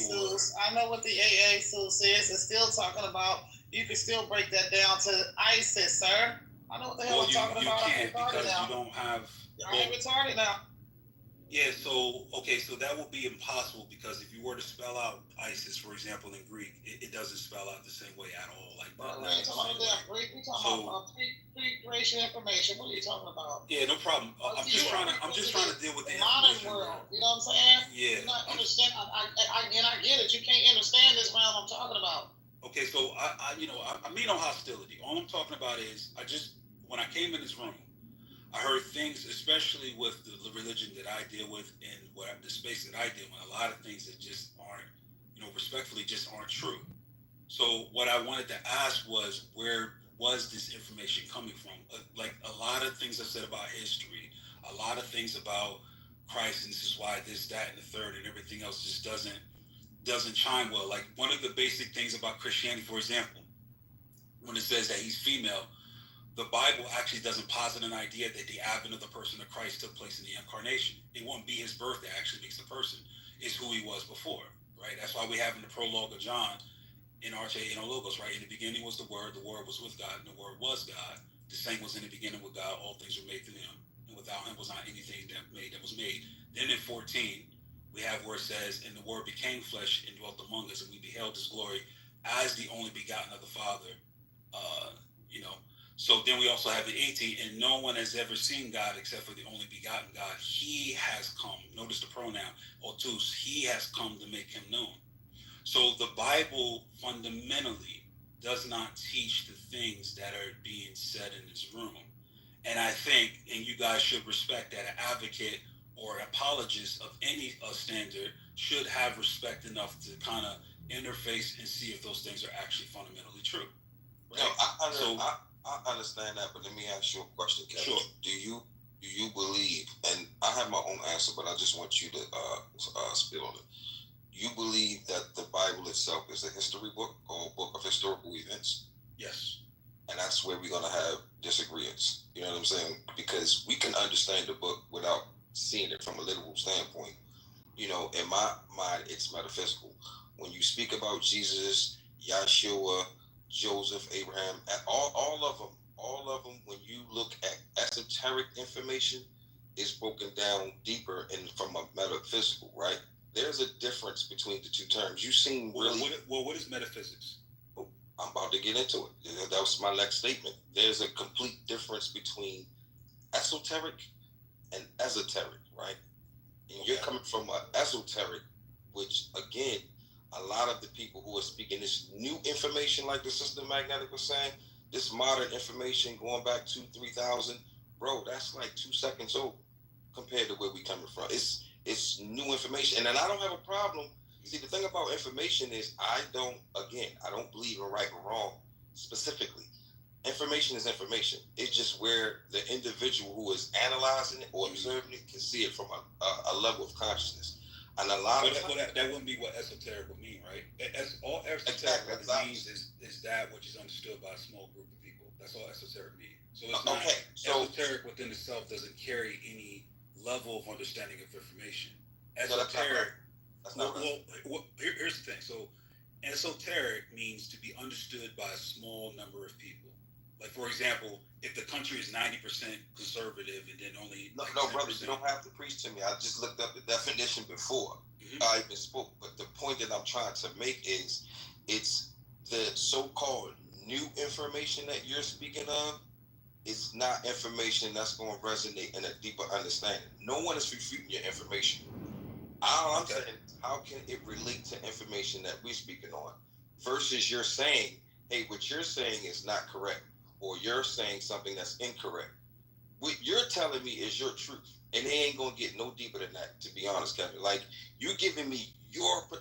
Think about it. It's really common sense, even though common sense is not common no more. You are literally giving me your perspective, like your view and how you see things and your brain and all the makeup in that paradigm, bro, is coming from you, but that don't make it fine truth, if you understand what I'm saying. Don't make it wrong. Yeah, so here's the thing. So the Bible does teach very, very deep things about spirit. We're just, you keep talking about stuff as a rule. Dimensional objects, bro. Well, here's my thing. Let me ask you something real simple. Are you or the Bible, which one is stronger? The Bible obviously is stronger. So let me. I just want to finish my statement here. So no. That though. I said, is you or the Bible? Which one is stronger? The Bible. Okay, we definitely no problem. Let me just. I mean, it's fine if you make claims, right? But I think those claims should be. But what I'm saying is, when it comes to made the book, bro. It's simple. Man made the book, but the book can't make a man. Well, that's fine, but then that will be circular, because if man is greater than the book and the book is a product of man, that means I'm facing the same greatness of myself.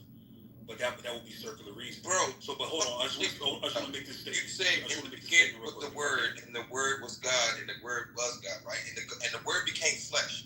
That's the answer right there. Well, if you understand it, that is. So here's the thing, right? So it's not that Christians are in lack. Let me just finish, brother, if you don't mind. Question that you are greater than the book. You are three-dimensional being, right? You're a multi-dimensional being. Right, but if you're talking about that was created in this hemisphere. Okay, so if you talk about myself as a three-dimensional being, three-dimensional information cannot in no way compare itself to transcendental information or transcendent information. Magnetic. So hold on, let me just finish what I'm saying. So when we're talking about aspects and ideas in the Bible, sure, they can go really deep. Just that as a practice, I'm not at liberty to talk about such wisdom if one is not shoulder to shoulder or on the same yoke as me is what these things understand. The Bible has a plethora of them. For example, when we're talking about logid or logos, as we're talking about, I'll give you this. So logos, for example, let me ask you a question. What is logos? What is the concept of the logos? No problem. Okay, you say you give up. All right. So again, I don't know that verbiage. You can enlighten. No problem. So here's the thing. I think that in these esoteric circles, information becomes extremely attractive because the way that they're framework and what they're talking about, and they speak of these things in comparison to a traditional view of the church because they feel like the Bible lacks this vocabulary or lacks these concepts. When the opposite is true, right? The Bible's chock full of them. And wisdom and understanding, even from the conceptual, either from a transcendent standpoint or from a peer-to-peer, meaning man-to-man, or even a lower point of that, could be understood. Like, for example, there's tons of patristic sources that talk about this. The reason of God, logos, information, the fluctuating information that upholds all things, existence itself, right? These things can be talked about. But the liberty of talking about these things always has to come through the front door, who is who we will call the person or man you will call Yeshua or Jesus Christ. Christ says, I'm the way, the truth, and the life. There's no way to the Father but by me. But he's also called within that same gospel the Logos, right? Or the Word of God, which the Word of God is understood to be the conceptual information that either we can perceive or cannot perceive from a metaphysical standpoint that upholds all things that we are: matter, physics, mathematics, logic, what's the point? morality. So hold on. So the thing about it is that so the idea when we deal with Christianity is that it comes with the presupposition as though we lack this understanding. Well, we do not, right? Just that the understanding of such things must be governed by the truth in which those things are frameworked. In other words, I'm not at liberty to use the palette or paint of the Bible to go and paint my own picture, right? I can only, because it is a set principle, deal with the truths in which the Bible is even talking about. There's a theological goal in the Bible, meaning there's a goal to it. There's something that's going to happen, and there's a goal for every man, woman, and child that puts themselves in Christ, and there's a goal for every man, woman, and child who do not put themselves in Christ, right? But it doesn't lack these things, right? So when we're talking about like information, sure, the Bible has a lot of this, right? But if we're going to talk about these things fundamentally, we must agree on what they are objectively. Like when I ask you what is logos, you say you're not familiar with my terminology, fine. But if you don't understand what it is, do you also think that it's true that you can just use logos or word of God however you like? No. I mean, you can't. How because you're at liberty. That help me survive in this dimension. This Okay. thing that they call. Because Can I interject? Can I interject? Can I interject briefly to help, facilitate this confusion? Now I'm going to play by Kevin's rules for 2.5 seconds. Now, Kevin, do you believe, since you strongly believe in the Bible, do you believe the other part of the Bible is not just a religious text? It has spiritual aspects to it that are only unlocked and secrets that come from the Holy Spirit? Sure. To interpret. So until that relationship is connected to the author of the book, right? Then there's no way to interpret everything. We're just going by what we think or our logic. There's certain things that are only unlocked when you tap into the creation, the creator, right? Because it's not all about us. Because we can all sit here all day and interpret things any which way we want and be wrong as the day is long. Can we at least agree to that? Sure. I mean, okay. I would agree with that because if you look at John 16, for example, Christ even says himself, I have many things to share with you, but you cannot bear them. But when he, the Holy Spirit, comes, he will teach you all things. He will not speak of himself, but only speak of those things which he have heard. And those things he have heard, he have heard from me. And what I received from the Father, and therefore he will take up what is mine and show it unto you. So the whole idea there is that, yes, one cannot interpret Scripture unless one has the Holy Spirit. The Holy Spirit goes hand in hand with the Scripture because it is also believed that the Holy Spirit is the author of such Scripture that come through men who are moved and inspired by the Spirit of God, right? So, yes, that prerequisite is definitely there. We shouldn't be trying to do it based on our own way. Exactly. However, when we're dealing with something such as the Holy Spirit, we must also understand that the Holy Spirit is going to be one that's going to be an advocate for truth. Would you agree with that? In other words, the Holy Spirit would not vary on truth. It's not going to speak a lie, for example. You would agree, right? So if the verification of the Spirit is truth, that therefore the Spirit must base its conclusions on objective reality. It can't base them on subjective whims, right?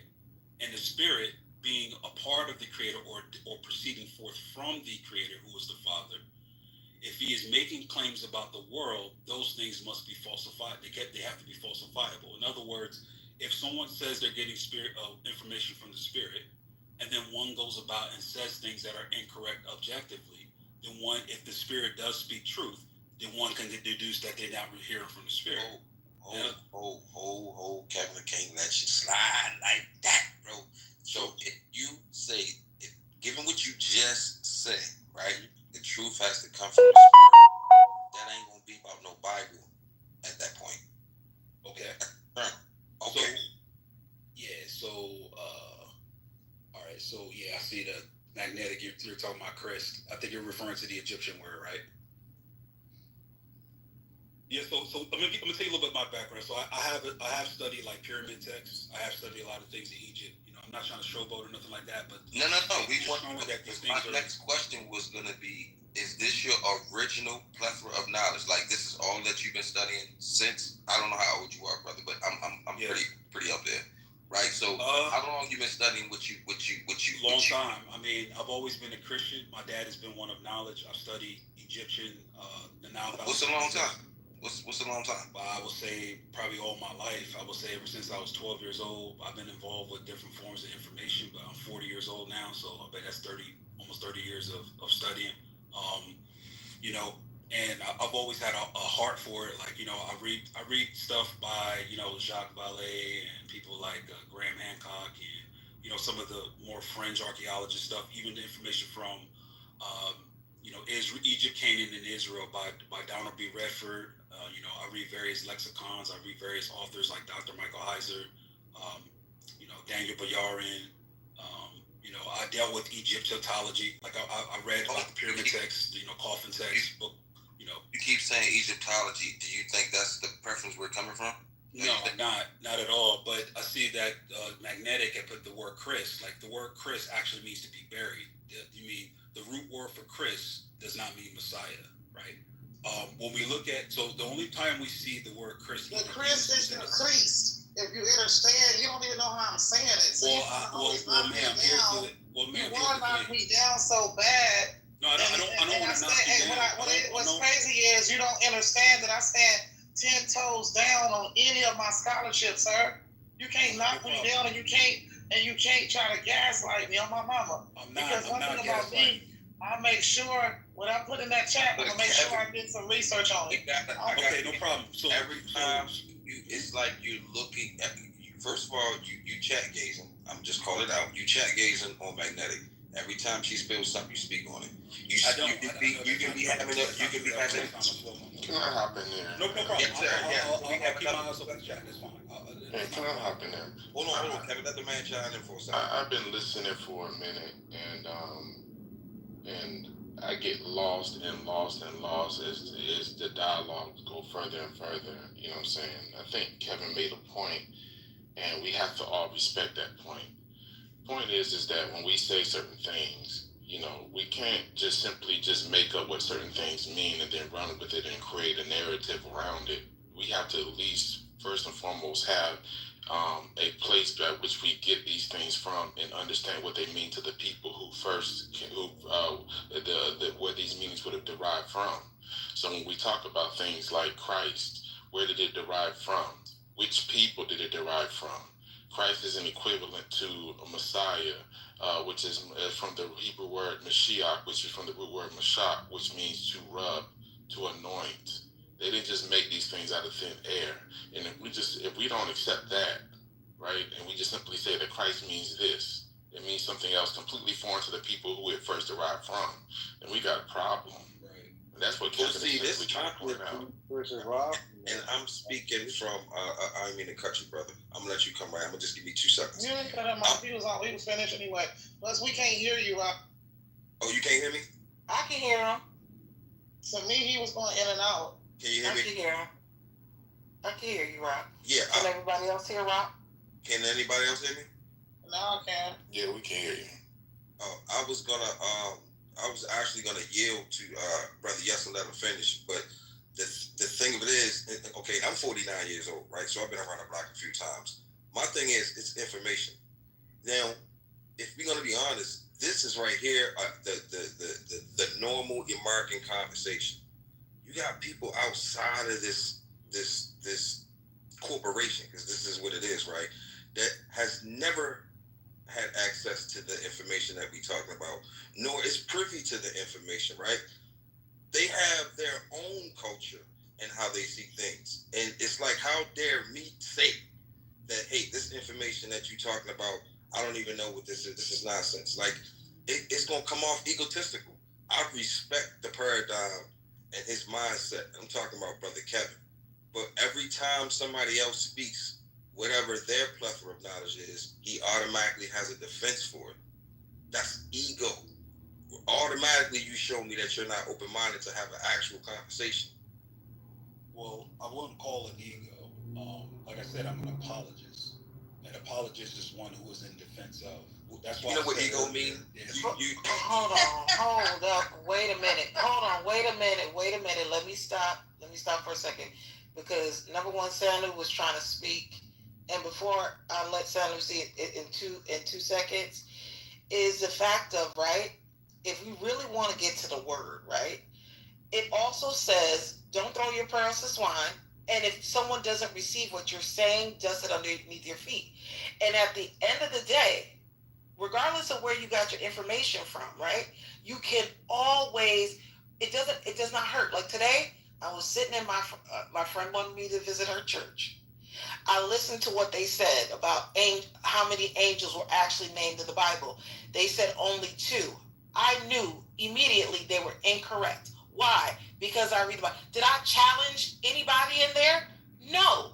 I took my own due diligence to verify what I already knew, and knew there were at least 4 to 5 angels, and it was actually 4 angels mentioned in the actual Bible. And then I reread what they said, and I said, oh, they were talking about the ones they actually, the ones on the one side, but not the ones on the other side.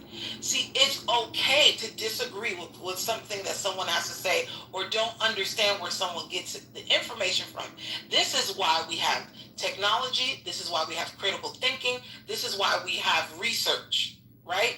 And we can also read the text. Remember, the texts are, look, I've seen the Dead Scrolls. These things are old. These things are ancient. There's certain things that are not even written in the Bible that people haven't read because they don't even know about the Apocrypha. So always, before you are so strong to say something, at least take the time to research it. So at least when you come with something, you have some validity. Like, I could actually come back to that person and say, this is actually wrong. There's actually 4 angels, right? There are actually 4 angels that were mentioned explicitly in the Bible. But I didn't have to do that. I did it for myself. Now, Sandal, go ahead and speak. Thank you for allowing me my 2 minutes instead of 2 seconds. Go ahead. Peace. All I wanted to say is we increasing. We not staying stagnant in the books. None of that. We increasing. So we know what's in the book, but right now we outside that. We moving forward, going to higher planes and higher mountains, and that's what we're about. So we're not here to digress in conversation. We're here to progress. So just for all who speak. Yes, we're here trying to learn. And when you're trying to like discredit somebody or try to, overcorrect, because I mirrored you actually, Kevin, because I wasn't going to say all that stuff about my background, right? But I wanted you to see yourself for a second. I don't need to say my, all the things that I studied. I went to the land where the Bible is. I felt the anointing in there. I could have said a whole bunch of stuff, right? But that doesn't matter. That's not gonna. My thing is planting a good seed. I don't care about anything else but planting a good seed. If anybody takes anything that we've said today away, I want you to take on this. Whatever information you receive, challenge it. Even God wants his word to be challenged. So I don't understand the visceral. He don't need anybody to beat somebody down with the Bible. He doesn't need that help. He does not. So you can just take that off your shoulders because it's not needed. Jesus died. Jesus wept. okay, and resurrected, okay, according to the word of God. So he doesn't need you, because you know what happens when people do that and they want to use the word and twist it, or use any spiritual text and throw it at people? It closes people's ears. They can't even receive the information because there's so much visceral, because I got to prove to you I know something. I got to tell you because you don't know. When we say for people to research, it's so that we can all learn something from each other. That's not to downplay anybody or to make somebody feel lower than the other person, right? Because that gives us an opportunity to learn. You know what? If I don't know, so that's why we got 2 ears and 1 mouth, so we can listen more and speak less, because we can learn a lot when we listen. Okay, I listened to what that person said. I don't agree with this, this, and this. Let me write it down and look it up real quick, and then share what I found. So that's how you can actually have elevated conversations, even when you disagree. But when it comes with the visceral, or the let me tell you something about yourself, or let me tell you, or because you don't know, or you're stupid, or you start using you're attacking the person instead of really talking about the topic itself. And that's how people come in and they're lost, because ego and pride is all in it. They can't hear the actual content, because I want to be right so bad. If the truth is the truth in the word, it can stand alone. It don't need nobody's help. Let's be clear. So I open the floor back up to whoever wants to speak. I just wanted that to be known. You're not going to get anywhere with the visceral. Just in this room, anytime you see Pretty Open Room, it's not a man bashing room. It's not a religion bashing room. It's us actually having discourse so everyone involved can learn, regardless of what people think when they see the title. All right, continue. Yeah. So, and I appreciate what you just said. You know, I think that nobody wants to. I'm gonna cut you off real quick, and I'm gonna let you finish. Guess what, said Shani? I think we gotta be paying attention to how long the room been open, because I'm sure she want to save her replays. I know it's been at least 6 hours on this room, and I think they cut off at 12. Okay. Yeah, it's been at least 6-7 hours. Go ahead, Yeshua. Yeah, thank you. Just time. Yeah, thank you. No problem. No problem. No, I appreciate what you said, and I think that I don't think it was Kevin's intentions to be visceral or to sound visceral or whatever. I think he was just saying that the information from just dealing with the meaning of certain words was kind of misplaced, and it would actually draw faulty conclusions. But on that, and I'll just say this, and I'll mute my mic. I mean, I love intellectual dialogues and engaging in discussions that are mind blowing. We love it. Saying me and Kevin, we do a lot of work together. We share a lot of information, and we tell people where we get our stuff from. And so when the question was being asked earlier about where do you your source for and it may not be to you, but I can't remember who it was towards, but hey, where did you get this from? It was more so of just finding common ground for understanding so that we can move forward, because that's important. I was born in Nigeria. I have a village that I go to, and there's a particular culture in my village. They have their form of religion that is indigenous to the people that are there. And so I have the best of both worlds of one, living as a Christian, but two, also knowing what my people from a tribalistic standpoint believed in and adhered to. And so seeing the connection between what they believed and what was believed indigenously in my tribe, and what is believed now by the majority of people in my tribe, and why they believe it. So I think that just the importance was being able to have common ground with the information and where it came from, so we can build from there. And I think that that's all Kevin was doing. On that, I really appreciate the discussion, and I'm going to just go ahead and yield. I love you guys with the love of the Lord, and hope that maybe another time we can dialogue further. Y'all be easy. Yeah, I want to say, because I don't want to turn this into no religious room.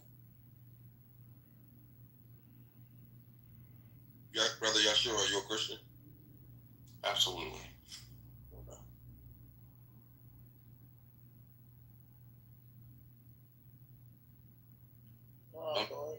What you were saying?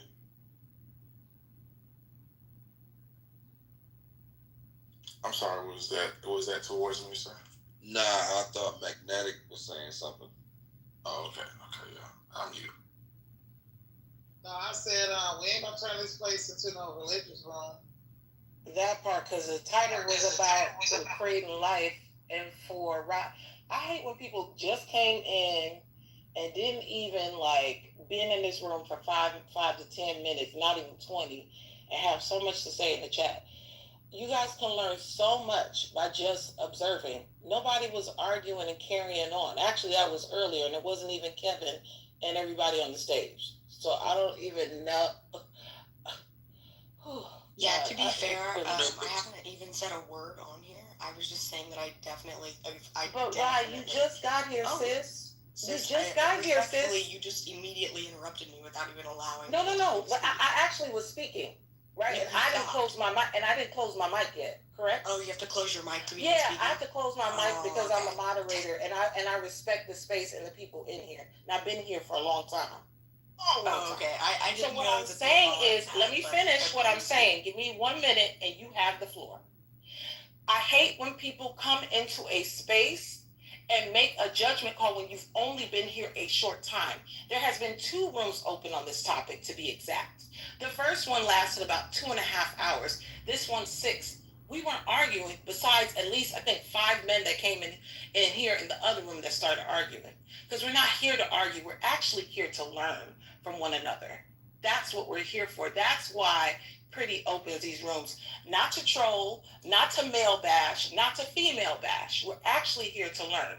So he did have an open floor to speak. But you maybe weren't here when he started speaking. And he spoke a whole lot in the chat. You can scroll up. It is on replay, just in case you want to check before you make a statement. I just want people to come in, read the room before making statements, because you shift everything off when you've only been here for 5 seconds. You got the... Yeah, so clearly you misrepresented what I was stating when I said that I think Kevin should have the time to speak after what you guys were stating. I wasn't saying that you guys were neglecting his ability to speak in totality. I was saying that everybody was consistently speaking and making the same point when I joined in here, and he came off of his mic to respond, and then somebody else went back in and said the same thing again, and then everybody just took back over making the same claim again. So, and before you take over, Rock, I would just like to add that the only sufficiency within my claim was stating that he should be able to respond to the ego. Because when you made the statement that you would do better listening, and that when you went to church, you didn't just immediately objectify when there was a false claim made, that you went home and did research on these angels, whatever, cool.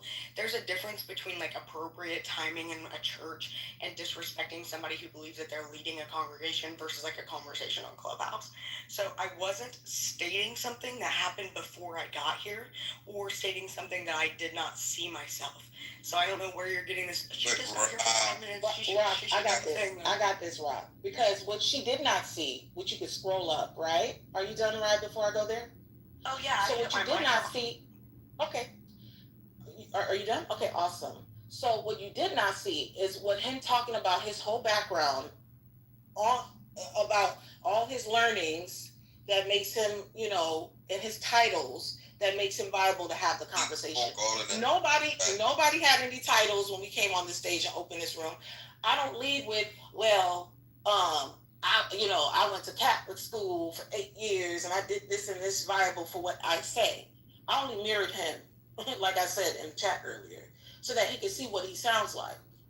So at the end of the day, we're trying to learn, not use titles, not feel special. If he wanted to rebuttal at any time, he had the floor to rebuttal when it was silent. Because at some point, everybody does stop talking. I don't think people need a referee here when we have the mods.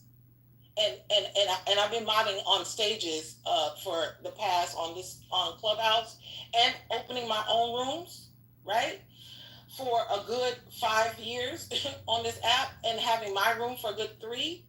So I know how to mod a room. So if he wanted the space, I think he's grown enough to say, hey, can I speak to what you guys are saying? Because we're all trying to learn here. It's not about ego and attitude. And this is why I think sometimes we need to go back to having no chat, because people get so caught up in the chat and they're not on the stage. And then a lot of the things people say in the chat, they could never say on stage or in people's faces. It's just giving people more brazen things to deter the topic that we're talking about. So we're going to stop talking about religion at this point, because, people and spirituality in this manner, since it's gotten people all riled up in a bunch, and go back to the topic at hand, which was scientific when we first started this conversation. So what does anyone on the floor have to say about men don't create life? Prove me wrong. Let's hear what people's background about this topic is. Yeah, sure. So if you guys don't mind, since my character came up and was judged several times, I feel I was consistently respectful in the room. I didn't come up in the room and even say, "Hey, I'm this, I'm that, I know this or that." That didn't happen. I came up, Rock invited me, and then he asked me, "What is your background?" And I gave him my background. And then even while I was speaking, Rock even gave me the credit to say, even though I see that you're interfacing with Shawnee and I forget what the other sister's name was, he says, "I appreciate you for being respectful." Nothing came up about me being, I don't have that about myself. And I'm not going to argue with people about it because I know it's incorrect. But I thought that I'll talk about it now just to move it forward. That I don't think that is right to say that I was showboating or there's people up here that know me. Like Ryan knows me. Shu, I've studied with him for about a couple of years now. And he knows that about me. Right? So I don't think that was the idea. I think the prime idea simply was just this, right? That me being familiar with certain things, if certain things are being said, then I think that one who is an advocate for those things should at least offer the truth on them, or just talking about it to make sure that people are well informed about what's being said. That's it. That's pretty much it. But I appreciate Rock for inviting me up and for asking me those questions. No problem, Ken. Yeah, appreciate you, man. Yes, thank you for your share. We appreciate it because it brings, context to what we're talking about in certain aspects. And it looks as though we lost Magnetic. All right. So does anyone want to talk about the actual topic and that's in the goo or whatnot? If not, we've had this room open and if anyone in the goo wants to come up, I'm going to close the space in 5 minutes, 5 to 10 minutes, if no one wants to talk about the actual topic at hand. Dang, man, y'all got up thinking y'all got up in y'all religion, man. They tore it up, man. Yeah, because people use it as a weapon, and that's the problem. That's the difference between religion and spirituality. And we're talking about science. It's and not somehow we got here. It's not in a book. Life ain't in a book either. Man, so you can't tell. Listen,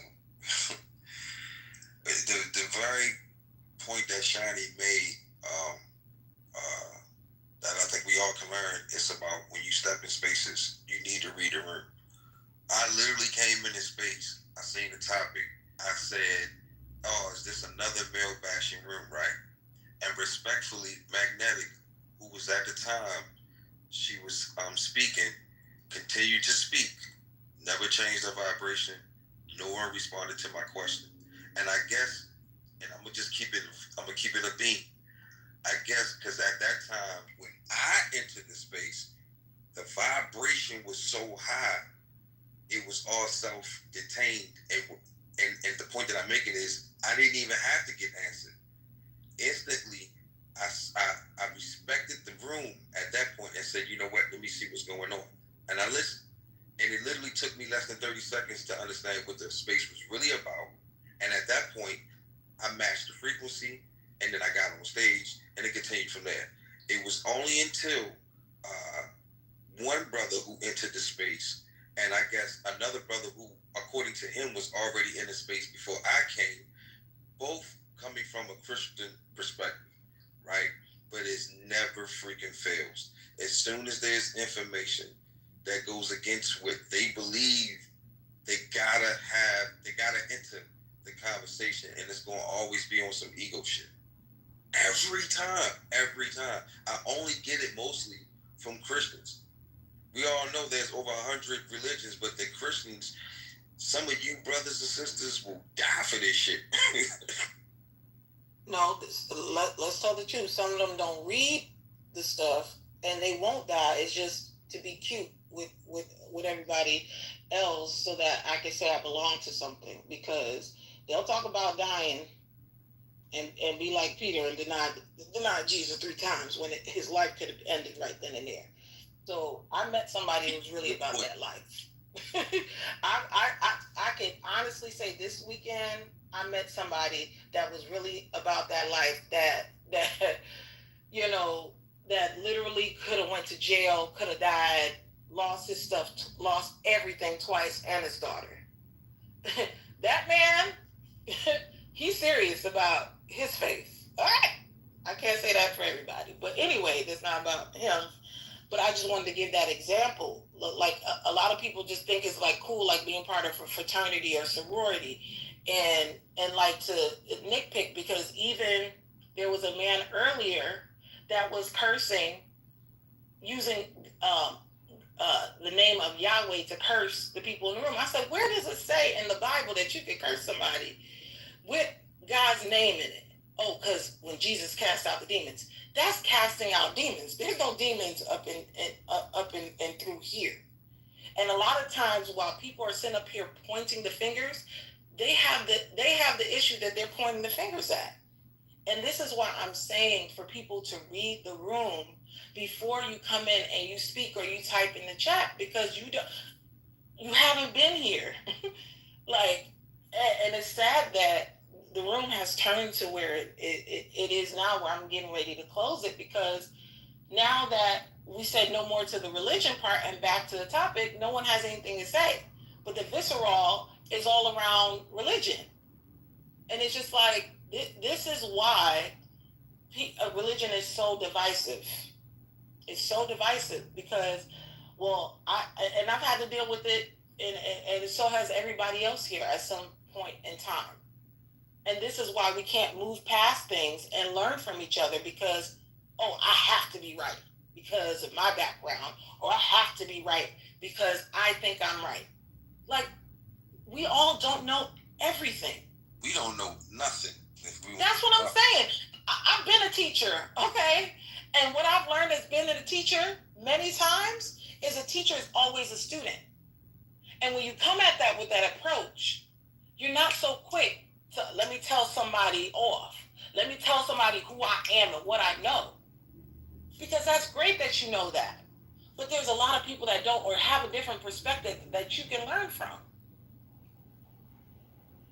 But it gets lost in the sauce because ego, and this is the root of every single thing that goes wrong in this world, is the ego and the pride. And until people can get to know themselves, see themselves as they really are, and for those who believe in God, to see yourself the way God sees you instead of the way you see yourself, then maybe we can get to a level where we can have conversations that are elevated, where we can learn from each other. And I see Paris, you just came on the stage. Did you want to add to the conversation? Yes, I want to say I appreciate the room, the way that you all modded. It was more than lenient with somebody being disruptive and not respecting the title, even when you tried to call them back to respecting the title, and to stop contending with people by asking questions, but rather go ahead and make your own point. That was asked several times, but never honored.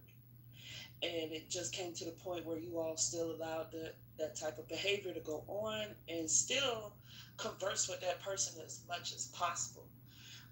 So I do want to acknowledge you all for that, because sometimes the grace and the decorum that we have in this room gets or tries to be overshadowed by people who don't like the topic. If you don't like the topic, you can always open your own room and have fun together, rather than come in and disrupt somebody else's room to now they want to actually close the room earlier, but you think that's okay.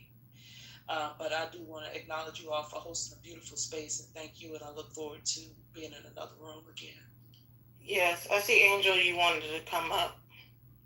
And, and I see what's in the chat. Only guy you don't really know, he knows the hearts of people. And it's really sad. It's really, really sad. That's all I'm going to say. Go ahead.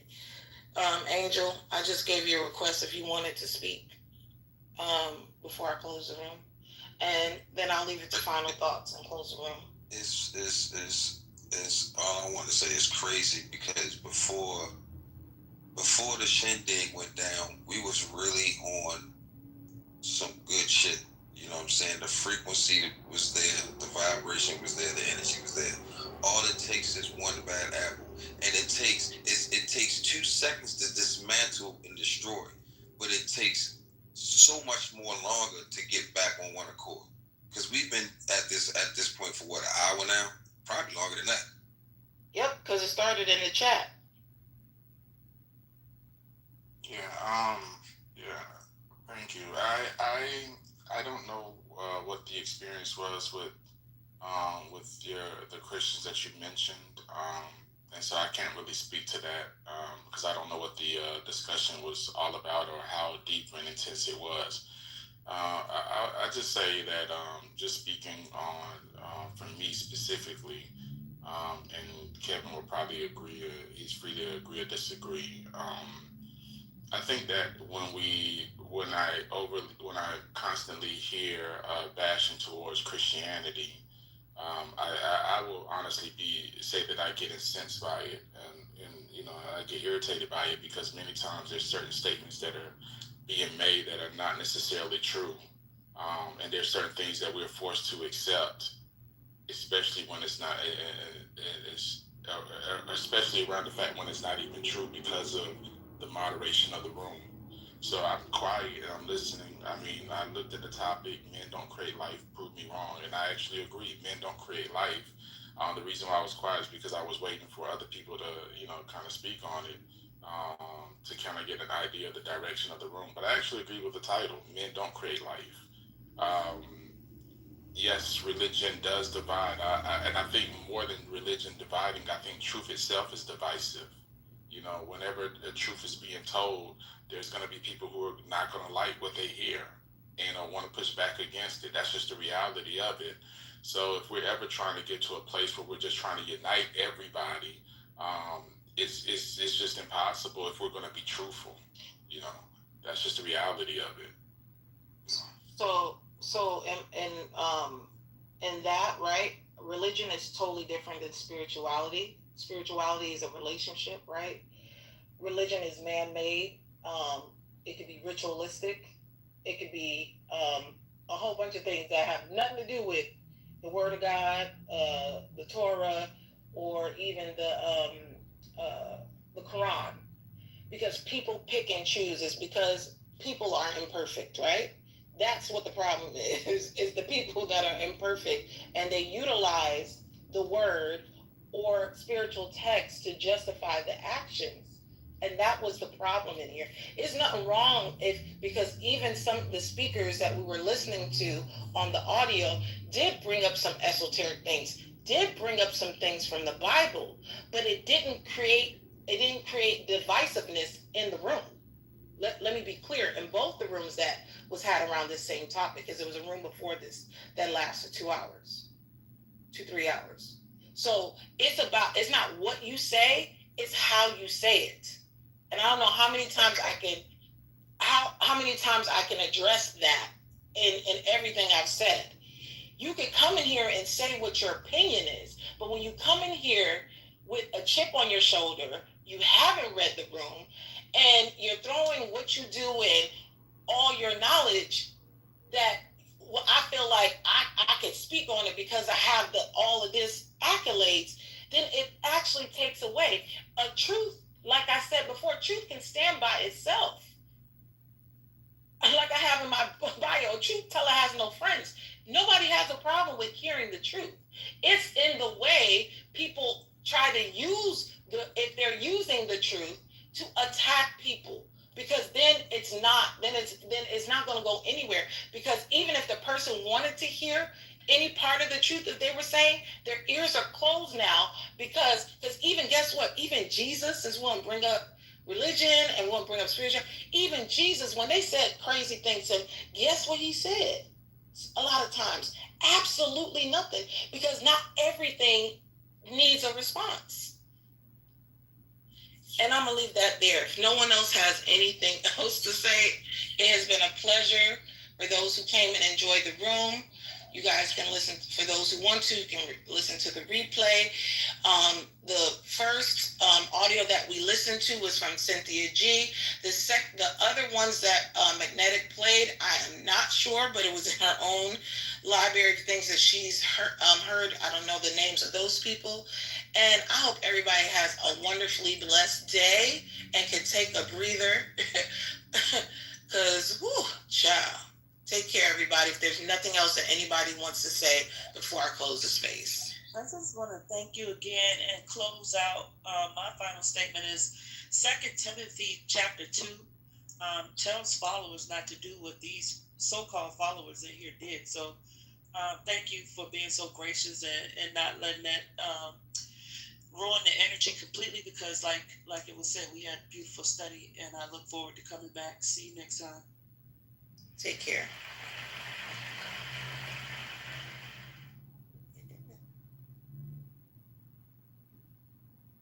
Which is ridiculous. Like, she's never been that low in her entire time as a senator.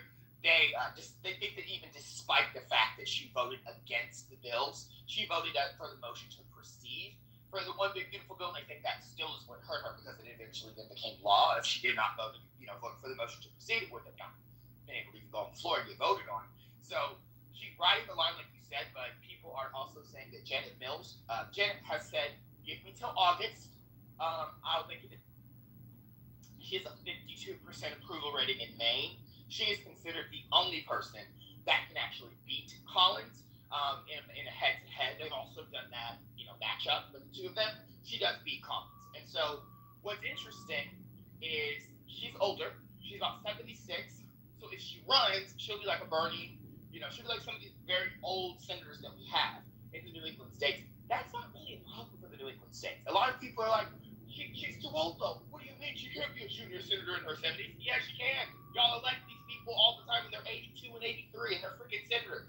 So stop talking. Not y'all, but people are trying to say like, how could you do that? Jim Justice in West Virginia is like old as hell, and he is running for one term, and he did, and he got mansion out. So people got to understand it's totally fine if she runs for one term and at least gets Collins out of there, so that you can have new young leadership come in and run. And the other thing that people don't realize is Troy Jackson, who, by the way, he follows me on X, and I'm like, I nerd out over that. A bunch of other very prominent Maine Democrats, they're all running for governor. A lot of them are going to be dipping out of the race though, because when you look at the writing on the wall, there are a lot of folks that are probably going to, someone's going to emerge as the clear winner. And these other folks are going to have somewhere to go. They do want to still run statewide.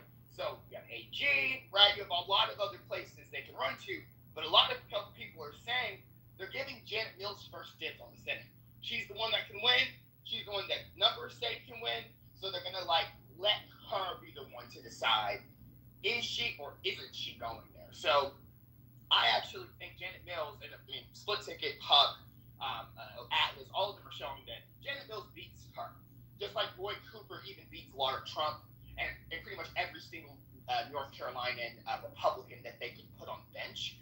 Ossoff is currently beating every single Republican that they put up. The only one that could have beaten Ossoff is their actual current city governor. So I feel comfortably confident about certain things like that. Iowa, to me, is still a toss-up, but Nathan Sage is still showing, and this is a new poll that came out, he's still 4 points ahead of Ernst in Iowa. So we're all going to die, Ernst. I actually think those 4 seats are interesting. Now going to Alaska briefly, Mary Peltola, who was the House representative at large there, she lost last year to Nick, was it Begich? I always say his last name wrong. He's the Republican. He's a part of the Democratic family dynasty. His uncle is Tom. And Tom has said he'll run for governor if Mottola doesn't, because it's an open seat. So everyone has said he'll probably win quite easily because he's a family dynasty in Alaska. And so Mottola is trying to decide between governor, if she's going to run for the House again, or if she's going to challenge Dan Sullivan for Senate. And actually, her tweets have indicated recently she's leaning more towards the Senate. And they've actually done a puck in a matchup of the two of them as well. And she could actually make, according to them, according to Cook actually is the one that said she makes Alaska competitive if she chooses to run against Sullivan. Everyone is salivating at the thought of her getting Sullivan the fuck out of it. Now, this does not mean all these races will be won, but this just means Democrats can be actually competitive. John Bel Edwards, who is now gone as governor, he's considering running against Cassidy, who is also very flawed. MAGA hates him. He voted for Trump to be impeached and, convicted in the Senate. He was one of the only Republicans who voted to do so. He just put up Art Peck, lied and said, let's see what the guy does, and make America healthy again, doing what we all know, not making America healthy again. So, Cassidy's extremely flawed, very vulnerable. Yes, he's an incumbent, and according to Trump, they're trying to mount a challenger for him in his own primary. However, if he ends up winning, he's not guaranteed. And I do think that John Bel Edwards, who has won twice statewide to be governor of Louisiana, has a shot to run against him. Schumer's trying to recruit him really bad. So there are other states to look at. Obviously, some of these are long shots, but others are not. Others are actually, some of this is really within reach, and it will be on how these folks run their campaigns. But yeah, sorry, I just wanted to mention those other little outliers that people don't really chat about, because I've been watching them, and it's just fascinating. Yeah, you be on it. I'm a nerd. I'm a loser. No, you're not. I gotta go to the gym now. You can run.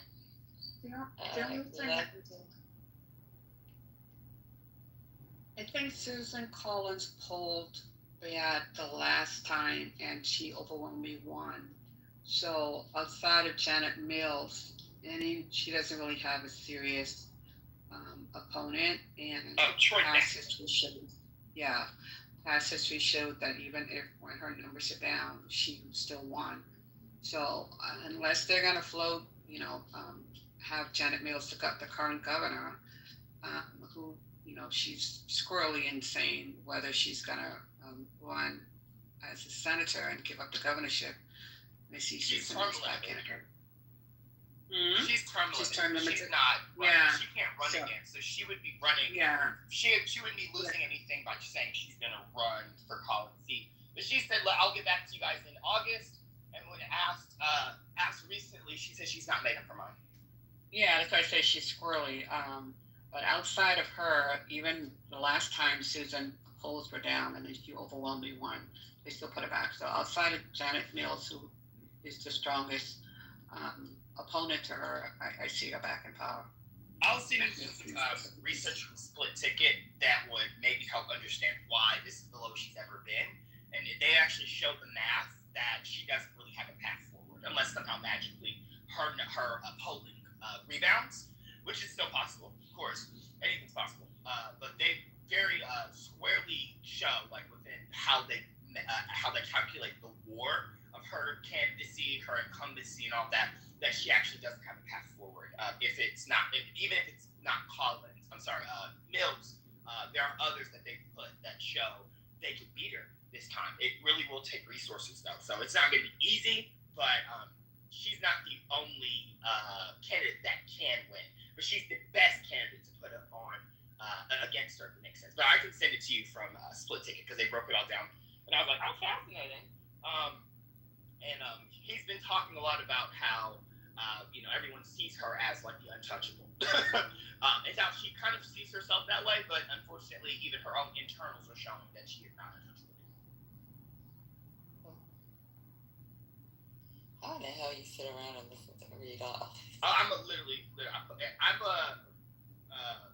Go's like, Matt, you're a political junkie. And I'm like, yeah, I know. It's pretty embarrassing.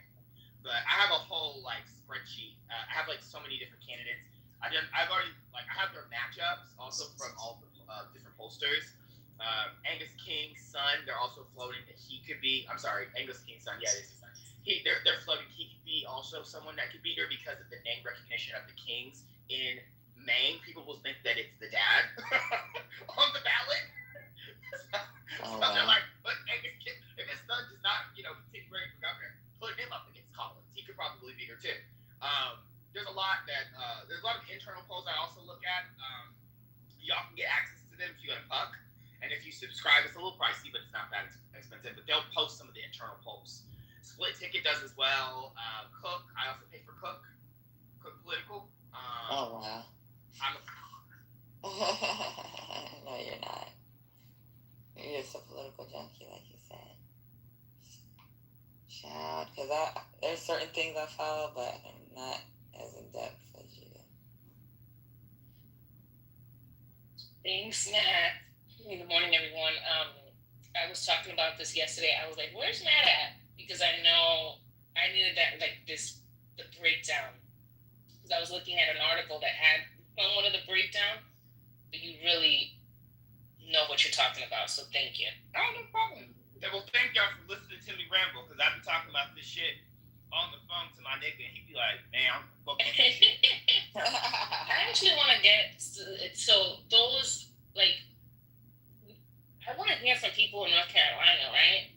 People on the ground. I hope we could get people from North Carolina, from ping your these mama. people. Your mama on the app, she's from North Carolina, and she actually used to be a staffer, and I think she was a campaign either manager or she was an assistant.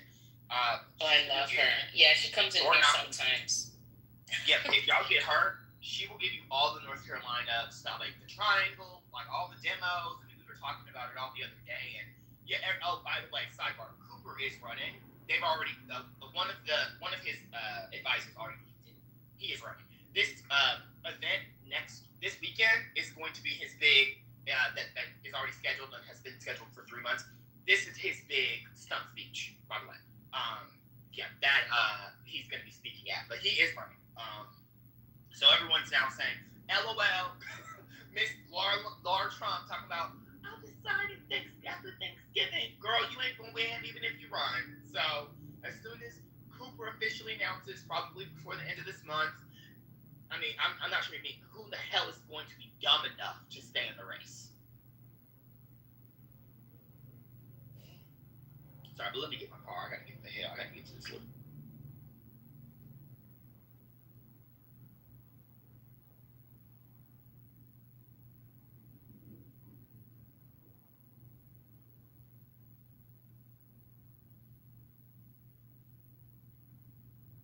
Oh, sorry. I said Cook. So go to Split Ticket. Hold on, I'll write it in the chat. Split Ticket, something you guys should follow. That's on Twitter, X. That's also a website. Cook Political. You can pay for it. It's not that expensive. I don't even remember how much it is, but yeah, Cook Political. Puck News. Those are ones I would follow. And then Atlas. Always look at Atlas. Atlas is the #1 pollster, the most accurate pollster in the entire country. So those are the best ones. You can look at other ones too. There are several pollsters that are cool. Morning Consult, right? But I like Atlas the best. If Atlas doesn't have one out, like Mammoth, if Atlas doesn't have one out, I'll go to Morning Consult next. And then Mammoth, I think Mammoth's closing up. And then there's a friend of mine named Adam Carlson. He used to work for Mammoth, and he's amazing. He just started his own that pollster, group and market research group. He's incredible, and so he's another one to follow. But yeah, y'all, I literally read this every morning. It's like I read this and the trades because I'm in the entertainment industry, just because I have to know what's going on. So have you had any gigs lately? I actually just sold a movie to Amazon. We're doing it with Aldous Hodge. I don't want to talk about the details. They'll know. I don't know. Maybe they will. But it's set on Wall Street in the world of corporate finance. It's So it's essentially a reimagination of the Count of Monte Cristo by Alexandre Dumas, classic literature. And I would say it's, if any of you watched that old movie by Tom Cruise called The Firm, that would be a comp. The Firm meets Succession, and it is a story of revenge, a black man getting something that was taken from his family back from this powerful dynasty run by a matriarch. And we have Julia Roberts reading right now. I don't know if she'll do it, but we'll see. Yeah, she's reading. She's read by the same. So I'll say it. George Tillman Jr., the director who just did the George Foreman movie. He produced the Bob Marley movie. He, did Hate You Give, Soul Food, Road Bounce, Barbershop, Beauty Shop, Men of Honor. I mean, he's a legend, black male director. Has a company called State Street Pictures. They have a first with Paramount, and they are the producers of the film. And George really wanted to direct it, but he has 4 movies lined up. One called The Prince of New York with Damson Idris, Letitia Wright, Giancarlo Esposito, and Anthony Ramos at Paramount. He has Nanny Cam, a thriller at Amazon he's directing. He has some other corporate thriller that my friend Michael Starbury is writing for him. They did the Inevitable Defeat of Mr. and Pete together. George directed it, and Mike wrote it. With Jennifer Hudson. I don't know if you all saw that, but that was in India in 2012, 2013. And then he also has another movie lined up. I forgot what it was about. Oh, and also I shouldn't say that. Well, who's in here? I don't care. They're producing the new Friday movie at New Line. Hasn't been announced yet, but they are the new producers of Last Friday, and they're closing their deal with New Line right now, or it already closed maybe. So they're doing a lot of awesome stuff, especially a lot of good black stuff. But yeah, so they're producing the movie. We're out to different directors right now. Ronaldo Marcus Green is reading. J.D. Dillard is reading. He did Devotion. He did Sweetheart. He did Slight. Who else is reading right now? Cord Jefferson, who just did American Fiction, is also reading. So we're trying to get a director, but Amazon bought the movie. So just sold that. Waiting on my check to come in because Amazon be taking too long to pay. Yeah, that's one we just sold, and then we're in the process of setting up an adult anime comedy series with Hulu. But yeah, so the business has still been okay for me. It's still been very difficult to get stuff sold, but the market is still buying right now. And I'm trying. My cousin, you already know who my cousin is. I already said it's Rashida Jones. I'm trying to be like the Joneses. Jones. So she just sold a couple things. She has a project with my friend Kira that she didn't sell. So I'm afraid to go out with a half-hour comedy because they just don't seem to be moving at all anywhere. But 1-hour dramas, features, half-hour animated comedies, stuff like that. That stuff's moving. Yeah, trying to make some more moves. We'll see what happens as the year ends because it's been an interesting year in the industry as everyone reacts to this man being in office. I know. You just mentioned some moves that I love. Matt. Yeah. Okay. Congrats, Matt. Can y'all hear me? Yeah. Hello? Yeah, we can hear you. Oh, I had my volume down so I couldn't hear y'all.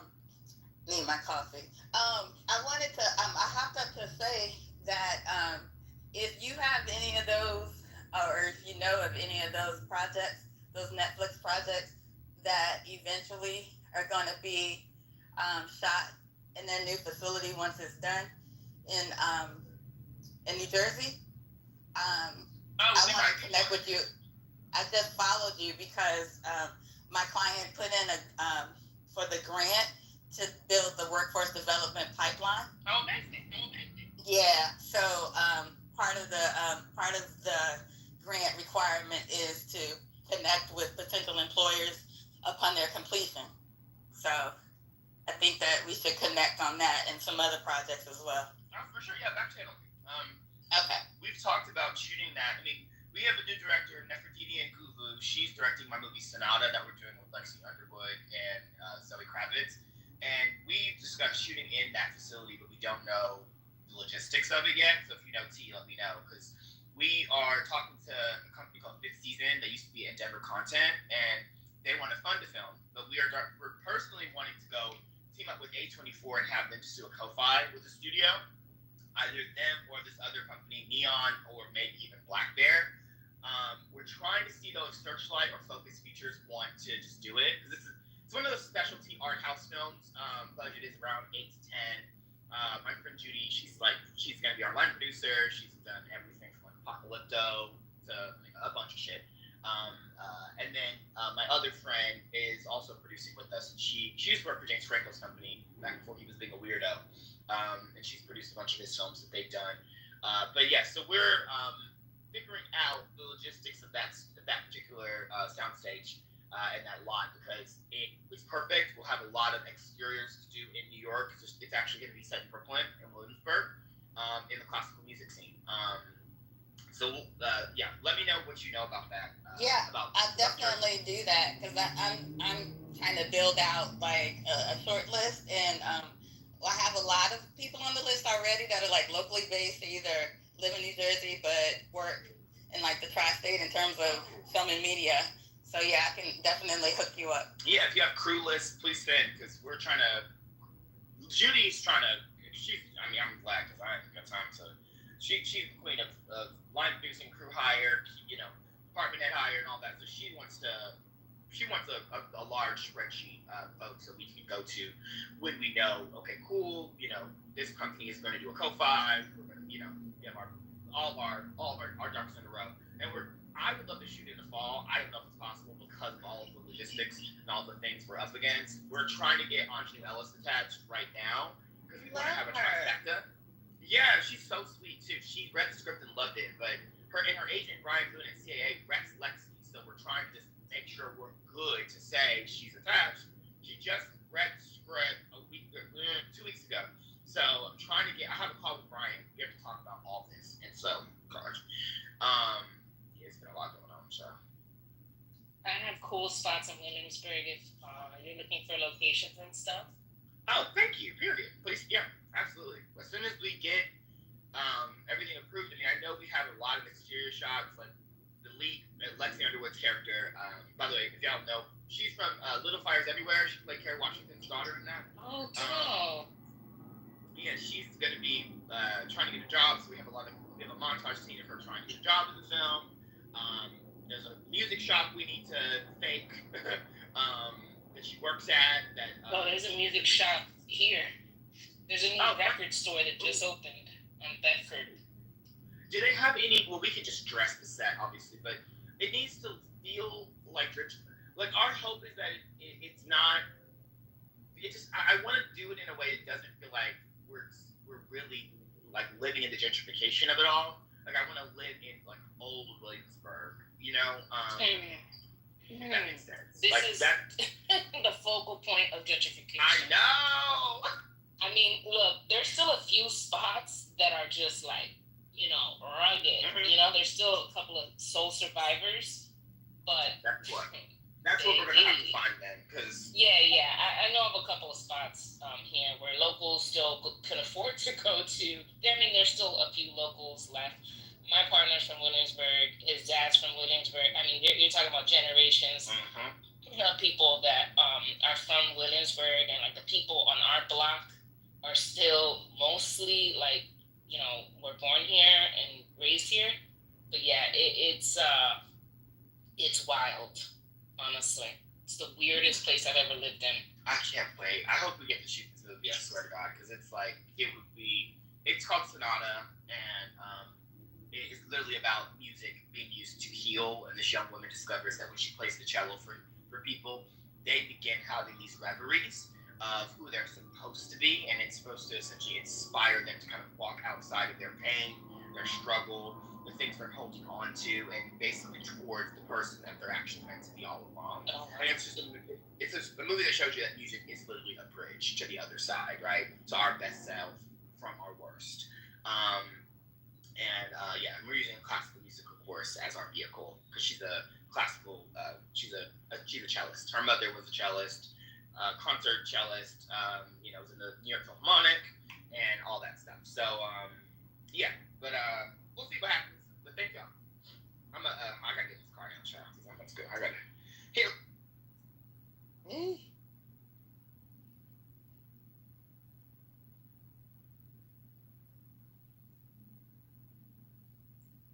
Sorry, I'm pulling out this paper real quick.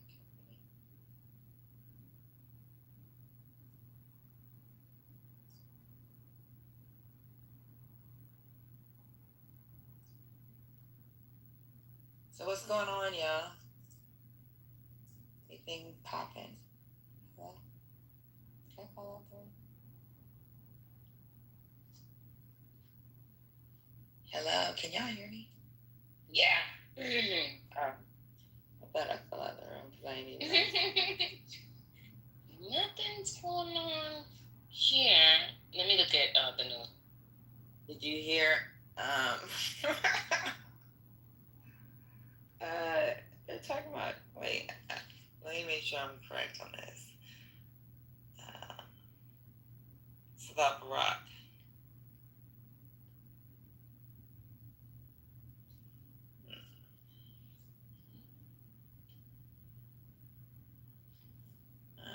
Hold on.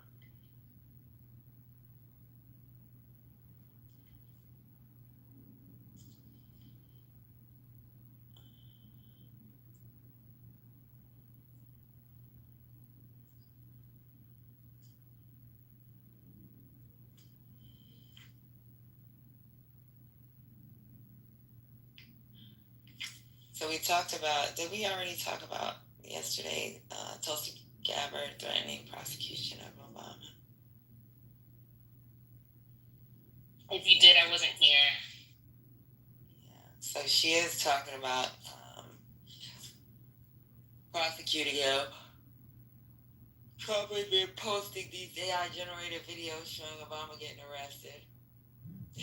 Oh my God. Are we in the Twilight Zone? Not above the law. This is crazy.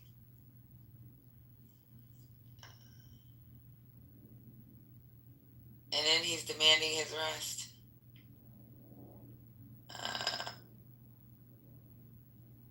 It's saying President Trump called for Barack Obama to be arrested after spy chief Tulsi Gabbard claimed the former leader was behind a years-long coup against him. But yeah, freaking, this dude is fucking wilding out right now. Let me go ahead and go back to breaking news. But yeah, I just seen that yesterday. I was like, what the fuck? But they're going to talk about that in depth later on today with Lisa. Lisa wants to do a room on that, so. And I think she said she's going to open at 3 today, so. Oh, wow, that's awesome. Yeah. Well, no, so we can be in the hotels. Yesterday, I freaking said. I was listening to some of the replays this morning, but I didn't get to finish. Oh my God. You was in there, I think, in the beginning, right? Yeah.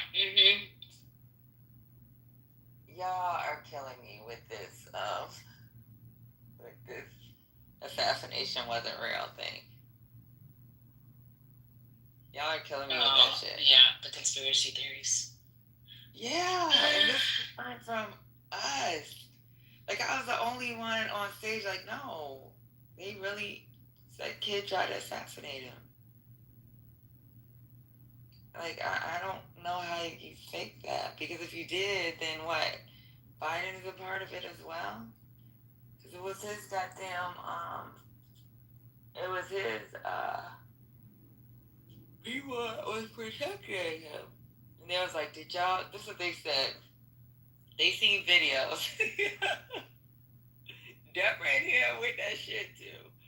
They said they seen videos where the Secret Service was directing the camera on where to shoot. And I was like, what's going on?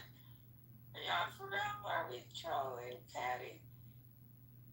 And I was like, no, I'm serious. I mean, Deborah, explain yourself. Go ahead.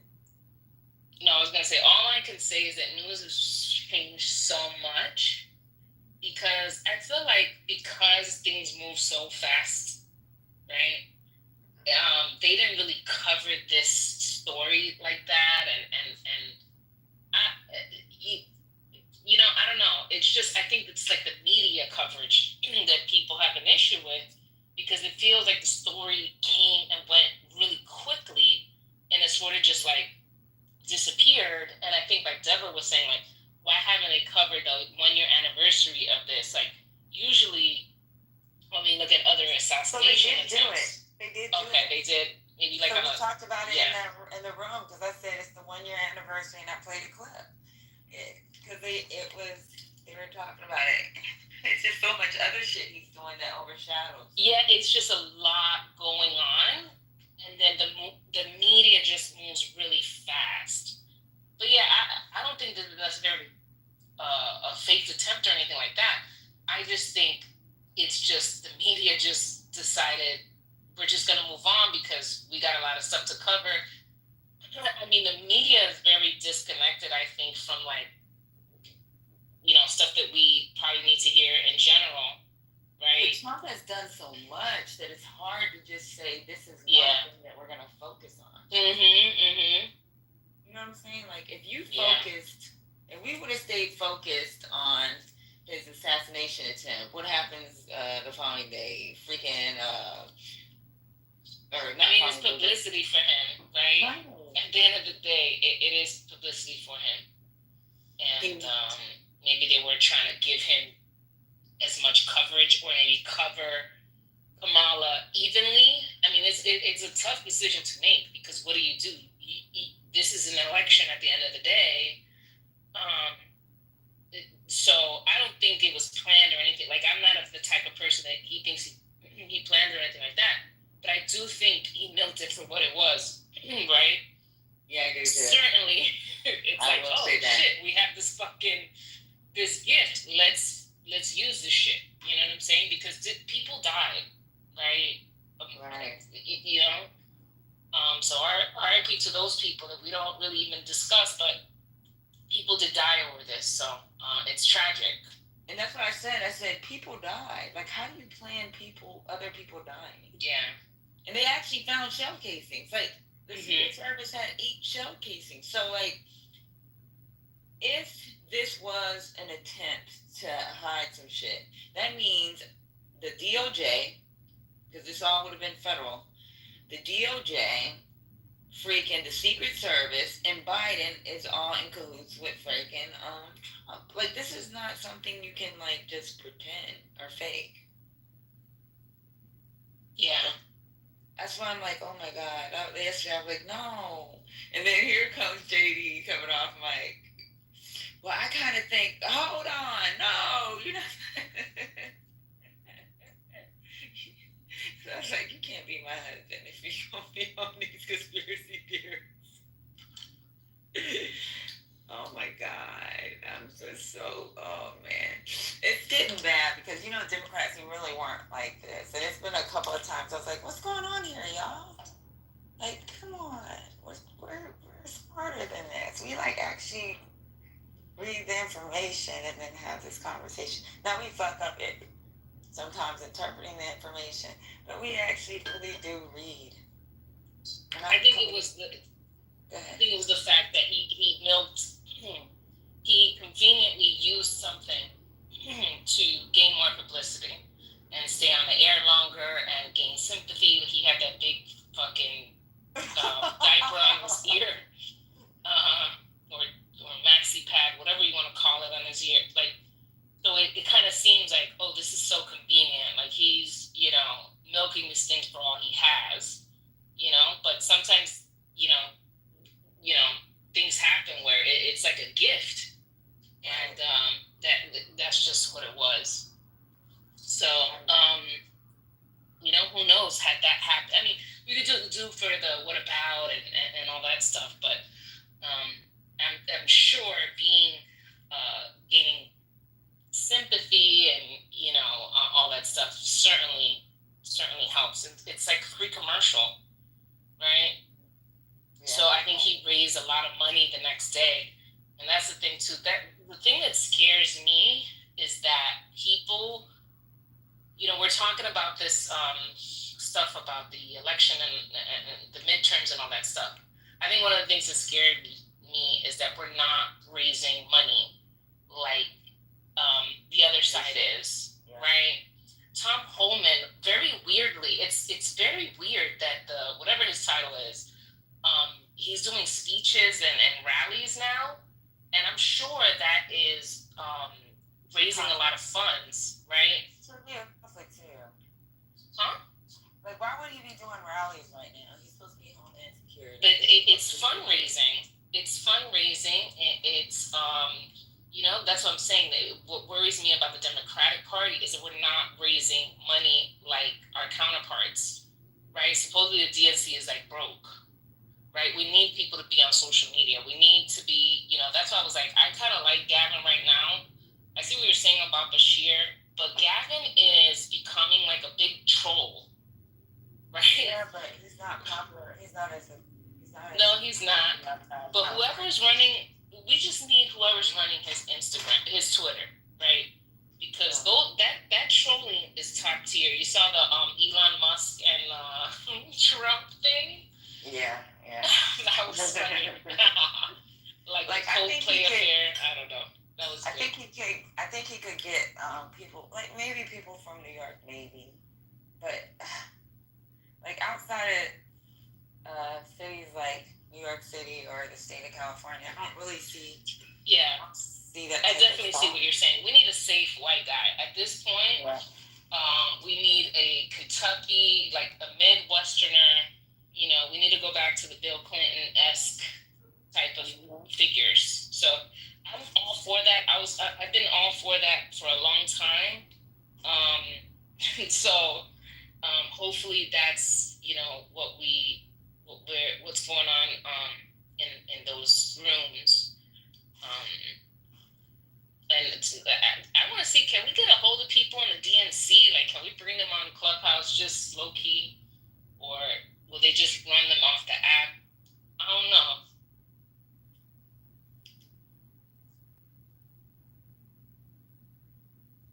I'm sorry, I'm eating. No, it's all good. I don't think they come on this app. They probably do some research and be like, these motherfuckers too toxic. They too toxic. These people do whatever. Like, you can dox them. They're doxing them ain't nothing. They're public figures, but these people make videos, something.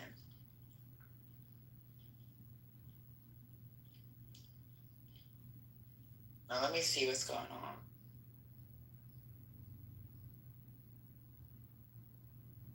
So I do got an article, and it's talking about what to expect as Harvard takes on the Trump administration in federal court. So Monday, Harvard is supposed to be back in court for their hearing and the funding fight against the Trump administration. This is the next step in battle over restoring more than $2 billion in federal funding for research fellowship by the White House. If they get this fucking money back,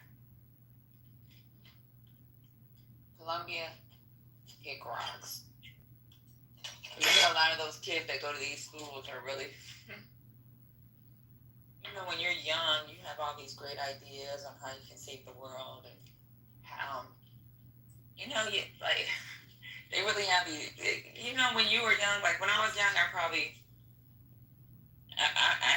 I believed in everything being, give poor people more money and access, make sure this and that, everything free.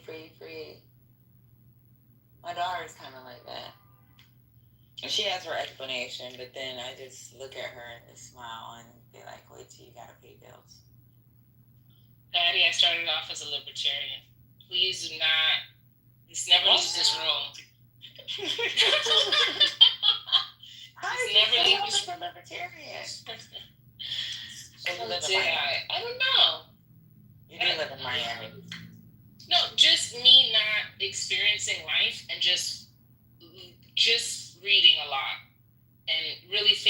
this is the best form of government, right? It's just liberal when it comes to social issues, but fiscally conservative. And I think a lot of me is still like that. But the reality is, I joined the Libertarian Party and right away got out of it, switched to Democrat, and I realized that a lot of this stuff is coded in just racism, right? Yeah. And people will rather spend money on like billions going to Mars or some shit like that than SNAP benefits. Like that, there's something fundamentally wrong with that, right? And you realize these Republicans, it's not about being fiscally responsible, fiscally conservative, right? It's about taking everything that poor people have and giving it to the very, very wealthy that are never gonna spend this money. So, right. When you realize stuff like that, you're like, okay, now I see what's going on. But yeah, I part of me is, I studied taxes, right? A part of me is like very conservative in a way, and I like VAT tax. I know it's not very popular, but I like a VAT tax. I like VAT tax too. You go to countries with VAT, they have way better education than we do, right? Our education right now is funded by property taxes. That's inherently racist, right? Right. So we know this country has been, many Black people still live in historically redlined areas, right? That's what I'm saying. Like, this system is racist as fuck. So it's like, how are we still, funding children's school off a fundamentally racist system? So, that could alleviate that. Obviously, it's a regressive tax, though. But if you have free, high quality education, free, you know what I'm saying? So it's like, but I don't like this deficit, right? I think we need to tax wealthy people. That period. That's it. And I think that, I was on this app screaming, Kamala Harris's tax policies because I thought they were good. And I thought, we really need to try something. We need to really tax this wealth. Wealthy people themselves, right? Like the Warren Buffetts of the world, right? And Bill Gates. A lot of them are really, the ones that are super rich are willing to, like Warren Buffett. Yeah, they're like, talk to me. They're actually begging people to tax them more. So it's like wild to me that, they're a lot of the wealthy, of course, a lot of wealthy people are going to move out, right? We always have that. That's always going to remain. They're going to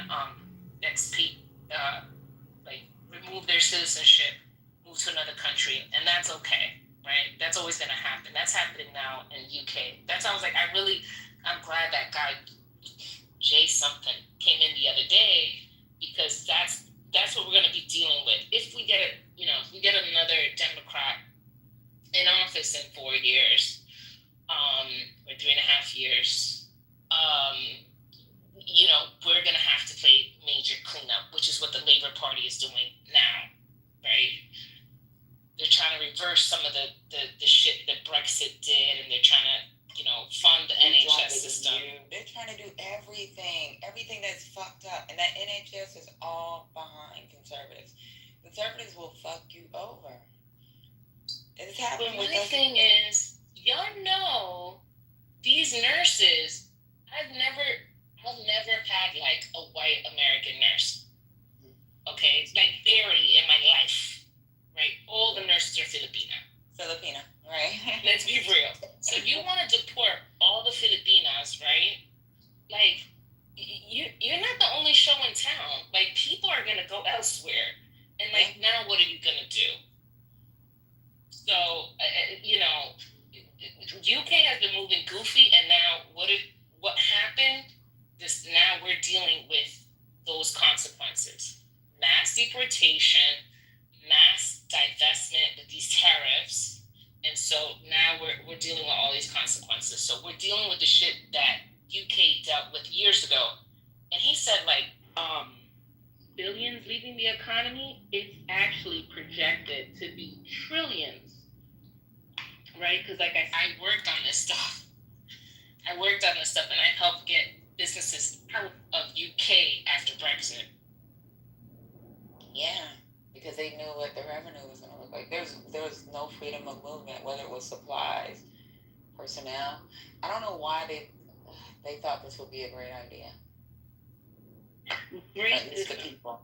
Racism. They thought immigrants were taking their jobs. They thought immigrants were benefiting, and so they wanted the immigrants out. And so it was about racism, right? The same thing as, the election largely, right? Our this election was about racism. Right, and we didn't learn the lessons of what happened with the UK. No. We're not learning the lessons. Because they don't even associate how Brexit looks. If you look at policy versus policy that we're trying to do with Project 2025.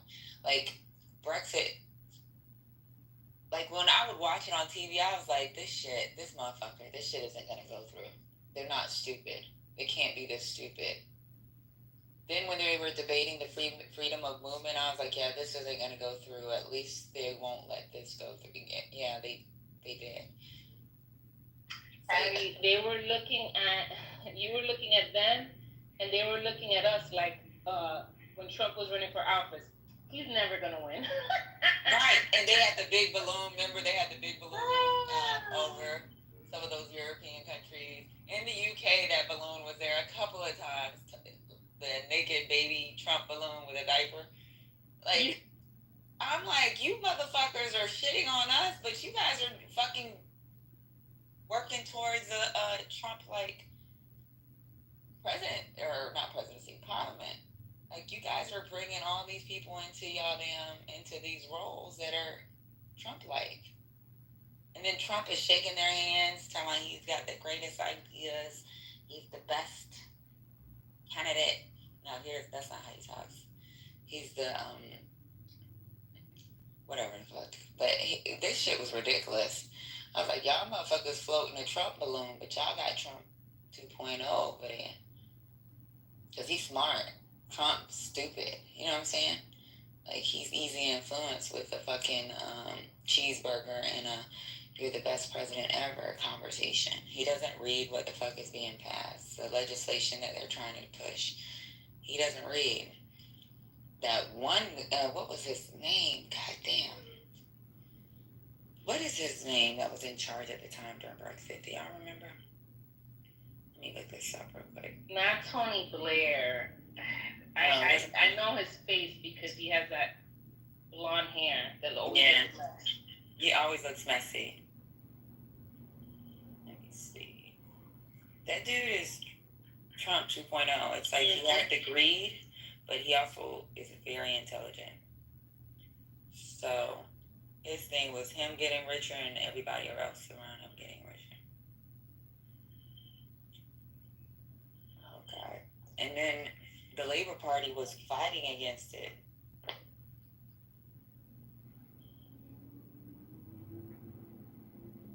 What is his name?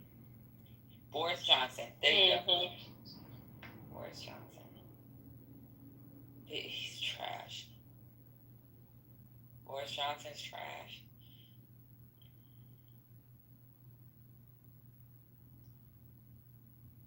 And that one female, there was a female right before him that actually opened up the conversation. What is her name? Let me sit down, female.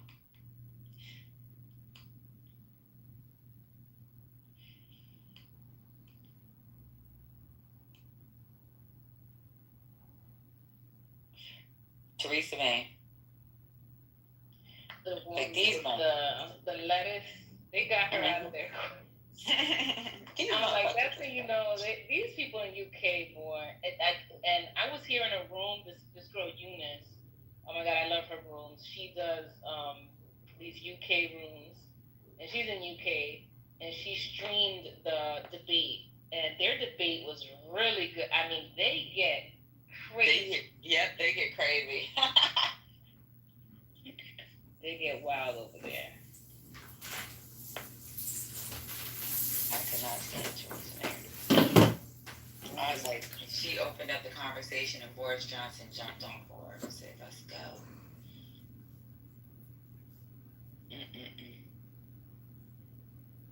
And David Frost, it says here. He can understand why his priest or his pastor wouldn't accommodate him. And I think if we're not careful, we slide into kind of a lukewarm state of Christianity. Okay. Well, yeah, I mean, don't do that. Always guard your heart. The armor, the armor of Christ, put on the full armor.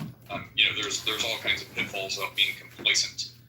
You don't want to do that. And Jonathan, we'll get to you in a second. Someone asked, "This is so great! Oh my gosh, the Lord hath shined up on us today." I started this whole podcast this morning with this very thing.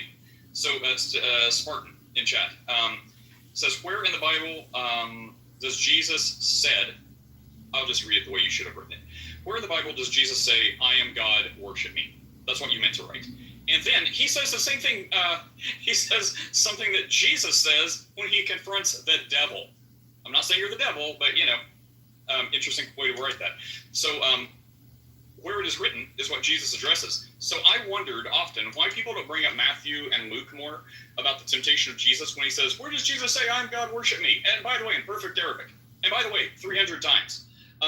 And then all the Christians go to like Abraham, "I was, I am, I have the water of life, only God can forgive sins," as if that should totally be adequate. But why don't people do the temptation of Christ? Because he absolutely applies this verse to him. So if he was improperly applying this verse to him as deity, the devil would have been able to be like, "Oh, well, I'm going to have you crucified for blasphemy." He would have done that right then, but he can't, because the devil, how bad is that if the devil understands Jesus as God, but you don't? That's bad. Okay, so Jesus, full of the Holy Spirit, returned, and he goes on, and the devil tempts him, and he says, the devil took him up and showed him all the kingdoms. This is Matthew 4, verse 5. The devil took him up and showed him the screen that I'm showing. Okay. Showed him the kingdoms of the world in a moment of time, and said to him, "To you I will give all authority and their glory, for it has all been delivered to me, and I can give it to whom I will. If you then will worship me, it will all be yours." And Jesus answered him, "It is written, you shall worship the Lord your God, and you shall serve only him." And he took him to Jerusalem and set him on the pinnacle of the temple and said to him, "If you are the Son of God, throw down yourself from here, for it is written, he will command his angels concerning you and to guard you. And on their hands they will bear you up and not let you strike a foot against the stone." Jesus answered him and said, "You shall not put the Lord your God to the test." And when the devil had ended every temptation, he departed until an opportune time. So there's your answer. I mean, there's one of 20 plus answers, but how do you get, my question for you would be, how do you get around that? You shall not put the Lord your God to the test. So throw yourself down, angels will help you. You shall not put your Lord, your God, the Lord your God to the test. He is absolutely applying this to himself. There's no way around that. That's the answer. I mean, there's plenty of other answers too, but there you go. And the fact that you don't see that, which I'm not watching the screen, but I'm just assuming you don't, would be where Jesus gets to the parables and says some people, this is God's good pleasure, that many people receive these parables as little children and they just get it immediately. Like other people, they toil and trouble and they cannot wrap their heads around these simple parables. So I hope you don't follow that path, but it sounds like you are. Oh, now I'm watching the screen again. You are beating around the bush. Directly quote me where it is written. Gosh, I don't want to. He's asking for an exact word fallacy where Christ said exact. Right, I know that's the entire point. You're not going to get one. This is the answer. If you don't believe the prophets, and by the way, John 1:1, in the beginning was the Word was with God, and the Word was God. And if you're oh, well, that's just a prophet, that's just a prophet.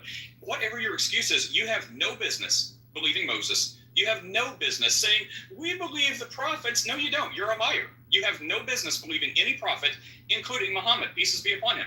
You have no business believing any prophet if you don't take the prophet's words. So just stop. Repent, believe the gospel. Jesus can save your soul right now. And then you'll be like, oh, I didn't need him to say he is God, he is God, he is God. Because then I would have been like, oh, he said it 13 times, not 14 times. So no one's beating around the bush. There is not the exact word in perfect Arabic where Jesus runs up and down the street screaming, I am God, in whatever language you prefer.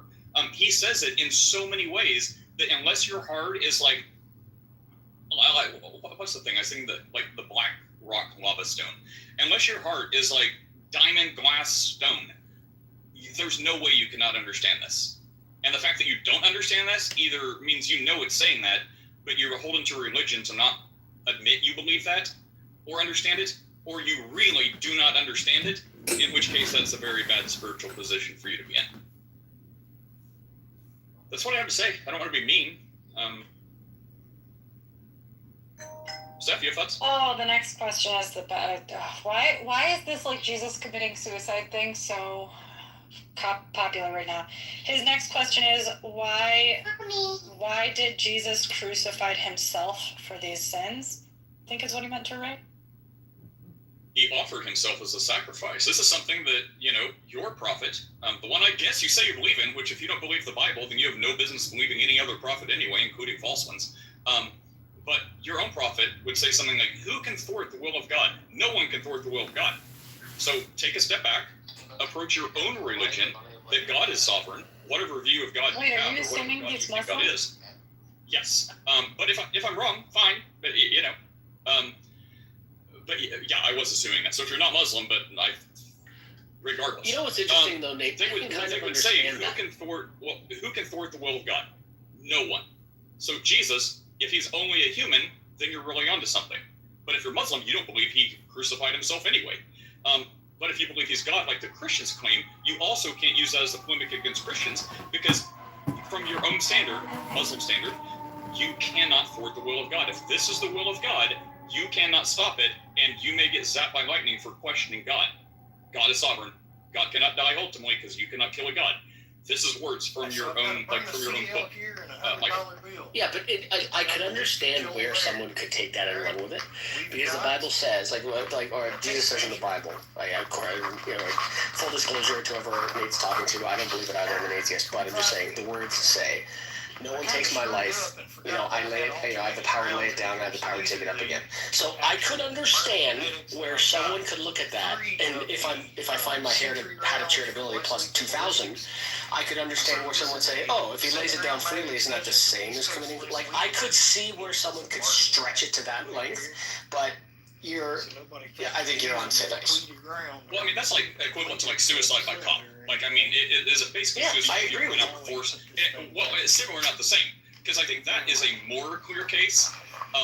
Technically the cop shot you, but the spirit of it is you forced their hand knowing what would happen. So it's like you were too chicken to pull the trigger yourself. However, that's slightly different than Jesus predicting what's going to happen. People who rightly understanding he is claiming to be God many times, that's the whole reason they wanted to crucify him for it. So Jesus predicts the future. He always knew this was going to happen. This was always his plan, and is to redeem humanity. Like, no one's going to say, well, maybe there's a few, maybe this guy, but if someone like, a husband sacrificially throws himself in front of a car knowing he's going to die to shove the rest of his family out of the way, well, I don't think anyone is really going to say, he committed suicide. No, they're going to say he sacrificed himself to save the family which he loved. But then when it's Jesus, he committed suicide. No, your godless religion is forcing you to say that, or you'll get killed by that religion, or whatever other reason you have. So no one would rightly say, Jesus committed suicide. They would say he sacrificed himself for the sins of all who would believe. That is not suicide.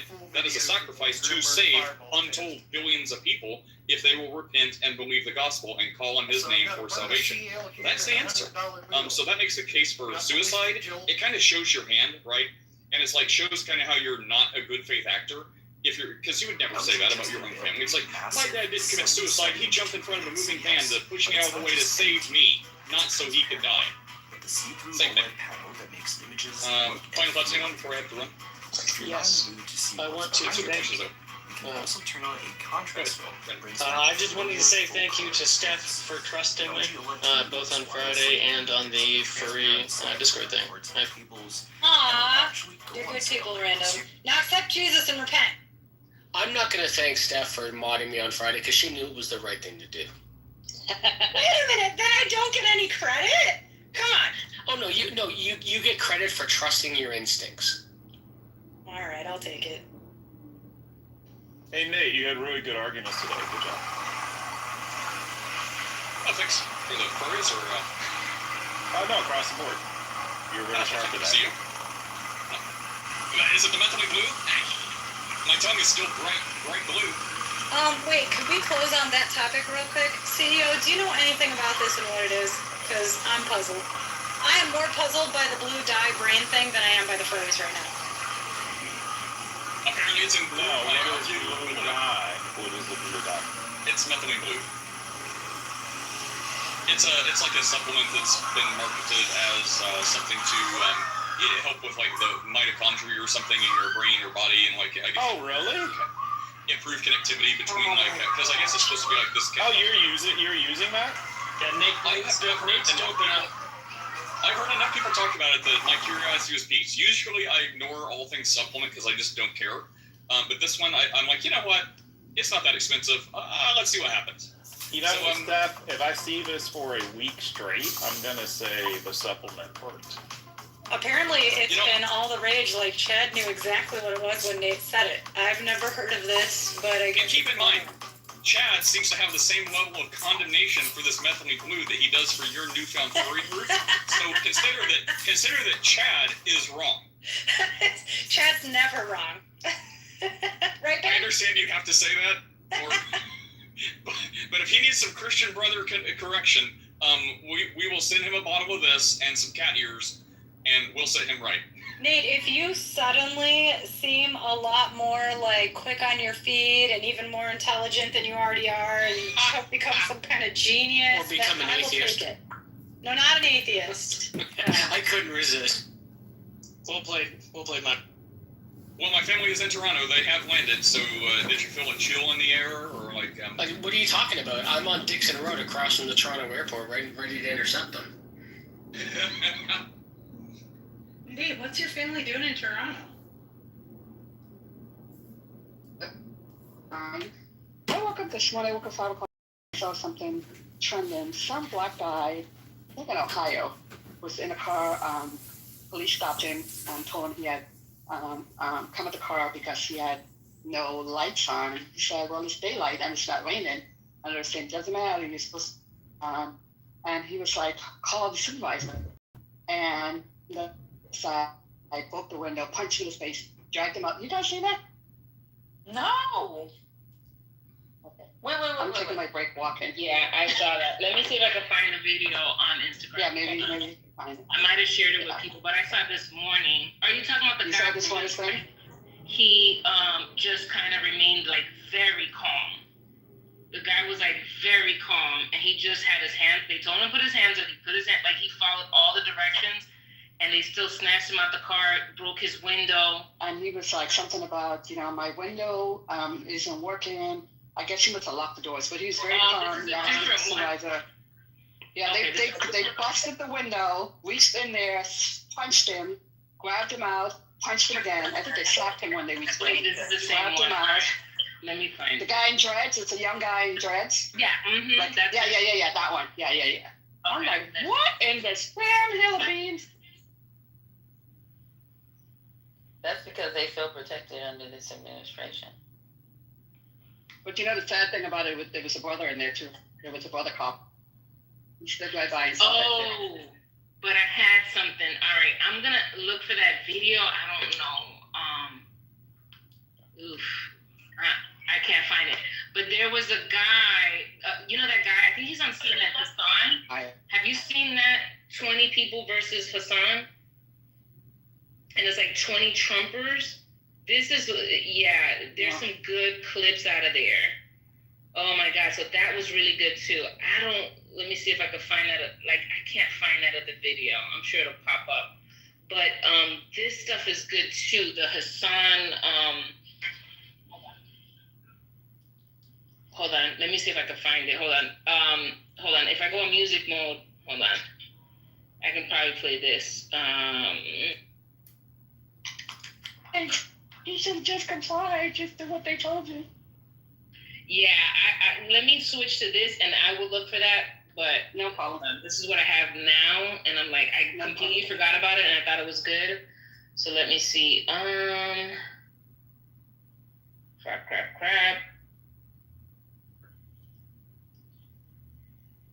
Liberal said liberals always capping for criminals. Huh? Whatever. F out of here. He's fucking retarded. Okay, here it is. So in regards to your claim, I just want to start by asking this: do you care more about helping Americans or immigrants in this claim? Sorry, can you hear that? It's not raining. Okay. Yeah. This is Hassan. So in regards to Conservative.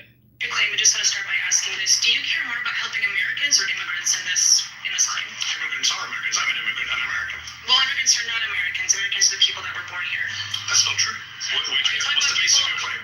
Are you talking about people that get naturalized in the process of becoming American? 14th Amendment. Have you read it? Okay, yes, I have. Citizenship clause. It says any persons born or naturalized in the United States are citizens of the United States. I'm aware of that. There's about 40 to 50 million naturalized. That sounds like many.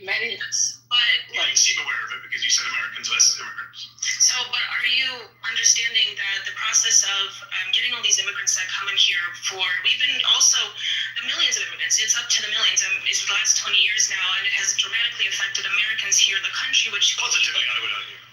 people like me and everyone around here, we cannot find homes or even get jobs within our own fields that we go to college for, that we get into debt for.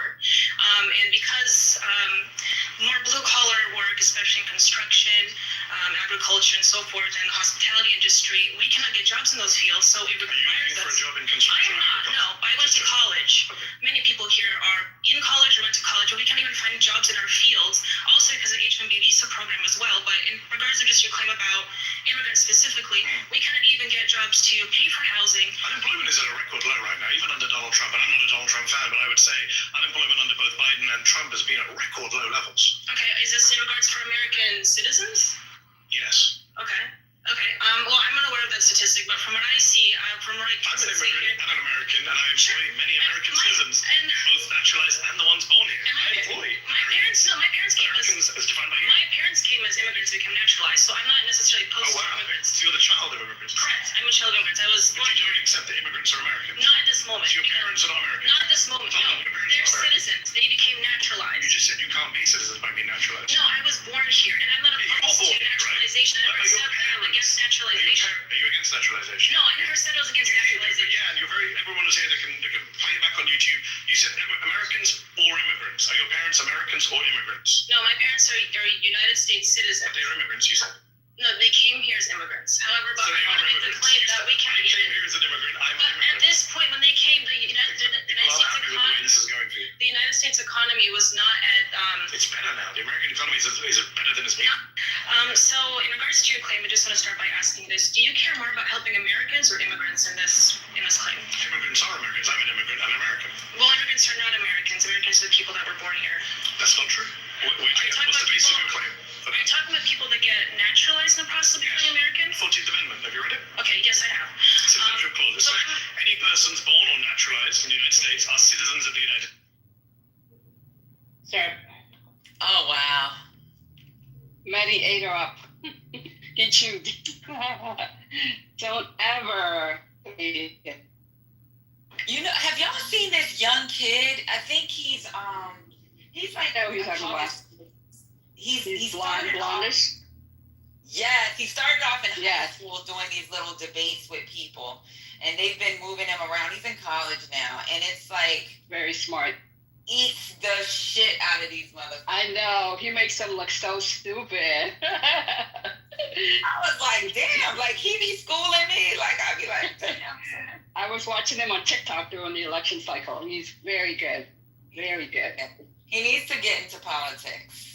Yeah. It's you know who's also good too? Remember the guy who went viral at the Kamala she had a rally in Atlanta and he was like doing Kendrick Lamar, Not Like Us.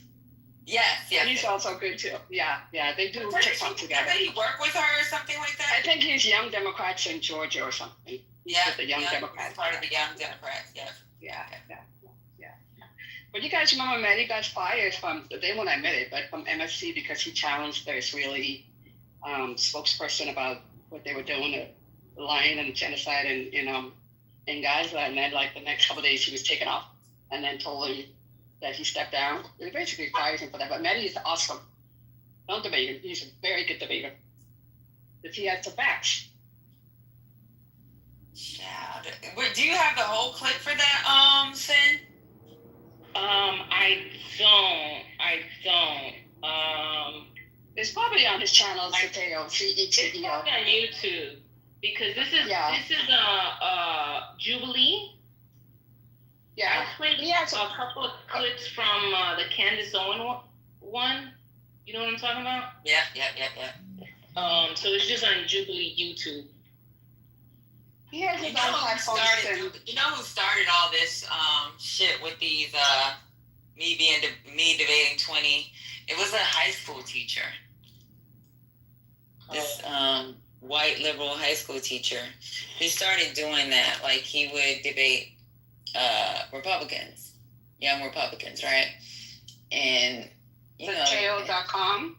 Z as in zebra, ETEO is probably on his platform, Ceteo.com. So it's definitely on YouTube Jubilee. Like if you go to YouTube and you put Jubilee, because this is Jubilee. Yeah, as soon as I put Jubilee in YouTube, it comes out. So it's an hour and 40 minutes. Yeah. But Mehdi has his own platform though, Ceteo.com. That's another point. They keep firing these legacy media folks when they don't comply or comport, and then they go and start their own podcast, YouTube, their own platform, and over time they're matching. You know, they're unfettered. They can say whatever they want to say, have whatever guests they want to say, and over time they're doing really well. Mehdi has his own platform, Ceteo.com. You see Joy start her own podcast. I think she's starting to do decent numbers. Don Lemon has Lemonation.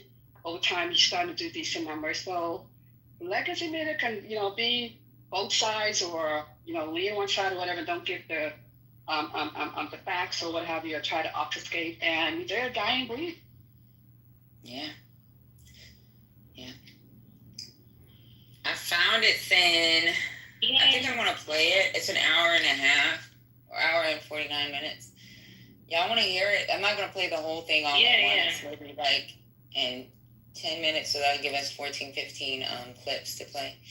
Or at least through each person that he debates. Hopefully y'all don't get bored. If y'all get bored in the audience, somebody come up here and tell us, like, chill out. This is just too much. Because, like, what I enjoy doesn't mean y'all enjoy it, Okay.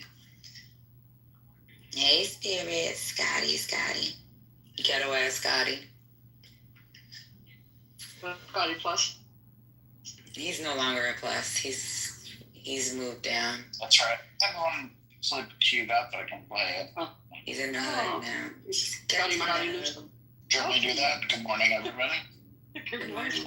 Good morning, everybody. Okay, let me see if this plays. Okay, let me know. Okay, play it. All right. One second. Did that work? What's it?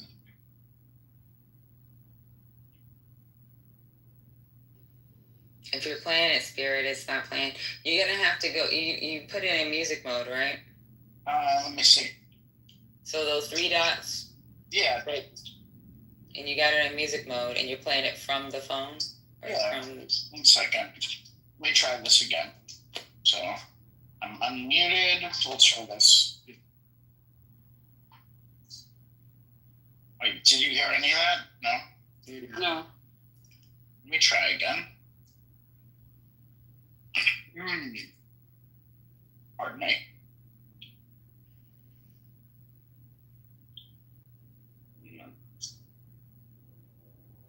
Okay, let's see if this works. Wait, do I have to have my AirPods out or something? Or no? Yes, you gotta have your AirPods out, I think. Okay, let me do that.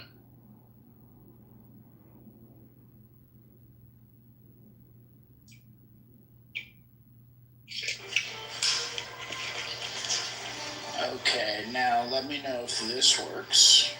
I hear something. See that I was I wouldn't want to hurt you or anything like that, but quite frankly, I don't debate fascists. Okay. So do you concede then? I mean, why do I concede you're a fascist? You won't condemn the Nazis? Yes, I concede. Okay, great. So I mean, what are we doing here? Because I mean, you just seem offended. You're doing it. You just seem offended, to be quite frankly. Like, I'm offended by people who can't condemn the Nazis. Yes, I am. Okay.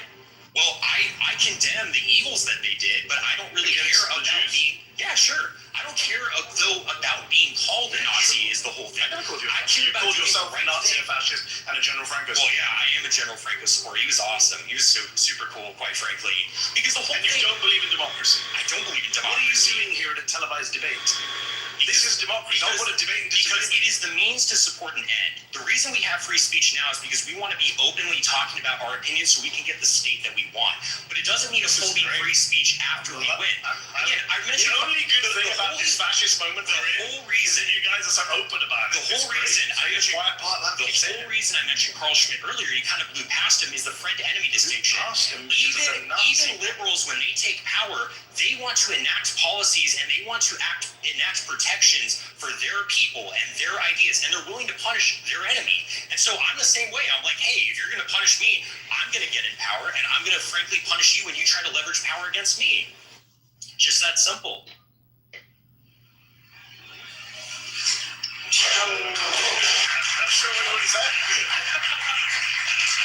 Hey, it is what it is. All right. Pause. You can vote out my. Did you hear? Totally did. Yeah. The guy's crazy. He's crazy. Makes no sense. Who was that? Was that Nick Fuentes? Who was that? That was Nick Fuentes. Nick Yeah, Fuentes. he's a fucking idiot. He's a fucking straight out racist. I can't stand him. That's their hero. A lot of these MAGA, that's their hero. Like, anytime, I can't stand that motherfucker. Like, the only thing I like about Nick Fuentes was last week he went to George on Trump. He called him fat, stupid. He started with him, burn your MAGA hat. That's the only thing that I agree with Nick Fuentes. The only thing. Yeah, he's acting like a Trump on him. He's doing it because he's not getting his way. He's still a piece of shit. Yeah. He's still a Nazi lover. He's so racist. And you know the weird thing about it, I think his grandparents is Mexican. So yeah, he's crazy. Exactly. Yeah. I think he got mad because he did a podcast with Candace Owens. Can't stand her. I haven't listened to it, but I think he came on bad on the end of that spectrum. And then he called her a bitch and TEI higher. Yeah, when he doesn't get his way, he starts to call people names. Yeah, he's a little bitch.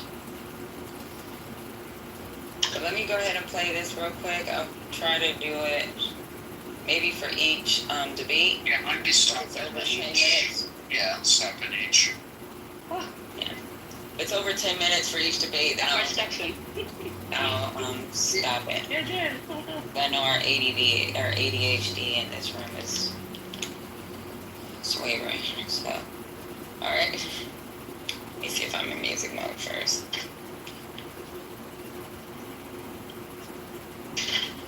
$1,500. Don't do this. Yeah, you know you're very Native American to me. I am Native American. Whites are Native Americans. What are you talking about? You were a little bit more than a far-right Republican. Okay?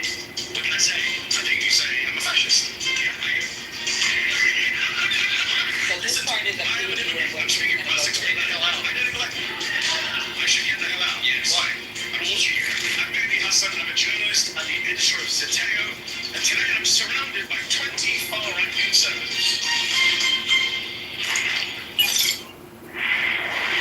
My first claim is Donald Trump is pro-crime and pro-criminal.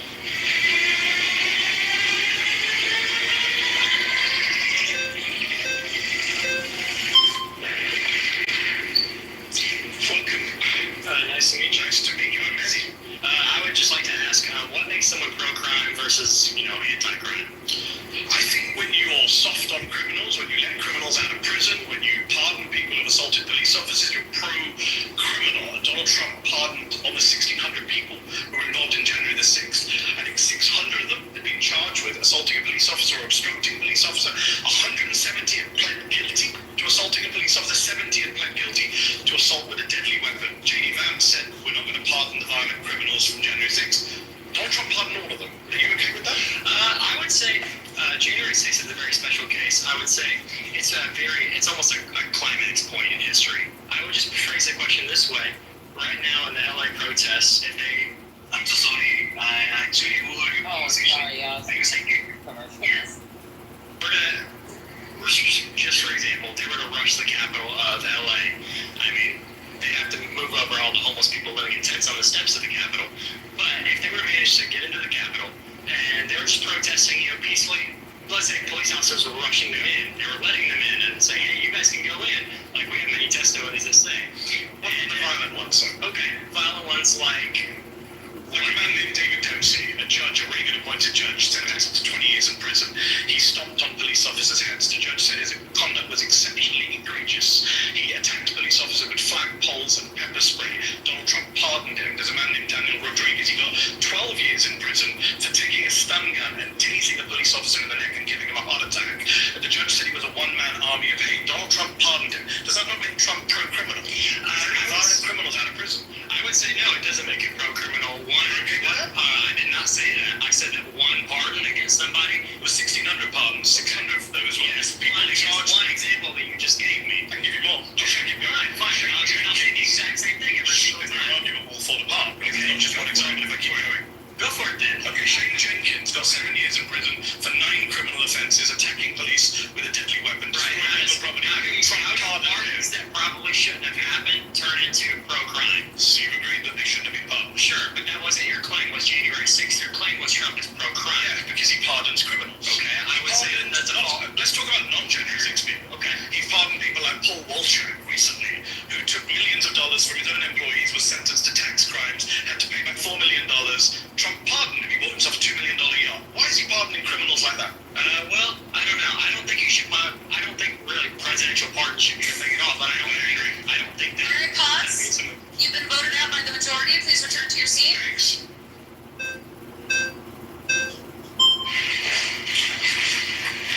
How's it going? How's it going, Mandy?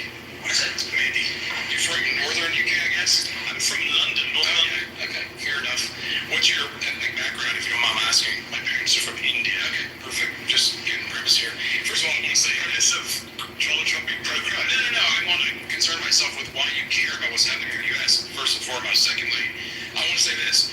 With the U.S. Let's not interrupt each other. I have this thing. Like, people know I have this thing. I have to stay calm, okay? So, here's the thing.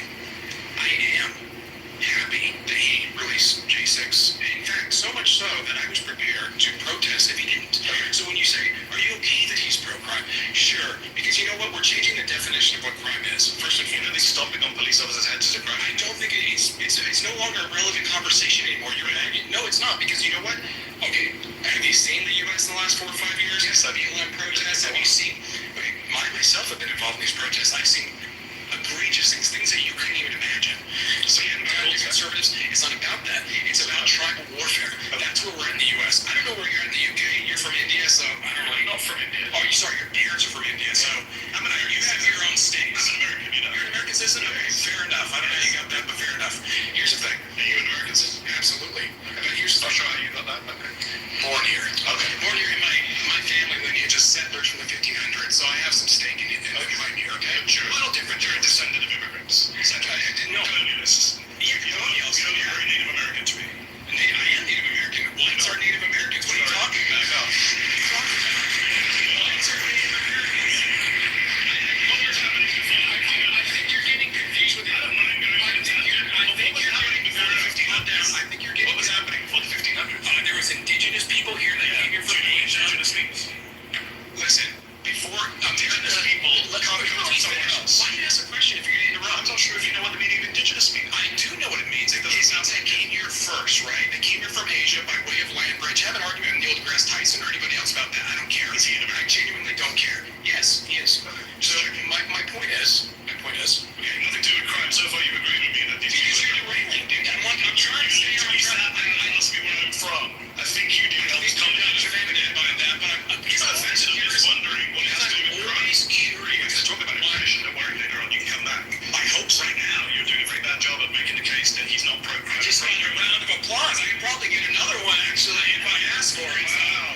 anyone who assaults a police officer shouldn't be pardoned.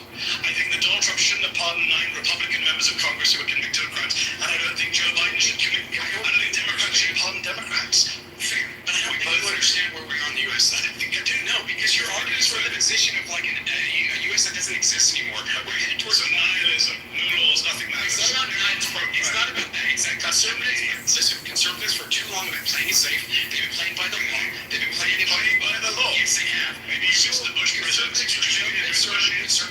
Conservatives are talking about George W. Bush and Ronald Reagan. Let's be respectful, dude. Let me finish. I'm not sure you're being that respectful, but okay. I'm trying to bring it back, so let's both bring it back. Okay. I'm conservative, okay? Really. Let me tell you this. We do play it too safe. We've been playing by the book for too long. And at this point, gloves are off, right?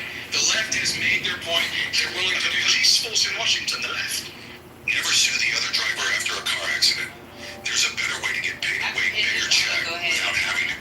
Are you kidding me? The left? Are you police officers? Look at LA right here. You think those stand down the LAPD are a bunch of liberal Marxists? No, but I mean, they listen to liberal Marxists who tell them what to do.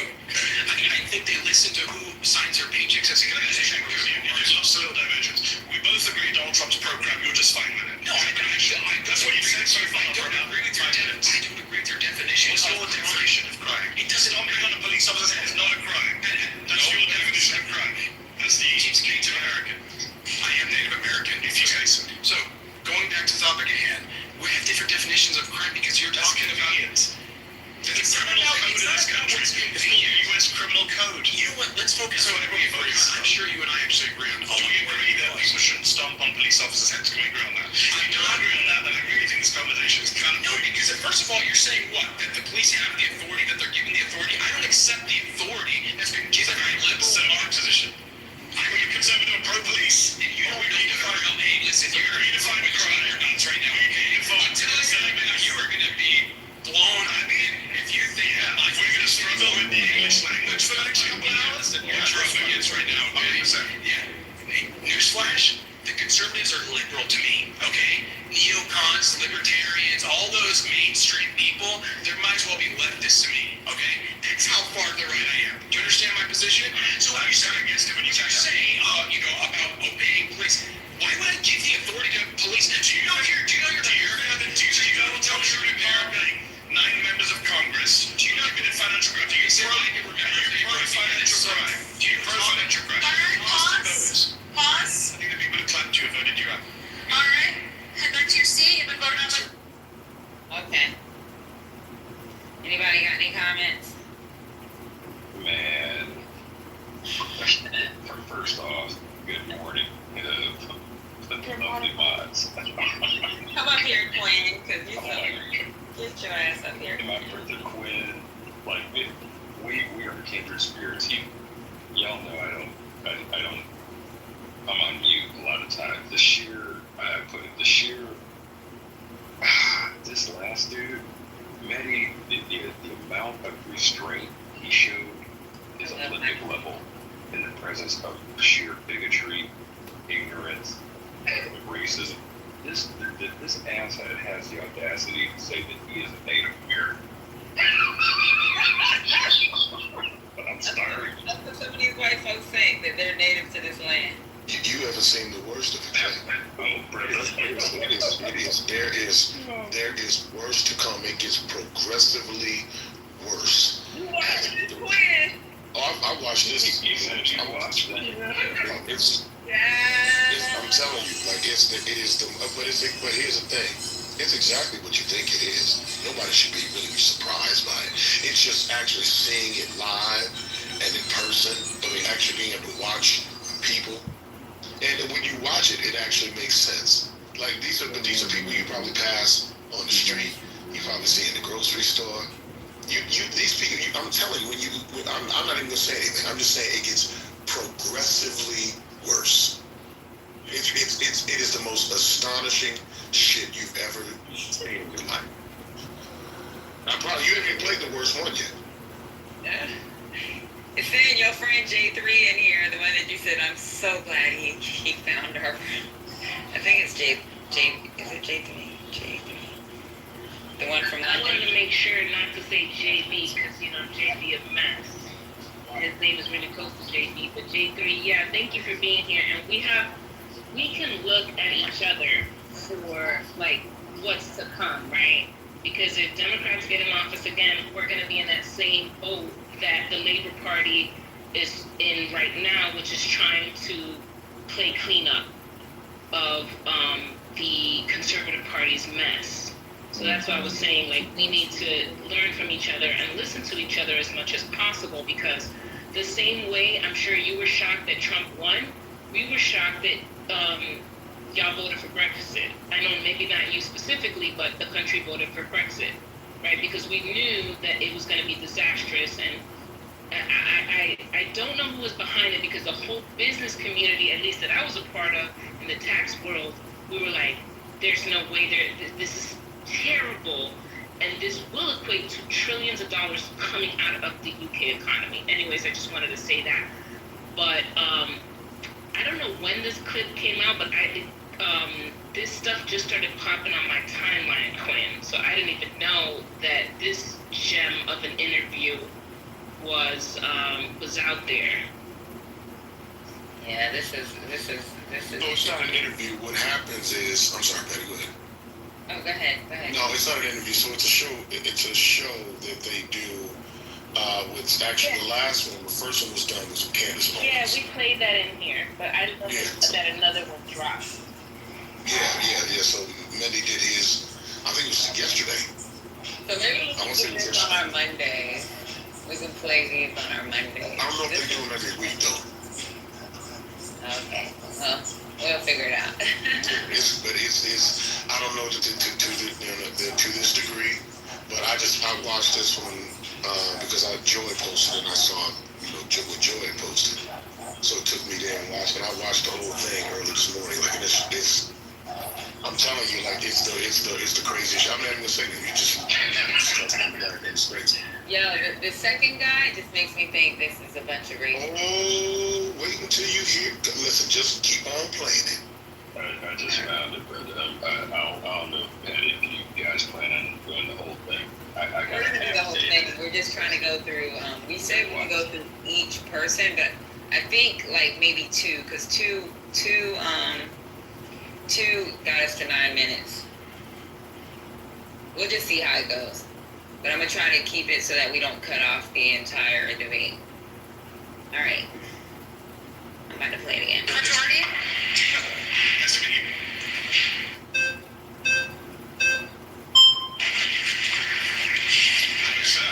Hey, so I'm going to be as respectful about this as possible, but the truth is your claim is completely bad faith. You do not care about being anti-crime. You yourself are pro-crime. Your side is pro-crime because you're a progressive. How am I pro-crime? So I'll give you an example, right? So your side, not Donald Trump, has passed a series of laws in California. Let's go with California. It's where we are right now. It's where I'm from. I don't know. Are you from California? Okay. So in California, for example, the state legislature, completely progressive, just passed a law that limits sex offender registration to 10 years. It was life before. That's pro-crime. The legislature in California.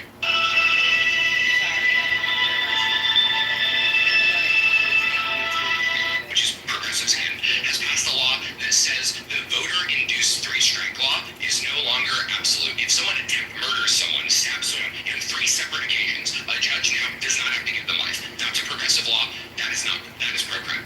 You support that, don't you? I actually don't support sex offenders coming off a list. I think they should be on the line. Okay, so you hold on. You and I both agree that sex offending is a bad thing, especially child sex offending, right? It seems like you and I agree on that. I agree. Legislature of California does. So I'm not here to debate the legislature of California. I'm here to debate Donald Trump being pro-crime. I'm saying that Donald Trump was friends with Ghislaine Maxwell, and Ghislaine Maxwell is the worst child sex trafficker of our lifetime. She's serving in 20 years. Do you know Ghislaine Maxwell? Yeah, she's actually not. Jeffrey Epstein's the worst. He's dead. I'm talking about people alive right now. It's interesting that you didn't use his name, right? Wouldn't he be the one who did this? Oh, great. I'm glad you brought that up. Jeffrey Epstein, before he died, did an interview with Michael Wolff. He's on tape. I don't know if you heard the tape. He says my closest friend was Donald Trump. Yeah, I was his closest friend. Elon Musk, I'm not sure if you've heard of him, he tweeted recently that Donald Trump's name is in the Epstein files.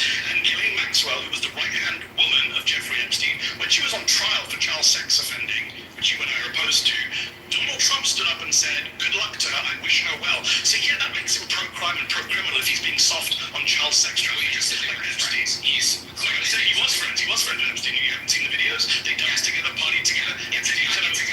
He's not supported the pedophilia part. The only thing actually, Trump gave a speech about 20 years ago where he said Epstein's a great guy. He loves young women. A lot of them are very young. Nudge, nudge, wink, wink, laugh, laugh. So yeah, I think he's pro-crime and pro-criminal. Do you have any friends who are criminals? Not that I know of. Certainly not child sex offenders. No, do you?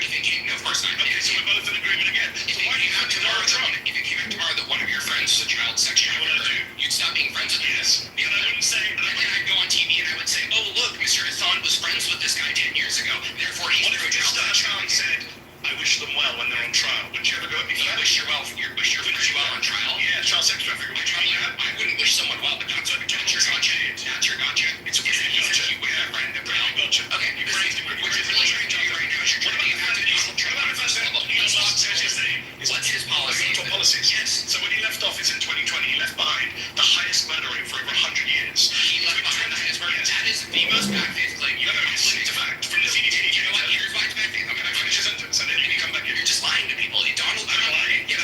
Donald Trump does not cause the murder rate. Murder is a state law. He's more responsible for the murder rate than Donald Trump is. That's hilarious. So Donald Trump's not responsible for the murder rate, but other politicians who are Democrats. Yes, because it's a state law. That's like saying, I'll say Republicans are too. Saying governors who are soft on crime are the ones that are responsible. Let me finish the sentence. When Donald Trump left office in 2020, between 2019 and 2020, according to data from the CDC, from the FBI, from Pew Research, the 30% increase in the murder rate between 2019 and 2020 was the single biggest jump in the murder rate since 1905. So he's pro-crime, murdering, pro-criminal. Who's doing the murdering? The murderers. So aren't they responsible? Why did it go up on his watch? What? Why did it go up on his watch? That's a real matter of fighting crime. That's a real hard way to figure out, right? We shut down the whole economy during COVID. We told everyone they couldn't go out unless it was to violently protest. We told people that if a cop tries to arrest you, that cop's probably going to get charged with murder. I think the pandemic had a lot to do with it. The pandemic didn't finish in 2020. What? The pandemic didn't finish in 2020. That's why the murder rate. We're going to bring the law back. You guys blamed Joe Biden for crime for years. But Joe Biden actively induces policies that are pro-crime. And that's Donald Trump. Name the policy that ain't pro-crime. I asked you for like 10 minutes. I'll do it right now. No, you haven't actually talked about California legislatures. He pardoned violent criminals. That went down to commit other crimes. You don't think releasing violent crimes into crime is a one-time thing? What's his policy he has pushed? Name a law he has signed. A pardon is a one-time thing. Is it a policy is not one-time? It's like Jimmy Carter pardoned the drag guys. If you want to dodge January 6th, the pardon. I'm not judging that. The Jimmy Carter. Do you agree with Jimmy Carter pardoned drag dodgers? Does that mean it's a policy? I don't support Jimmy Carter. Do you support the pardoning of people who went on to be prosecuted for sexually abusing a 7-year-old child, illegal gun possession, reckless homicide? He didn't pardon someone for sexually abusing a child. He pardoned someone for rebelling against the government that they believed had rigged elections. That's what he pardoned for. He didn't pardon them for part of sexual child abuse. But they were criminals who committed those crimes. He let them out. So that means crime goes up. You say they're criminals because they did the crime, right? Yeah. Would you extend that to illegal immigrants that they're all criminals because they committed a crime? I have a feeling your position is we're going to talk about immigration.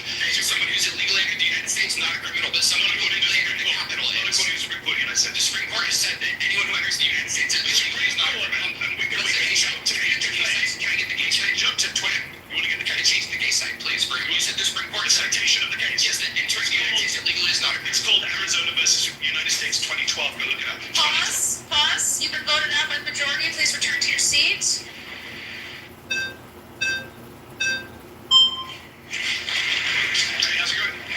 Nice to meet you, man. Thank you for coming. Appreciate it. I really just more want to get an understanding. When you say pro-criminal, what do you mean? I mean that when confronted with people who've committed criminal acts, Donald Trump has been either soft on them, friendly with them, pardoned them, and of course, let's not forget, I mean, we've got 5 minutes left, I'm surprised it hasn't come up earlier.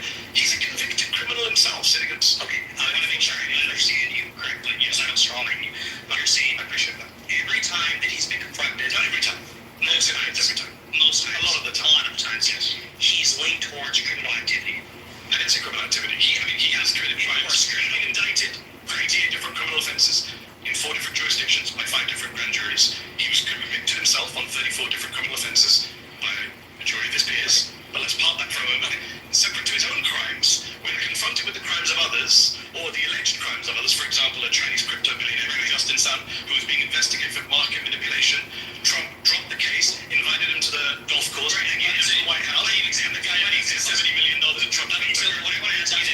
crime in my view. Is it possible, because remember the burden of proof's on you, or you have to prove, is it possible that all these things that he's done that supposedly make him pro-crime, is there's another reason for the doing it? If there's other justification, for example, let me give an example, and you can like everybody. J6. Is it possible that he could have done this to unite the country, to move past, to go to a new chapter? If it's even possible, I think you have to admit that there's another possibility. Therefore, he's not pro-crime. At least some possibility. So let me agree to disagree. Yeah. So I agree with you that the intent could be different. I don't think Donald Trump was sitting there saying, "How can I increase the level of murders? Let me release some murderers." Right. I'm not saying he did that January 6th. I don't think he was trying to unite the country. That's where we disagree. That's bullshit. In fact, he divided the country further. But intent doesn't really matter to my claim.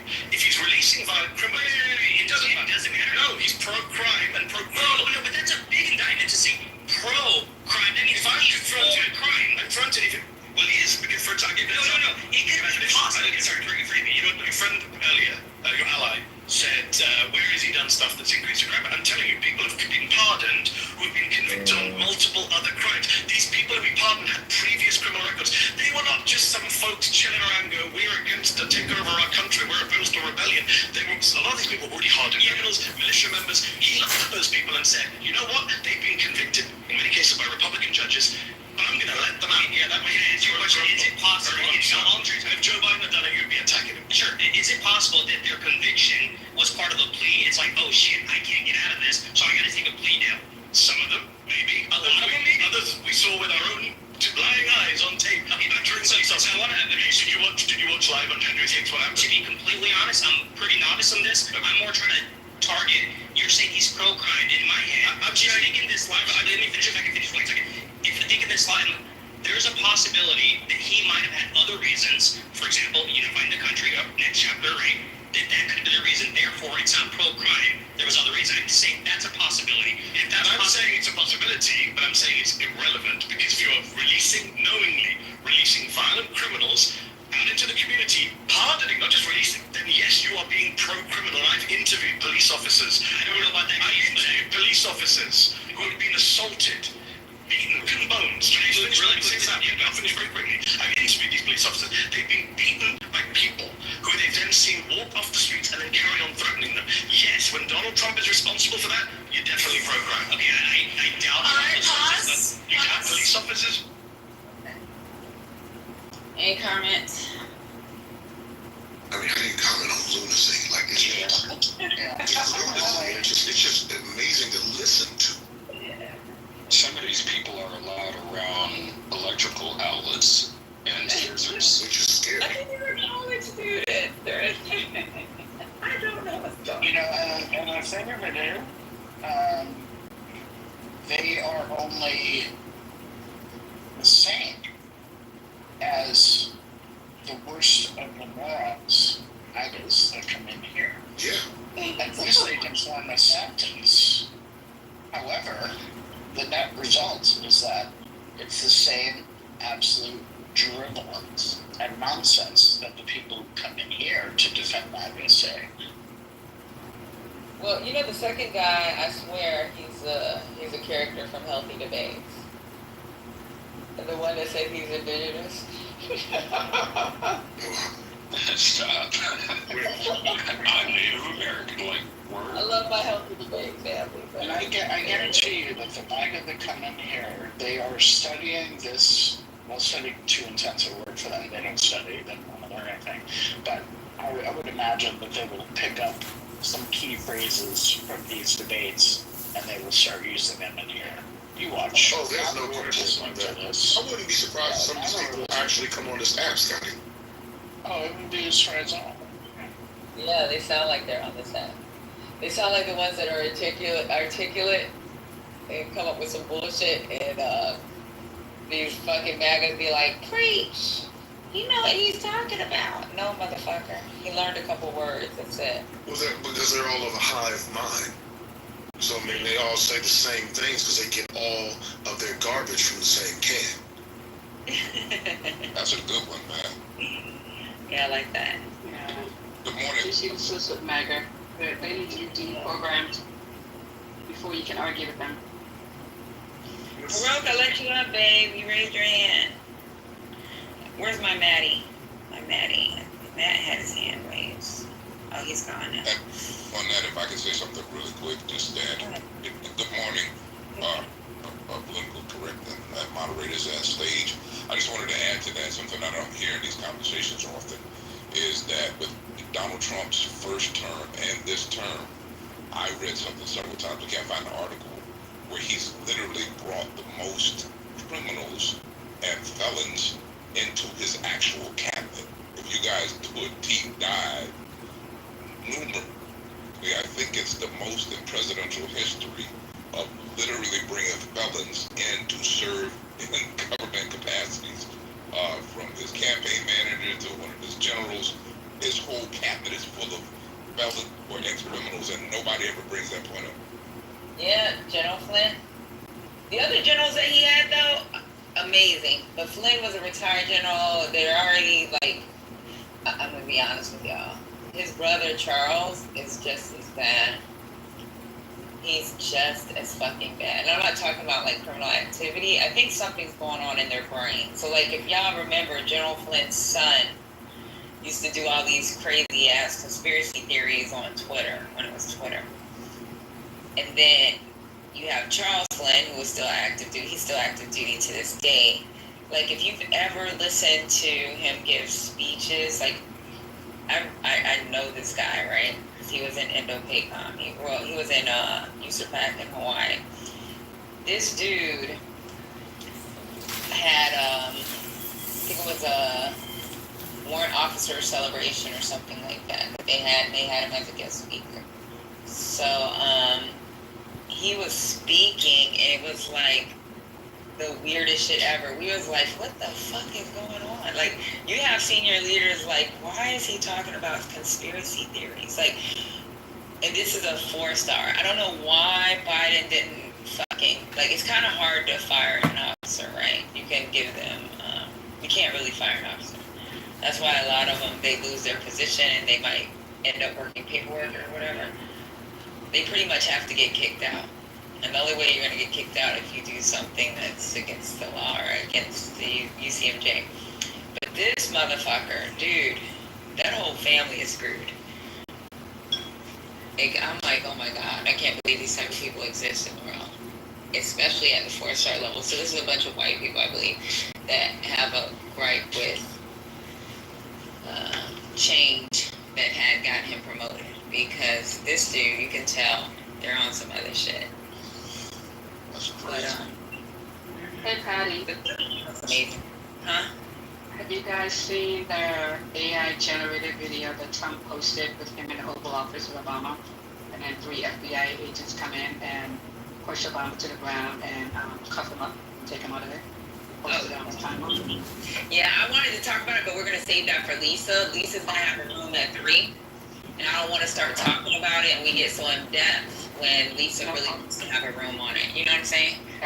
Yeah, no problem. So I just brought it up this morning so that y'all have a preview of what's going to happen. Like, what's going to happen.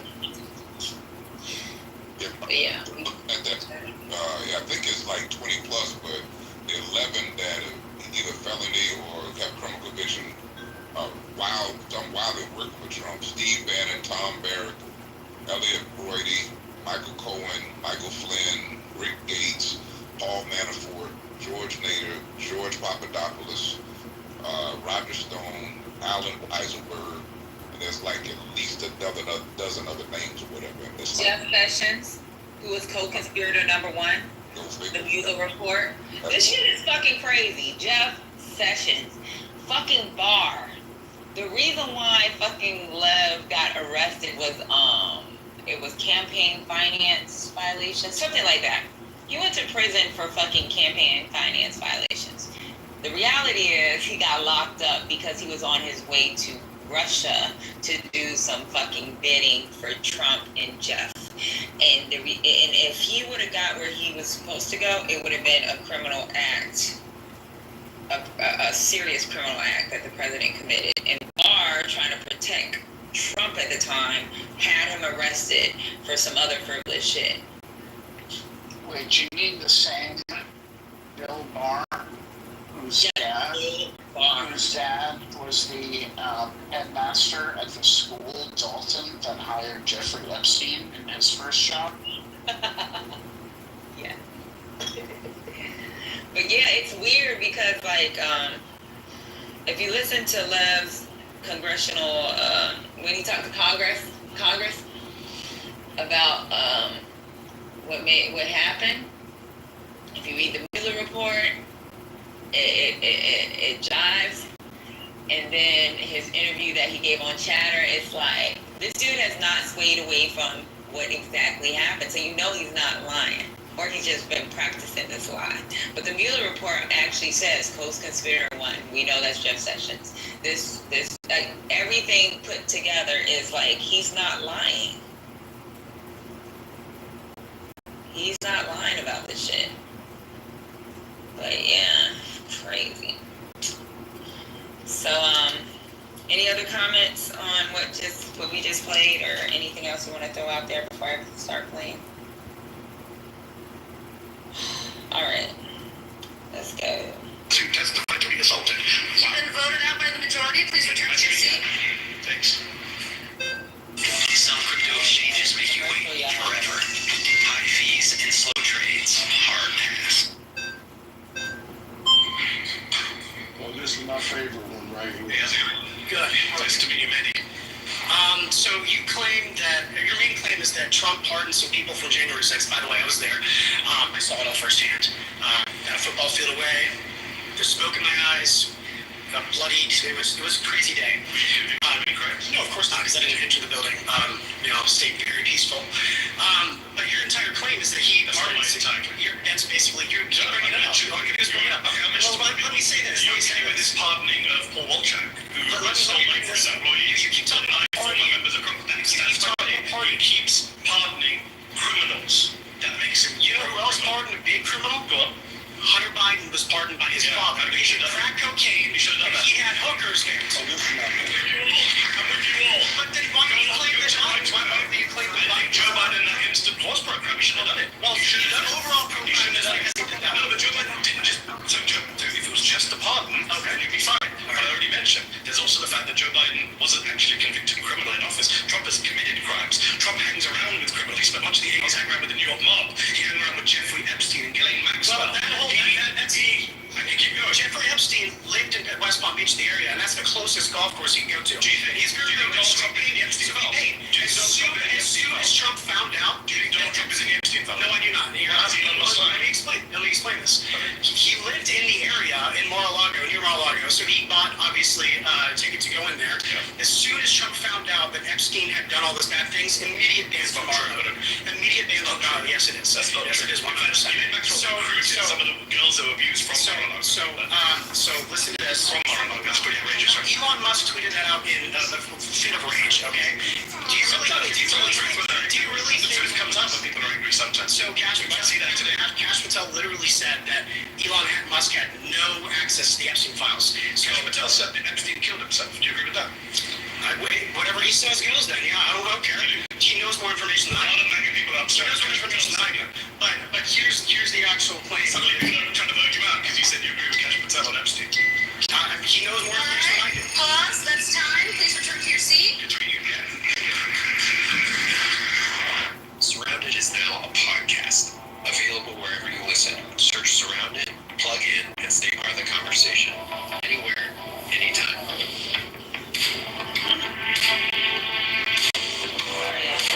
My next claim is that Donald Trump is defying the Constitution.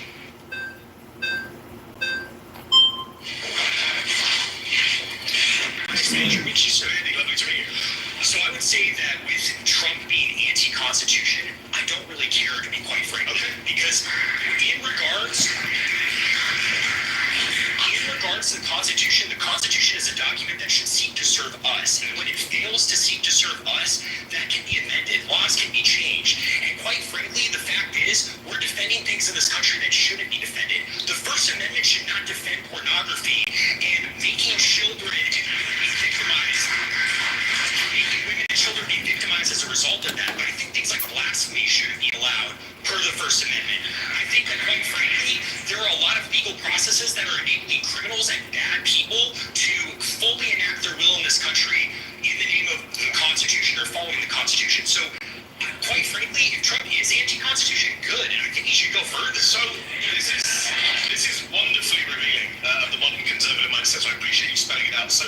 Openly.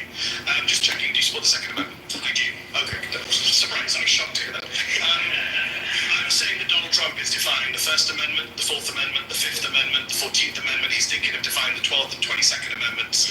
You're saying you don't care about the Constitution, but actually you do, because you quite like the Second Amendment. You just don't like the bits that you disagree with. Can I just speak clearly? Yeah, absolutely. Okay. I'm more than willing to amend it and whenever it's in your favor. Yeah, absolutely. Can Democrats do the second in office? No, absolutely not. So you don't believe in democracy? No, I don't. Absolutely not. What do you believe in? Autocracy. Honestly, quite frankly, anyone who is in line with Catholic teaching. Donald Trump is not Catholic. Of course he's not. So you don't support Trump? You don't support Trump? No, I don't. I didn't even vote for him. I wrote it like John Bork or someone. I don't even remember. Why did you vote if you don't believe in democracy and you want autocracy? Well, because quite frankly, I kind of voted just to case with this argument, but I'm much more interested in this. So yeah, absolutely. How do you get to an autocracy? I think quite frankly that if we are able to enact local leaders, Another way.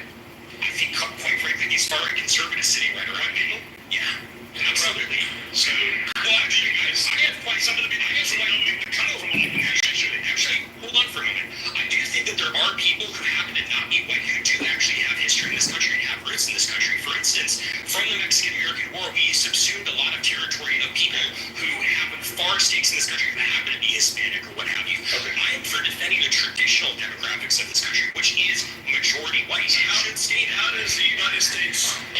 I mean, we've come so off topic, but how does the United States look like under you? So what's your name? My name is my name's Connor. It's a pleasure to meet you. Took a little bit of a down. I call that pseudonym on Connor. How would Connor's America look? What would it look like? Well, quite frankly, I think we would deport people who shouldn't be. What does the government look like? What's the government look like? I would say, quite frankly, it's under a sort of benevolent leader such as Franco. It could be a kind of aristocratic class. Could be someone who thinks that frankly, the people. I mean, we could hold a vote on it. Kings So you have democracy. Well, sure. You can have a vote to get to that state. And then no more votes afterwards. Absolutely. Wow. 100%. Wow. And if that autocrat kills you and your family, you're fine with that? Well, I'm not going to be a part of the group that he kills because that's the whole thing. How do you know? Autocrats tend to kill everyone. Carl Schmitt makes this point very well in his work. It's the friend-enemy distinction, right? Carl Schmitt, the Nazi theory. Absolutely. I don't care. You friend the Nazis? I frankly don't care being called a Nazi. I didn't say that. I didn't actually say that. I said, are you a fan of the Nazis? Well, they persecuted the church a little bit. I'm not a fan of that. But what about the persecution of the Jews? Well, I mean, I certainly don't support anyone's human dignity being assaulted. I'm a Catholic. I didn't think I had a problem with procrastination. Not really. But you don't condemn Nazi persecution of the Jews?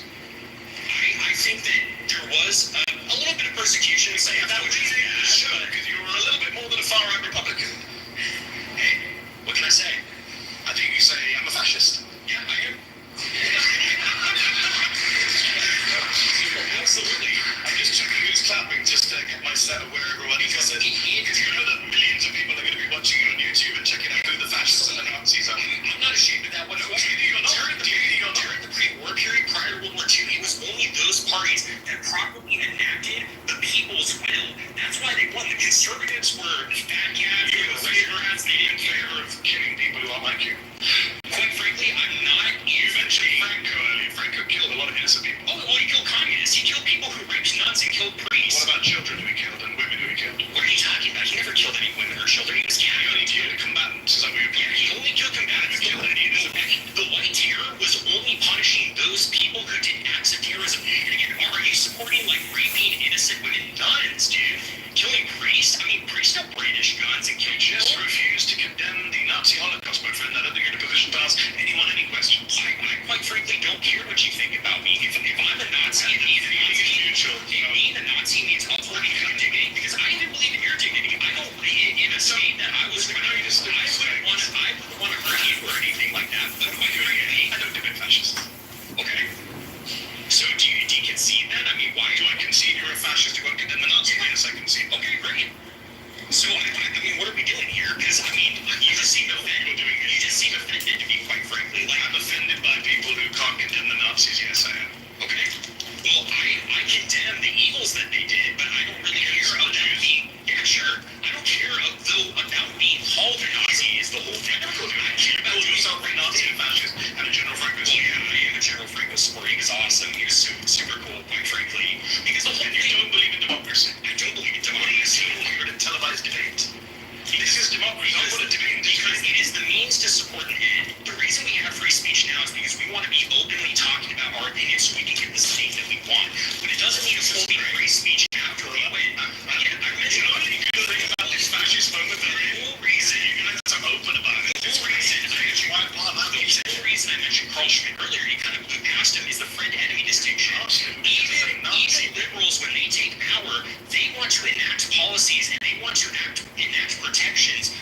their people and their ideas, and they're willing to punish their enemy. And so I'm the same way. I'm like, hey, if you're going to punish me, I'm going to get power, and I'm going to frankly punish you when you try to leverage power against me.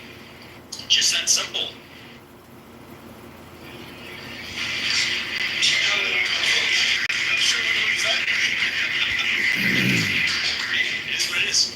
Alright.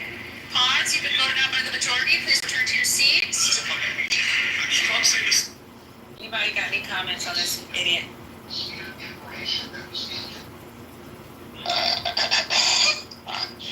I thought I did, but I just the ignorance speaks for itself, and I'm gonna go back on mute. Anybody else? Yeah, that pause that happened was Mendy just stopped talking to him.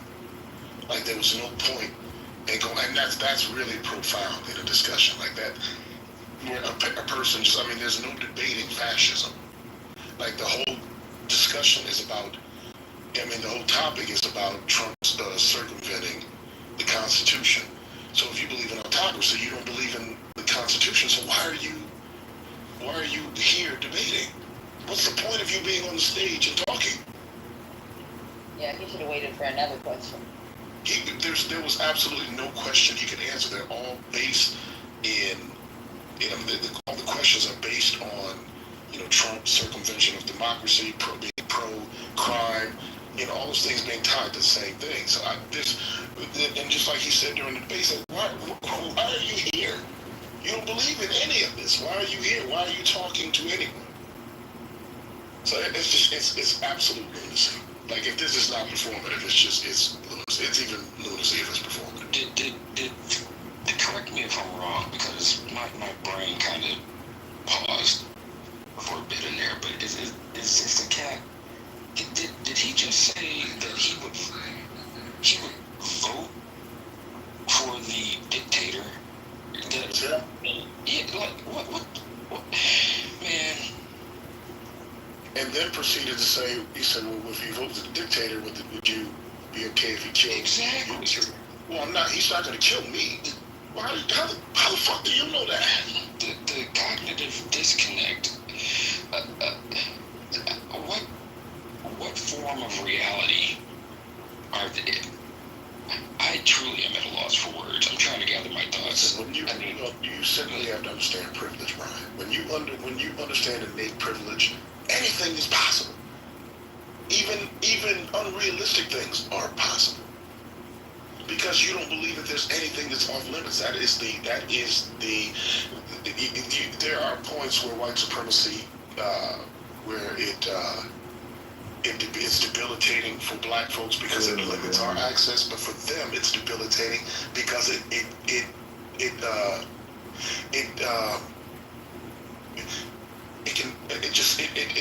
erases their reality. They have no sense of what's real. Everything is on the table. So he actually believes in a world where he can live amongst a dictatorship that defends him, like that actually benefits him. It hurts everyone else but him. Yeah, until that cannon comes around, or that lens, I should say, comes back around to him. The notion, or the white supremacist feeling and belief, and I'll just do a level set to make sure we're not talking about, when I say white supremacists or white supremacy, that doesn't necessarily mean that, the KKK hat wearing, but it's the mindset. Because I understand that, people come in and out of the space who may not, we may say stuff that they may not get, and forgive me if I'm being too simple in that, but the mentality that you're superior, the feeling that you're the entitlement, the feeling that like the previous dude who thought he was a Native American, that mentality that if others who do not look like you gain equality with you, then you're losing. It's the same delusion. It's manifests itself differently. If you're talking about people from, we can add people in there from the KKK because they're absolutely. I was gonna build poor people. They're poor whites. They have no access at all, other than just being white. And yet they still feel superior to those who are in the same financial situation as them. And so it's absolutely applicable. Or is this only like the third one? No, he's like the fourth one, but it's the fourth. Trust me, it gets worse than him. While we was now I got my ebonics going. But while we were listening to this, I went and found the YouTube. So I'm gonna try to watch. I commend you, brother. An hour and 40 minutes is one thing listening, but I do believe that when there's video available for some of these things, it is beneficial to watch, even though I will center it, even though I may believe and know from facts that and observation that some of these cats can't be saved, but to watch, like you said, they are among us. I'll pause, but one of the things that got me, a reminder to me after the 2020 election, I'm going to go back to that, just looking at the numbers of that, because those are numbers that I still recall off the top of my head. President Biden won by, it was 77 million, and the orange one lost, but he still had, I think, 72 or 73 million. And, that's a total, 150, 160. That was basically almost half the country that voted. So there's still a whole other portion out there that may have that same thought process, mentality, perspective that didn't vote. And like you said, they're amongst us. We work. They're at the freaking pharmacy. They're at the repair shop when you go to get your car fixed. So how do we? And maybe this is just a thing that I think on. I don't know if there's an answer how to navigate that space. There are some people who are Republican who are sane and believe in the Constitution, and then you have extremists, MAGAs, whatever, that want to, like these cats so far, want to see shit burn, period, except for white people. And I don't know how I can't have a conversation. Like Mehdi just stopped. Dude, I cannot have a conversation with someone who's opposed to me when their opposition of me is rooted in my, death and murder and ultimate annihilation. I mean, how do you have a conversation like that? You don't, yeah. That's exactly why you should stop. When you watch the video, you'll see that during this conversation, after he's established that he is a fascist, by his own admission, by the way, the conversation led him to that point. And he said, well, what can I say? He said, well, you can say that you're a fascist. He says, I am. That's what I am. So by his own admission, he is at that point, and then he just stops talking. There's nothing else to say. What can you possibly say? But what you'll notice, I want to give away, but I can say at least this much. There will be people during the course of this conversation who think that Mendy was wrong for not continuing a conversation with a self-identified fascist. They think that there's actually some conversation there. They think that, but this is based on what? This is based on their belief that in free speech, which is a part of which is a part of what he doesn't believe. Dude, man. How do you have this conversation with people? But he told us, he said he wants to keep the parts he likes. That's what they feel like. They want to pick. I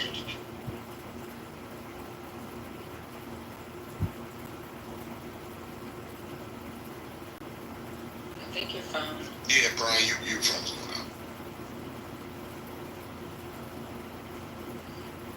When the guy said that he was a self-proclaimed Baptist, did the rest of them start clapping? Yes, they did. Yeah, they did. Yeah, that was the chilling part. At which point Mindy looked around like, listen, I'm looking around because I want to see who these people are, because you're going to be the people that get attacked by these millions of people that identify you as fascist when they watch this. And he's exactly right. Yeah, that was some weird shit. Man. I say that all the time. If we could actually see the people that we were talking to on here, you probably wouldn't even talk to them. I'm dead serious. Like, you only see caricatures. You see pictures of whatever they want to present to you. But if you could actually see them in real life, you probably wouldn't even enter in a discussion. I know I wouldn't. People don't realize that a lot of these people on here, I wouldn't even freaking give a conversation to.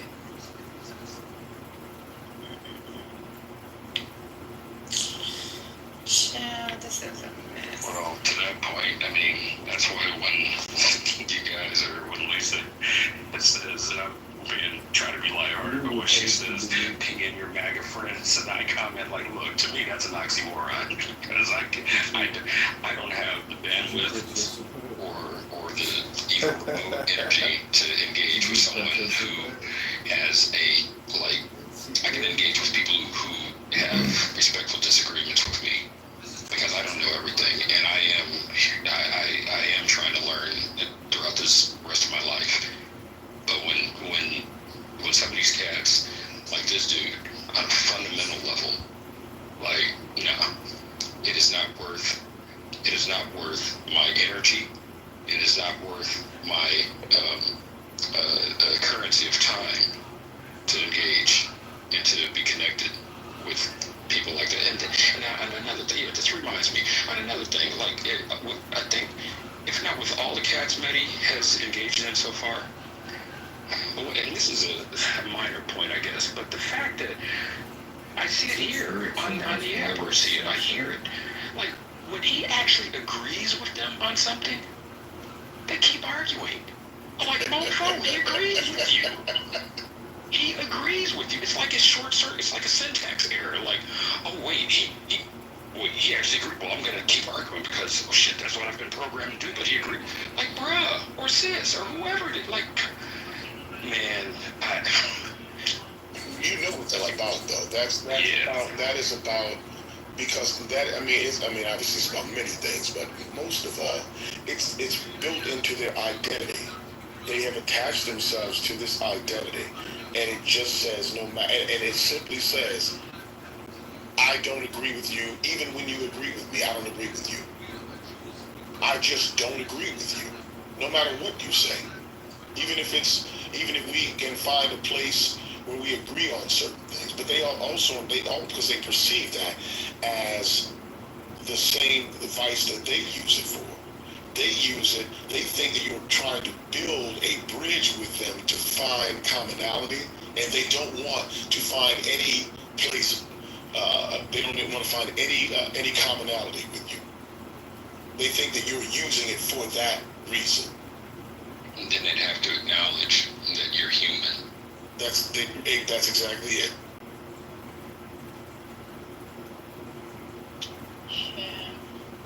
My bad, Patty. Go right ahead. I got a half day today, so I'm sitting here like, all right, this is gonna be my entertainment. Oh shit! Hold on, real quick. I hope it didn't start over. Detail matters. You're the boss. Say the same. Thank you.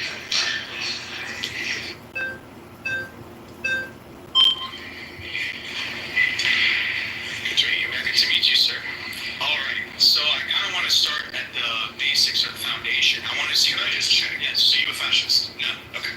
I describe myself as, I think, just a Christian. I'm a devout Christian. So I want to start, like, what is your connection to the Constitution, and why do you love it so much? Like, what makes it so important that Trump would defy something like the Constitution? Great questions. My first connection is I'm an American citizen. I naturalized American citizen, took a pledge to this country, to the Constitution. As a previous speaker said, the Constitution is not perfect. A lot of things I don't like about it. I don't like the Second Amendment. There's various amendments. I don't like the way the Senate is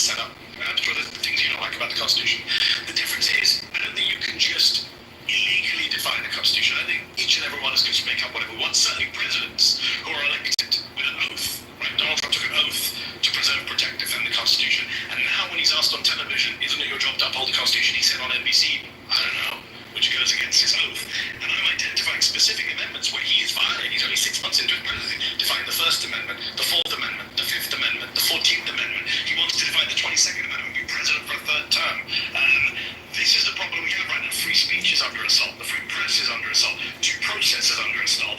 The right to be in your home and not be invaded by federal agents, the Fourth Amendment, is under assault. So that, for me, is a problem. Okay. Well, I'd like to start to say I really don't find the Constitution that important. I find it to be like a 300-year-old document. And it was created to defy the country that subjugated your ancestors in India. And then your parents probably moved from India to Britain. And then you move here to tell us that we should listen to a piece of paper that you were never even connected to begin with. So I want to say, like, if I don't care about it, why do you care about it so much? How do you run a country without any kind of laws or due process? Although you do care about it, because without the First Amendment, you wouldn't be sitting here. Well, I agree with the First Amendment. I think. So do you agree with Donald Trump's crackdown on the First Amendment? He's imprisoning people for their speech. He's threatening free speech media organizations. He's threatening peaceable assembly. These are all rights under the First Amendment. Why aren't you bothered by that as a conservative claims to love the First Amendment? So I don't like the First Amendment. I like free speech. Okay, so the First Amendment is what guarantees free speech. It guarantees free speech. I'm from the UK, and you guys don't have, obviously we don't have the First Amendment. No, so that's one of the things I do like about the Constitution. I wish the UK did have a First Amendment. So people are journalists. Arrested for praying outside abortion clinics and stuff like that. So you're opposed to people being arrested for speech crimes? It depends what it is. If it's like like one of the previous speakers, as long as it's someone who agrees with you, you don't mind. No. I don't consistently support free speech 100%. Okay, I don't think. So do you think Donald Trump is defying the Constitution by cracking down on the First Amendment?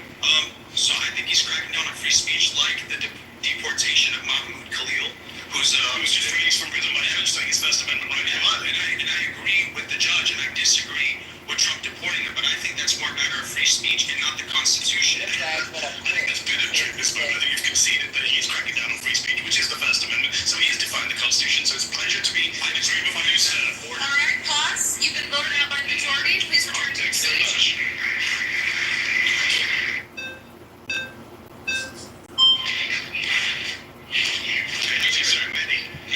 Great to meet you. My name is Kai. Do you believe that the Constitution is important and good? Overall, yes. Do you believe that Constitution can be eroded through democratic processes? What do you mean by eroded? Is the original intention of the Constitution being destroyed through a purely, democratic or legal process? I'm not sure I agree with that. Okay, I think if you're democratically amending the Constitution per the rules of the Constitution, that's fine. If you could find a constitutional way to get rid of the Second Amendment, I'd be pro that. So let's pose a hypothetical where the entire population of the United States has drastically changed, and the population now has completely different intentions about what to do with the country. Let's say it wants to give it all back to Mexico, dismantling the United States of America. If that's the case, then what's the use of the Constitution? It hasn't defended the country. In fact, it's allowed for its destruction. I don't understand the premise. How did the whole country change? Demographic replacement. Mass migration. I mean, we're seeing it in demographics. What is that? I do want to talk about immigration today. I want to talk about it. Everyone's itching in this group to get to immigration. I've saved it for you all. But given we're on the sense of the Constitution, and you asked the question, what is the proportion of immigrants in this country?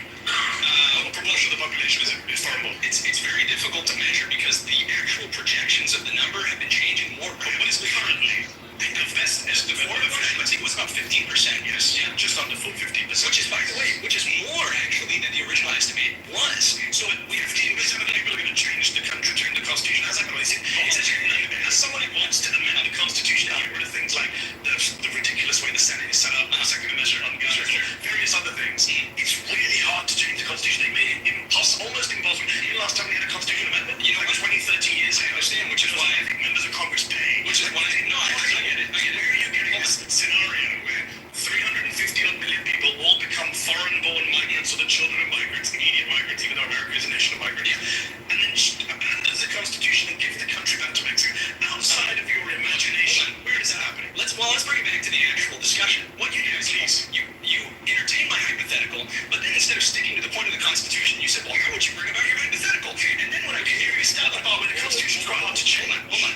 I understand that. I also wanted to get a sense of where you are, and you're a great replacement guy. So okay. Yeah, you're a real good journalist because you don't talk to people who identify as like a political ideology. I mean, that's what you're really I don't debate fascists. I talk to them.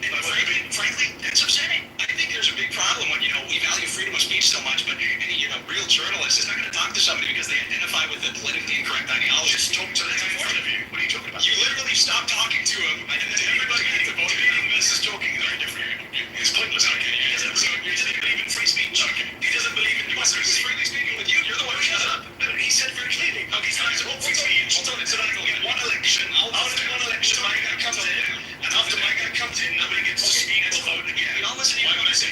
listen to your conversation. Let's bring it back to the Constitution. Please do. First, Fourth, Fifth, 14th Amendments. Doesn't one done saying Trump is defying? So you support that? What do you know? I believe that the Constitution is valuable because it represents particular interests of the founding stock of Americans who made this country great. Do you think due process is important? Some would say that's at the very core of America's Constitution. And what I think makes the Constitution function, what allows it to save this country and to actually make it work, are the people who are... I'm not sure where you're going with this argument. Hold on. I'll show you Trump can find the Constitution. That's my claim. You can have these weird hypotheticals. We're taking it into a different manner, which is what's the function of the Constitution? I'd rather not have your... You already did. Yeah, but now just 5 minutes ago when you took it to immigration. Okay. Let's bring it back. I want to bring it back to the First, the Fourth, and the 14th Amendment and the 22nd Amendment. You say you've got two very good positions. One is to say, I don't think he's defining them, and I'll say why you're wrong. Or you say, I don't care that he's defining them, as one of your colleagues said, in which case, I don't know where this conversation is because you don't believe in democracy. That's fair. So do you think it's wrong to dismantle the Constitution?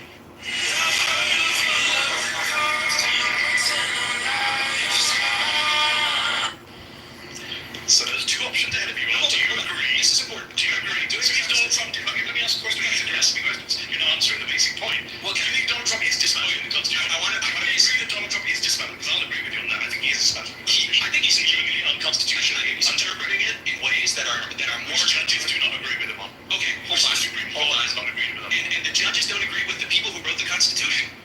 How do you know that? Okay, let's take your example of the Second Amendment.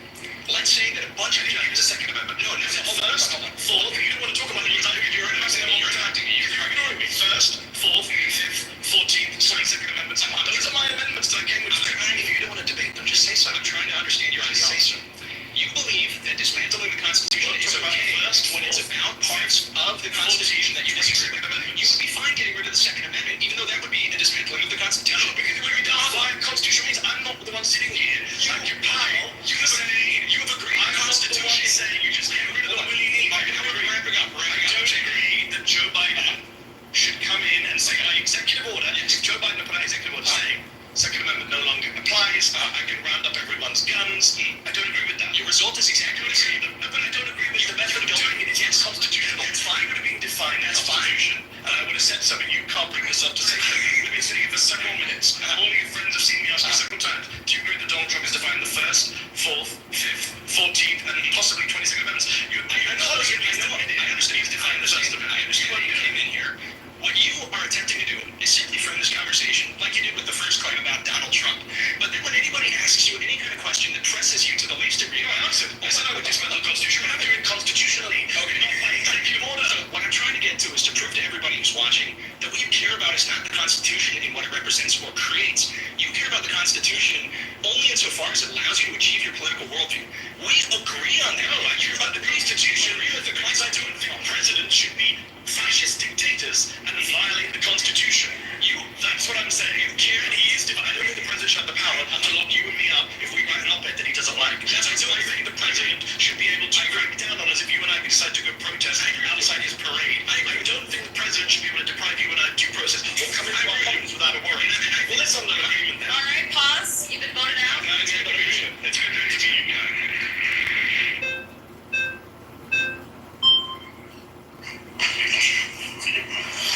Hi, I'm Jessica. Nice to meet you. How are you? So Trump is defying the First, Fourth, Fifth, 14th, and maybe the 22nd soon. Okay.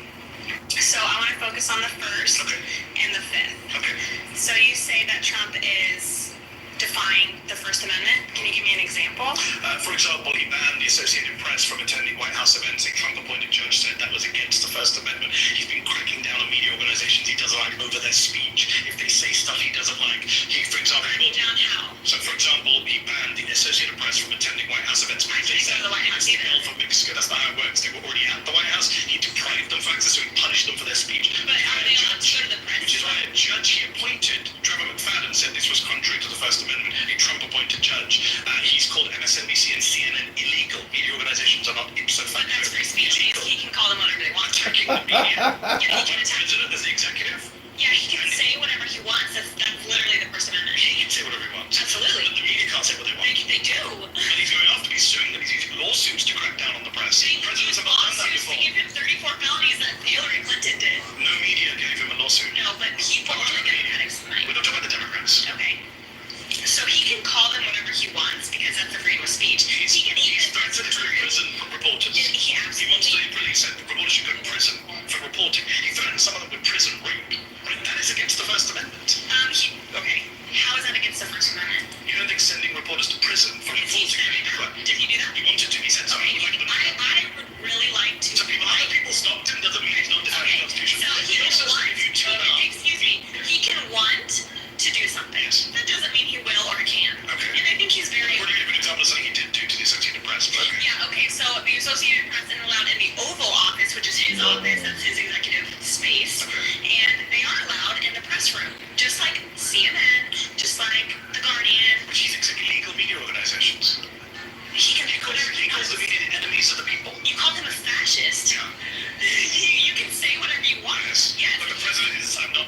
state of executive So, power okay, to so crack the down on First the media. Amendment only applies to the citizens, but not the president. 100% no. Okay, Donald Trump runs his mouth more than anyone. Yeah, absolutely, he does. And he doesn't just say stuff, as I said, he actually does stuff. He actually does crack down. For example, Fifth Amendment, Yes. due process. Judges actually said you have violated due process. Yes, except for people kind of forget that Clinton, the 1996 Immigration Reform Act, where you can get limited due process when you have expedited. American citizens? No. American citizens. But who's getting deported as American? American children have been deported multiple this year. No. Their parents have been deported, and their parents say, take my baby. No. It was not legal? We don't know, because they didn't go to court, and the judge... They don't have to go to court. Yes, that's not a part of the process. Are you a lawyer? I'm very aware. Are you a lawyer? Do I have to be? We're making an argument It's a simple question. Are you a lawyer? Okay, we're making an I'll argument. take that as a no. A Trump-appointed judge in the case, not some Marxist lefty judges you people are told. A Trump-appointed conservative judge said you cannot, it is illegal and unconstitutional to expel or deport an American citizen without meaningful process. He said that in April. So that was an act that's not dear. It was a child. He got rid of an American citizen in the country without process. So the That's child, the Fifth Amendment violation. since I'm not up to date on that specific case, I'm sure you can. So, Well, you weren't aware that American citizens being deported is a pretty big story. yeah, the Maybe if you read the fake news, you might know. What? If you read the fake news, you might know what's going on. How would I know what's going on if I read fake news? I don't watch CNN or Rachel Maddow. Sorry. That's why you don't know that your fellow citizens have been deported this year. My fellow citizen. Are they American citizens have been deported? Okay, when a child goes with their... Alright guys, nice time. Please return. Any comments? They're all fucking stupid. Yeah, he was There's nothing else to say. They're just all getting it dumber as the show goes on. Well, then that makes no them dumb. rational response. Yeah, there's no rational response. It's like it's like you're talking to somebody. They can't even. It would be a difference if their argument had some basis in rationality or made sense. You can't even say that. It's like it's almost futile to even like debate them. Yeah, they have a problem answering questions. They can't ever stick to the topic. It's always a whataboutism. It's always jumping to like they can never address the issue that they're at hand. Because they don't have to listen to. You know what's crazy? They actually agree with him. It's just it doesn't jive with what they're supporting, right? Yeah, because if they can never admit, go ahead. Because like if you listen to them speak, right? Like when she said she doesn't support them deporting U.S. citizens. Well, I didn't see that on TV. Like it's happened. So you actually agree the citizens deported. You do believe in due process, but you're not. I don't know. It's just weird. They believe it's selective. They believe in due process as long as it doesn't hurt them, or as long as it only selectively benefits them. They honestly believe this. Like for us, we look at this and we say, listen, this should be applicable to all. When you are innately privileged, and I mean it to the extent that it makes you like these people, it deludes your thinking into believing that literally this should work disproportionately to benefit you and no one else. For us, that is complete lunacy to listen to that. But for them, it makes all the sense in the world because that is a reality that they believe that they have lived with, and also that they believe that they are losing. They believe that in some way they are losing their elevated privilege in this country. You heard one of the guys say, you know, that something he alluded to the fact that it should deport all the people who don't belong here. They can't ever identify who that is because that will erase the good-bad binary, the one that their view of themselves as good people. They actually don't think they're wrong about this. It is absolute mental illness that they have lived with. Yeah, it's also because they get their news from one source.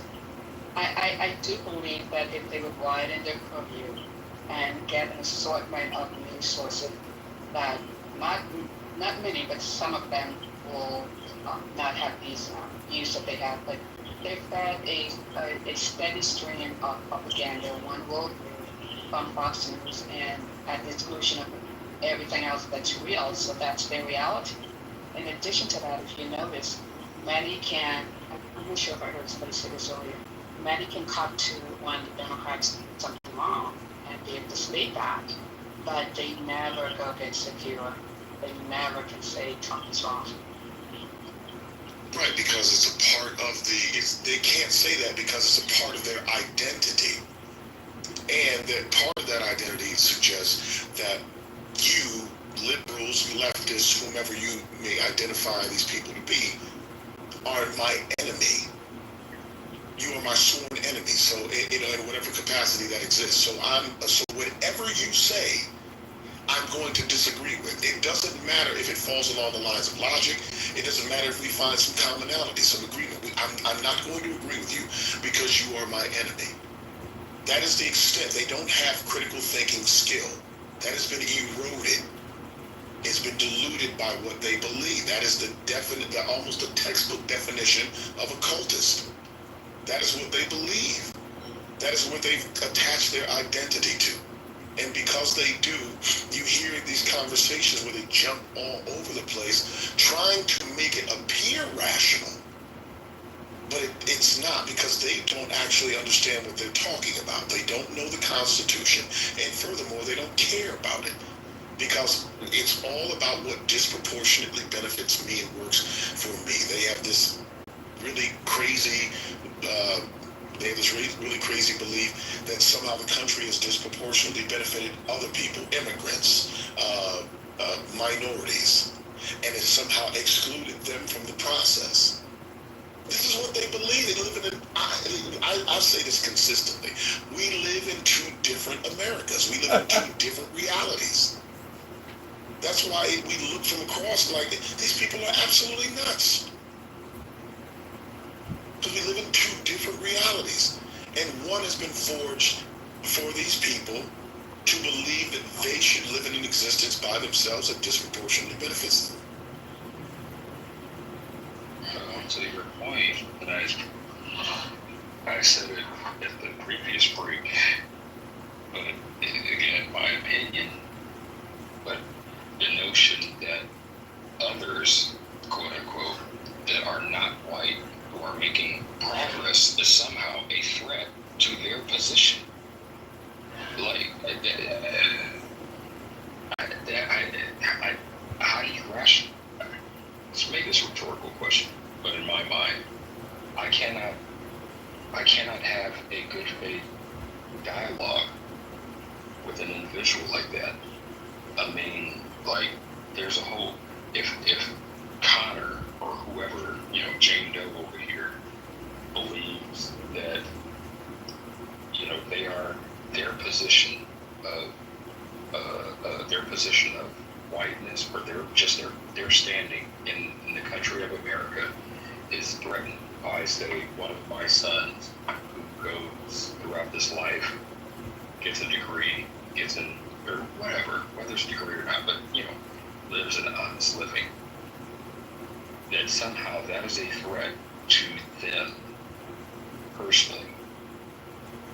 That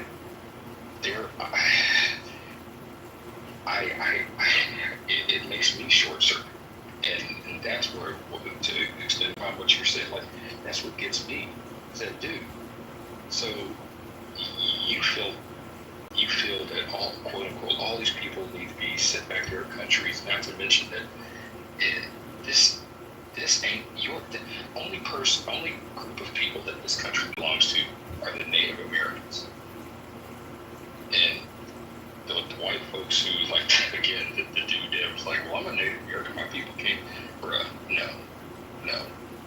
So the fact that these cats see, quote unquote, others as a threat to their standing, I don't know where you can have a conversation with that. I'll leave it. I feel like I'm talking in circles and feeling deja vu previously. Thank you, Patty, because this is listening to these cats is it's a reminder for me. If y'all see these kids' faces too, these don't look like you know how we'll talk about the Republican Party and what it looks like, you know, well, America, they're voting for their own. These kids look like kids that, these kids are like the kids that's wearing the hat to the back. The little preppy outfit, like the jeans and the button-up shirt. They don't look like their parents are super rich, but they look like just suburbanite. I mean, many of them are. They're just middle-class Americans who, but they live in. Let's be clear. Some of them aren't even that.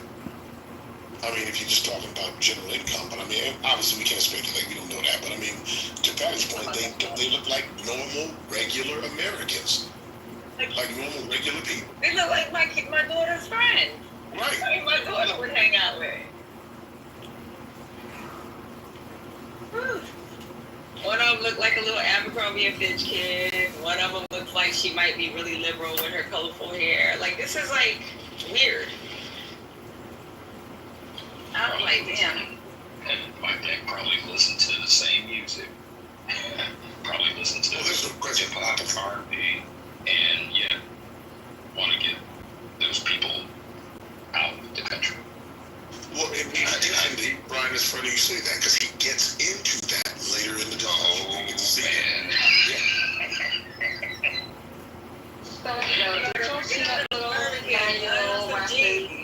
They love him some Cheesy, they love him some King Von, they love some rap. Hey Patty, did you guys side note? Did you guys see that little 9-year-old in my first rapping to the Hot Chicken Pat Chicken Head? I did. That went viral. Did you guys see that little white little girl? I see it. They start knocking down. To your point, they probably do listen to that. But listen, there's no probably about it.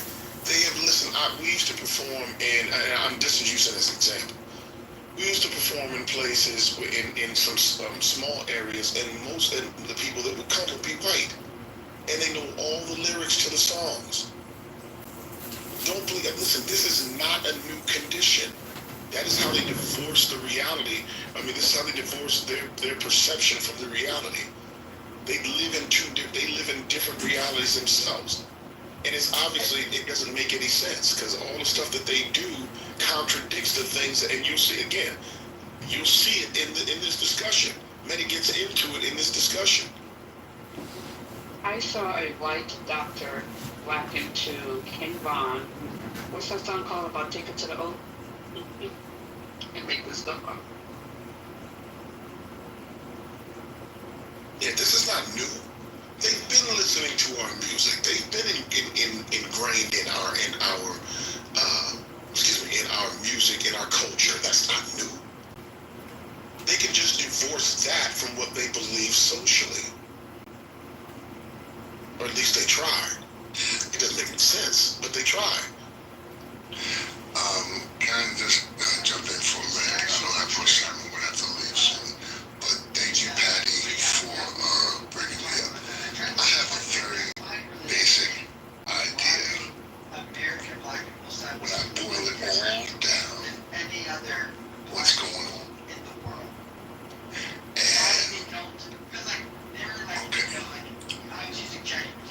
Black plus black equals black.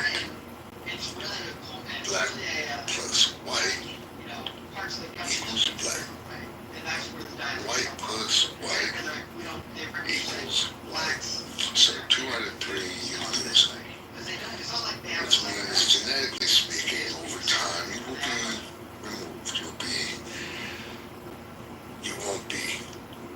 So the preservation of the white gene was imperative. This is why there's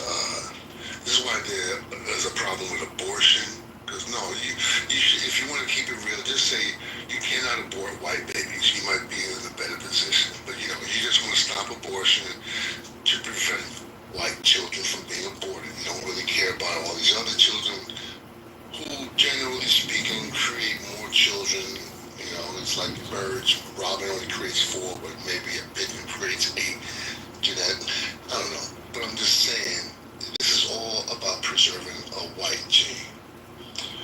And I don't care if you put it in political form, or social form, or biological form. That's all what it boils down to. And you do it with violence. You save it with violence. You save it with war. You save it with power.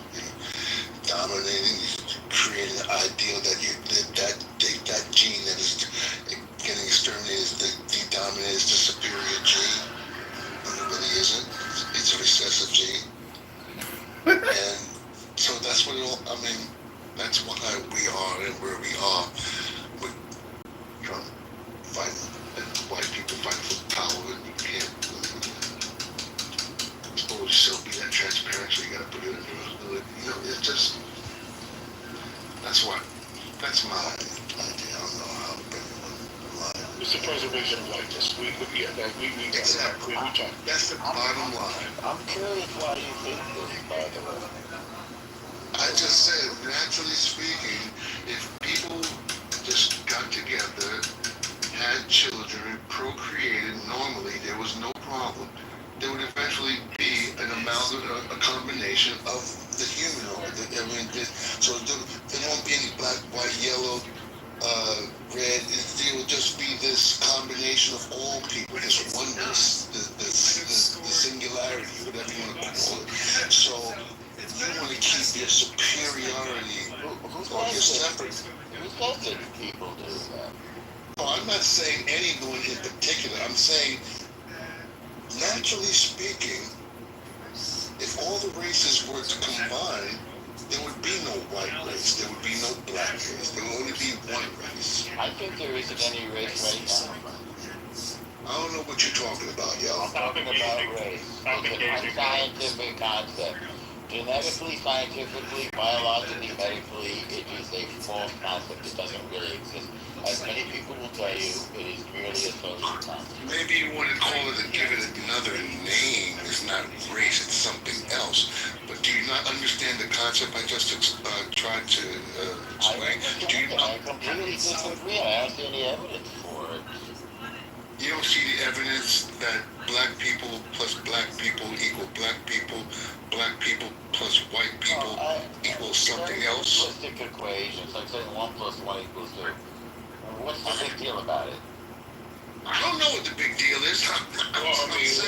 So what the big deal about it is whether you identify, I agree with you, race is a construct, it's a social construct, but it is one that is used in this country to identify people, and it is used to build hierarchies in this country.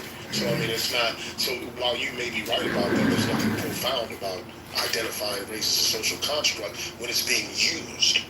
But it's being used. Breakable. So what if I reject it? Well, but at this time it has some real life realities for people. So in the way that it's being used has been interwoven into the fabric of this nation, and it's been, for all intent and purposes, it has made it so that one group of people gets disproportionate access and resource, and others do not. So you can identify it as just that and say we can just. I don't know if you're just attempting to say we can just choose not to acknowledge it. Well, it's still woven into the fabric of our. I think this country. I don't understand what you mean by saying that.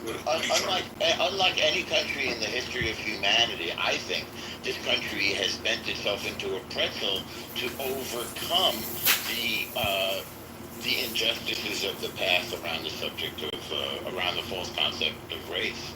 I think it's kind of remarkable. I think the rest of the world has followed our example, frankly. And I think there's more work that needs to be done.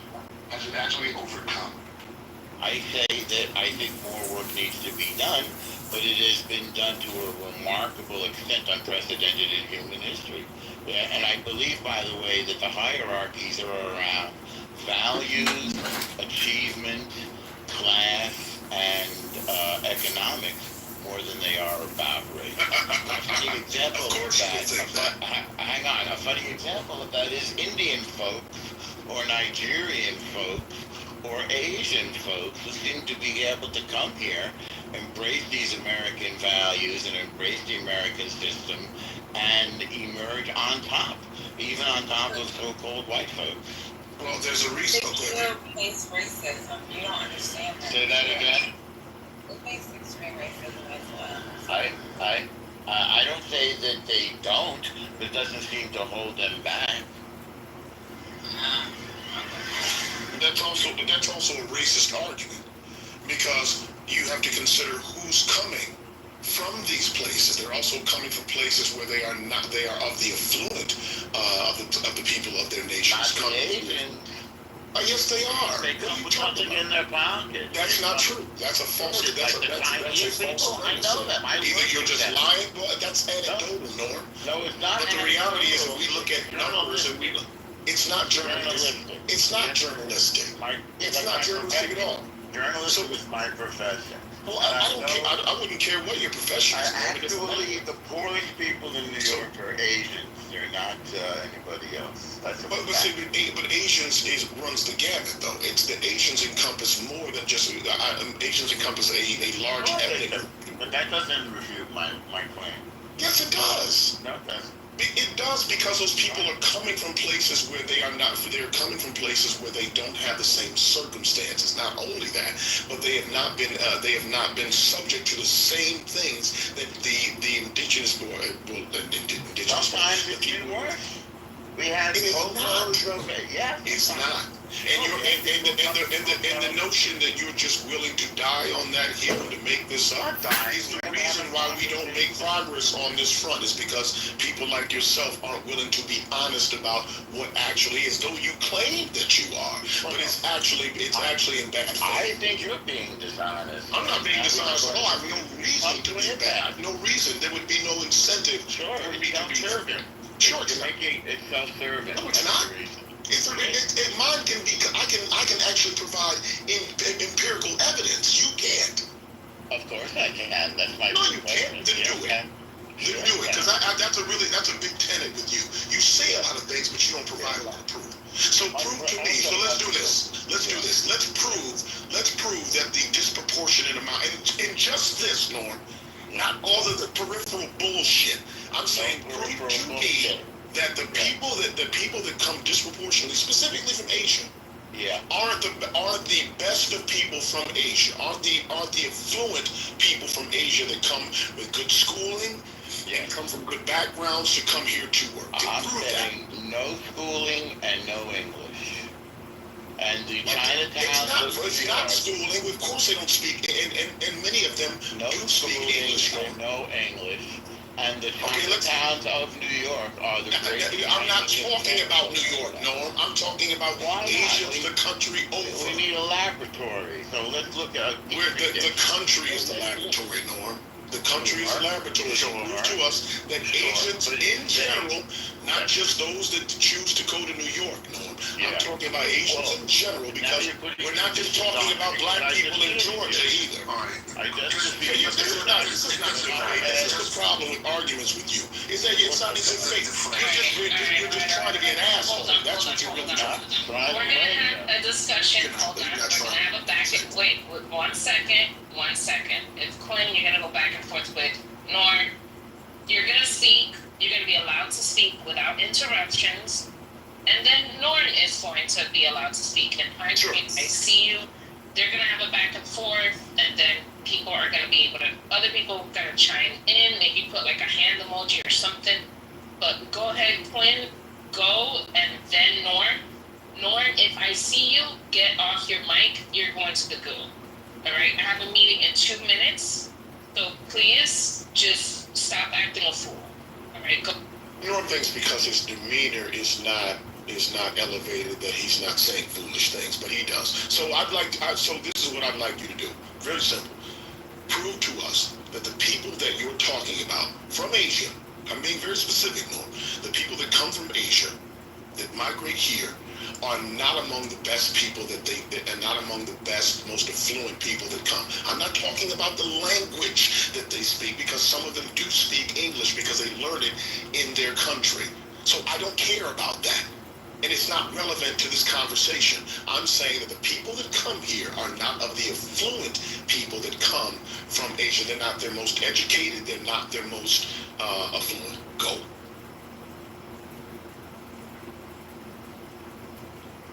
So you made a personal attack. I did not personally attack you. Wait a second, my turn. Mute up. You made a personal attack. Norm thinks. You don't know what I think unless I tell you what I think. Point A. Point B. Let's take a population and look into their demographics. So I made a statement based on my vast journalistic professional experience. And now we can look at the data. So, blah, blah, blah, blah, blah. I asked AI to get a quick answer for the demographics of the Asian immigration to this country over the past 30 years. What's their profile? I haven't got the answer yet. Looking for it now because it seems as though you want statistical data, but it's coming up. And if you'd like, we can agree on the question. Sir, I would really just like you to answer the adult. Why are you interrupting? Why are you breaking your time? No, that's a personal attack. It's not a personal attack. I'm asking you to get to the point. You're interrupting with a personal attack. That's a double loss for you. So let's try to get to the winning column by agreeing on the question, as I was just saying. I'm not going to agree on the question. I asked you a question. Okay. I'm asking you to answer it. It's pretty rude. You're still interrupting, which I guess you're just conceding. I will take your concession. I'll take the W, and let's move on. Obviously, you don't want me to talk after I was quiet during yours, so you don't also... You haven't given us the AI answer, which should have been done by now. Fucking shit. It says it's like this long for AI to come up with statistics. Please tell me... So since AI doesn't have the answer. So since it's over and we're not letting Norm talk, I'll give you the answer. So the answer is, and I'll tell. So I looked in Google Scholar, which is fast for. I don't know why people use that other bullshit, but the Google Scholar says that many Asians who migrated to the United States or Western countries do tend to come from more educated and relatively affluent segments of their home countries. He's right. I just looked it up. Here's a breakdown of why that perception goes. You didn't say all. Immigration policy favors skilled migrants. Norm, it says the majority. It says the majority of Asians. Put the link in the chat. Put the link in the chat. It says the majority of the United States arrive with more education and money. Where do they come from? Okay. Oh, I have that answer. If you stop talking, I'll tell you. So the countries... We're both talking. So, okay, that's fine. I'm referring to the Chinese population of New York City because I have a lot of personal... Right, because that suits your narrative, so that's fine. Because that's the people... because those are the main... You said you said let's go with that, and that's why you went to... Hang on. Those are the main component demographically of the greatest wave of migration in human history, which happened in the 80s. The migration of Asian immigrants to the New York area. That's why I think they're representative of this conversation. And based on information and belief, they were poor, uneducated, didn't speak English, and they got their hands on the American dream and rose up as a result of that. That's my position. Your position doesn't align with reality, and it doesn't align with the apparent. I disagree with you. It doesn't matter. The truth doesn't need either one of these things. I'm supposed to get right. He's walking around I have evidence, actually. According to the U.S. Census Bureau, AAPI immigrants who have arrived in the United States less than 5 years ago, so this is all quite recent, have even higher rates of educational achievement. 66.1% hold a college degree. More than half of immigrants from South and East Asian countries, 52.1%, had a bachelor's degree or more in 2016. So this goes back quite a ways. Recent immigrants to the United States were more likely to, and I can provide links for all of these things. That last one was from Pew Research. This also is from Pew Research. Recent immigrants to the United States were more likely to have a college education than earlier immigrants or U.S. natives. In 2022, among immigrants who arrived since 2010, 45.2% had a bachelor's degree or higher, compared with 38% of U.S. natives. You went wrong. It's just saying the last 5 years. That's where you went. I think the last 20 years. I think the last 30. Hold on, the second point I had was from 2016. Not a the second point, no, hold on. The second thing from Pew Research I said was from 2016, which is more than 5 years ago for us to do math. Further, the third point that I said, immigrants who have arrived since 2010, which is over 20 years ago, for those that can do math. Okay, this is not 5 years ago. You are a senile old man. But quit. At the end of the day, listen, you are retarded, self-hating, wannabe Jew, but that's another thing. I am actually a Jew. You are white. Basically, you've avoided my contention, which I don't blame you for because you're unable to meet it, by looking at the past 5 years after I explicitly said the last 30. So let's look at the demographics, education, and hang on. Let's look at the demographics. You have fucking uneducated wannabe. I will say it again. Let's look together at the economic and education of the greatest wave of migration. We can actually get back to history, which is from Asia in the last 30 years. Let's look at it together. It's on make it the last 20 years. We can go back to the video. We can go back to the video. Hey, if you want to concede, I'll take the W. Well, that's fine. You won. You got it. Thank you. So let's play. Hold on. I'll mute it.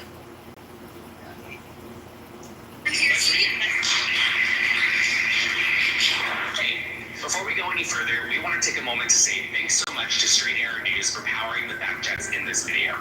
Straight Arrow News is on a mission to raise the bar on journalism in a time of media bias and mistrust. Straight Arrow News helps you quickly find trusted information you need to understand the news, allowing you to dive deep into the topics that matter to you and the world around you. Their work is trying to break the bias bubble, helping you understand how every side of the political spectrum is reporting on a story so you get a full picture of the news. That's why we're so happy to be partnering with Straight Arrow News. They deliver the facts, unbiased, balanced, and designed to make sense of a complex world, getting you the clarity you deserve and news you can trust. Go to san.com/surrounded or click the link in the description to check it out. By clicking that link, you're not just supporting this channel. You also take advantage of a better way to get the news. Welcome back to Trustworthy Journalism. Thanks again to Straight Arrow News for partnering with us on this episode. Now, let's get into it. My next claim is that immigrants overall are good for America. How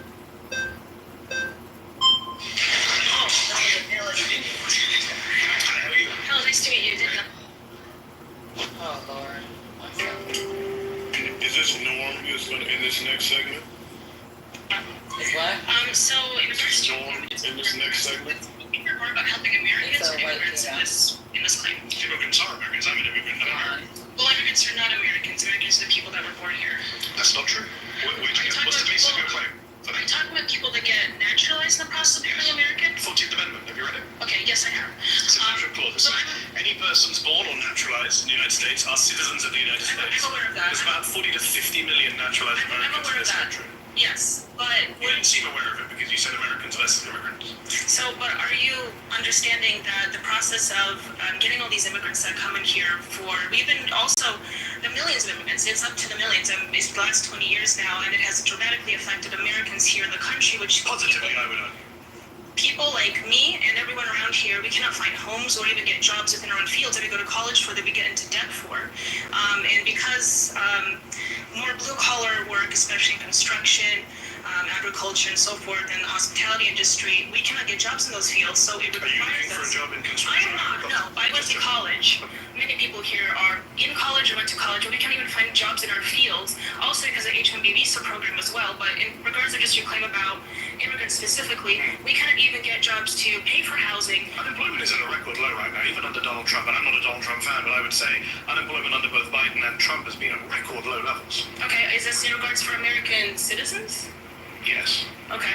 Well, I'm unaware of that statistic, but from what I see, from what I can I'm an see, immigrant and an American, and I employ many American citizens, both naturalized and the ones born here. I employ my parents came Americans as defined by you. my parents came as immigrants and became naturalized, so I'm not necessarily opposed to immigrants. So you're the child of immigrants. Correct. I'm a child of immigrants. I was But you don't accept that immigrants are Americans. not at this moment. So your parents are not American. Not at this moment. Hold on, your parents They're are American. citizens. They became naturalized. You just said you can't be citizens by being naturalized. No, I was born here, and I'm not You're opposed to born here, naturalization. I right? never said that I'm against naturalization. Are you against naturalization? No, I never said I was against You did. naturalization. Yeah, and everyone was saying they can play it back on YouTube. You said Americans or immigrants. Are your parents Americans or immigrants? No, my parents are United States citizens. But they're immigrants, you said. No, they came here as immigrants. However, but So they I are want to make the immigrants. claim You that said, we can't I came even. here as an immigrant. I'm an But immigrant. at this point, when they came, the United People States are happy with the way economy, this is going for you. the United States economy was not at. It's better now. The American economy is better than it's been Not for from many the- years. not from the And I can say that as someone who like Donald Trump. We're With giving statistics billions using. and billions of dollars to Statistics people using. of minorities as well as The reason the economy is doing badly now is that because we Donald can Trump's never tariff bring it to us. policy. We can't even Nothing to get do with migrants. businesses. In fact, the We can't even congressional... start businesses.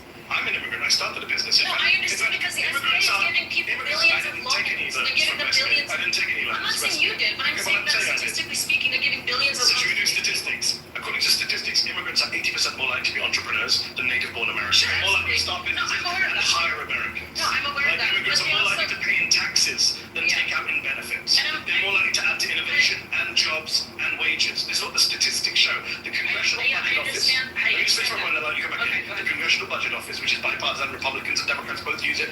They have said that the immigration surge that you mentioned will lead to an extra $9 trillion of GDP over the next 10 years. That amounts to $65,000 per American household. That's $65,000 for each and every one of you holding up a red flag. Okay, I All understand. right, pause. You've been voted out by the majority. Please return to your seat. Nice to meet you. Thank you.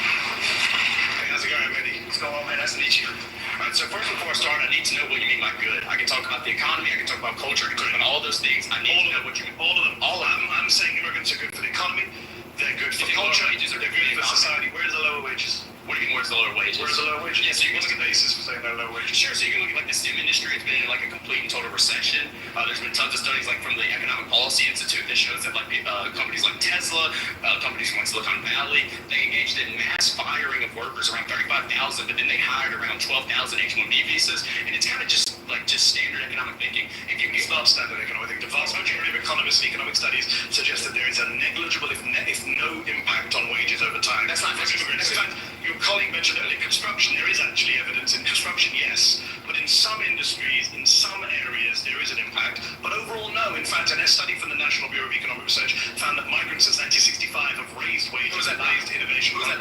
National Bureau of Economic Research. No, hold on. That's where you publish studies. And Yes, I did. I'll memorize the names of the authors. I know you did. Right? You need the authors. Hold on. The study you're talking about is from Giovanni Perry, and what he did is he didn't account for aggregation issues, nor did he. Vast majority of studies. Let me speak, please. Yeah, thank you. Right. So listen, he didn't account for aggregation issues, right? And when you look at like these spatial approaches that all these economists use, you're not accounting for the fact that when immigrants come into an area, natives leave. If you look at an occupational approach where you look at the specific firms that immigration is going into, like Kim EDAL 2013 did, you find a net negative impact when there's a 10% increase of immigration. You find around a 0.5% decline in wages when it comes to the specific occupations they're going to. So all your studies are wrong. So 0.5%. Weigh that up against what I just mentioned from the Congressional Budget Office, which is a massive boost in GDP per head, which you're not counting for, massive increase in tax revenue, immigrants actually funding the deficits and debts by paying way more in taxes proportionately into undocumented immigrants. And what's interesting about wages is I'm in a room full of, I don't know what to call you anymore, conservative, Republicans, fascists, I don't know. One of you is correct. Said that. One of us is correct. I'm in a room full of correct people, but do any of you actually care about wages? Because I actually do. Right? Do you support raising the minimum wage? Absolutely. You can't do that when you're bringing all these people. So that's not the reason the Republican Party blocks the minimum wage. You think Republican politicians don't vote for an increase in minimum wage because they're worried about immigration? Did I say about Republicans? Did I say about Republicans? Well, I'm going to show that was called 25 far-right Republicans. That's a people support every single Republican. Good. So you and I, good. So you and I, let's agree. We both support raising the minimum wage. Yes, $7.25 since 2009. It's lost 30%. If you care about wages, we should be raising the minimum wage in this country, not scapegoating migrants who aren't the cause of low wages. You know who's causing low wages? Millionaires, and the people who won't pay fair wages to their wages, regardless of whether you are an immigrant or a I get the monologue right now. respond. You had one. You had one study that had 0.5% impact. Yeah, and your study like sucked that you didn't even know, right? So like, let's get back to the point, right? Because I don't need to hear one study. The majority of studies say that wages are not impacted. The majority of your studies are flawed. That's what I'm telling you. My studies, right? I don't know if it's economists. It's the economist studies. This app pays your bills now, and you pay back later. Turn big bills into 4 manageable payments. So who I am? Are you an economist? Not gonna be. But are you? Not gonna be. Are you? I'm not gonna tell you. Are you? I'm a major in economics. Are you an economist? No, not right now. So when I said neither was economist, I was correct. Just don't assume your favorite word. See here, dude, this is nothing of substance. Look at the red flags. They're coming up. Let me get this straight. But when you talk about the CBO, one thing you're not accounting for here is that they're assuming an equilibrium, right? You know what that means? You shouldn't make these type of assumptions. You said earlier that unemployment is like what it means. I thought we're not doing assumptions. Okay, hold on. You mentioned we were at like 4.2% unemployment. Yeah, that's counting people who have part-time jobs. That's counting poverty wages. Yeah, I'm against poverty wages. You all agree again? Yes. If you go to like the Lowood Institute, they calculated it away where it's like functional unemployment. Okay. If you account for things like just people who make around $25,000 a year, people who have fallen out of the labor market, people who only work part-time, if you count all of those people together and then add on the unemployment, that's around 25% of the population. So when you go, we don't have jobs, we don't have people to do this, and that, and the other. No, yes, we do. Okay, we don't have a labor shortage. We have a good job shortage. And when you keep bringing these people in, and they're taking those jobs. The good job shortage is the fault of big firms, employers. I'm an employer. I can say that's the immigrants. Who hires the immigrants? Yeah. Employers. Exactly. So that's the way you of these big firms. Okay, so let me ask you a question. Let me ask you a question. If you got rid of all immigrants coming in tomorrow, moratorium, you think that Republicans and employers of big firms suddenly raise all the way? You know what I said. You know what I'm saying? It's complete dickery. That's what you believe. That's what you believe. Is that what you believe? Do you believe that wages? I'm just wondering how naive you are. You believe that the 1% will raise wages in the federal wage? If we stop immigration, they will be forced to. When you increase labor's relationship to capital, okay, and you give labor more bargaining power because you're tightening the supply of labor. You understand economics because you explain it wrong. I'm telling you how you're wrong. Because you're ignoring the fact that when immigrants come into an area, they spend money, they create jobs. About 1/5 of their money income leaves the country. That's a good thing also because you know about USA foreign aid. So this is the point. They create jobs that get into this country. So far, every one of my assumptions about you has been correct. But listen to me. I am an immigrant. I'm speaking from past experience. Get the hell out. I don't even like. I should get the hell out. Yes. Why? I don't want you here. Why? Because you come here and say all this bullshit about how Americans are lazy. Why? You push your left foot down. I never said Americans are lazy. Why you say that? I never said Americans are lazy. They come into this country so they can do jobs that we don't want to do. That's exactly what I said. What did I say? Really? What did I say? We're on YouTube. Guys watching on YouTube, rewind to the time where I said immigrants are doing jobs we don't want to do. When did I say those words? What did I say out of my mouth? Okay, so why do we have to bring in immigrants to the country? People are going to do the jobs. Pause, you've been voted out. Guys, talking to you. Guys, talking to you.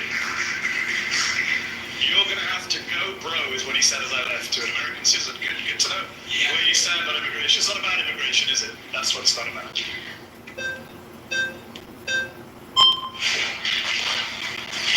Hey, how you doing? Nice to meet you. Good to see you. How are you? Not bad. So, what type of immigrants are we talking about? What do you mean? Like any immigrants or immigrants? That's why I said immigrants. Illegal immigrants. Undocumented immigrants also contribute greatly to the U.S. I say undocumented, other people are illegal. So, let's put it this way. I'm an immigrant too, from Iran. Okay. There isn't even a U.S. Feel about the fact that people here want you out? Are you okay with that? I'm here to debate you, not debate them. I mean, you're all on the same side. You're part of one group. No. You've been clapping each other. No, I mean, there are conservatives here, there are far-right people here, there are Republicans. How do you feel about that guy wanting me and you to leave? But, you know, I'm just wondering, this is the topic of immigration. It's not about my feelings towards them. Okay. It's about staying on this topic. Okay. And trying to good for America.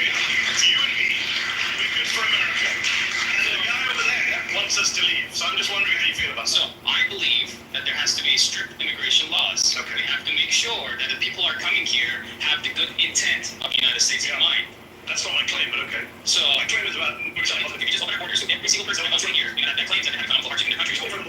I'm just saying, it's wrong. So you're just saying it's wrong. No, I'm saying it's wrong. I'm not saying it's wrong. You waste the time trying to cause division between me and I'm he wants you to leave the country. That's a pretty big deal. I mean, you can ignore it. Like I said, that's your side, my friend. Like I said, you were the one that tried to derail this argument. By bringing that.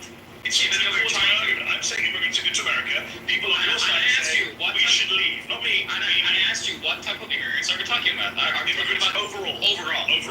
So you want me to get to like particular communities? I'm not. So you believe that people that come here without any respect to our laws and our border, are going to be good for this country? No, of course not.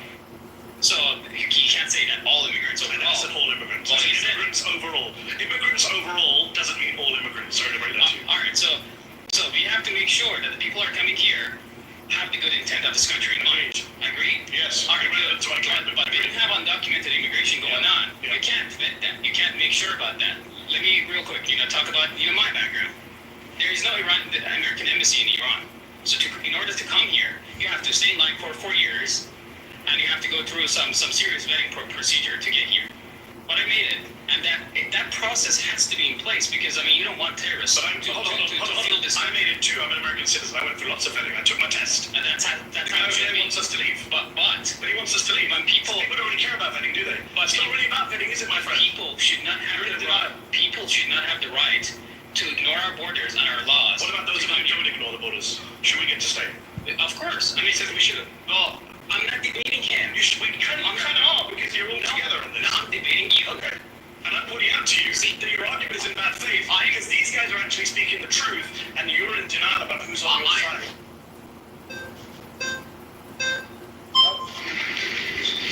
Hey, how you doing? I'm Eddie. Nice to meet you. The question is, immigration is good for America, right? If you look at the net positives to things like our society, our culture, our food, our economy, our general diversity. I know the D word is a bad word in places like this. I think immigrants have been a net positive. I think if you look at everyday life, we all benefit from immigration.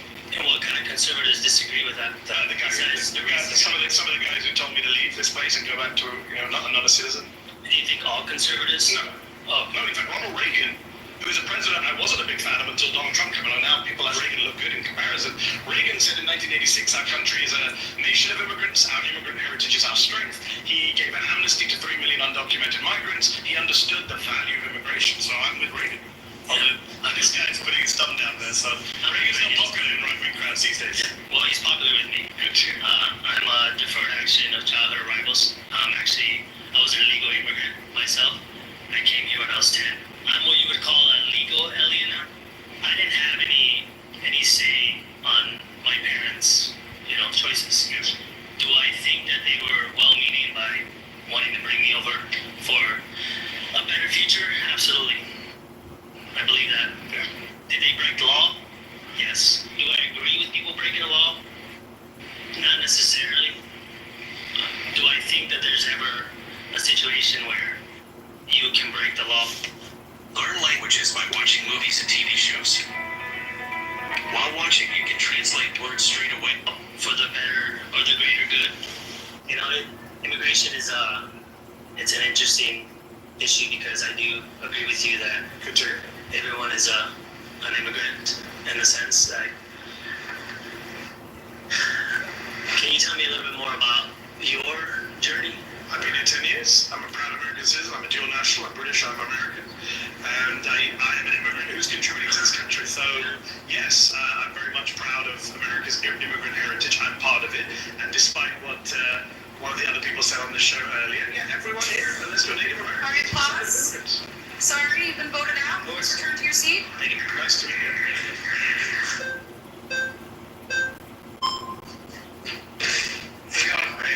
Actually, a fan. I see you a lot on Chris Morgan. Thank you for watching. Yeah. So, my argument is that Americans are what is a nation? A nation is a geographical location full of people who have some things in common.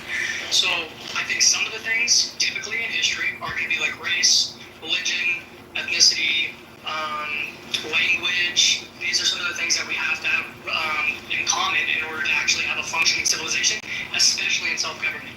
I'm not necessarily a giant fan of self-government. I'm a Catholic nationalist. I'm not a fascist. You have to have at least some things in common in order to actually have a civilization. And the immigrants, especially illegal immigrants that come to this country now, disrespect us. They hate everything that we believe. They don't even speak our language. I watched it after Trump got elected. I watched an interview of an illegal alien woman crying about getting deported, and the entire interview was in Spanish. That is a spit in the face. It's disrespect. They don't care about us. They abuse our system. And then from a teleological argument to just a bunch of series of wild, unsubstantiated claims. What is I don't accept any of those claims. They hate everything we stand for, and I don't accept. Well, I'm not going to deal with the I'm going to deal with the false claims. Okay, there's no what's your basis for saying that all immigrants or all undocumented immigrants hate everything established findings? And you're a Catholic national. How did most Catholics get to America? Irish Catholics, Italian Catholics, immigration.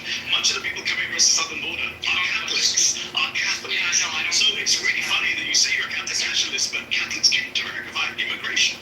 Yeah, so immigration is good for America. You and I can agree. Otherwise, people of your faith wouldn't be here. No, but we were here on this side of the world, in this continent, from conquest. We came over here, and the big surges of numbers, as you well know, because you're a smart guy. Italian, Irish immigration waves, Catholic immigration waves. Okay, yeah, and I'm not even against those. Were you against those? If you were alive, I'm not even claiming that immigration is bad. I'm not claiming immigration is bad in all cases at all times. What is your claim? My claim is that immigration, especially now, and especially for foreign people that have nothing in common with us, it's funny you say, especially now. I forgot your name. My apologies. Brian. Yeah, how many? In every era, there has been a Brian who says, "I'm not against immigration, just immigration now." Okay, this is what people said about Italians. It's what people said about Irish folks. Said about Russians, Poles, and now we're saying about Russians across the southern border.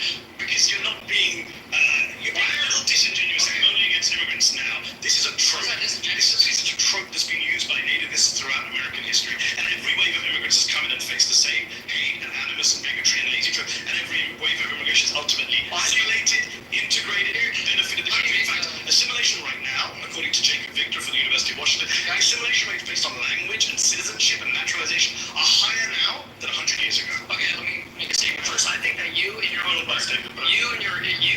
person are a complete perfect example of why immigration is negative and why we shouldn't allow people who don't have anything in common with us. You're pro-abortion, you're pro-euthanasia, you're pro-euthanasia. Yeah, you went. Yeah, I've seen your stuff. You've defended euthanasia. Pro-euthanasia. Yeah, on Pierce Morgan.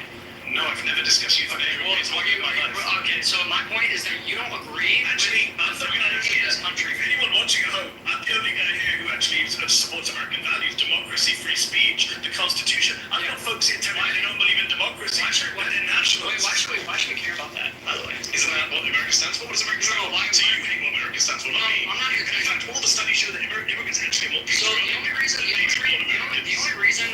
reason why that's the Mexicans in LA right now burning it down, waving Mexican flags. Please don't send us back to the country that we're waving the flag of. I've been in LA for a few days. I didn't see anything burned down. Yeah, I know that the weapons have ended.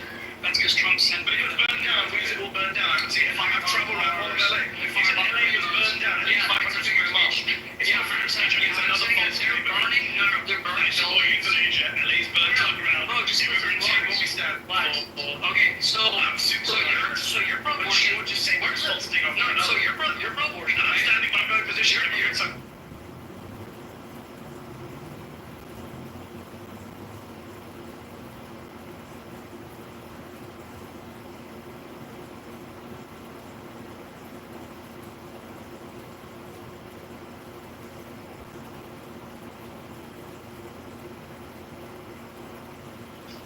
Stop, or was it just me? When it cut off? I think she got a phone call. Hey, now. Wow. That debate sounded like That was interesting. That was interesting. That was definitely a clubhouse story. I thought we was abnormal, but I guess we're normal looking. Well, it's the same group of people. Like, I mean, it's not like that. Clubhouse is not an isolated group of people, and it feels like that. But it's not. I mean, this is a broad mindset. Obviously, there's people on the stage who believe the same delusion. They just express it differently. Yeah, I just mean the dynamic of when people can't see you, and I think we can agree. There is a slight degree of like people just be saying stuff. In person, it's much more interesting to see like all this going on. No, I'm not saying it's not. People aren't the same wherever we go. I think we get the point. Yeah, I mean, in my estimation, it's no different. I mean, these people are the same here. I mean, I think the difference is that you can see them. People may not be as demonstrative, may not be as bold with some of the things that they do say, obviously in person, because it has different consequences. But I mean, may rather have a different concepts. But I mean, it's the same level of delusion. It's the same uneducated, unlearned people who say things that aren't based in reality. I mean, that's not new. No, yes, I get it. I get your point, but I'm sure you get my point. Yes, sir. Perhaps the moderators can allow a different perspective. Let's assume that it's been proven that migrants help America and immigration is great for America. It raises the question of which immigrants should we accept right now, right?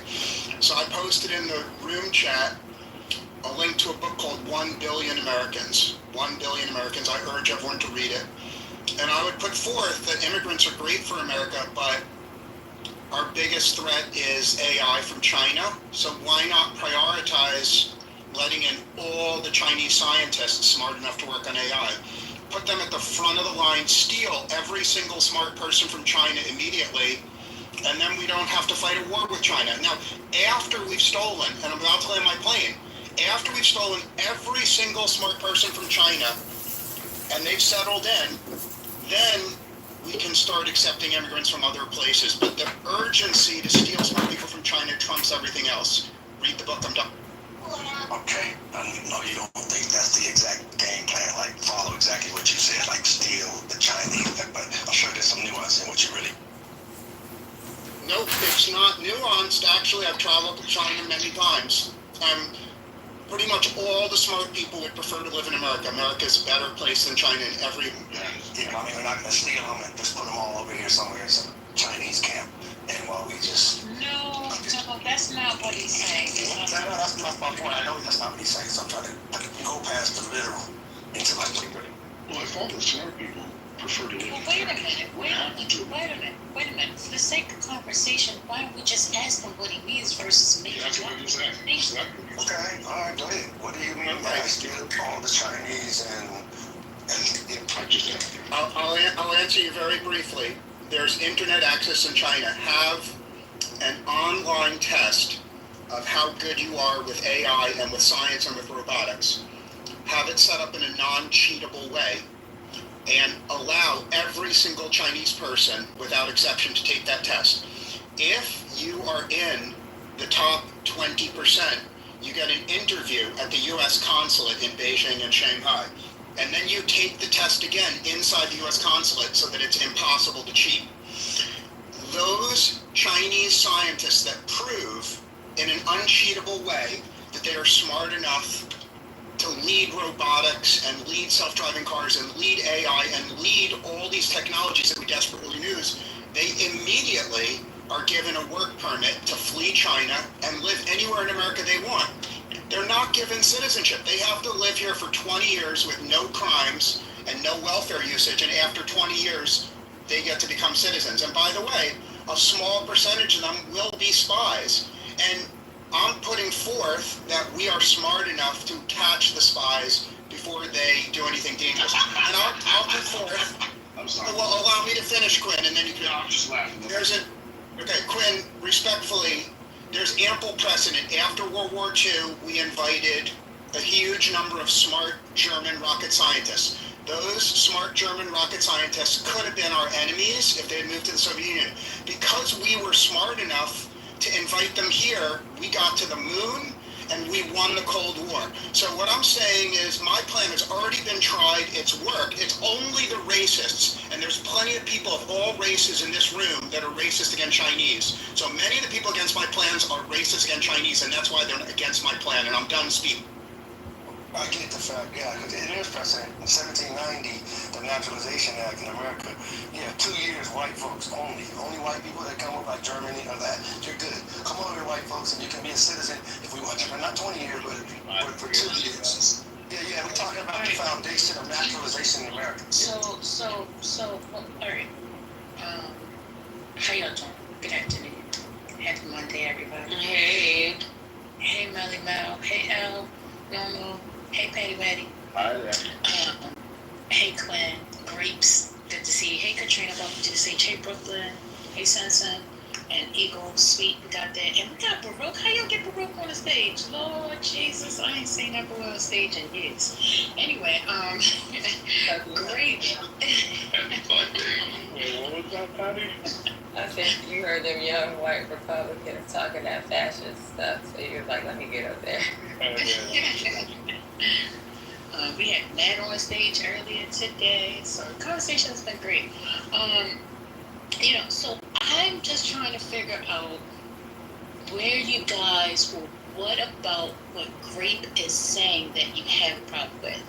If in fact the idea, and we see the weakness over the weekend, I'm not sure if you guys saw it, or leading into the weekend, there was great talks about how China is so advanced in this whole robotic AI technology and how America is behind. He's giving a possible solution. Doesn't mean that it has to be correct, but his thought process is like, hey, listen, why don't we hire the most intelligent from there, pick their brains, gather their intel, create what we need to create so that we can catch back up. Is there something wrong with that? Personally, I'm telling you what the news said. First of all, it already exists. Programs like that already exist. Even from Russia, quote unquote, right? They really strict on Russian immigration now. They don't give out visas and tourist visa, but even during the Biden administration, they actually have an expedited process for anybody who is a professional in STEM, especially in, if you are working with nuclear power plants, anything, right? There's an expedited immigration process for people from that area. If that program already exists, and we have that for a lot of countries, they take priority. So that's nothing new, and we have been doing that since World War II. He was correct. The thing is that he was saying, I think what was said is that we only allow those. We don't allow anyone else in the meantime. And then when we, quote unquote, have all the talent, only then we still pick and choose the rest of who we bring into this country. That's the problem. There's no problem with hiring and bringing talent over here. I mean, hey, we're stealing talent from Russians. That's fine. And we have always done that, and those programs still exist to this day. They're working. Except America is not the star-spangled awesome fucking place to people from across seas that you think it is. More importantly, because of the heightened amount of degenerates that we've developed over the last 40 years. It's not as attractive as you think it is. You're not as good looking a girl as you thought you were, a guy as you thought you were. There's some people in the world that think you're fucking ugly. That's the point. So those programs aren't new. We've always attracted people who wanted to be a part of the American experiment. It's not as attractive as you think it is to some people, or else they would be here.